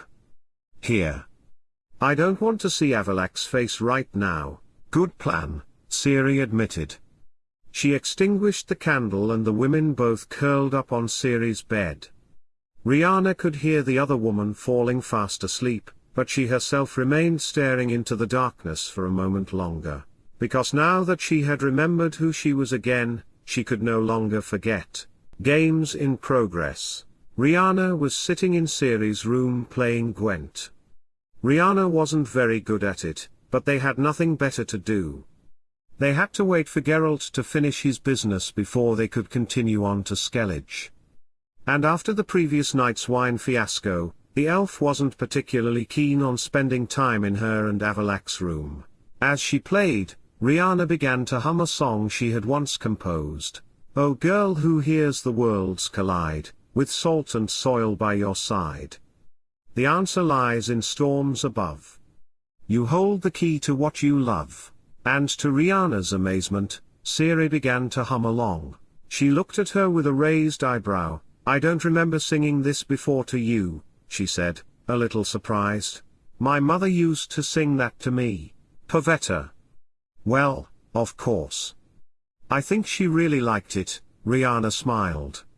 This comment made Ciri confused. What do you mean? Riana didn't look at Ciri, but flipped through her cards. Well, you know, I was a performer, storyteller, singer and lute player. I once played that song for your mother when she came to hear us perform. I was under a lot of pressure. I was the last performer that night and I had planned to do something completely different. And then suddenly I had to come up with a performance that would be suitable for a princess. You better believe. What? Ciri looked at the woman with wide eyes. Could you tell me more? She asked, completely forgetting about their game. Elf smiled. Well, it was supposed to be a perfectly normal evening.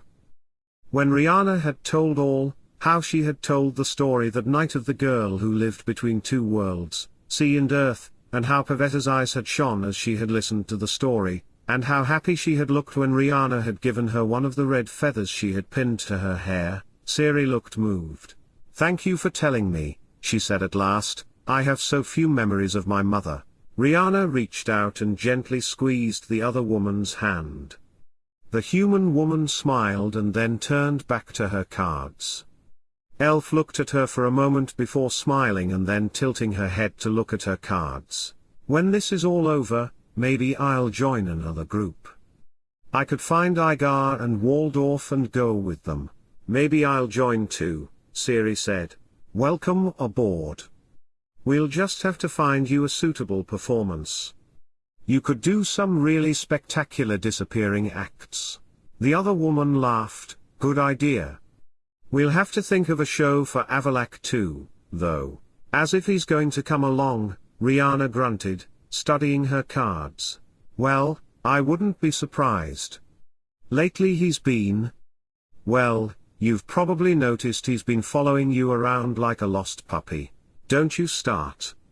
Elf snarled and threw a pillow towards Ciri. She grabbed the pillow in her hands and put it back on the bed. All right, all right. Just thought I'd say, she said with a grin. Just then there was a knock at the door. They glanced at each other. No shit, Riana grunted and stood up. If there was a mage behind the door.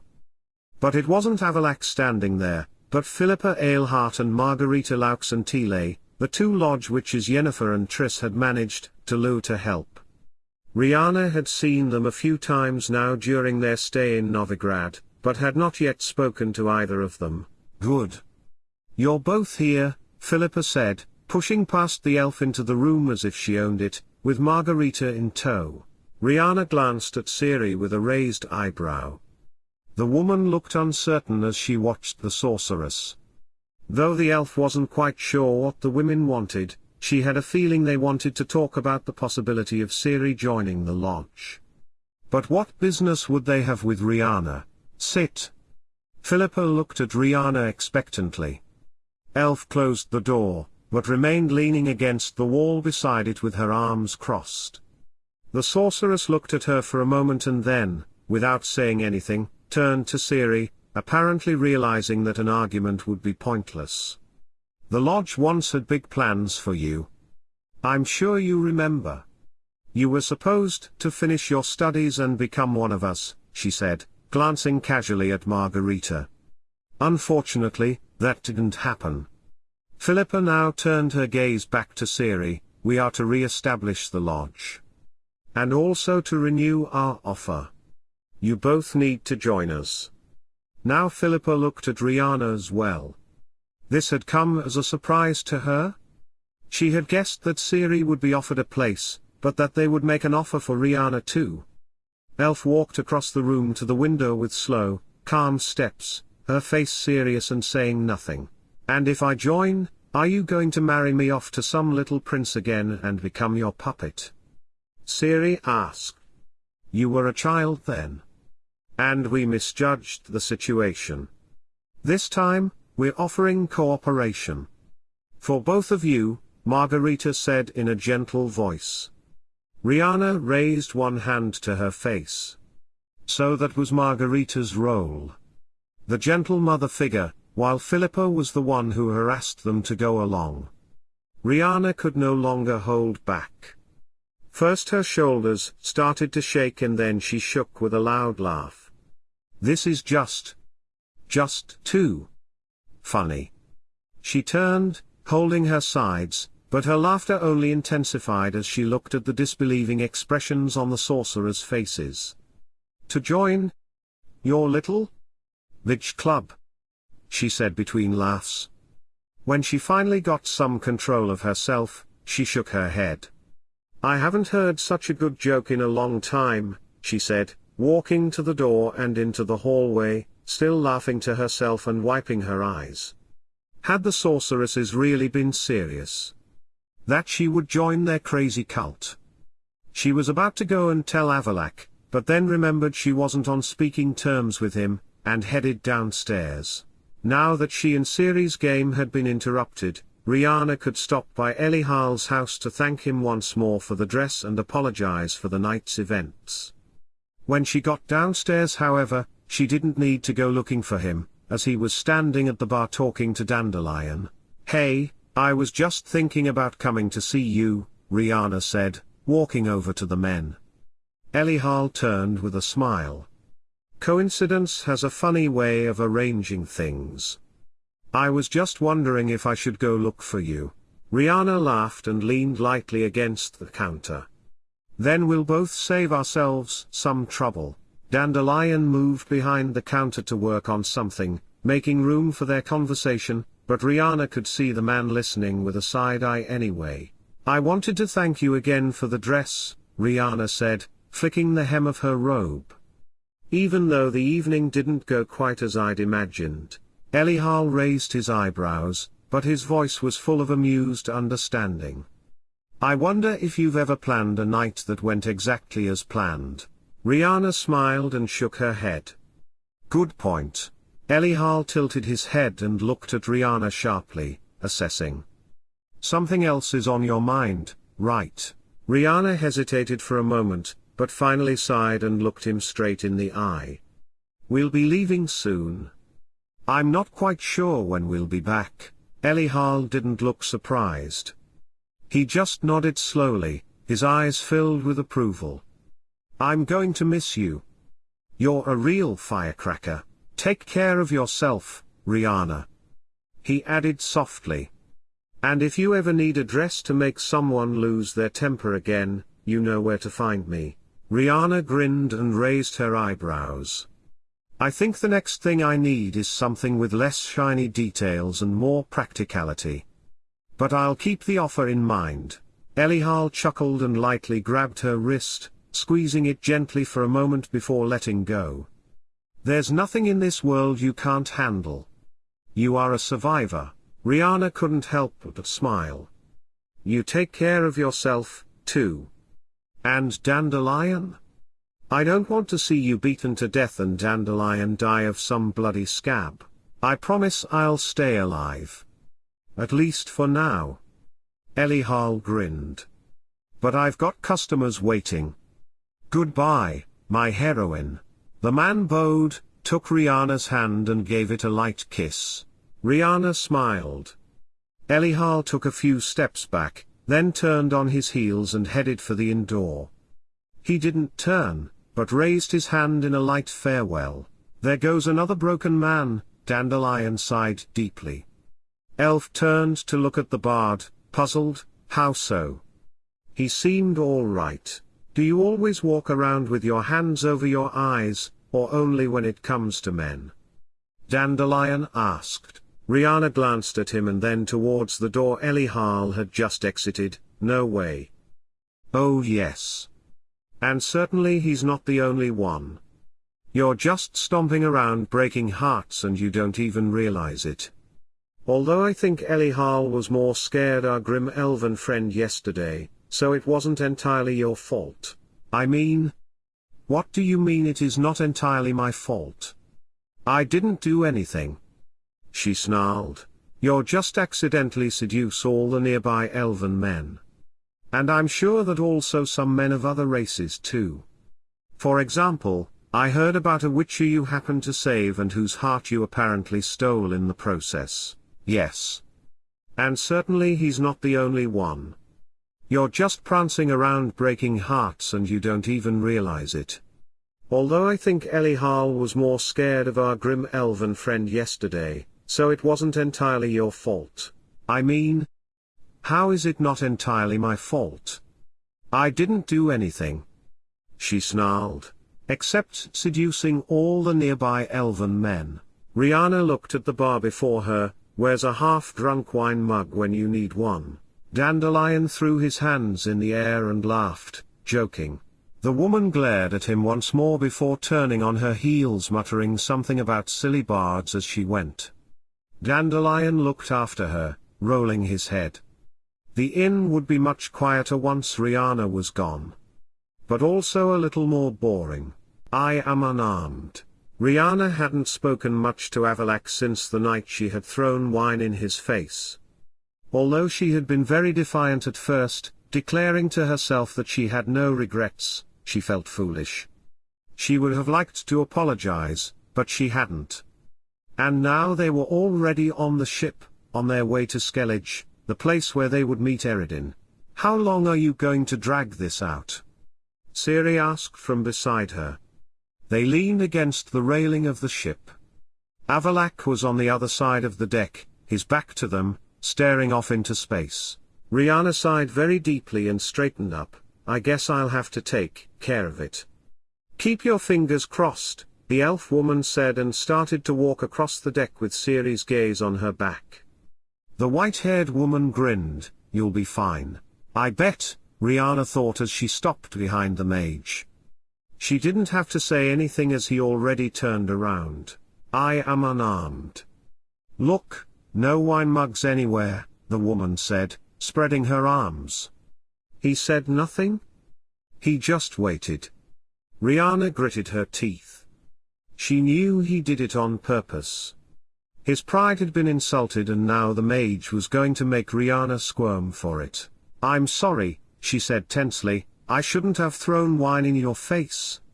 I overreacted. I'm sorry." Avallac'h looked at her for a long time.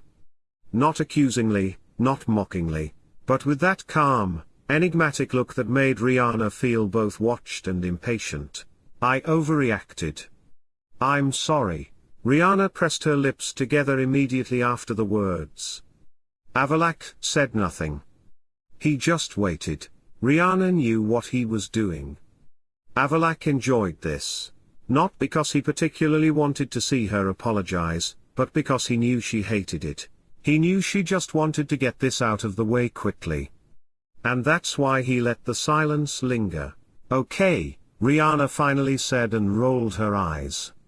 "Now you can say something." Avallac'h raised his eyebrows. "Should I?" Riana's eyes narrowed. That would be desirable. Avallac'h thought for a moment. Then he tilted his head and spoke low, considering every word. "I wasn't worried about the wine." Riana blinked. "Of course you weren't. I was worried that you were trying to run away from something you can't run away from." Riana sighed heavily and looked away for a moment. "Of course. Of course you have to do another in-depth analysis of this. Why can't anything ever be just simple?" "Because you are not simple," Avallac'h replied calmly. He saw Riana's shoulders tense for a moment. Then she rolled back towards him, her eyes narrowed. "What do you want? For me to stand here and tell you that you were right?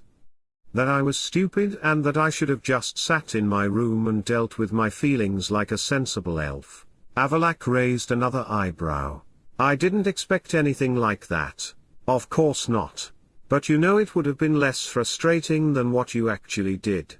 Riana put her hands behind her head and closed her eyes for a moment. "Oh hell. Have you ever tried letting go of things?" "I am. But not about things that are important." The silence stretched between them again. But this time it was not oppressive. It was just something. Something that existed only between them. Avallac'h looked at her for a moment before finally nodding. "There's no need to apologize," he finally said. "But I accept it anyway." Riana blinked. "You accept it? Like an official petition?" "I like order." Riana stared at him for another second. She was clearly trying to keep her cool, but failed miserably. Unable to hide her laughter, she said, "Avallac'h, you are impossible." The mage smiled. "I've heard that before." Riana sighed, but this time not in irritation, but more like tired. But not in the same way as before. She glanced at him once more, then spun around and went back to the edge of the deck. "All right, let's get ready to face Eredin," she muttered to herself. "That's probably easier than this conversation." Avallac'h smiled again and stopped to look after her. He said nothing more. "Ladies and gentlemen, the Sunstone." The ship was making good progress. Riana sat on the railing and looked down into the dark water. She wondered what was going on in the depths. She had barely been listening to the conversation of the others, but she perked up as soon as she heard Geralt's words, "You haven't said anything about the Sunstone. Shouldn't we go look for it? And what exactly is it anyway?" Riana glanced at Ciri, who looked at her. Riana had shared her secret only with her, so now they and Avallac'h knew. The stone was created so that the Iron Side could summon the Aen Elle fleet to the continent, Avallac'h replied to the sorcerer, while looking at the elf woman. Riana looked over her shoulder at the man, but then turned her gaze back to the water without saying anything. Geralt, Yennefer and Triss looked at each other. "Have you really not heard the story about Gealbhan and Dillian?" the mage asked. The others shrugged. "Tell me," said the Witcher, "I absolutely love elven legends." It was meant as a joke, but Avallac'h began to explain anyway. Gealbhan was a powerful Aen Elle mage who fell in love with Dillian of the White Fleet, an Ironside elf. He created the Sunstone so she could call him to her, but Dillian never used the stone. Riana knew that the mage had told the most famous version of the legend, because he wanted to let her decide when to tell the truth to others.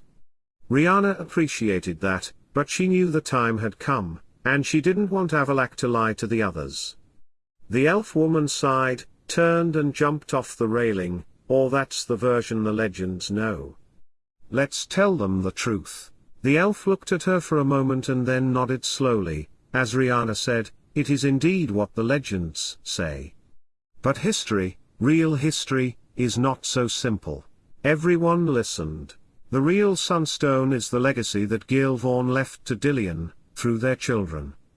And along that line of descent, the legacy has been passed on. Everyone's eyes now slowly turned to Riana as the truth began to dawn. Don't tell me. Geralt grunted. The woman smiled wearily, and made a mocking court curtsy, tada. It was quiet for a moment. Then Geralt shrugged, at least there is no need to go looking for some magical lump of rock. Ciri smiled at first. Then Riana laughed. And then they both laughed. Riana was leaning semi-seated against the mast with her hood over her eyes and her arms crossed over her chest. Her Sunstone secret had been well received by the others and had made her feel much better. The ship rocked sleepily, the salty breeze caressing her skin. She might have fallen asleep had she not felt the gaze upon her. You really don't have anything better to do? She asked, opening one eye and looking from under her hood at Avallac'h, who stood a few meters away, hands behind his back, staring at her. If there was, I would do it. Riana sighed heavily and closed her eyes again. You're a pain. And you are like an untrustworthy shopkeeper wrapped vaguely in a hood. Riana blinked and raised her head slightly. What? If you want to relax, why not do it properly? Riana grinned. And how do you relax, my dear mage? By calculating the currents of the universe and writing a complicated essay about it. Avallac'h considered his answer for a moment. You underestimate my ability to write essays. Riana waited for Avallac'h to turn on his heels and leave. Or that he would continue to harass her for another round. But instead, the mage did something unexpected. He sat down. Not quite next to her. But close enough that Riana raised one eyebrow. Are you doing something useful now? She asked suspiciously. No, Avallac'h replied simply. Riana blinked. Wait. You sat down. Not to do something important, but just sit. Yes. Riana looked at him for a long time with suspicion. Well, now I'm worried. Avallac'h laughed, but it was such a subtle sound that Riana almost thought she had imagined it. The wind was blowing from the sea with a salty freshness. The boat rocked gently in the waves, and neither of them spoke for a while. It was one of the few silences that was not heavy. It was just there. Riana lifted her knee closer to her chest and closed her eyes for a moment. You can't just sit there quietly, she finally muttered. It's suspicious and creepy. Why? Because you don't. Maybe you don't know me as well as you think you do. Riana smiled. You've made it clear that you plan everything. Except you. Riana tensed. The man had said it again, but Avallac'h didn't look at her, he looked somewhere to the sea. Nor did he look as if he had just said anything meaningful. But Riana knew he had said it on purpose. She knew it was true. And that's why she decided not to say anything. At least not yet. She was used to Avallac'h analyzing, to him observing, to him calculating and estimating and misleading. But this was not it. This was something that Riana did not fully understand. Not yet. But maybe she didn't need an answer right now. So she just leaned back against the mast and closed her eyes. You're impossible, she muttered again. You too, Avallac'h replied, and there it was. Nothing extra. Nothing pressing. Just a moment that was allowed to exist as it was. The first real match. As soon as the ship was anchored in the port of Caer Trolder, Riana had headed for the nearest inn without telling anyone. She had been there several times and knew the way. At the inn, she marched straight to the counter and emptied her purse on it. "Is this enough for a private sauna and a couple of bottles of Toussaint's red wine?" The innkeeper looked at the money. "There's no wine, but how about a rosehip liqueur?" Riana nodded. The man turned to pick up the bottles and called to the maid walking by, "Esther, go empty the sauna. This lady booked it for the rest of the evening. Someone is living large." Riana heard a voice behind her. Yennefer walked across the hall with her characteristic confident swaying steps. "If you wait for an invitation, you'll be disappointed," Riana said, taking the bottles offered by the innkeeper. "Skellige saunas are too hot," said the sorceress. "You seem to prefer those unfortunate steam rooms, which elsewhere are called saunas, even though they barely make you sweat," said the elf. "Do I look like someone who likes to sweat?" Yennefer asked, with her hands crossed. Riana smiled. "A good sweat is good for you. It cleanses you." Yennefer looked at Riana for a moment, then shook her head. "To each their own," she said, flicking her black curls over her shoulder. "But I hope you're not going to drink yourself to death in that steam. You sound like Avallac'h," Riana muttered, and turned her gaze back to the counter. Yennefer smiled and raised her eyebrows. "Then you've had far too much to do with him lately. Don't you start, too," Riana snarled, grabbed a firmer grip on her bottles and headed for the back door to the sauna. She heard Yennefer's light footsteps behind her for a moment longer, but then they were directed elsewhere. Good. She wanted to be alone? The sauna building was a traditional Skellige-style, stone-walled, low-bristled building. When Riana entered, she was greeted by warm air filled with resin and birch leaf scents. The fire was well kept, and the stove glowed, inviting and promising. She put the bottles on the sauna bench, hastily stripped off her clothes and threw them into the basket. The first sip of rosehip liqueur burned her throat just right. She sighed deeply and poured a glass of water over the hot stones. An immediate cloud of steam rose into the air, and Riana sat down on the deck, letting the warm dampness envelop her. This is what she had been missing. A lonely, unpressured moment where no one expected anything of her. She closed her eyes and leaned her head against the wall, drinking slowly. But she did not enjoy her solitude for long. The door creaked open and someone stepped inside. Riana did not open her eyes immediately. "If that's you, Yennefer, I swear I'll throw this bottle at you." "Unfortunately, I am not Yennefer." Riana opened her eyes. Avallac'h stood in the doorway. Riana stared at him for a moment and a vague squeak involuntarily escaped her lips. She had nothing to hide her nakedness with. Avallac'h raised his eyebrows and closed the door behind him. "Was that a sign that I should leave?" Riana clutched the bottle with both hands and tried to look as if her life hadn't just exploded into a combination of confusion, discomfort and quiet panic. "What the hell are you doing here?" She hissed and pulled her knees to her chest, trying to cover herself at least a little.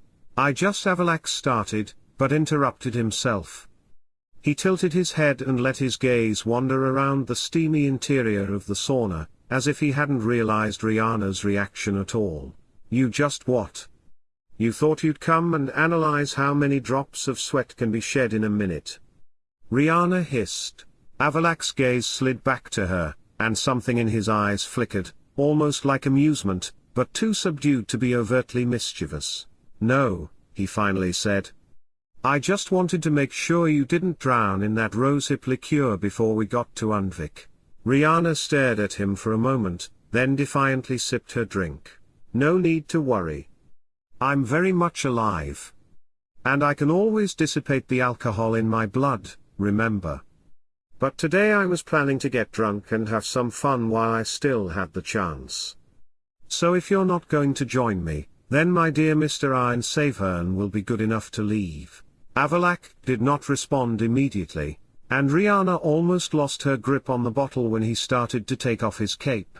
"It was a joke," Riana gasped when she realized that he was really going to join her in the sauna.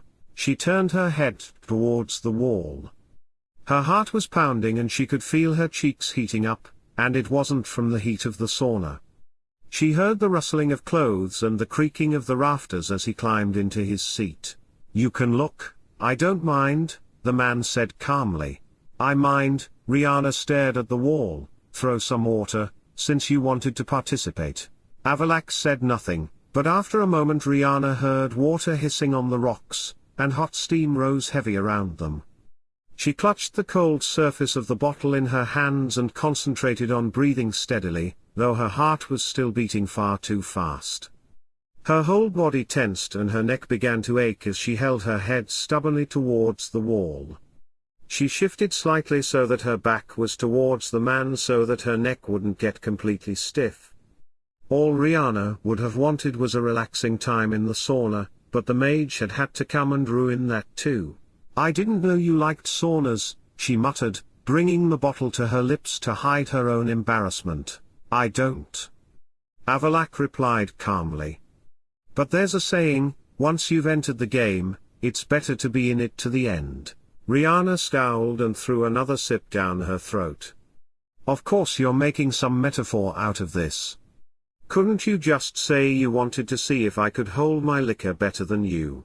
Avallac'h gave her a sidelong glance. "It's not a competition," he pointed out. "It's all competition for the one who doesn't want to lose." Riana grinned at the wall.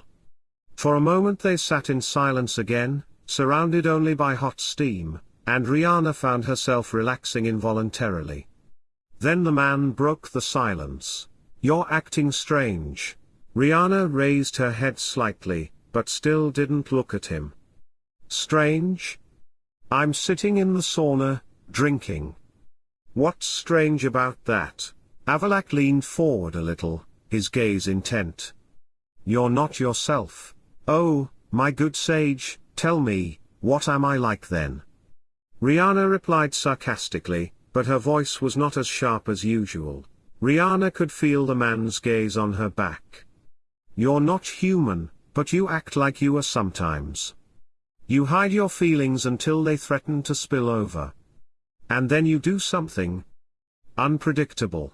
Riana was silent for a moment and he could see the change in her composure. She relaxed slightly as she replied, "I was raised by a human."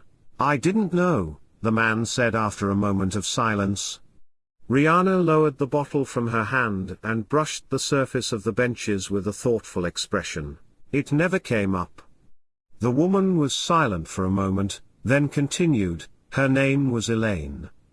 She taught me to be a healer." There was a softness in Riana's voice as she spoke of the woman. A softness Avallac'h had never heard before. He could see in her side profile that she was smiling and it looked as if Riana had sunk into her memories for a moment. Then the elf woman turned her head again so that he could not see her face. They were silent again. Avallac'h occasionally poured water on the stones and Riana pressed her head harder against her knees as the hot steam hit her face. "What is it, by the way, this strange modesty of yours? As far as I can see, you have nothing to be ashamed of." She raised her head. The question had come as a complete surprise. But she scowled and took a long sip from the bottle before answering, "I just happen to value my privacy." "It's no big deal." Avallac'h raised his eyebrows. Strange attitude for an elf. "Most of our people are not so reserved." "Well, I noticed, Mr. Let's get into the sauna and show off the bear skin."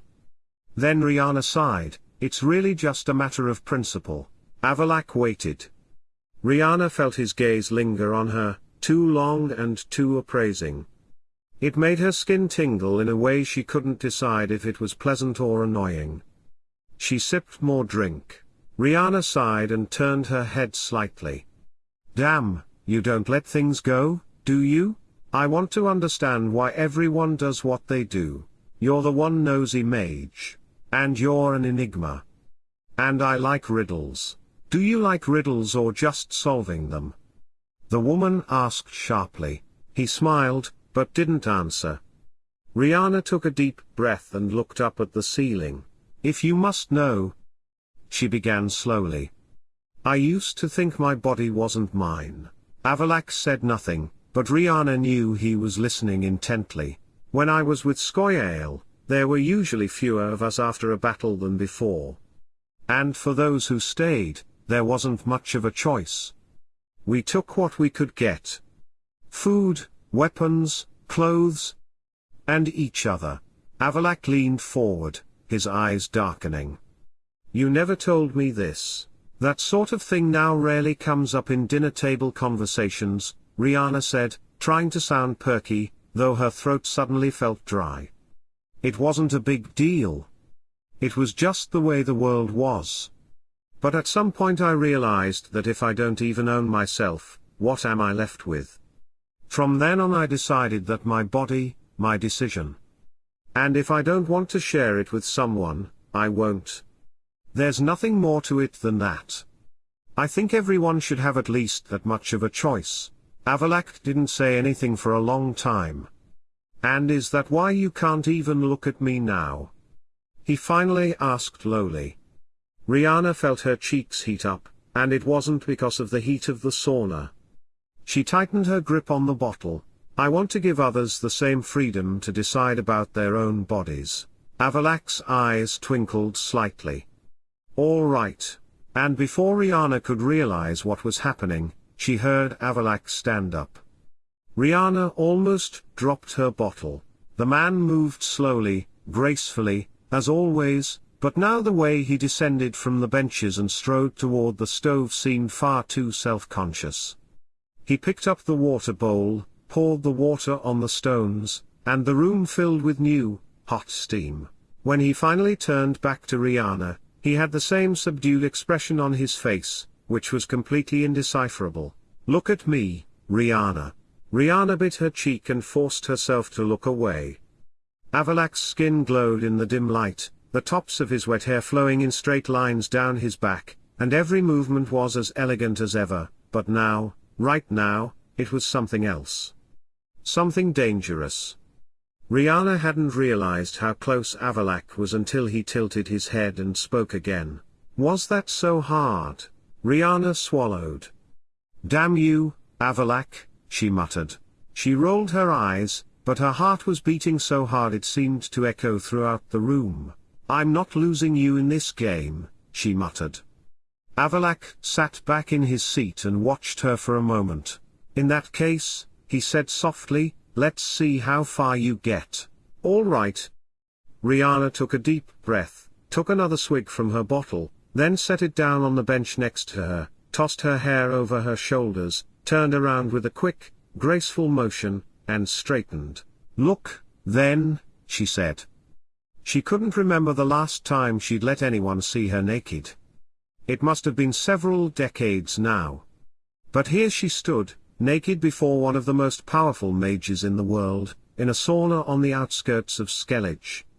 And let him watch? He didn't expect it. Not so fast? Riana rose to stand on the benches, straight-faced, eyes locked on him. Not shying away, not hesitating, but straight and defiant. A challenge? Avallac'h had seen her countless times, fighting, laughing, raging, but never like this. Not like this, vulnerable, but still in control. Riana didn't cover herself, didn't pull her arms to protect her body, but stood there as if knowing that this was her decision. Not Avallac'h's, not anyone else's, but hers. He could have looked away, but he did not. He gave himself no permission to move. He just watched, as Riana had commanded. His gaze traveled over her, not lustfully, not judging, but as if wanting to understand, as if trying to find some answer he couldn't put into words. Riana's skin glowed in the soft, golden light of the sauna, droplets running down her skin. Her shoulders were relaxed, but her eyes held the same fierce defiance Avallac'h had always admired and hated at the same time. Look then, Riana had said. So Avallac'h looked. Watched as this woman, a woman he'd originally thought of as just part of a larger plan, who he'd trained, tried to keep in check but failed to do so time and time again, was now here, forcing him off balance. He didn't know how long it had been before she spoke. Riana watched him with her head tilted, a faint, triumphant grin on her lips. And? Was it that hard? Avallac'h blinked, slowly. He didn't look surprised, but there was turmoil inside him. No, he finally answered lowly. It wasn't. Riana sat back down on the bench, but didn't take her eyes off him. She leaned back, crossed her legs, and let the steam wrap around her like some kind of protective barrier. Good, she said softly. Avallac'h sat very still for a moment. The game they had been playing until now, almost without knowing it, had just changed. He was sure that Riana realized it too. But still the only thing the mage knew for sure was that at this very moment, amid the steam, the heat and the tension between them, neither of them was sure who was in control of this game. And that, more than anything else, made him stay put. Surprise in the laboratory.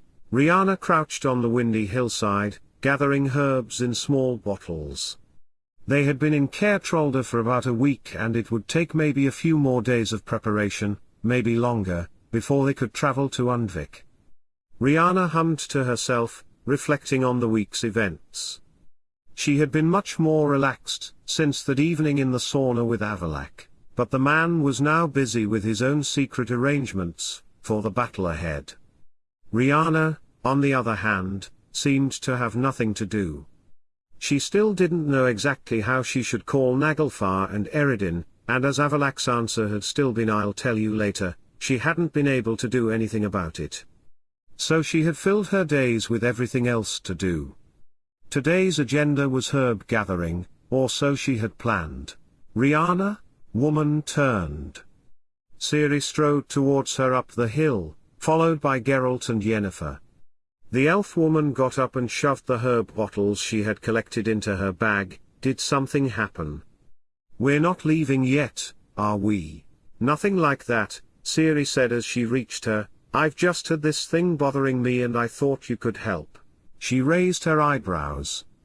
Geralt and Yennefer had also made it up the slope now, but neither said anything. Well, don't keep me in suspense, Riana said, letting her gaze wander around the trio. Of course I'll help if I can. Ciri looked a little uncertain and started a little bit stuttering. Well, I know you and Avallac'h are close. Riana's lips tightened, but she said nothing. Well, so when he and I were on the run in another dimension, he once asked me to bring him quickly to Skellige. He said he had to pick something up from his lab. He seemed really strange about it, and wouldn't explain anything. And he refused to take me inside with him. And now you feel there might have been something important that Avallac'h was hiding, right? It's clear he's hiding something, Yennefer said with her hands crossed. Of course he's hiding something, Riana sighed. We're talking about Avallac'h. She was silent for a moment. Avallac'h only has one hideout here in Skellige, and I don't think there's anything there that would interest you, but if you want to go there, I can come with you. I know how to open the door without triggering magical defenses. I knew you would help, thank you, Ciri said with a smile. Riana smiled back. It would be nice to see what condition the place was in. It was, after all, the same hideout where Riana had spent most of her time as a mage's apprentice. Maybe she could even take the dress made of silk sheets with her. She snapped out of her thoughts and shifted her gaze to Yennefer. I assume Ciri has given you the coordinates, so you can probably create a portal. In response, the sorceress raised her hand, chanted the magic words and the portal opened beside them, humming. Riana stepped to the hidden door and raised her hand to the smooth surface of the rock. She hadn't been here since Avallac'h had gone to help Ciri. The elf woman felt strangely wistful and tense at the same time. So, how long are you going to keep us waiting? Yennefer asked irritably. Riana didn't look at the woman, but raised her hand and pointed to their left. See that rock pile? It's a golem. If you try to force this door open, it will activate. The sorceress scowled, but waited. Riana uttered the opening words in her mind and a crack appeared in the rock, slowly growing until it was big enough for them to get in. She stepped aside and bowed theatrically. "Gentlemen, ladies." Ciri smiled as she walked past. Yennefer didn't even glance at her, but walked past her, her heels bouncing, and Geralt just shrugged his shoulders apologetically. The elf woman herself paused for a moment. The place held so many memories, both pleasant and unpleasant. She squeezed the strap of her shoulder bag for a moment before stepping inside. But she felt immediately that something had changed. It was as if there was an unfamiliar energy in the place that made her nervous. "It's like someone lives here." "But Avallac'h is definitely in Caertrolde," Ciri's voice echoed from somewhere in the back. Riana's steps became cautious and she became tense. What was going on here? She stood back from the others and observed the familiar, yet suddenly unfamiliar stone walls. Nothing seemed to have changed, but something strange was going on. She stepped into the hall, at the back of which others were scouting around. But she didn't even listen to what they were saying. On the dining table was a half-drunk glass of wine and a plate of fresh plums and dates. Riana looked at them for a long time as Ciri walked over to her. "Avallac'h doesn't drink and he doesn't like anything sweet," the elf woman said quietly. "There's someone here." The woman's gaze rose from the dining table to the bedroom door. Ciri said nothing, but looked at the door. Yennefer and Geralt had come closer and noticed the tense atmosphere. Riana glanced at them both and then nodded silently. They all headed for the door in unspoken agreement. For a moment they stopped in front of it. Riana knew the Witcher was using his own senses as Riana used hers. She could feel a heartbeat in the room. It was steady, normal. There was nothing threatening about it. So she opened the door and walked in with the others behind her. The woman, with dark, straight hair and wearing one of those unnecessarily revealing dresses, was sitting at the mirrored table combing her hair. She startled to see them. "And who are you?" "Go away at once," she said in a demanding voice and stood up. Riana was frozen in place. Her mind refused to comprehend what she was seeing. Her ears were buzzing and it felt as if her chest had suddenly turned to stone. It was hard to breathe. How could she have forgotten? For so long she had wondered about all the things in the hiding place, the dresses, the perfumes, the mirrors. And now the answer stood before her. Ciri, the last to walk into the room, now startled at the sight of the unknown elf. "You. I remember you, you were in Tir na Lia," the young woman said. "Yes, I was. Usually we elves all look alike to you humans though," she replied scornfully, watching Ciri. "Avallac'h claims there's something very Lara Doran-like about you, but I certainly don't see it. A bit like a reflection in a mud pool more than anything else." "What do you know about Ciri?" Yennefer asked, eyes narrowed dangerously. "Oh, a lot. Avallac'h and I. Oh, we're very, very close. He tells me everything." Riana didn't even realize she had turned. Her feet took her straight through the hall, into the corridor and out. "Focus. Breathe."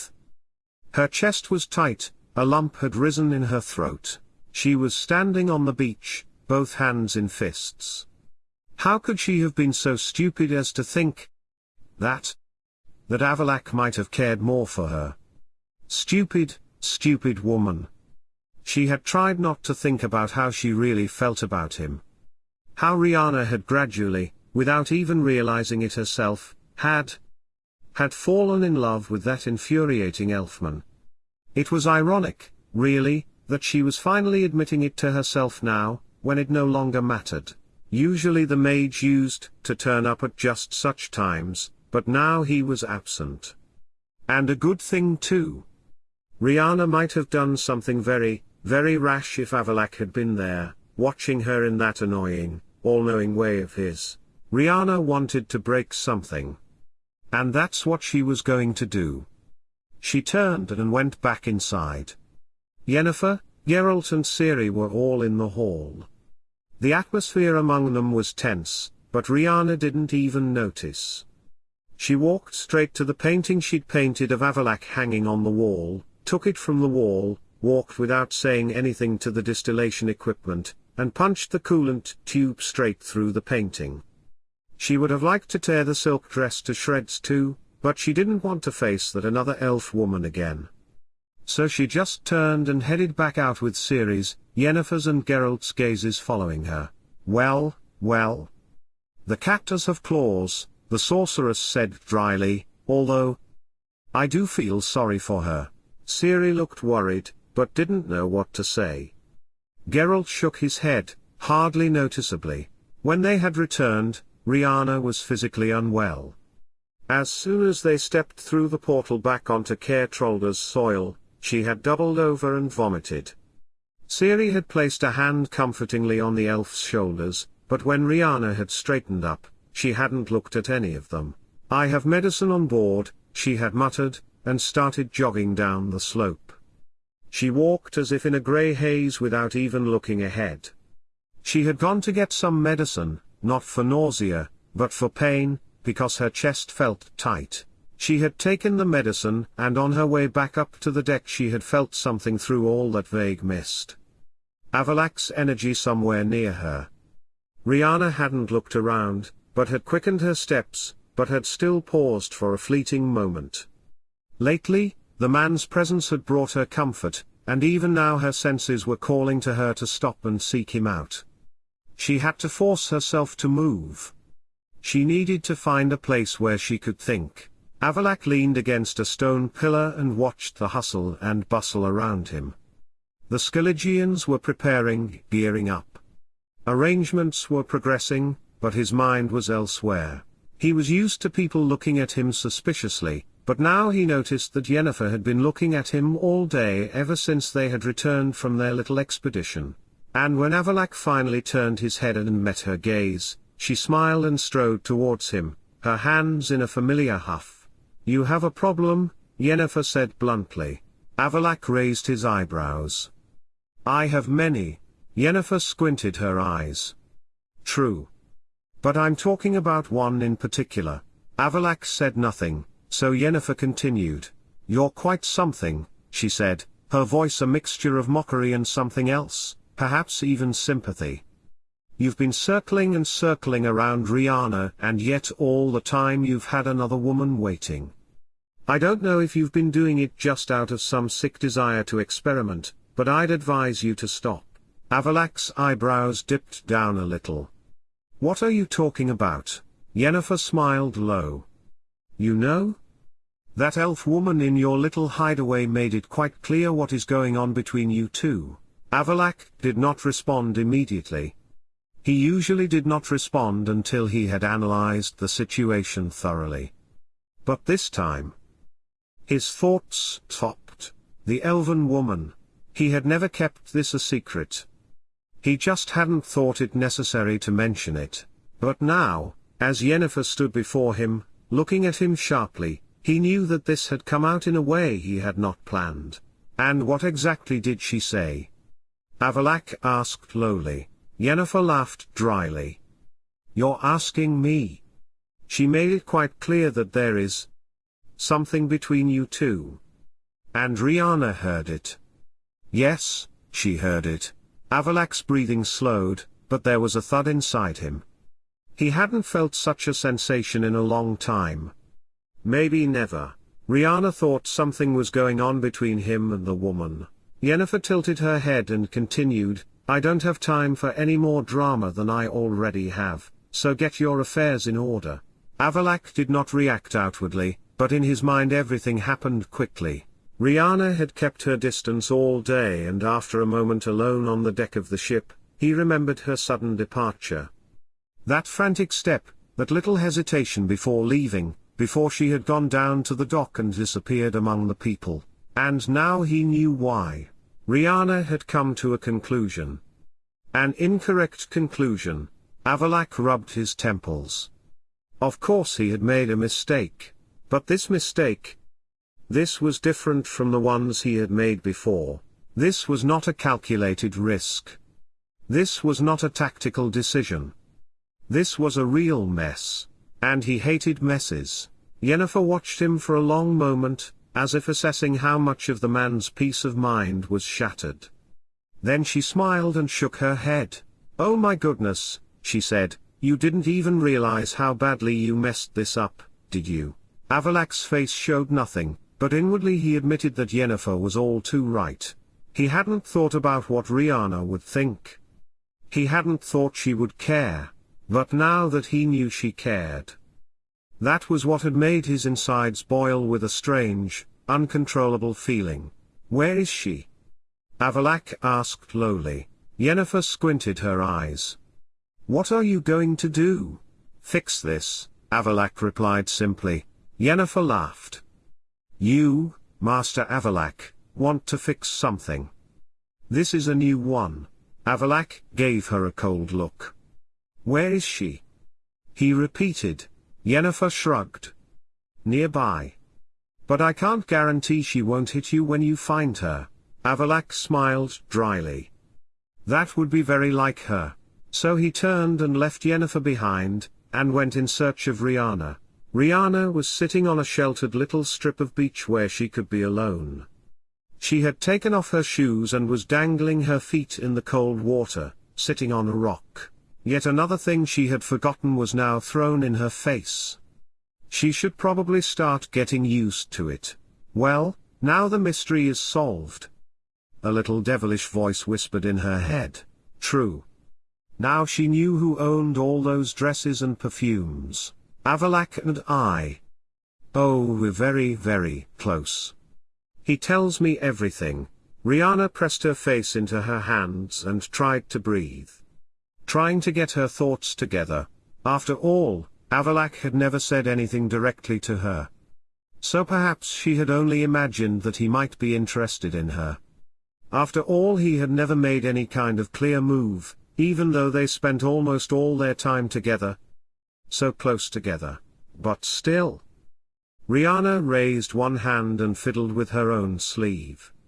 When Avallac'h had been Uma, he had stayed close to Riana, anxious if she couldn't be with her, trying to crawl into her arms. But perhaps it had been nothing more than familiarity. For Uma, a creature who couldn't fully understand what was going on around him, it had been only natural to seek the company of someone with whom he had at least some sort of bond. He had probably just felt her energy, and since it had been the only familiar thing he knew, he had clung to it. She sighed. She had been a fool. There was a logical explanation for everything. There was always a logical explanation for everything with Avallac'h. He had never been interested in her. They were too different. Riana was careless, spontaneous, quick to act, and that's why the mage had said, "I didn't plan you." Twice? Could a man whose every detail of his life was planned say it any more clearly? He hadn't planned Riana, which meant she couldn't be part of his perfect orderly life. It all made sense. Riana was the idiot who had imagined the non-existent. And it wasn't Avallac'h's fault. The mage just happened to be such that his style of not saying anything directly was all too easy to interpret in many ways. And Riana had just misinterpreted everything. Riana had been sitting there for a while before she felt the familiar energy. It was subtle, yet distinctive. And she knew she wasn't alone. "Hi, Crevan," Riana said, deliberately using the man's real name. She didn't want to say Avallac'h for fear of breaking her voice. "You need to get a new hobby," she continued, feigning. "I'm sure you're bored of following me already." Avallac'h stopped. Not because hearing his real name from Riana's mouth was rare. Not because she said it lightly, as if there was nothing between them. But because he knew it was just that, theater. Riana smiled. Lightly. Carelessly. But completely unnatural. "You need to get a new hobby," she continued. "I'm sure you're bored of following me already." Avallac'h did not respond immediately. He let the silence stretch on, watching how Riana behaved underneath. Then he stepped closer. Close enough for Riana to feel his warmth in the cool air. "Why are you doing that?" Avallac'h asked quietly. Riana blinked. "What? Pretend? What are you talking about? Riana asked with a light chuckle in her voice, though she felt her heart beating too fast. Because you want me to believe that everything will be as it was before. Maybe because everything is as it was before, Riana replied, shrugging her shoulders. Avallac'h did not look convinced. You are good at many things, Riana, he said slowly. But lying is not one of them. Riana felt her nerves tighten. If you've come here as some kind of moral guardian. But Avallac'h didn't let her get away with it. His fingers moved. They first grasped the sleeve of Riana's hand resting on the stone and moved from there to touch her smooth skin. Not much. Not demanding. But enough that Riana felt it. The silence stretched between them. Riana, the woman in the lab. You don't have to explain? Your social life is none of my business. Riana, you need to hear this, the man continued stubbornly, that woman, Liliana, we were lovers, once. It was after Lara. It was not love, but a desperate attempt to fill a void. But that was a very long time ago. And I don't know what she told you, but the only reason she was there was because Aear'el thought he could use her against me. That's why I had to move her to safety in Skellige, away from Tir na Lia. Though the man's voice was even, Riana could hear a note of desperation behind it. The man's fingers pressed harder against her skin for a moment. Avallac'h looked at her in a way that made Riana stop breathing for half a second. Not in an investigative way. Not analyzing. It was as if he had stopped thinking altogether.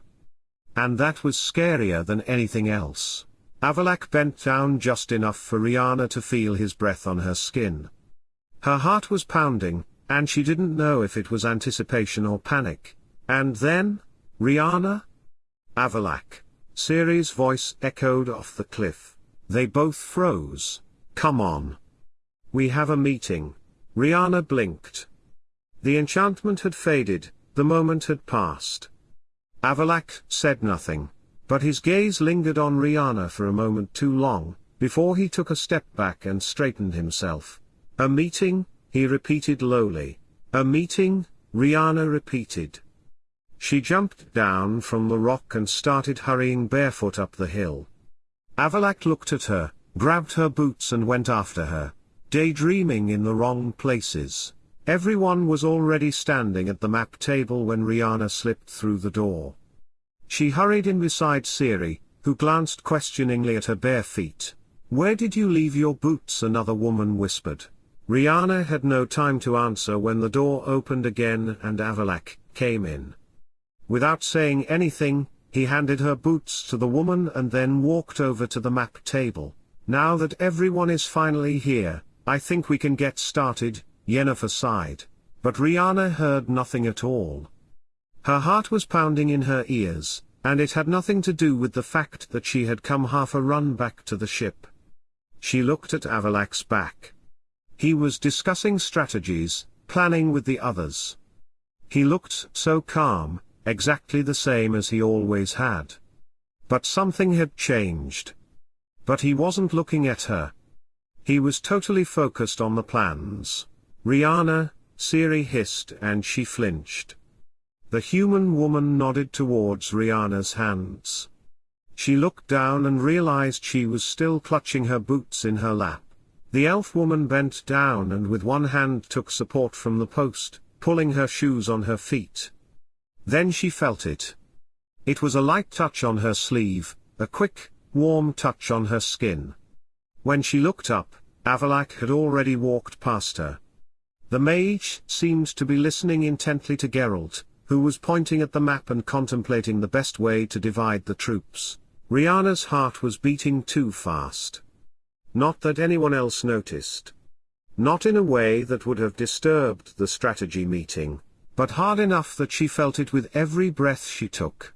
Avallac'h did not look at her. Not even by accident. But it was not insignificant. Not after she had felt the touch.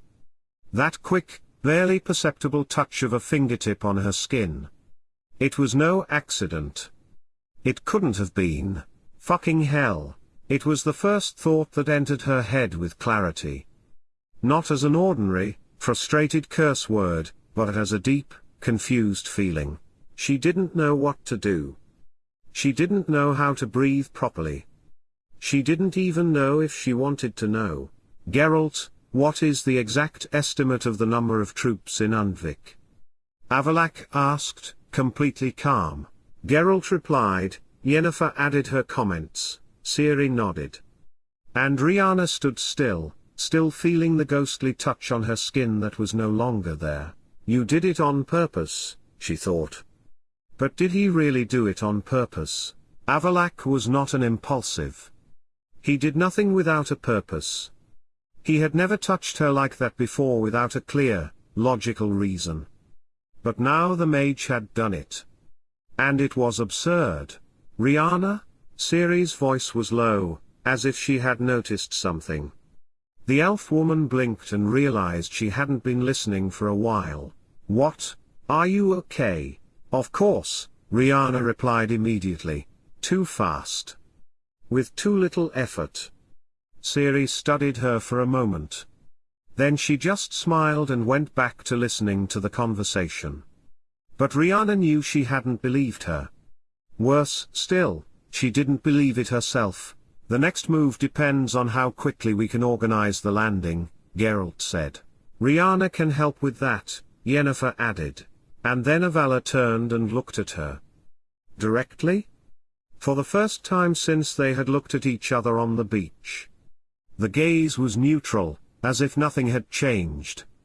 But Riana knew better, and before she could even process, Avallac'h did it again.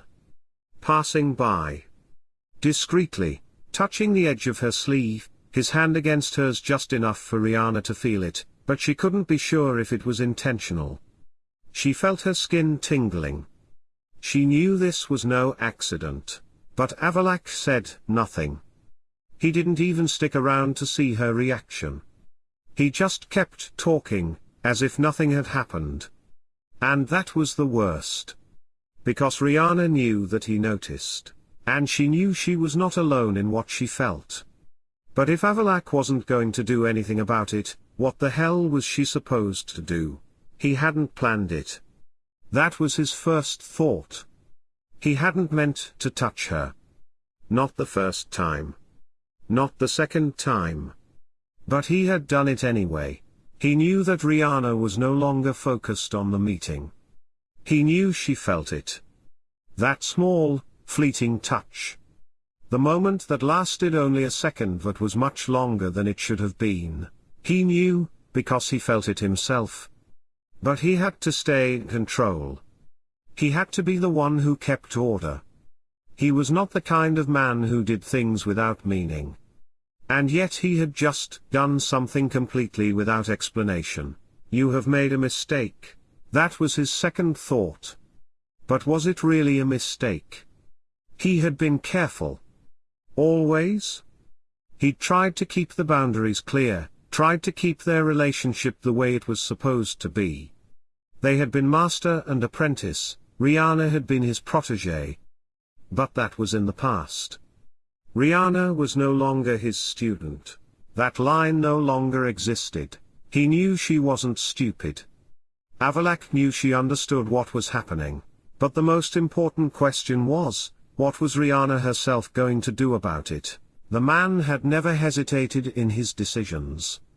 He had never left anything open. But now he wasn't sure. He knew that if he kept playing this game, he would not be able to back down. He knew that if he let himself do this one more time, there was no coming back. You are absurd. That was his third thought. He knew he should stop. He knew that this was not something he had planned. But the next time he moved, his hand sliced just close enough to Riana's that it wasn't an accident. And it was no longer even a hesitation. It was a promise. And even though Avallac'h said nothing, he knew that Riana had heard it anyway. When the mage had done it for the third time, all rational thought had suddenly disappeared from her mind. 2 touches could have been explained. Somehow. But that third time, it had been stronger. Not much, but so much clearer that it couldn't be considered a coincidence. Riana couldn't help but chuckle at the absurdity of the situation. While everyone else was moving forward with plans to defeat Eredin, in the middle of it all, the two of them were playing a secret, strange game, the rules of which neither was sure. And then she remembered the beach. The woman, Liliana, she. We were lovers, once. It was after Lara. It wasn't love, but a desperate attempt to fill a void. But that was a very long time ago. And I don't know what she told you, but the only reason she was there was because Eredin thought he could use her against me. That's why I had to move her to safety in Skellige, away from Tir na Lia. He had wanted her to know that the woman in the laboratory meant nothing to him. And the way he had touched her hand, the way he had breathed on her skin when he had leaned closer. They had almost kissed. Riana involuntarily raised a finger to her lips, imagining what Avallac'h's lips might have felt like against them. Riana? Riana? The elf woman flinched. Ciri stood next to her, rolling her eyes. What the hell are you daydreaming about? The meeting is over. Riana blinked. Her cheeks were hot. Ciri looked at her with her head tilted and patted her lightly on the head. Sometimes I wonder if you're all right in the head. He saw it. That little smile on Riana's face, the amused expression that lasted a blink of an eye, which she might not even have been aware of. He knew she understood. That she had realized that this was no accident. But still Riana said nothing. She did nothing. Just waited, and Avallac'h didn't know what that meant. You are absurd. That was his first thought. He was a cautious man. He never did anything without a reason. But now. This was no longer something he could count as rational. Not even Avallac'h himself could lie so well. That woman, Liliana, she. We were lovers, once. It was after Lara. It wasn't love, it was a desperate attempt to fill a void. Avallac'h still remembered what Riana had looked like when she had listened to him. The small crack that had appeared on her face. The small relief she hadn't been able to hide. And now, Riana did not move. She said nothing. But Avallac'h saw her fingers rise to her lips. And he knew. Riana? Riana? Ciri's voice broke the moment. He saw her flinch, blinking, as if she had only just returned to this world. And Avallac'h watched her. He knew what Riana had been thinking. And that's why he said nothing. He had never hesitated before. Not anywhere.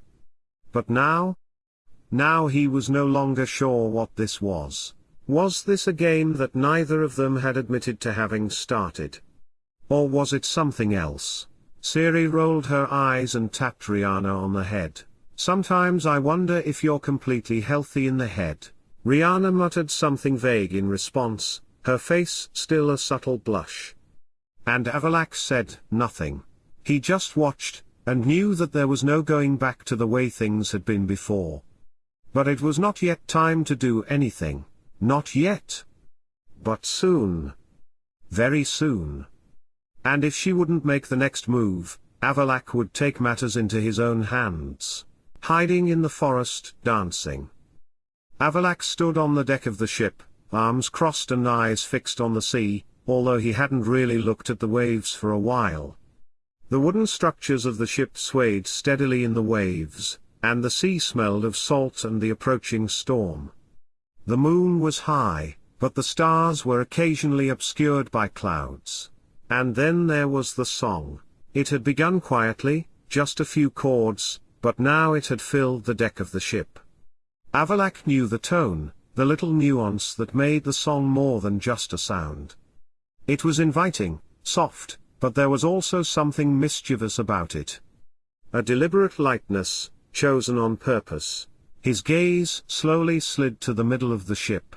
Riana sat on the railing, a lute in her lap, her fingers dancing lightly on the strings.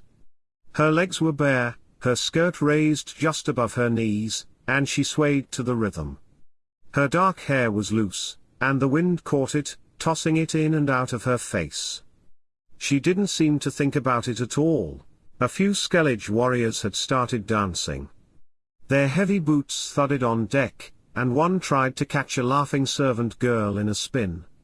Someone clapped to the beat, and a few joined in, humming. Avallac'h did not budge. Riana had a mysterious ability to cheer up everyone around her. He hadn't even noticed that he was tilting his head to get a better look at Riana's face. The man doesn't even pretend not to look, Geralt thought with amusement, before taking a deep breath and deciding it was his duty to break this really poorly disguised spell of Avallac'h's. Geralt strode up beside him, suitably casual, but with complete intent. "I wouldn't have thought this would happen," he said, as if in passing. Avallac'h did not turn his head. "What wouldn't you have thought?" "You," Geralt said, and his voice was a mixture of amusement and something else Avallac'h didn't want to analyze too closely. "That you stand here staring at her like a young man at the prettiest girl of the party at their first evening dance." Avallac'h raised his eyebrows and gave him a cool look. "I'm only going to say this once, Witcher. I stare at no one." Geralt did not look convinced. "Right? You're just standing there, completely unaware that you've been watching Riana for the last 5 minutes. Avallac'h did not change his appearance.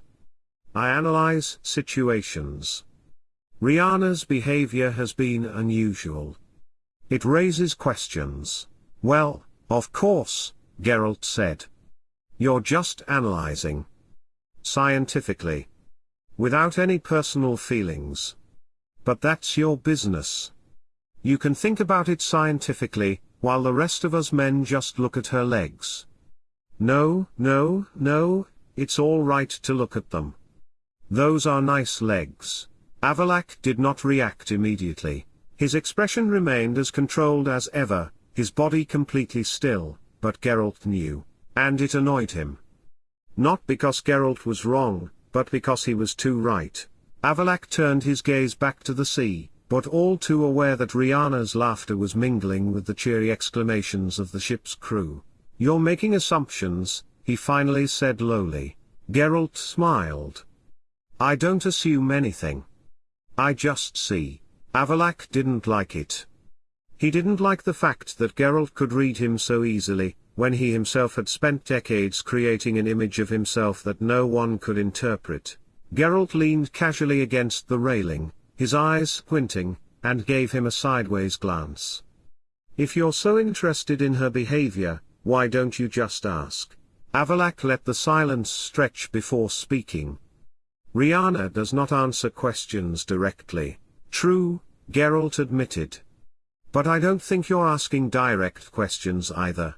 Avallac'h clasped his fingers together imperceptibly. Geralt had all too good a way of cutting right to the point where his thoughts were bent. "No," Geralt continued, straightening up, "whatever you're trying to analyze, you're not going to get any answers if you just stand here and stare. Maybe you should go ask her." Avallac'h turned his head slowly. "I will not ask her anything for your advice, Witcher." Geralt smiled. "Of course not." Avallac'h did not react anymore, and Geralt knew when his task was complete. He tapped the elf lightly on the shoulder, quite deliberately, because he knew it would annoy him, and then headed down to the deck, joining the party. But Avallac'h stayed put for a while longer.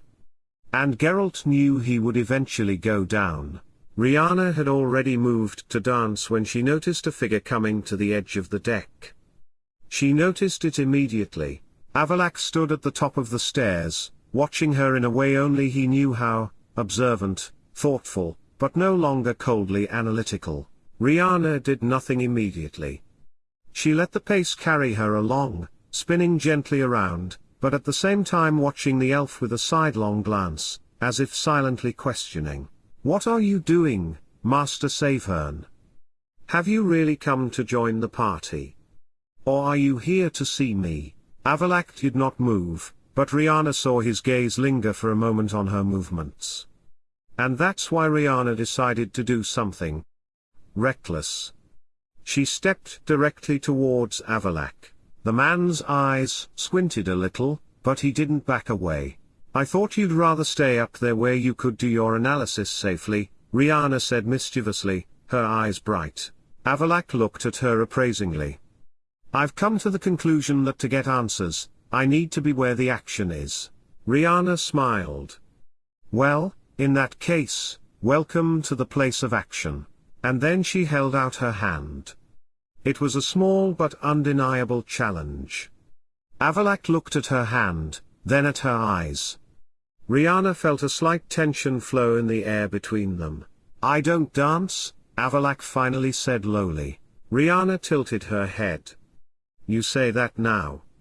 But I say you're afraid of losing. Avallac'h raised his eyebrows. I'm not losing. In that case, Riana said, her voice soft but mischievous, prove it. And she waited. Avallac'h hesitated just long enough for Riana to know her victory in advance. And then, slowly and carefully, Avallac'h took her hand. His grip was cool, but strong. And for a moment, as Riana pulled him closer, he had time to think that this moment, this one movement, was more than any words they had exchanged. The Scoia'tael cheered, someone clapped the beat, and then Riana led Avallac'h into the middle of the deck of dancers. Avallac'h did nothing in haste. But he did not retreat either.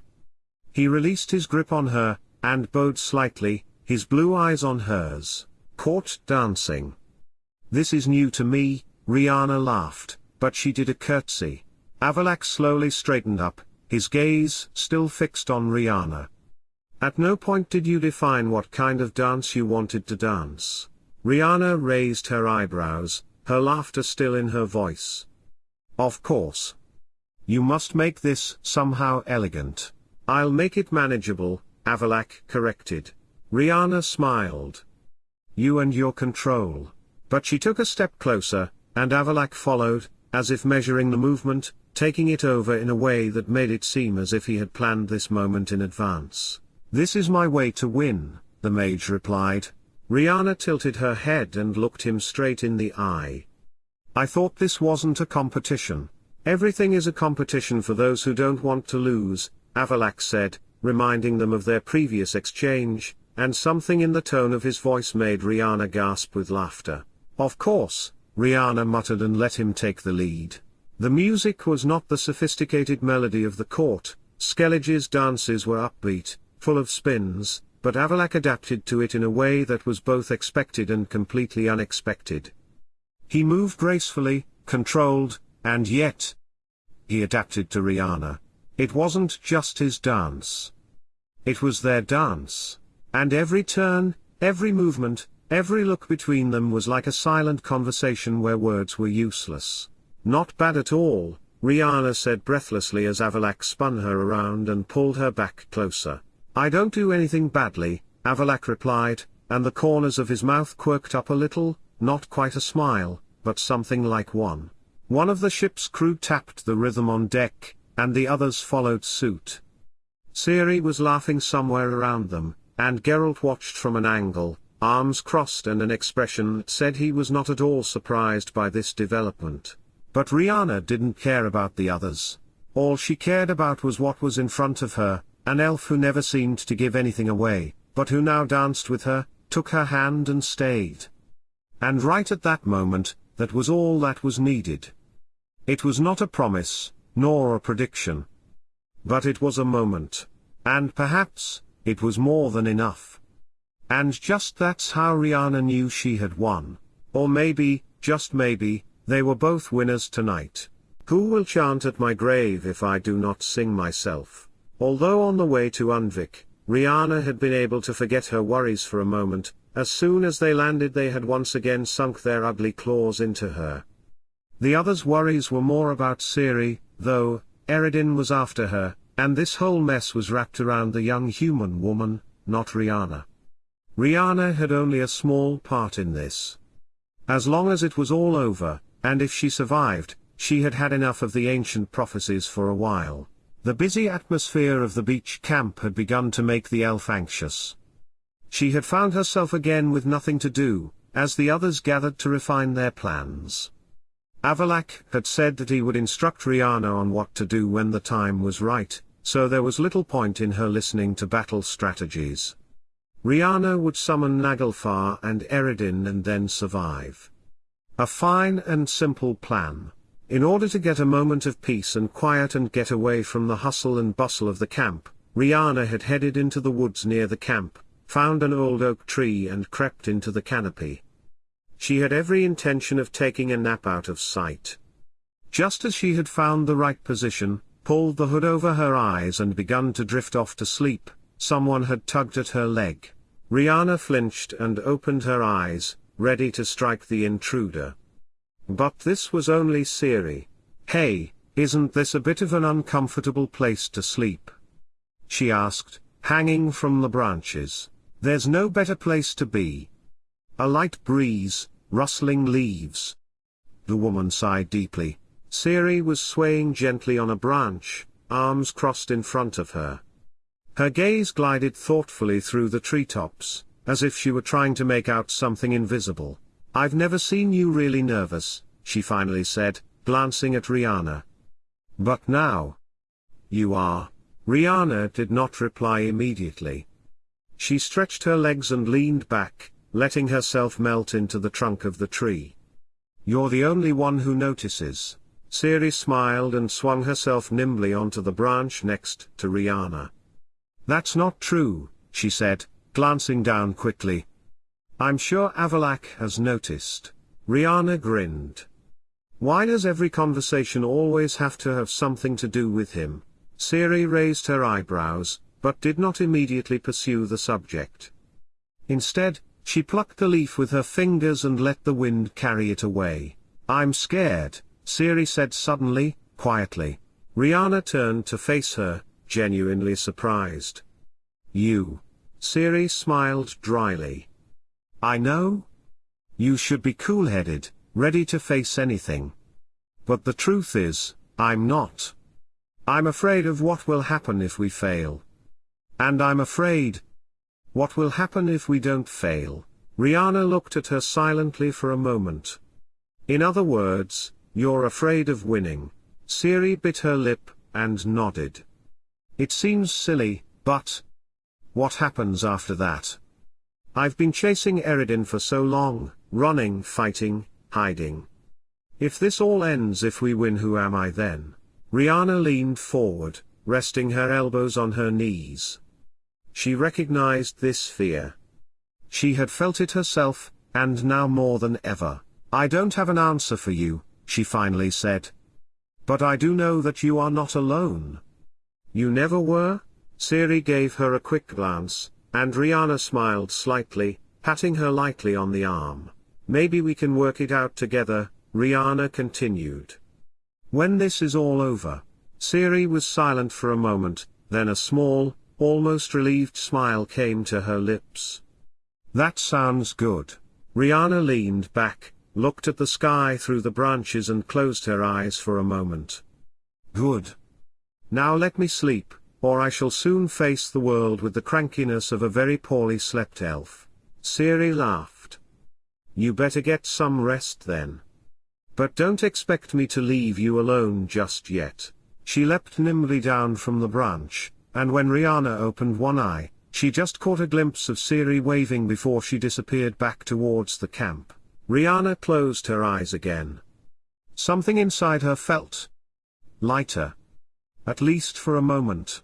Fire crackled low. The sparks rose towards the night, danced for a moment and then died out in the air. No one spoke of the next day or facing Eredin. No one wanted to. Everyone knew it was coming, that it could no longer be stopped. But right now, in this moment, there was only warmth, fire and people around it. Riana was sitting on a stone, her knees drawn up to her chest. Her fingers toyed with a small stick of wood, which she twirled absent-mindedly in her hands. She was looking at the fire, but not really seeing it. Geralt was sitting a little further away, sharpening his blade. Triss and Yennefer were talking quietly. Ciri leaned casually on her knees, occasionally throwing dried twigs into the flames, watching them explode brighter for a moment. Everyone seemed to be waiting, but no one said it out loud. Avallac'h had sat down next to her. Not too close, but not far. Riana gave him a sideways glance. The elf sat perfectly straight, arms crossed, eyes in the shade. He looked perfectly calm. But Riana knew better. "You should learn to relax sometime," she muttered, breaking the silence. Avallac'h didn't turn to look at her, but Riana saw his fingers move. A small, unconscious gesture. "And what would you suggest?" the elf asked dryly. Riana had a mischievous twinkle in her eye. "A shoulder massage." Avallac'h did not react immediately. His gaze still remained on fire, though he was well aware that Riana was waiting for his reaction. "A shoulder massage," he repeated slowly, his voice taking on that typical, coolly skeptical tone. Riana smiled and tilted her head, looking at him with open appraisal. "That would help. You're so tense that if someone hit you in the back, you'd break into little pieces." Avallac'h raised his eyebrows. "Oh." Riana leaned in a little closer, her eyes twinkling mischievously. "Yes. Do you want to try?" Avallac'h finally turned his attention fully to the woman. "I know what you're trying to do," the elf said lowly.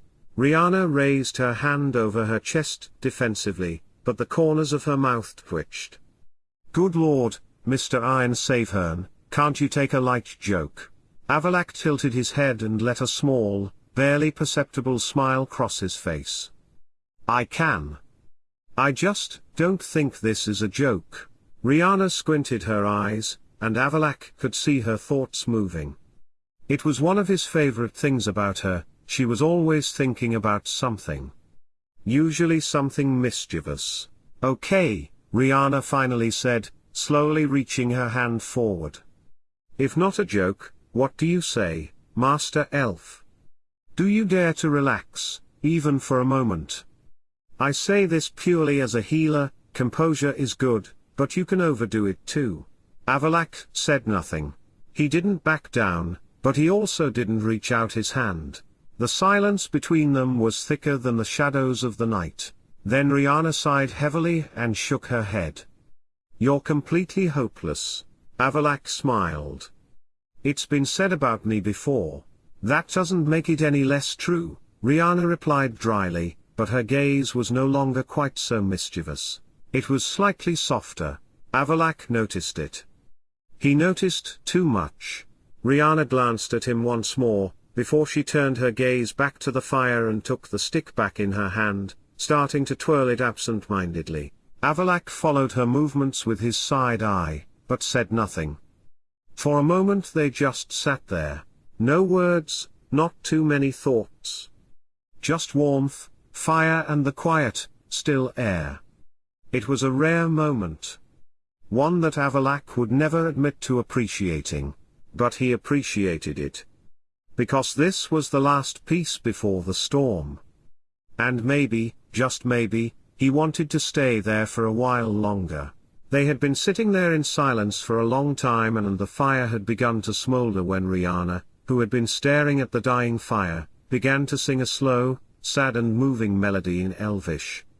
This was the first time Avallac'h had heard Riana sing in their native tongue and there was something beautiful and haunting about it.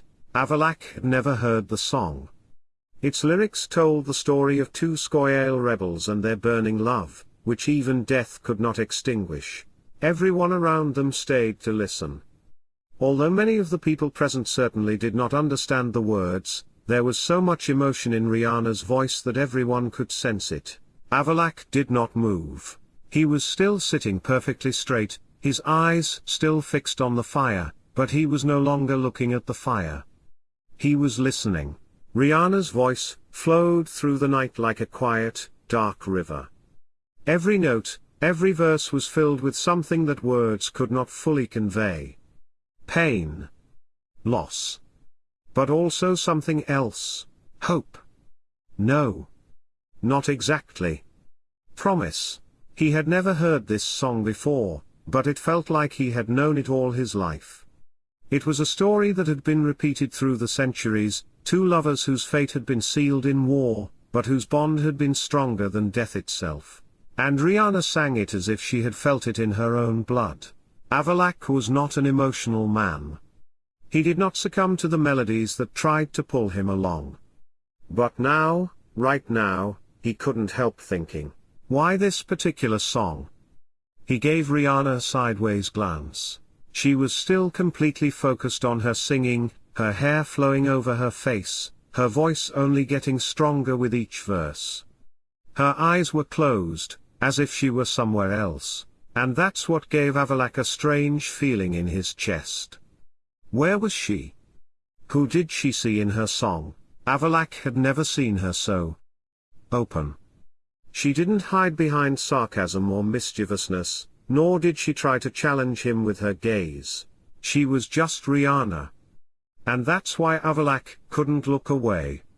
All around, everyone was listening. Ciri leaned on her knees, her hand on her cheek, breathing quietly.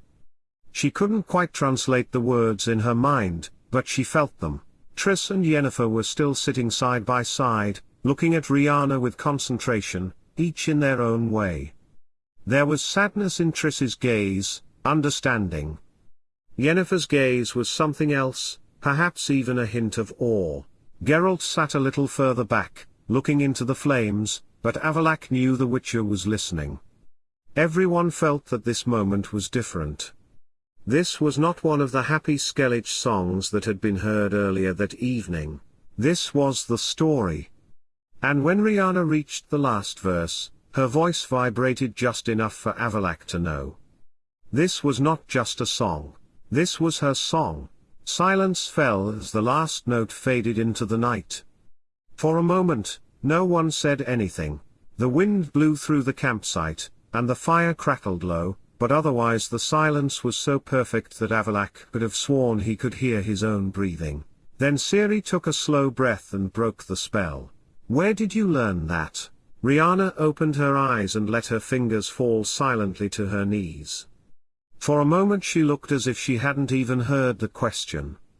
Then she shrugged her shoulders and said simply, "In the battles. Among the Scoia'tael? They used to sing it to the fallen." Ciri said nothing, but her throat moved, as if she wanted to say something but didn't know what. Geralt sighed softly and pressed his face into his hands for a moment, before lifting his head and looking at Riana. "That was beautiful." Riana smiled. "Beautiful things are not always happy." "No," Geralt admitted. "But they are important." Yennefer, who had been silent throughout the song, tilted her head and looked at Riana for a long moment. "You didn't just sing for them," she said quietly. "You were singing to yourself too." Riana was silent for a moment. "I haven't seen much fighting," she finally said, "but I was the one who was always called to the wounded and dying afterwards. I know I don't look it, but I've seen probably more death than any of you." Silence fell over the campsite after Riana's words. The fire crackled low, but no one looked at it again.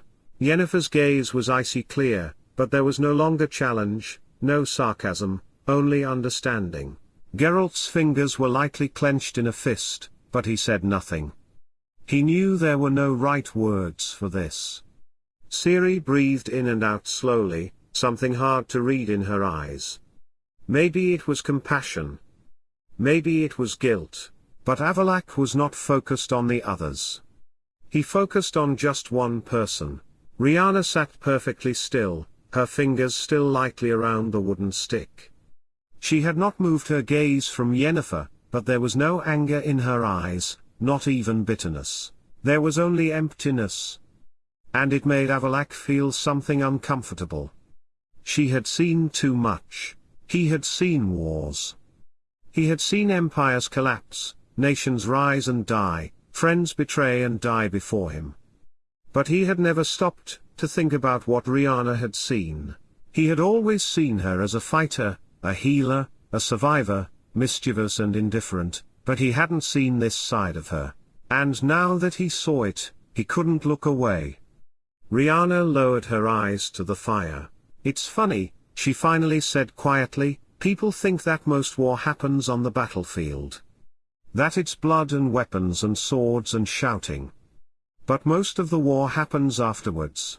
Her voice did not waver. It was not bitter. It was just true. It happens in silence, in those places where nobody shouts anymore. Where the breathing gets heavier until it stops altogether. Nobody said anything. Avallac'h noticed that his fingers were clenched together. He hadn't even noticed it. And do you know what the worst of all is? Riana continued, and no one tried to interrupt her. That silence. She took the stick and threw it into the fire. It crackled for a moment before melting into the flames. Because when someone dies, that's it. Forever silence? Ciri looked away, as if she didn't want to hear this. Geralt closed his eyes for a moment, but then opened them again. Triss's lips were pressed tightly together. Yennefer just watched her. And Avallac'h? Avallac'h did not look away. Riana smiled quietly, as if she had heard her own words too clearly. Is that why I sing? Because there is no silence in that moment. No one answered? That was the answer in itself. Riana took a deep breath and then shook her head, as if to shake something off. She smiled, but it didn't reach her eyes. Sorry for the gloom. This is not what I meant. Avallac'h's eyes twinkled. Liar. He knew that Riana meant every word. But he didn't say it out loud. Because in this moment, in this silence, Riana did not need the truth about herself. She needed someone who was just there. So Avallac'h said nothing. He just stayed there, his eyes still on Riana. And when woman turned her gaze back to him, just for a brief moment, Avallac'h knew she had noticed. Why love only for a day? Riana stood on the pier in the middle of the mist, breathing in the crisp morning air. They were due to start calling Naglfar at noon and there was still several hours before it. And Riana hated waiting. She had to do something. So she stripped off her outer clothing, leaving her underdress on, and gently lowered herself off the dock into the cold water. The water was freezing cold, but she let her blood magic warm her. Avallac'h had found her ability to regulate her body temperature with blood magic to be perhaps an interesting, but rather useless skill, as she had once told him about it during her training. Riana, however, thought otherwise, especially at times like these. Without her powers, she would have been hypothermic in minutes, but now she could enjoy the little pleasures life brought, like swimming, on her own terms. When Riana surfaced again, as if summoned by her thoughts, there he was. Standing on the dock, watching her. But she wasn't exactly surprised anymore. He had been like a silent shadow lately, following her every step. Riana dived in and came out right next to the pier. She didn't come up out of the water yet, though, but watched him treading water while doing so. Are you always waiting around the corner somewhere to show up as soon as I go swimming? He would not have stopped if it had been anyone else. But it wasn't just anyone else. It was her. Avallac'h stood on the dock, arms crossed, his gaze locked on Riana, floating on the cold water like a daughter of the sea, far too relaxed for what was coming. He should not have stopped. He shouldn't have looked. But he stopped. And he looked. Riana had of course noticed him immediately. She dived in and emerged next to the dock. Are you always waiting around the corner somewhere to show up as soon as I go swimming? Her tone was light, but Avallac'h knew her better. He tilted his head slowly. Maybe. It was a vague answer, but Avallac'h could not speak directly. Not now. She swam closer and leaned on the edge of the pier, watching him from the water. Her hair flowed down her shoulders, the droplets clung to her skin like stars. Avallac'h did not move. You've been my shadow lately, Master Savehern, Riana remarked, a mischievous twinkle in her eye. Avallac'h did not respond immediately. He knew what this was. The game. But unlike before, he was no longer sure which one of them was leading it. Maybe, he said again, Testing? Riana rolled her eyes and leaned closer, so that only the narrow edge of the pier was between them. You know, sometimes it would be nice if you just say something straight out. Avallac'h smiled. That's not my way. No, Riana admitted, but I'm interested. What exactly are you waiting for? That I change my mind. That I'll back down. He knew. He knew she would not back down. Avallac'h said nothing, but he didn't look away either. When Riana stepped up to the platform, Avallac'h had not expected it, that she would do it so slowly.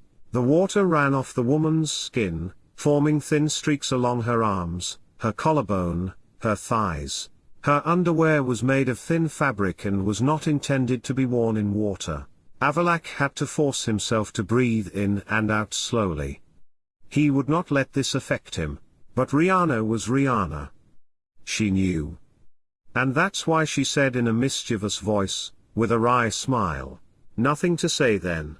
Avallac'h knew she was testing him. But this time, he didn't back down. He didn't look away. He didn't try to twist his words. "Nothing you don't already know." Riana raised her eyebrows, but said nothing. They just looked at each other. And this was a moment where everything could have changed. But Avallac'h did the one thing he shouldn't have done. He turned away. But not because he didn't want to stay, but because he wanted to stay too much. But it was too late now. They would face Eredin today, and they might not survive. Riana was not sure what she had expected. Not Avallac'h to stay. Not for him to turn back. But still, when he disappeared into the mist, something inside her seemed to disappear with him. She knew. This was the only right way. Avallac'h could not admit anything now.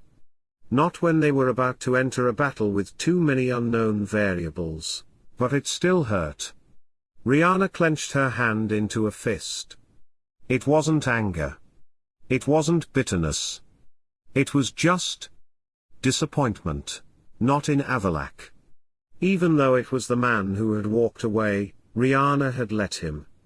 Riana inhaled heavily, closing her eyes and forcing her body to relax. She would not cry. She had made a mistake. She had thought that if she waited long enough, if she gave Avallac'h space, he would take the step. But he was not that kind of man. He didn't take unnecessary steps. He calculated them in advance and judged whether they were useful. And he had looked at them and said that the step was not useful enough. Riana laughed softly, but it was a hollow sound, lost in the noise of the waves. She did not blame Avallac'h for leaving. How could she have? She understood. Avallac'h was pragmatic. He had spent centuries controlling everything around him. He would not give in to his emotions on the day when either of them might die. But even if Riana understood, that didn't mean it felt good. She should have done something. She should have forced him to face what they both knew, but she didn't. And now she didn't know if she would ever get another chance. Her breathing was still too shallow, too ragged, but she brushed the hair from her face and straightened up. She closed her eyes, took a deep breath and decided that if she survived, if they both survived, then she would not let this happen again. Then she would no longer wait. But right now, she had no choice but to continue. So she did the only thing she could. She took a few deep breaths and then ran off the pier and back into the water, diving into its dark depths where her tears mingled with the salty seawater. Just one little thing to do. It was time. Everything was ready, the plans were as finalized as they could be. Riana's heart was pounding as she walked back and forth across the pier in slow steps, the same pier where she and Avallac'h had met that morning. At the time, Riana had felt she was ready, but she couldn't help her nervousness. She had to do this right, and she didn't even know what exactly she was supposed to do yet. Ciri let her gaze follow the elf woman, but said nothing. She knew what she was going through, for the same emotions were stirring inside her.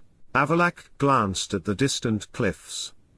The Witch's Lodge was in place and the Skellige warriors in their ships and on the beach. waiting. "It's time," the mage said. Riana stopped and took a deep breath.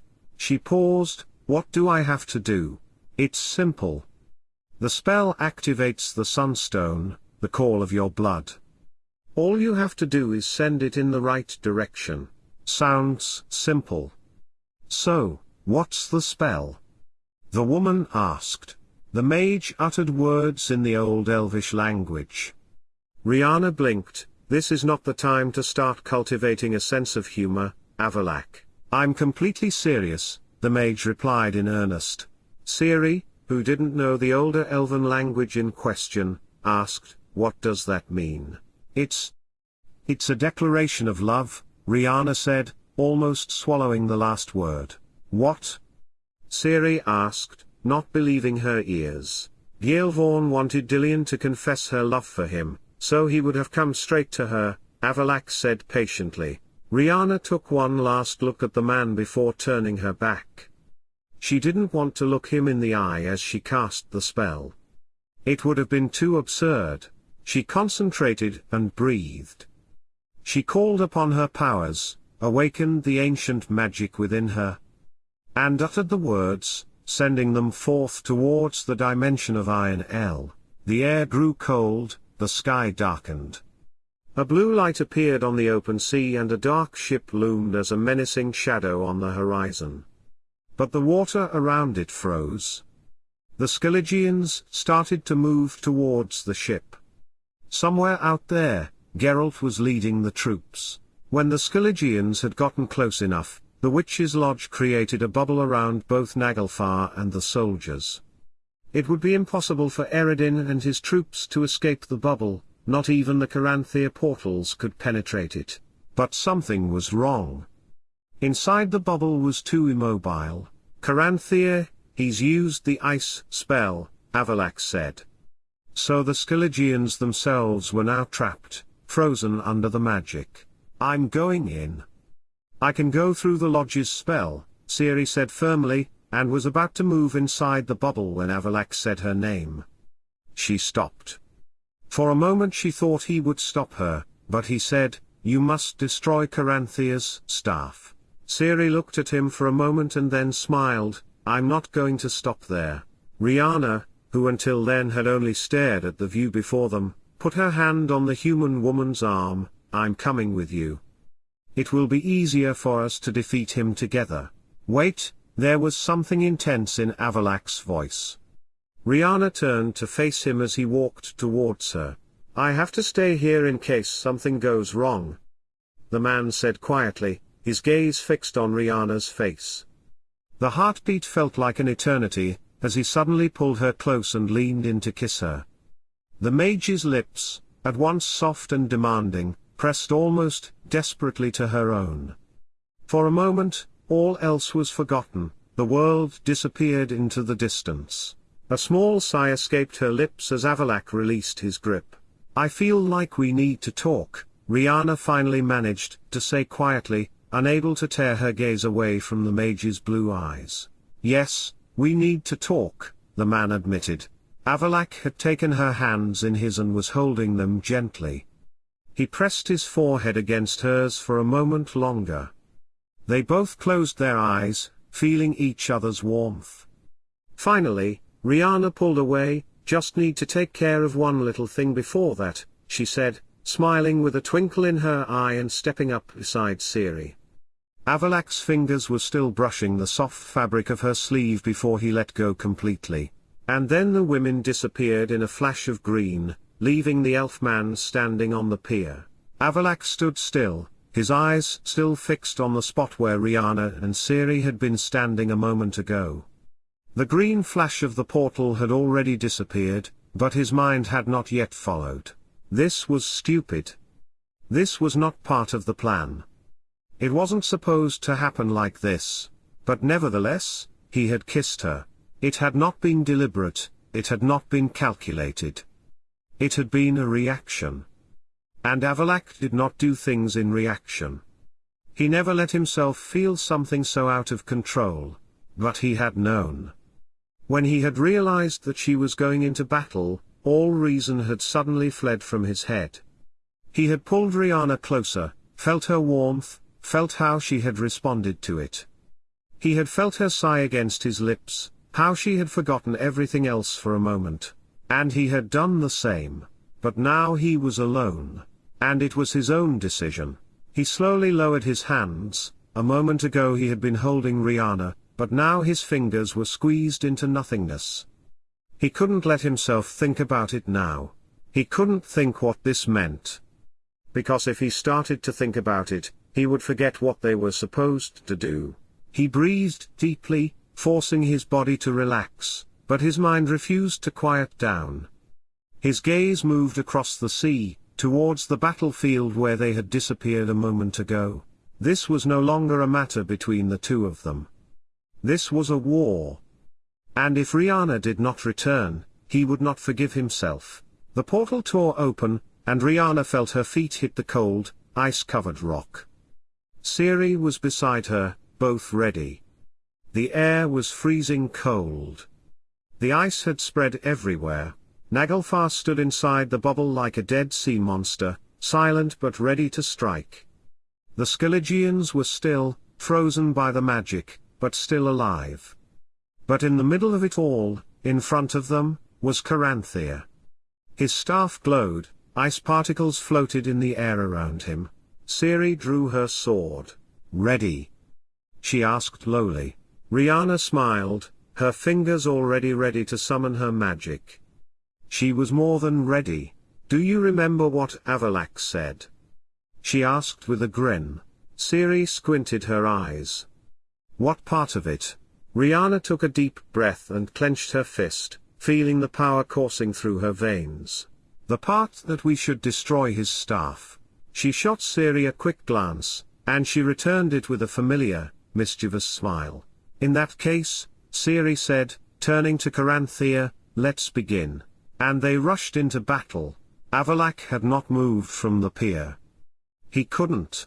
No one noticed how his hands were still clenched in a fist, how his jaw had tightened, how his gaze was still fixed on where Riana and Ciri had disappeared. She felt her magic, felt it spreading through the air. He felt Riana's power, but also her rage. And it made his body tense, even as he stood still. If they do not return. No. He didn't think about it.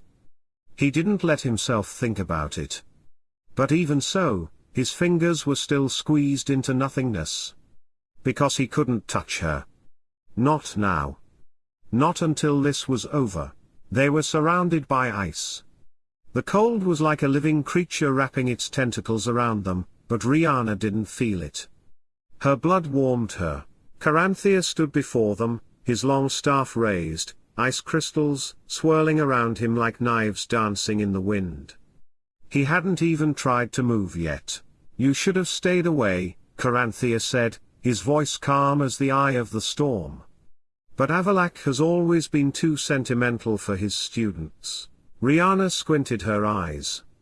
"Sentimental?" She smiled. "Are we talking about the same Avallac'h now?" Ciri did not wait. She lunged forward, teleporting behind Caranthea and lunging at him. He raised his staff, easily blocked the blow and unleashed a cold wave that knocked Ciri back. Riana quickly pulled out her blood magic and changed the heat around her, melting enough space that the ice didn't have time to catch her. She immediately charged after him, knowing that Caranthea couldn't fight them both off indefinitely.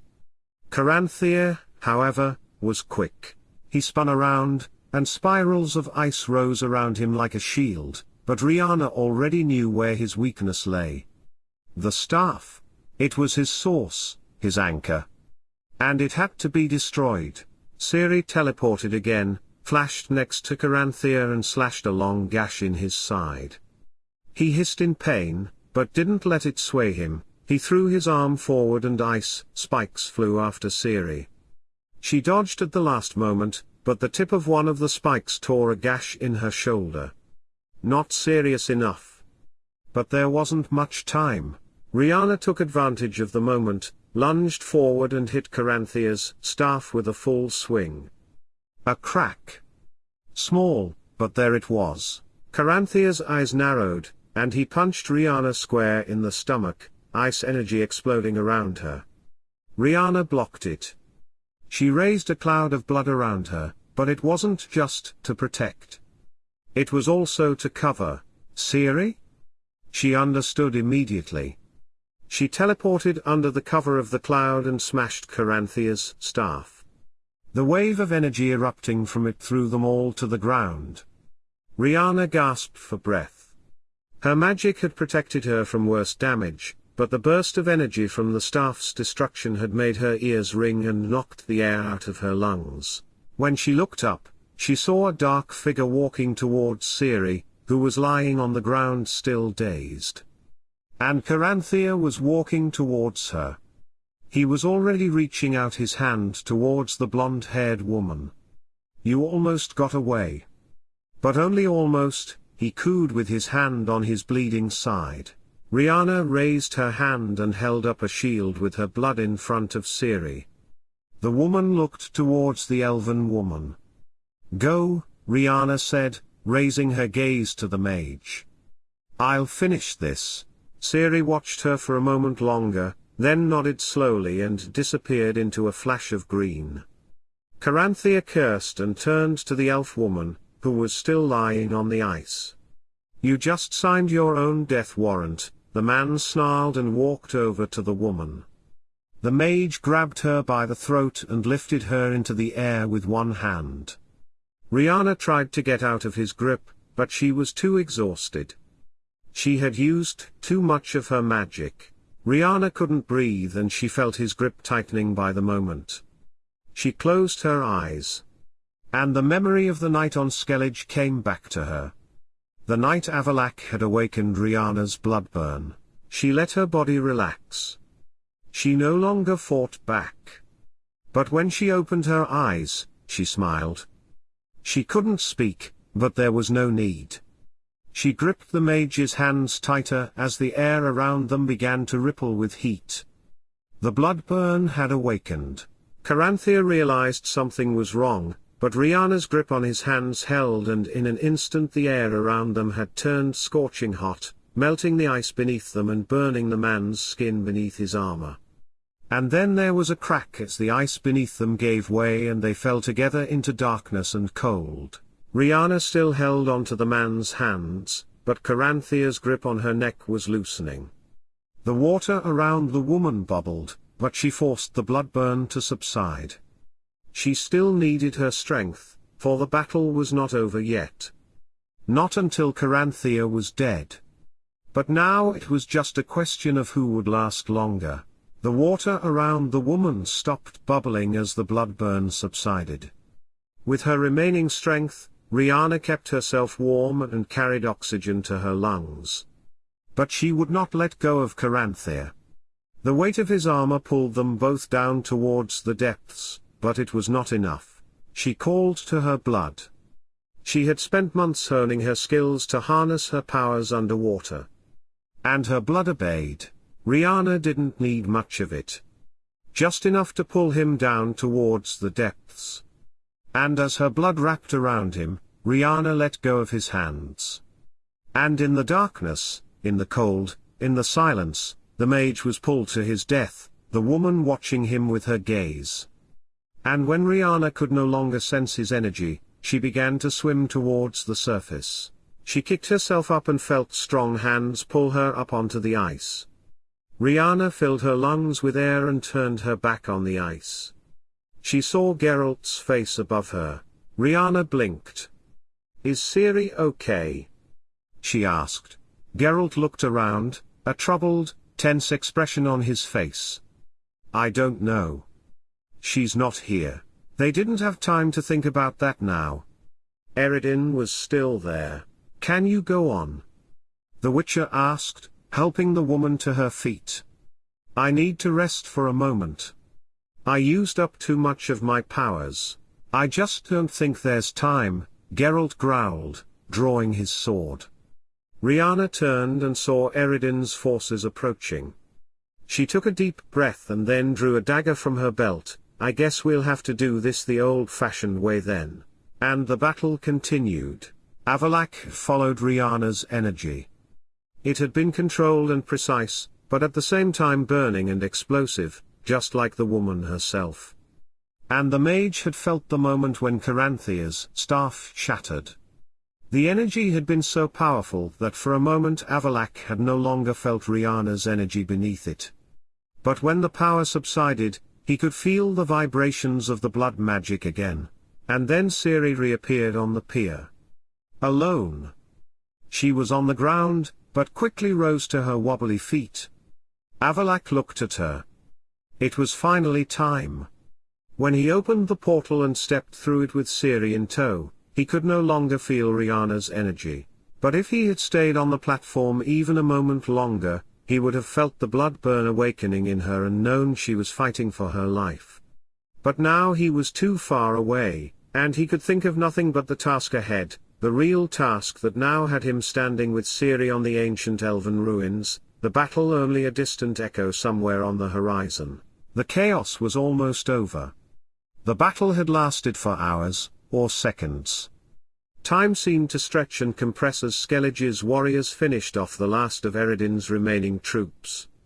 The ice melted around them, but the cold was still there. It was etched into their bones, a reminder of the destruction of Caranthea and the fact that this battle had taken far more than they had originally imagined. Riana ran. Her body refused to stop. She didn't know what drove her on, but something told her that this wasn't over yet. And then she saw him. Eredin was still standing. Wounded, but alive. Geralt was facing him, sword at the point, breath steaming in the cold air. His body was tense, but there was something in his eyes that Riana had never seen before. Not just anger. Fatigue. Eredin was breathing heavily, his armor had cracked, but his gaze was still sharp. He wasn't going to die without a fight. Riana did not stop. She charged into battle. Eredin saw her coming. And he waited for her. He didn't back down. Despite her fatigue, Riana called upon her magic.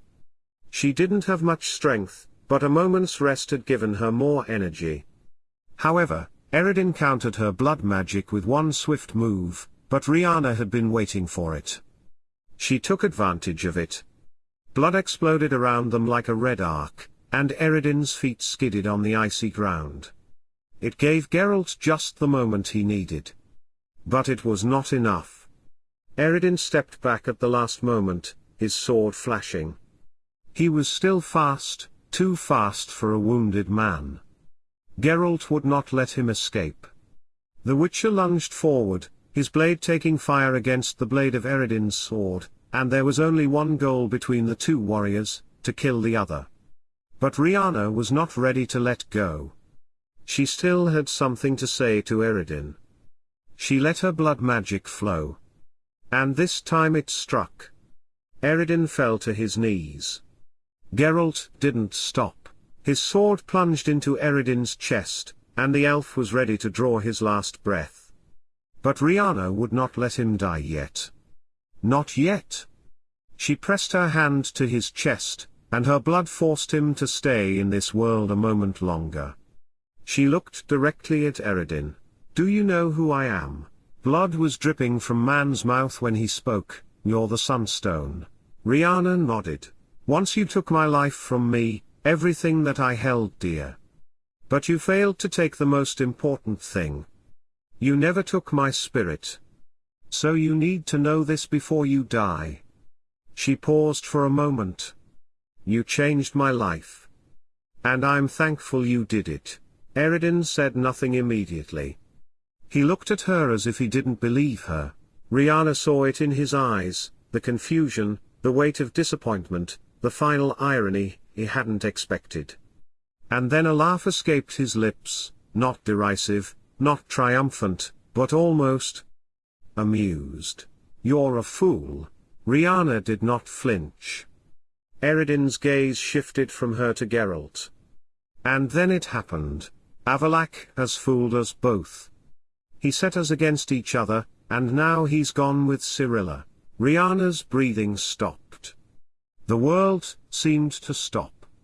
Everything else disappeared around her, even the fact that Geralt stiffened, that he answered Eredin with words that did not register in Riana's consciousness. Her mind was filled with one word: Avallac'h. She felt the blood slowly draining from her face. No. That was not possible. It couldn't be true. She tried to think rationally. This was Eredin's last trick. But still. Avallac'h had always planned things on his own. Avallac'h never told her everything, and now he was gone. He had taken Ciri with him. But why? Why hadn't he told her? Why had he left her behind? Riana hadn't even noticed that her fingers were clenched in a fist. Eredin laughed. He really fooled us all. Riana took her hand away from Man's chest and watched how to life escaped from Eredin's eyes. Yennefer appeared behind them on the portal, a look of confusion and concern on her face. "Where is Ciri?" Geralt asked. "I don't know," Yennefer replied quickly. "I thought you would know." Geralt's gaze darkened. "All I know is that Avallac'h may have betrayed us." Then the sky burst open. A thunder-like sound filled the air, and everyone turned to look. And there it was. A huge, shimmering rift between worlds. A portal that was no ordinary manifestation of magic. It was old. Dangerous. Something that was no longer meant to be opened. And Avallac'h was behind it. Riana was not breathing. Her heart was pounding too hard, too fast. Her lips moved, but no sound came out. Then she looked at Geralt. She saw the same look, the same doubt, the same disbelief. "We need to get there," Geralt finally said, his voice strained. Riana squeezed her eyes shut for a moment. Everything in her mind was spinning, everything was screaming, everything was telling her that this wasn't real. But how could she be sure? He was not there. She didn't know. And it hurt more than any physical wound she had ever received. Avallac'h had left her. It was the only thing her mind kept repeating. It was true enough to hurt. The mage had left her in the dark. Then Geralt set off. And Riana knew she had to follow. Because there was only one person who could answer this question. And she was going to get the answer, one way or another. "We can't move ourselves there on the portal. The gateway between worlds mixes chaos magic," Yennefer said. Riana stepped forward and raised her hands. Blood began to swirl in the air in front of her. "It's messing with the chaos magic. But not with mine." She felt the air, looking for a familiar energy. She could not create portals without connections, without a proper anchor. But she had the perfect link. Avallac'h. And she found him. "Avallac'h has created a magical barrier around the ruins, but we can get close." Riana opened the portal. It pulsed with red light. "I hate portals," Geralt grumbled, but stepped inside anyway. Riana looked at Yennefer. "I'm staying here.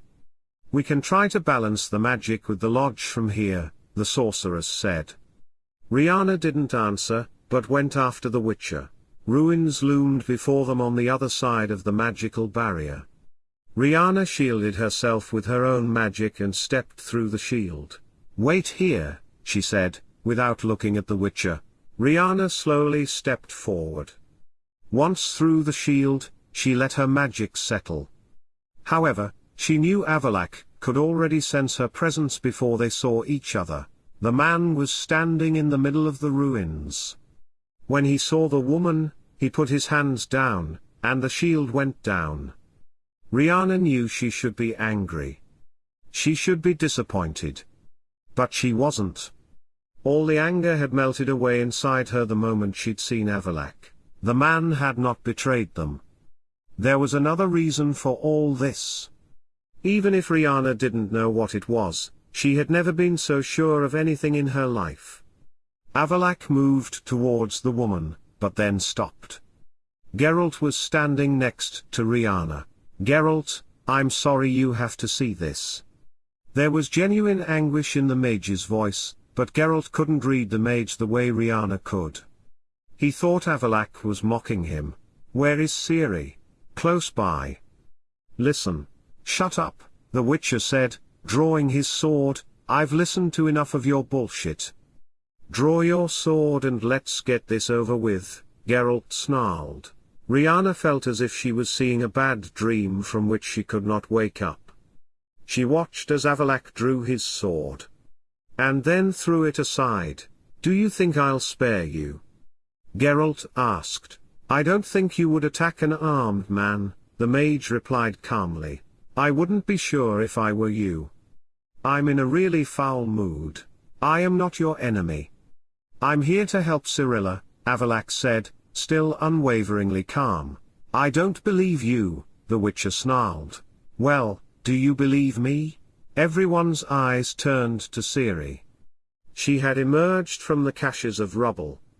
Riana felt as if she had only now been able to breathe again. Avallac'h speaks the truth. He helped me get here.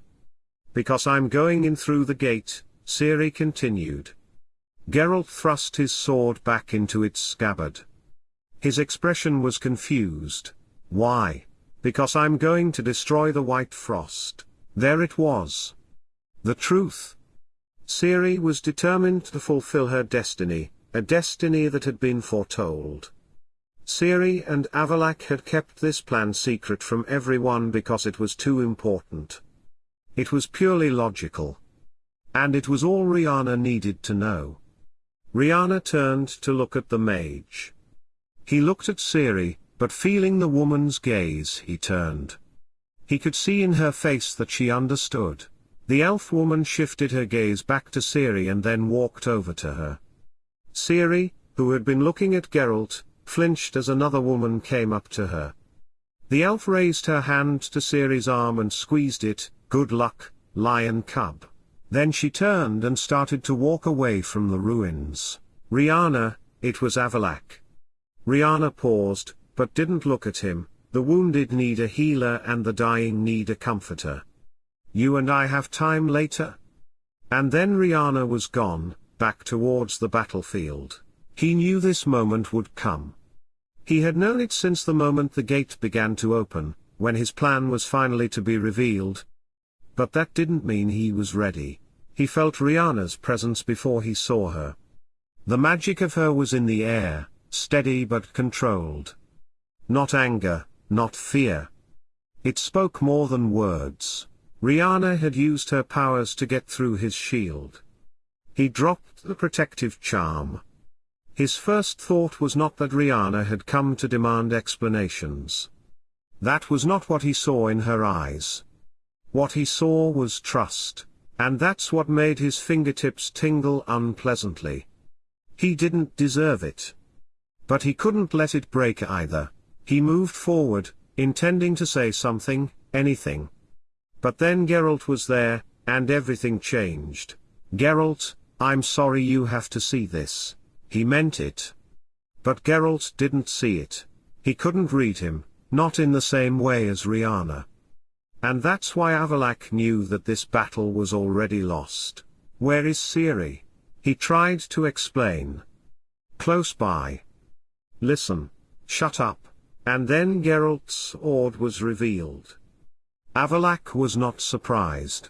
He knew Geralt would not give him time to explain. But that didn't mean he was ready to fight. He drew his sword and threw it away. Silence. Even Riana stiffened. Geralt squinted his eyes. Do you think I'll spare you? I don't think you would attack an unarmed man. Geralt took a step closer. I wouldn't be sure if I were you. I'm in a really foul mood. Avallac'h did not dodge. I am not your enemy. I'm here to help Cirilla. Geralt did not believe him. Avallac'h could see it in his eyes.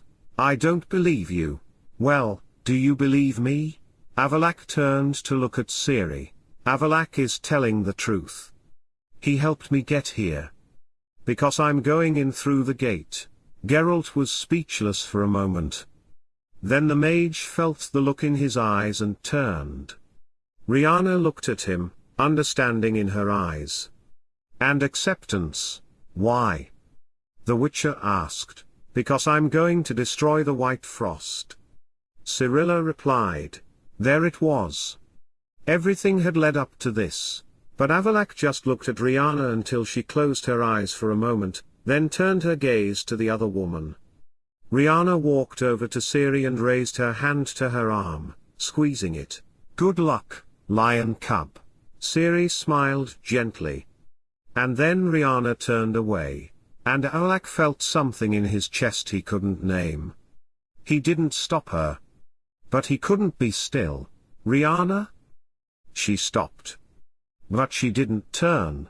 The wounded need a healer and the dying need a comforter, she said quietly. You and I will have time later. And then Riana was gone. Avallac'h stood still for a moment, feeling everything around him seem to quiet down. He knew he had done the right thing. Ciri would go and destroy the White Frost. That had been the plan all along. But still, when Riana left, when she didn't even turn to look at him, he had wanted to go after her, but he realized she hadn't left to leave him. She left because she had to. Riana was a healer first and foremost. She couldn't stay because there were wounded somewhere else who needed her more than Avallac'h did at that moment. And Avallac'h understood that now. It wasn't away from him. And when all this was over, when Ciri returned, Riana would return too. You and I will have time later. That had been a promise. I will kill Geralt. Riana bind wounds, splinted broken bones, sewed quick stitches, held the hands of the dying, uttering tender words of comfort. She was used to this. This had been her life a long time. She didn't stop to think about the past or the future. There was only this moment, and finally it was over. She took a deep breath before straightening up. Her hands, her clothes, all stained with blood. But none of those drops were her own. Riana headed for the dock through the dark camp. The fighting had begun at noon, and it was now almost dawn. Sunrise would be a few hours away. The woman took off her blood-stained clothes without hurrying. The wind caught at her undergarment and she allowed herself a moment to enjoy the coolness before raising her magic to the surface to warm herself.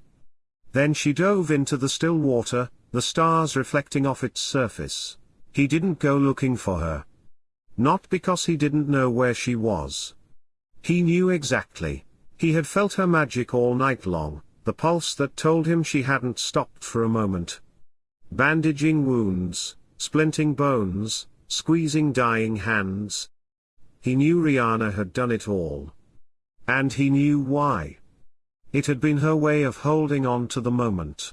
All that had happened, all that had been lost, all that had been decided, had not yet had room to settle in her mind. But now, everything had gone quiet. Her magic had become restful, and Avallac'h could no longer stay away. He was standing on the pier. The stars reflected off the water, but they were not as bright as the woman who surfaced. He saw her. The water slid over her skin, her hair pressed heavy against her back. Avallac'h did not make a sound. He didn't need his magic to know that Riana had known he was there even before she surfaced. The woman said nothing, but she didn't turn away either. Finally, Riana looked at him, not angrily, not accusingly, not even questioning. Just looking. Avallac'h said nothing. Because now was not the time for words. But when Riana finally moved, when she rose from the water and stepped back onto the dock, the cold on her skin but the magic still warm in her body, he did not turn away.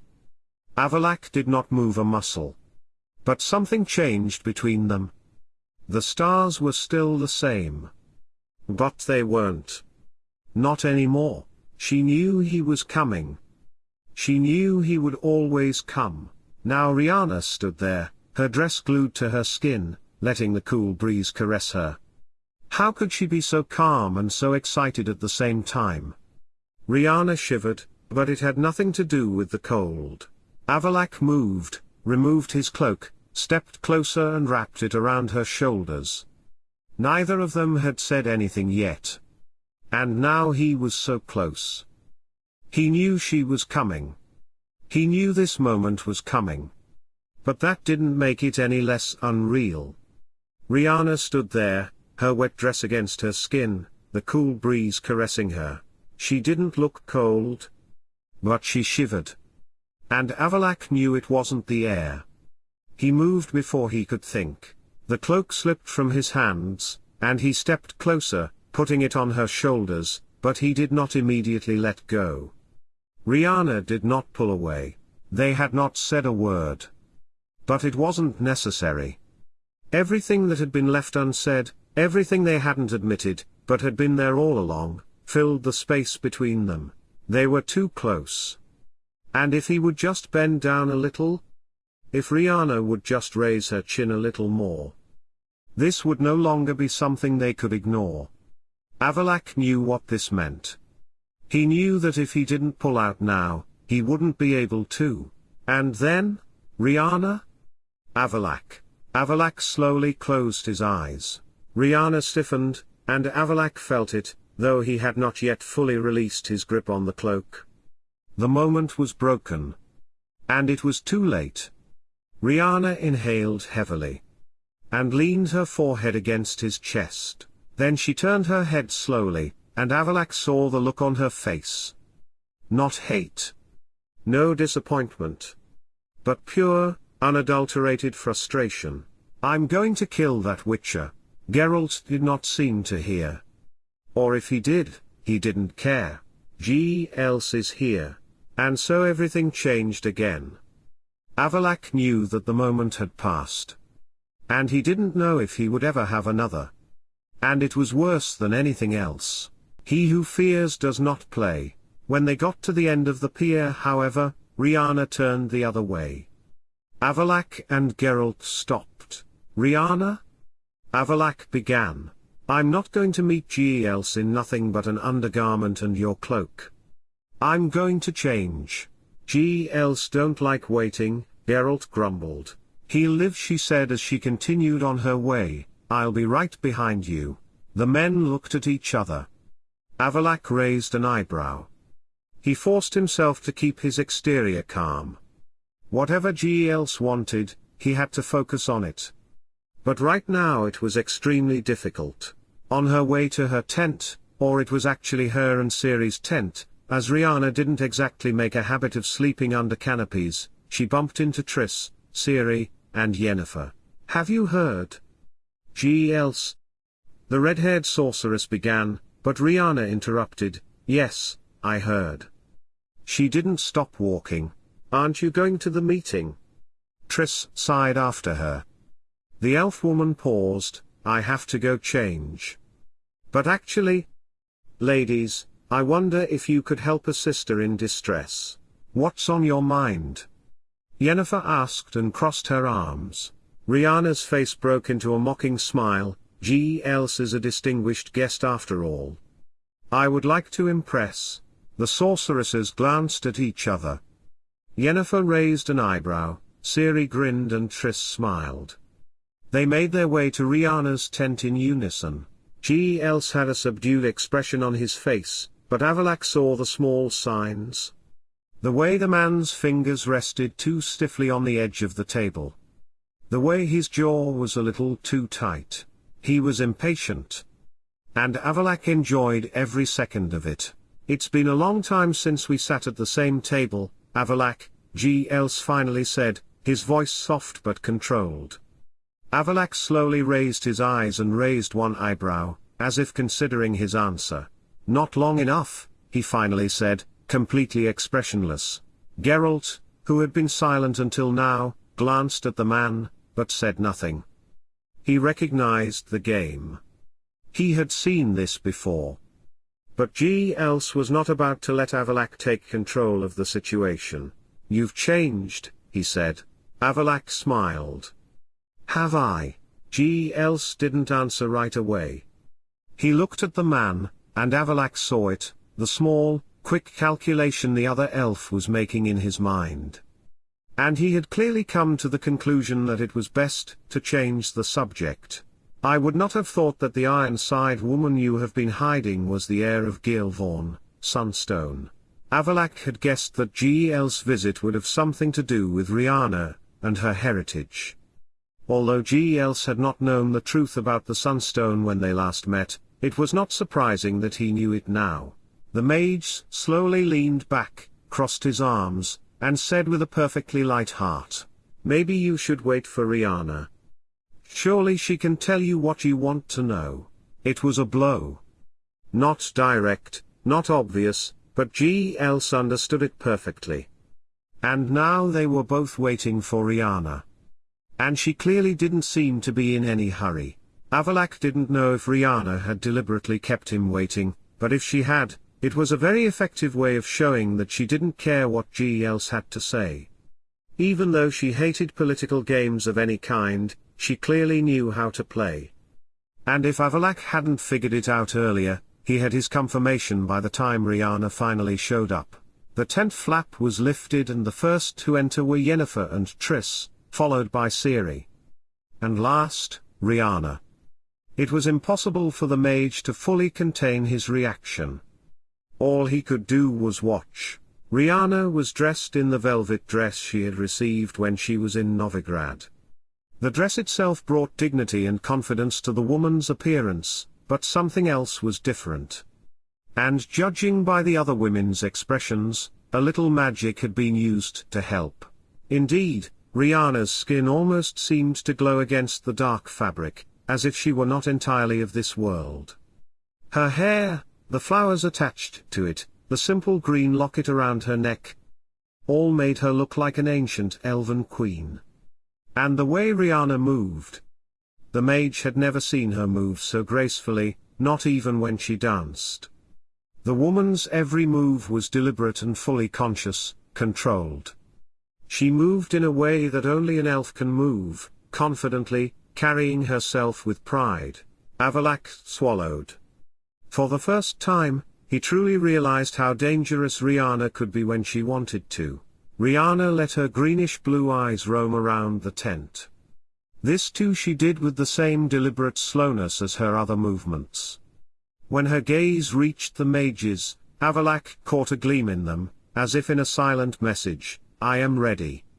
And then her gaze slid from him to Geal's. Scoia'tael, Geal's. Geal's did not even try to hide his reaction. When he saw her, he had stood up and looked at Riana, almost mesmerized. That was the moment when Geal's realized that this was not the meeting he had been waiting for. Riana had not come in humility to hear what Aen Elle wanted from her. She had come to rule the room. And she did it perfectly. Avallac'h had never seen her like this. He knew that Riana could be impressive, could be in control, could play the part if the situation called for it. But this was different. This was not just a controlled movement. This was a declaration. Riana was no longer a warrior. She was not just a healer, not just an Ironside, not just an individual, whose importance was connected to others. She was what Geal had not expected. She was the Sunstone. She had just taken everything that Aen Elle feared and turned it into a crown on her head. She had placed herself on the throne that Geal was trying to rule, and Geal knew it. But Avallac'h knew it first. Scoia'tael, Geal. She spoke as if she was the one who had called this meeting. Geal was no fool. He saw it immediately. He felt the situation had changed. And that's why he took a few extra seconds before answering. Scoia'tael, Sunstone. Silence. A small, thin smile crossed Riana's lips. Avallac'h knew that smile. It was not kindness. It was the first move of the chess game. Geal had recognized her position. Not just in name but unintentionally. And now he could no longer take back his words. Avallac'h had not said a word. Because now was not his time to speak. Now it was Riana's turn. And that's what triggered a feeling inside him that he hadn't felt for a long time. No fear. No uncertainty. But something close to it. He didn't know what Riana was going to do next. He was no longer in control of this game. And it was the first time in centuries that he found himself dependent on someone else's plan. If it had been anyone else, he would have stopped the game immediately. But now it was Riana, who had surrendered all these years to Avallac'h's plans. Now it was the mage's turn to surrender. He kept his mouth shut, but he knew that this meeting would end in a completely different way from the way Gealbhan had planned. And in a completely different way than he had expected. You don't have to be so formal. Riana will do just fine, Riana replied with a smile full of warmth, as if she had met an old friend. She walked in front of the tall elf. Please sit down, she said, placing her hand on his wrist for a moment and pointing to a chair at the table with her other hand. Gesture could have been friendly, but Avallac'h knew better. Riana felt for Gealbhan's pulse, and only a slight change in the woman's smile told her that she now knew from the man's quickened pulse that Gealbhan was nervous. He stared at her for a moment and then sat down in the chair offered to him. And that too, Avallac'h realized, was a controlled move. Riana, who was considerably shorter than Gealbhan, could now look down at the man herself, while standing next to the table. Next, the woman grabbed the wine decanter on the table and poured a glass for the man, placing it in front of Gealbhan. Again, a friendly gesture outwardly, but Riana hadn't asked him anything, not if he wanted a drink or what he wanted to be offered. She was the one who decided. No one in the tent had said a word. Everyone had just watched in fascination at what was happening in front of them. You could have heard a pin drop on the floor. As Riana set the decanter down on the table, she turned her gaze back to Gealbhan. And as if asking about the weather, "What brings you here?" Avallac'h knew what Riana was doing. He saw it in every small gesture, every controlled movement. Gealbhan had come here to decide things. But now he was no longer in control. Riana had taken it all for herself. And no one had even noticed the moment it happened. Gealbhan looked at the glass of wine in front of him. He didn't take it immediately. Not because he doubted its content. But because he knew what it meant. Riana did not ask for permission. Riana did not wait for instructions. Riana was the one who set the rules, who decided. And when Gealbhan finally looked back at Riana, Avallac'h saw it, a realization. Gealbhan now understood that this was no ordinary negotiation. This was not the meeting he had imagined. This was a test. And Riana was the judge. Gealbhan did not respond immediately. He let his gaze wander over Riana's face, Avallac'h's, even Geralt's, as if assessing what move was still possible. Then he took a glass of wine, raised it to his lips and took a small sip. That was the first victory. The first submission that told he accepted the rules laid down by Riana. And then he spoke. Aen Elle needs a leader. Silence. Riana did not react immediately. Then she tilted her head just a little, a gesture that was not even questioning, but expectant. And that's you? She asked lightly. Gealbhan tilted his head in response. The nation is scattered, because of Avallac'h and Eridine's games. Only one can bring them back together. Avallac'h saw how Riana's fingers gently caressed the decanter's surface. He knew what it meant. He knew that Riana had been waiting for this. And then she said what no one had expected. And what does that have to do with me? Gealbhan's fingers squeezed around the glass too tightly for a moment. Just for a moment. But Riana saw it. And Avallac'h knew that this was the moment when Gealbhan realized he had made a mistake. He had not come here just to talk to Avallac'h. He had also come for Riana. And now he knew it wasn't his decision. This was no longer his game. This was no longer his setup. Riana had taken it for herself. She had changed the whole focus of the conversation. Now Gealbhan no longer spoke to Avallac'h about his past sins. He spoke to Riana because she had the power. And Avallac'h felt it more clearly than ever. Riana was no longer just a warrior or a blood mage. Not just a healer, not just an elf who had helped defeat Aear'el. She was the perpetrator, not a spectator. And Avallac'h was no longer sure what it meant.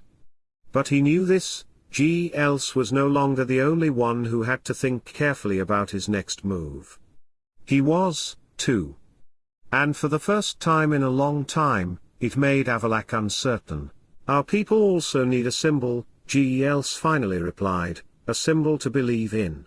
A symbol to believe in. Riana repeated as if tasting the words in her mouth. You should know how dangerous symbols can be, she continued, for example Ciri. Riana turned her gaze to the young woman, who seemed startled when she realized she was being spoken about. The elf did not give her time to speak, however, but turned her gaze back to Gealbhan. The elder blood in her veins meant power to Aear'el. To Avallac'h. The woman let her gaze wander to the sage for a moment before she once again focused on Gealbhan. It meant hope. But what of Ciri herself? Riana now turned to face the young woman, her back to Gealbhan, starting slowly walk towards Ciri, a mere burden. Or a memory from the past, a legacy she could not escape. Nobody said anything. The silence felt oppressive. And then Riana turned to Gealbhan again. Even you could not control what the Sunstone would mean to everyone. There would always be someone who would see it differently than you. So my answer is no. For what you see before you even now is not real. It's just an illusion. Gealbhan said nothing. I have said what I have to say. Varfael, Gealbhan. For a moment she glanced at Avallac'h, but then turned and left the tent, leaving behind a confused silence. He was not prepared for this. He had never imagined he would see this. He had known that Riana would understand the game, but not play it. And certainly not like this. Doing it better than anyone else in this tent. But now, as he watched Gealbhan's hands remain completely still, as he lowered his eyes for a moment, as if trying to process what had happened, Avallac'h felt something he hadn't felt in hundreds of years. He was ecstatic.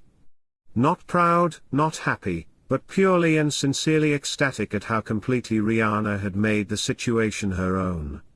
She had not only refused. She had crushed the very existence of the question. She had made herself an impossible achievement, a myth that even Gealbhan could not fully control. She had taken everything they thought about her and used it against them. She had taken the chess game that Gealbhan had started and moved it to a completely new board. And now Gealbhan realized it. But too late. I have said what I have to say. Varfael, Gealbhan. Her voice was final. And when she looked at him for the last time, for a moment before she disappeared from the tent, Avallac'h knew it was deliberate. It was the last move of the game. And now Gealbhan had lost. Nobody said anything. Gealbhan didn't even try. He just sat there, looking at the empty spot where Riana had been standing a moment ago. Avallac'h felt it. The bitterness of this defeat. The absurdity of this situation. And that's why, when Gealbhan finally moved, when he leaned back a little, his expression was completely neutral. Interesting, he finally said quietly. And that was the only thing he could say. Avallac'h said nothing. Not immediately. He just watched as Gealbhan tried to collect himself, as he realized that nothing of his plan was left. And then Avallac'h felt his smile.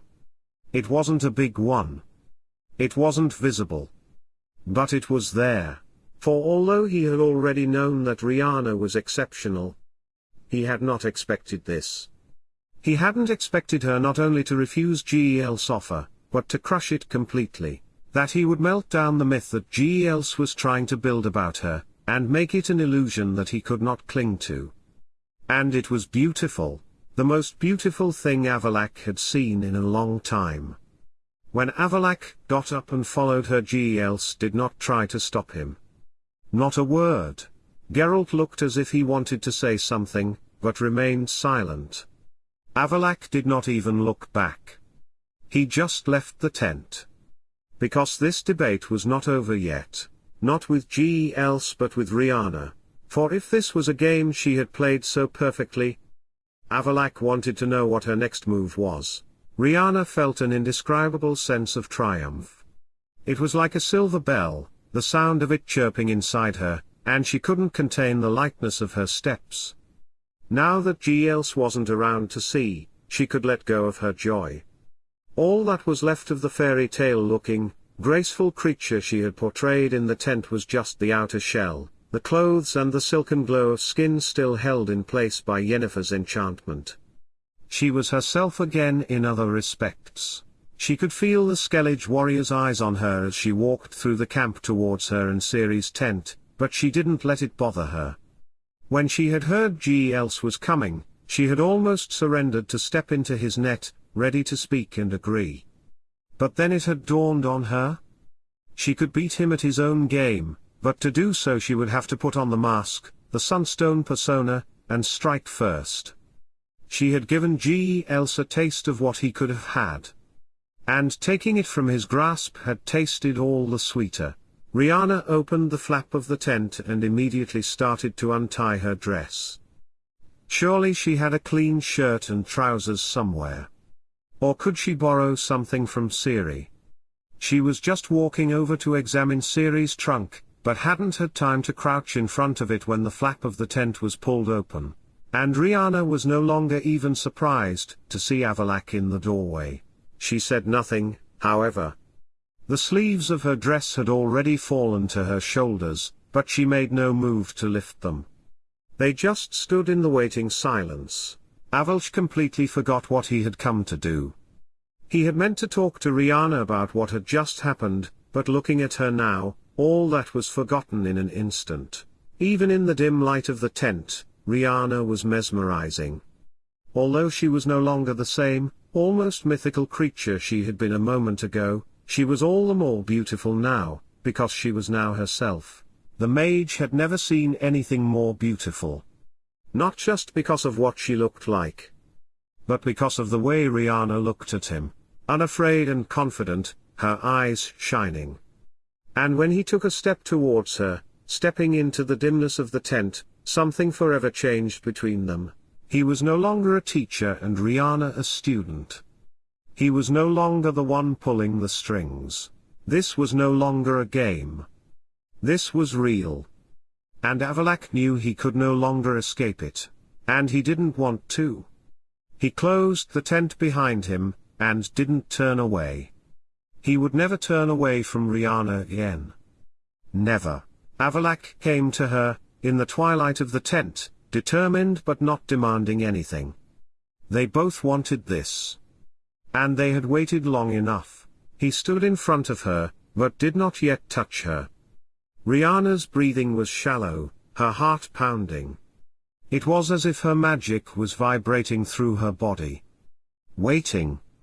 That unbearable and wonderful, torturous waiting. Finally Avallac'h raised his hand, let it rest on her cheek. The touch made Riana shiver. And she wanted more.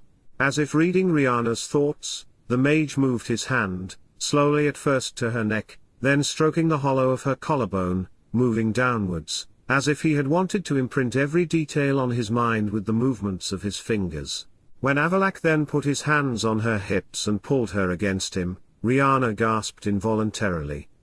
Her skin tingled as he lifted his other hand, pressing it to the back of her neck while leaning down to kiss her. He had been waiting for this. Not just tonight, not just after the Skellige fight, but for much longer. But he hadn't known what it would feel like when the wait finally ended. When Riana shivered at his touch, when she pressed her fingers to his skin and felt his magic vibrate against hers. He knew. This was not a fleeting moment. This was not an experiment, not just an impulse. This was something that could no longer be taken away. Riana took a deep but shallow breath, as if her body hadn't decided what to feel first. But Avallac'h knew what she wanted. And he let it happen.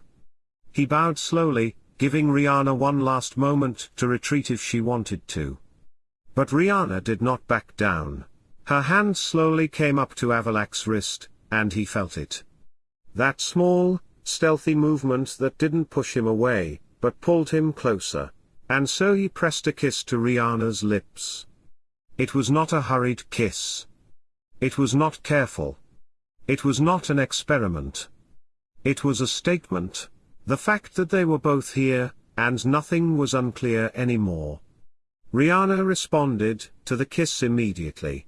Not timidly, but giving all the strength and intensity she had previously hidden in her fights, her words, her gazes. She was the perfect counterpart to Avallac'h. She was his equal, and that was the reason why Avallac'h could no longer imagine holding back. Not after this. Not after this touch.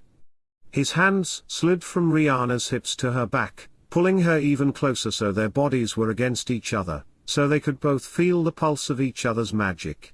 And it was at that moment that Avallac'h felt it. He knew that this was what he had been missing. Not just physically, but in every way.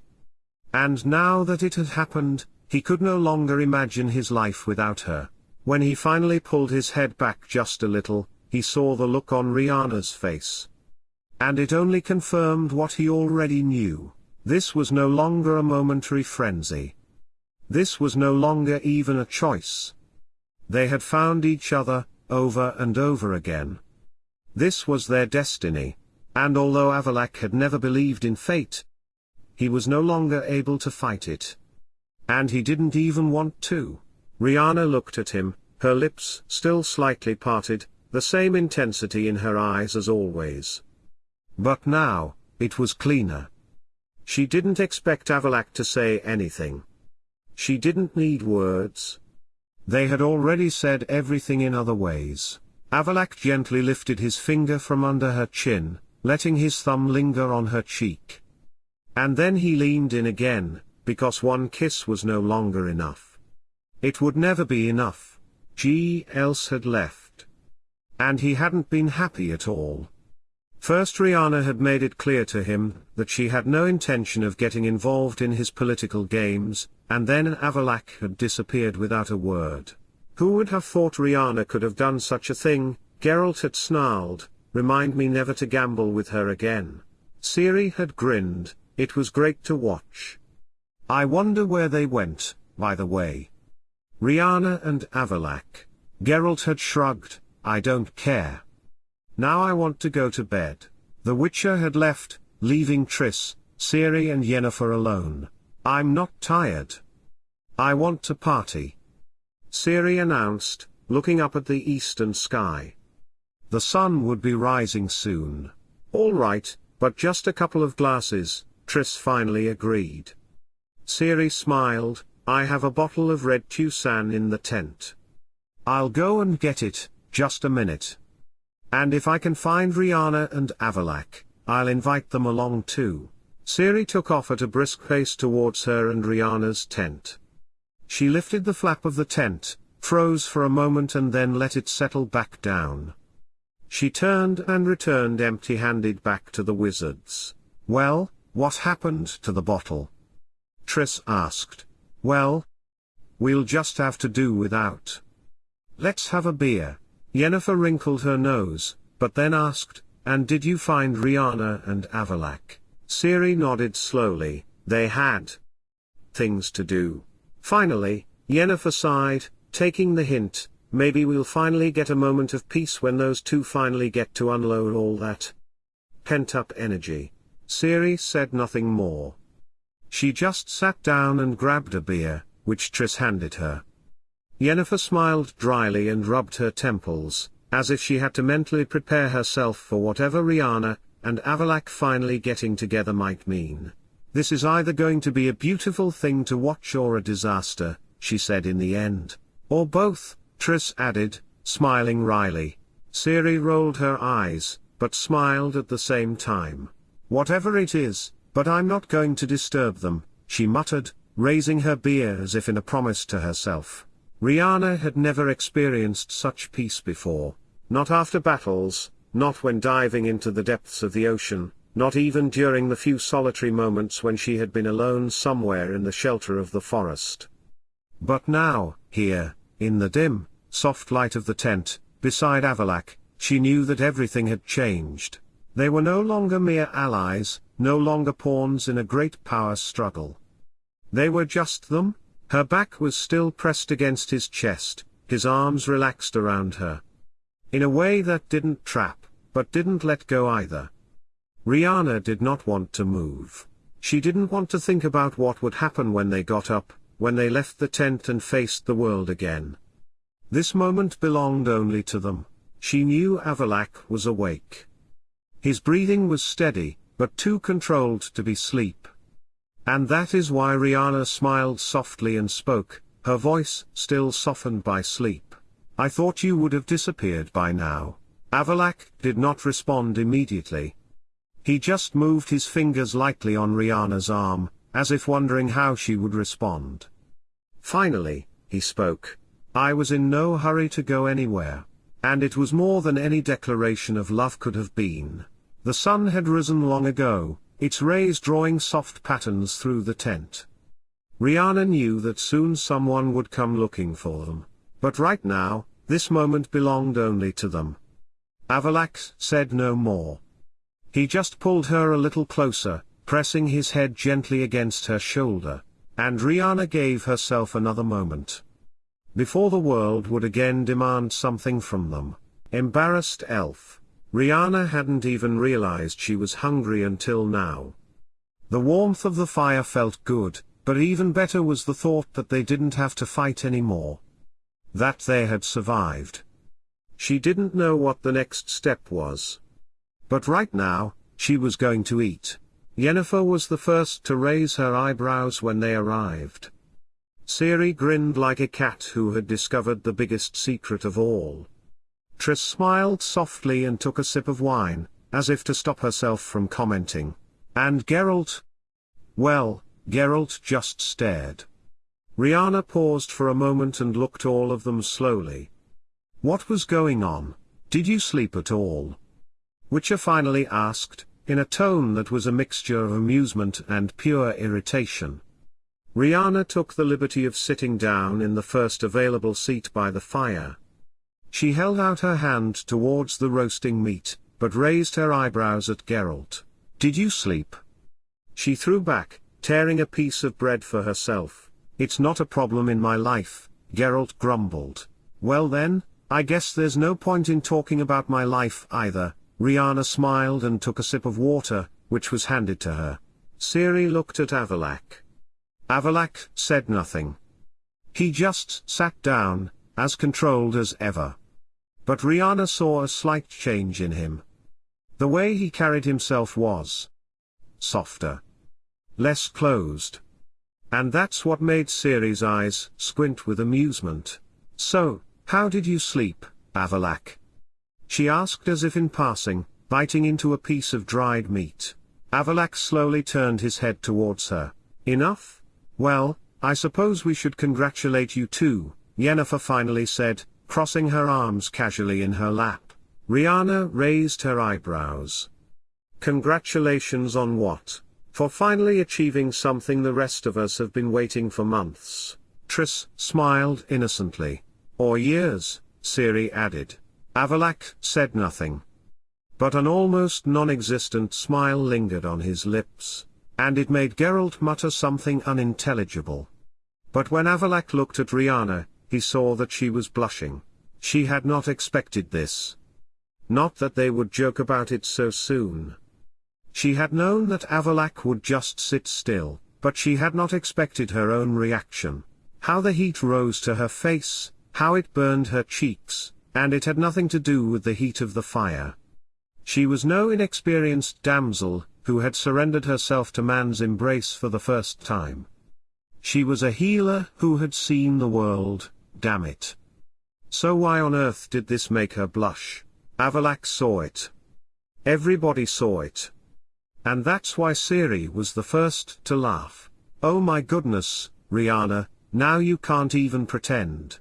Geralt rubbed his face with his hand and muttered something that sounded like he wanted to sink underground. If we talk about this for one more minute, I'm leaving. All right, Triss said playfully, but with a definite twinkle in her eye. We won't tease any more. For now? Yennefer raised an eyebrow. It depends on how interesting details are available. Riana lowered her eyes and covered her face with her hands. If you expect me to tell you something, you'll be disappointed. She felt herself blushing more and more. Well, that would be a first, Ciri pointed out, her eyes twinkling.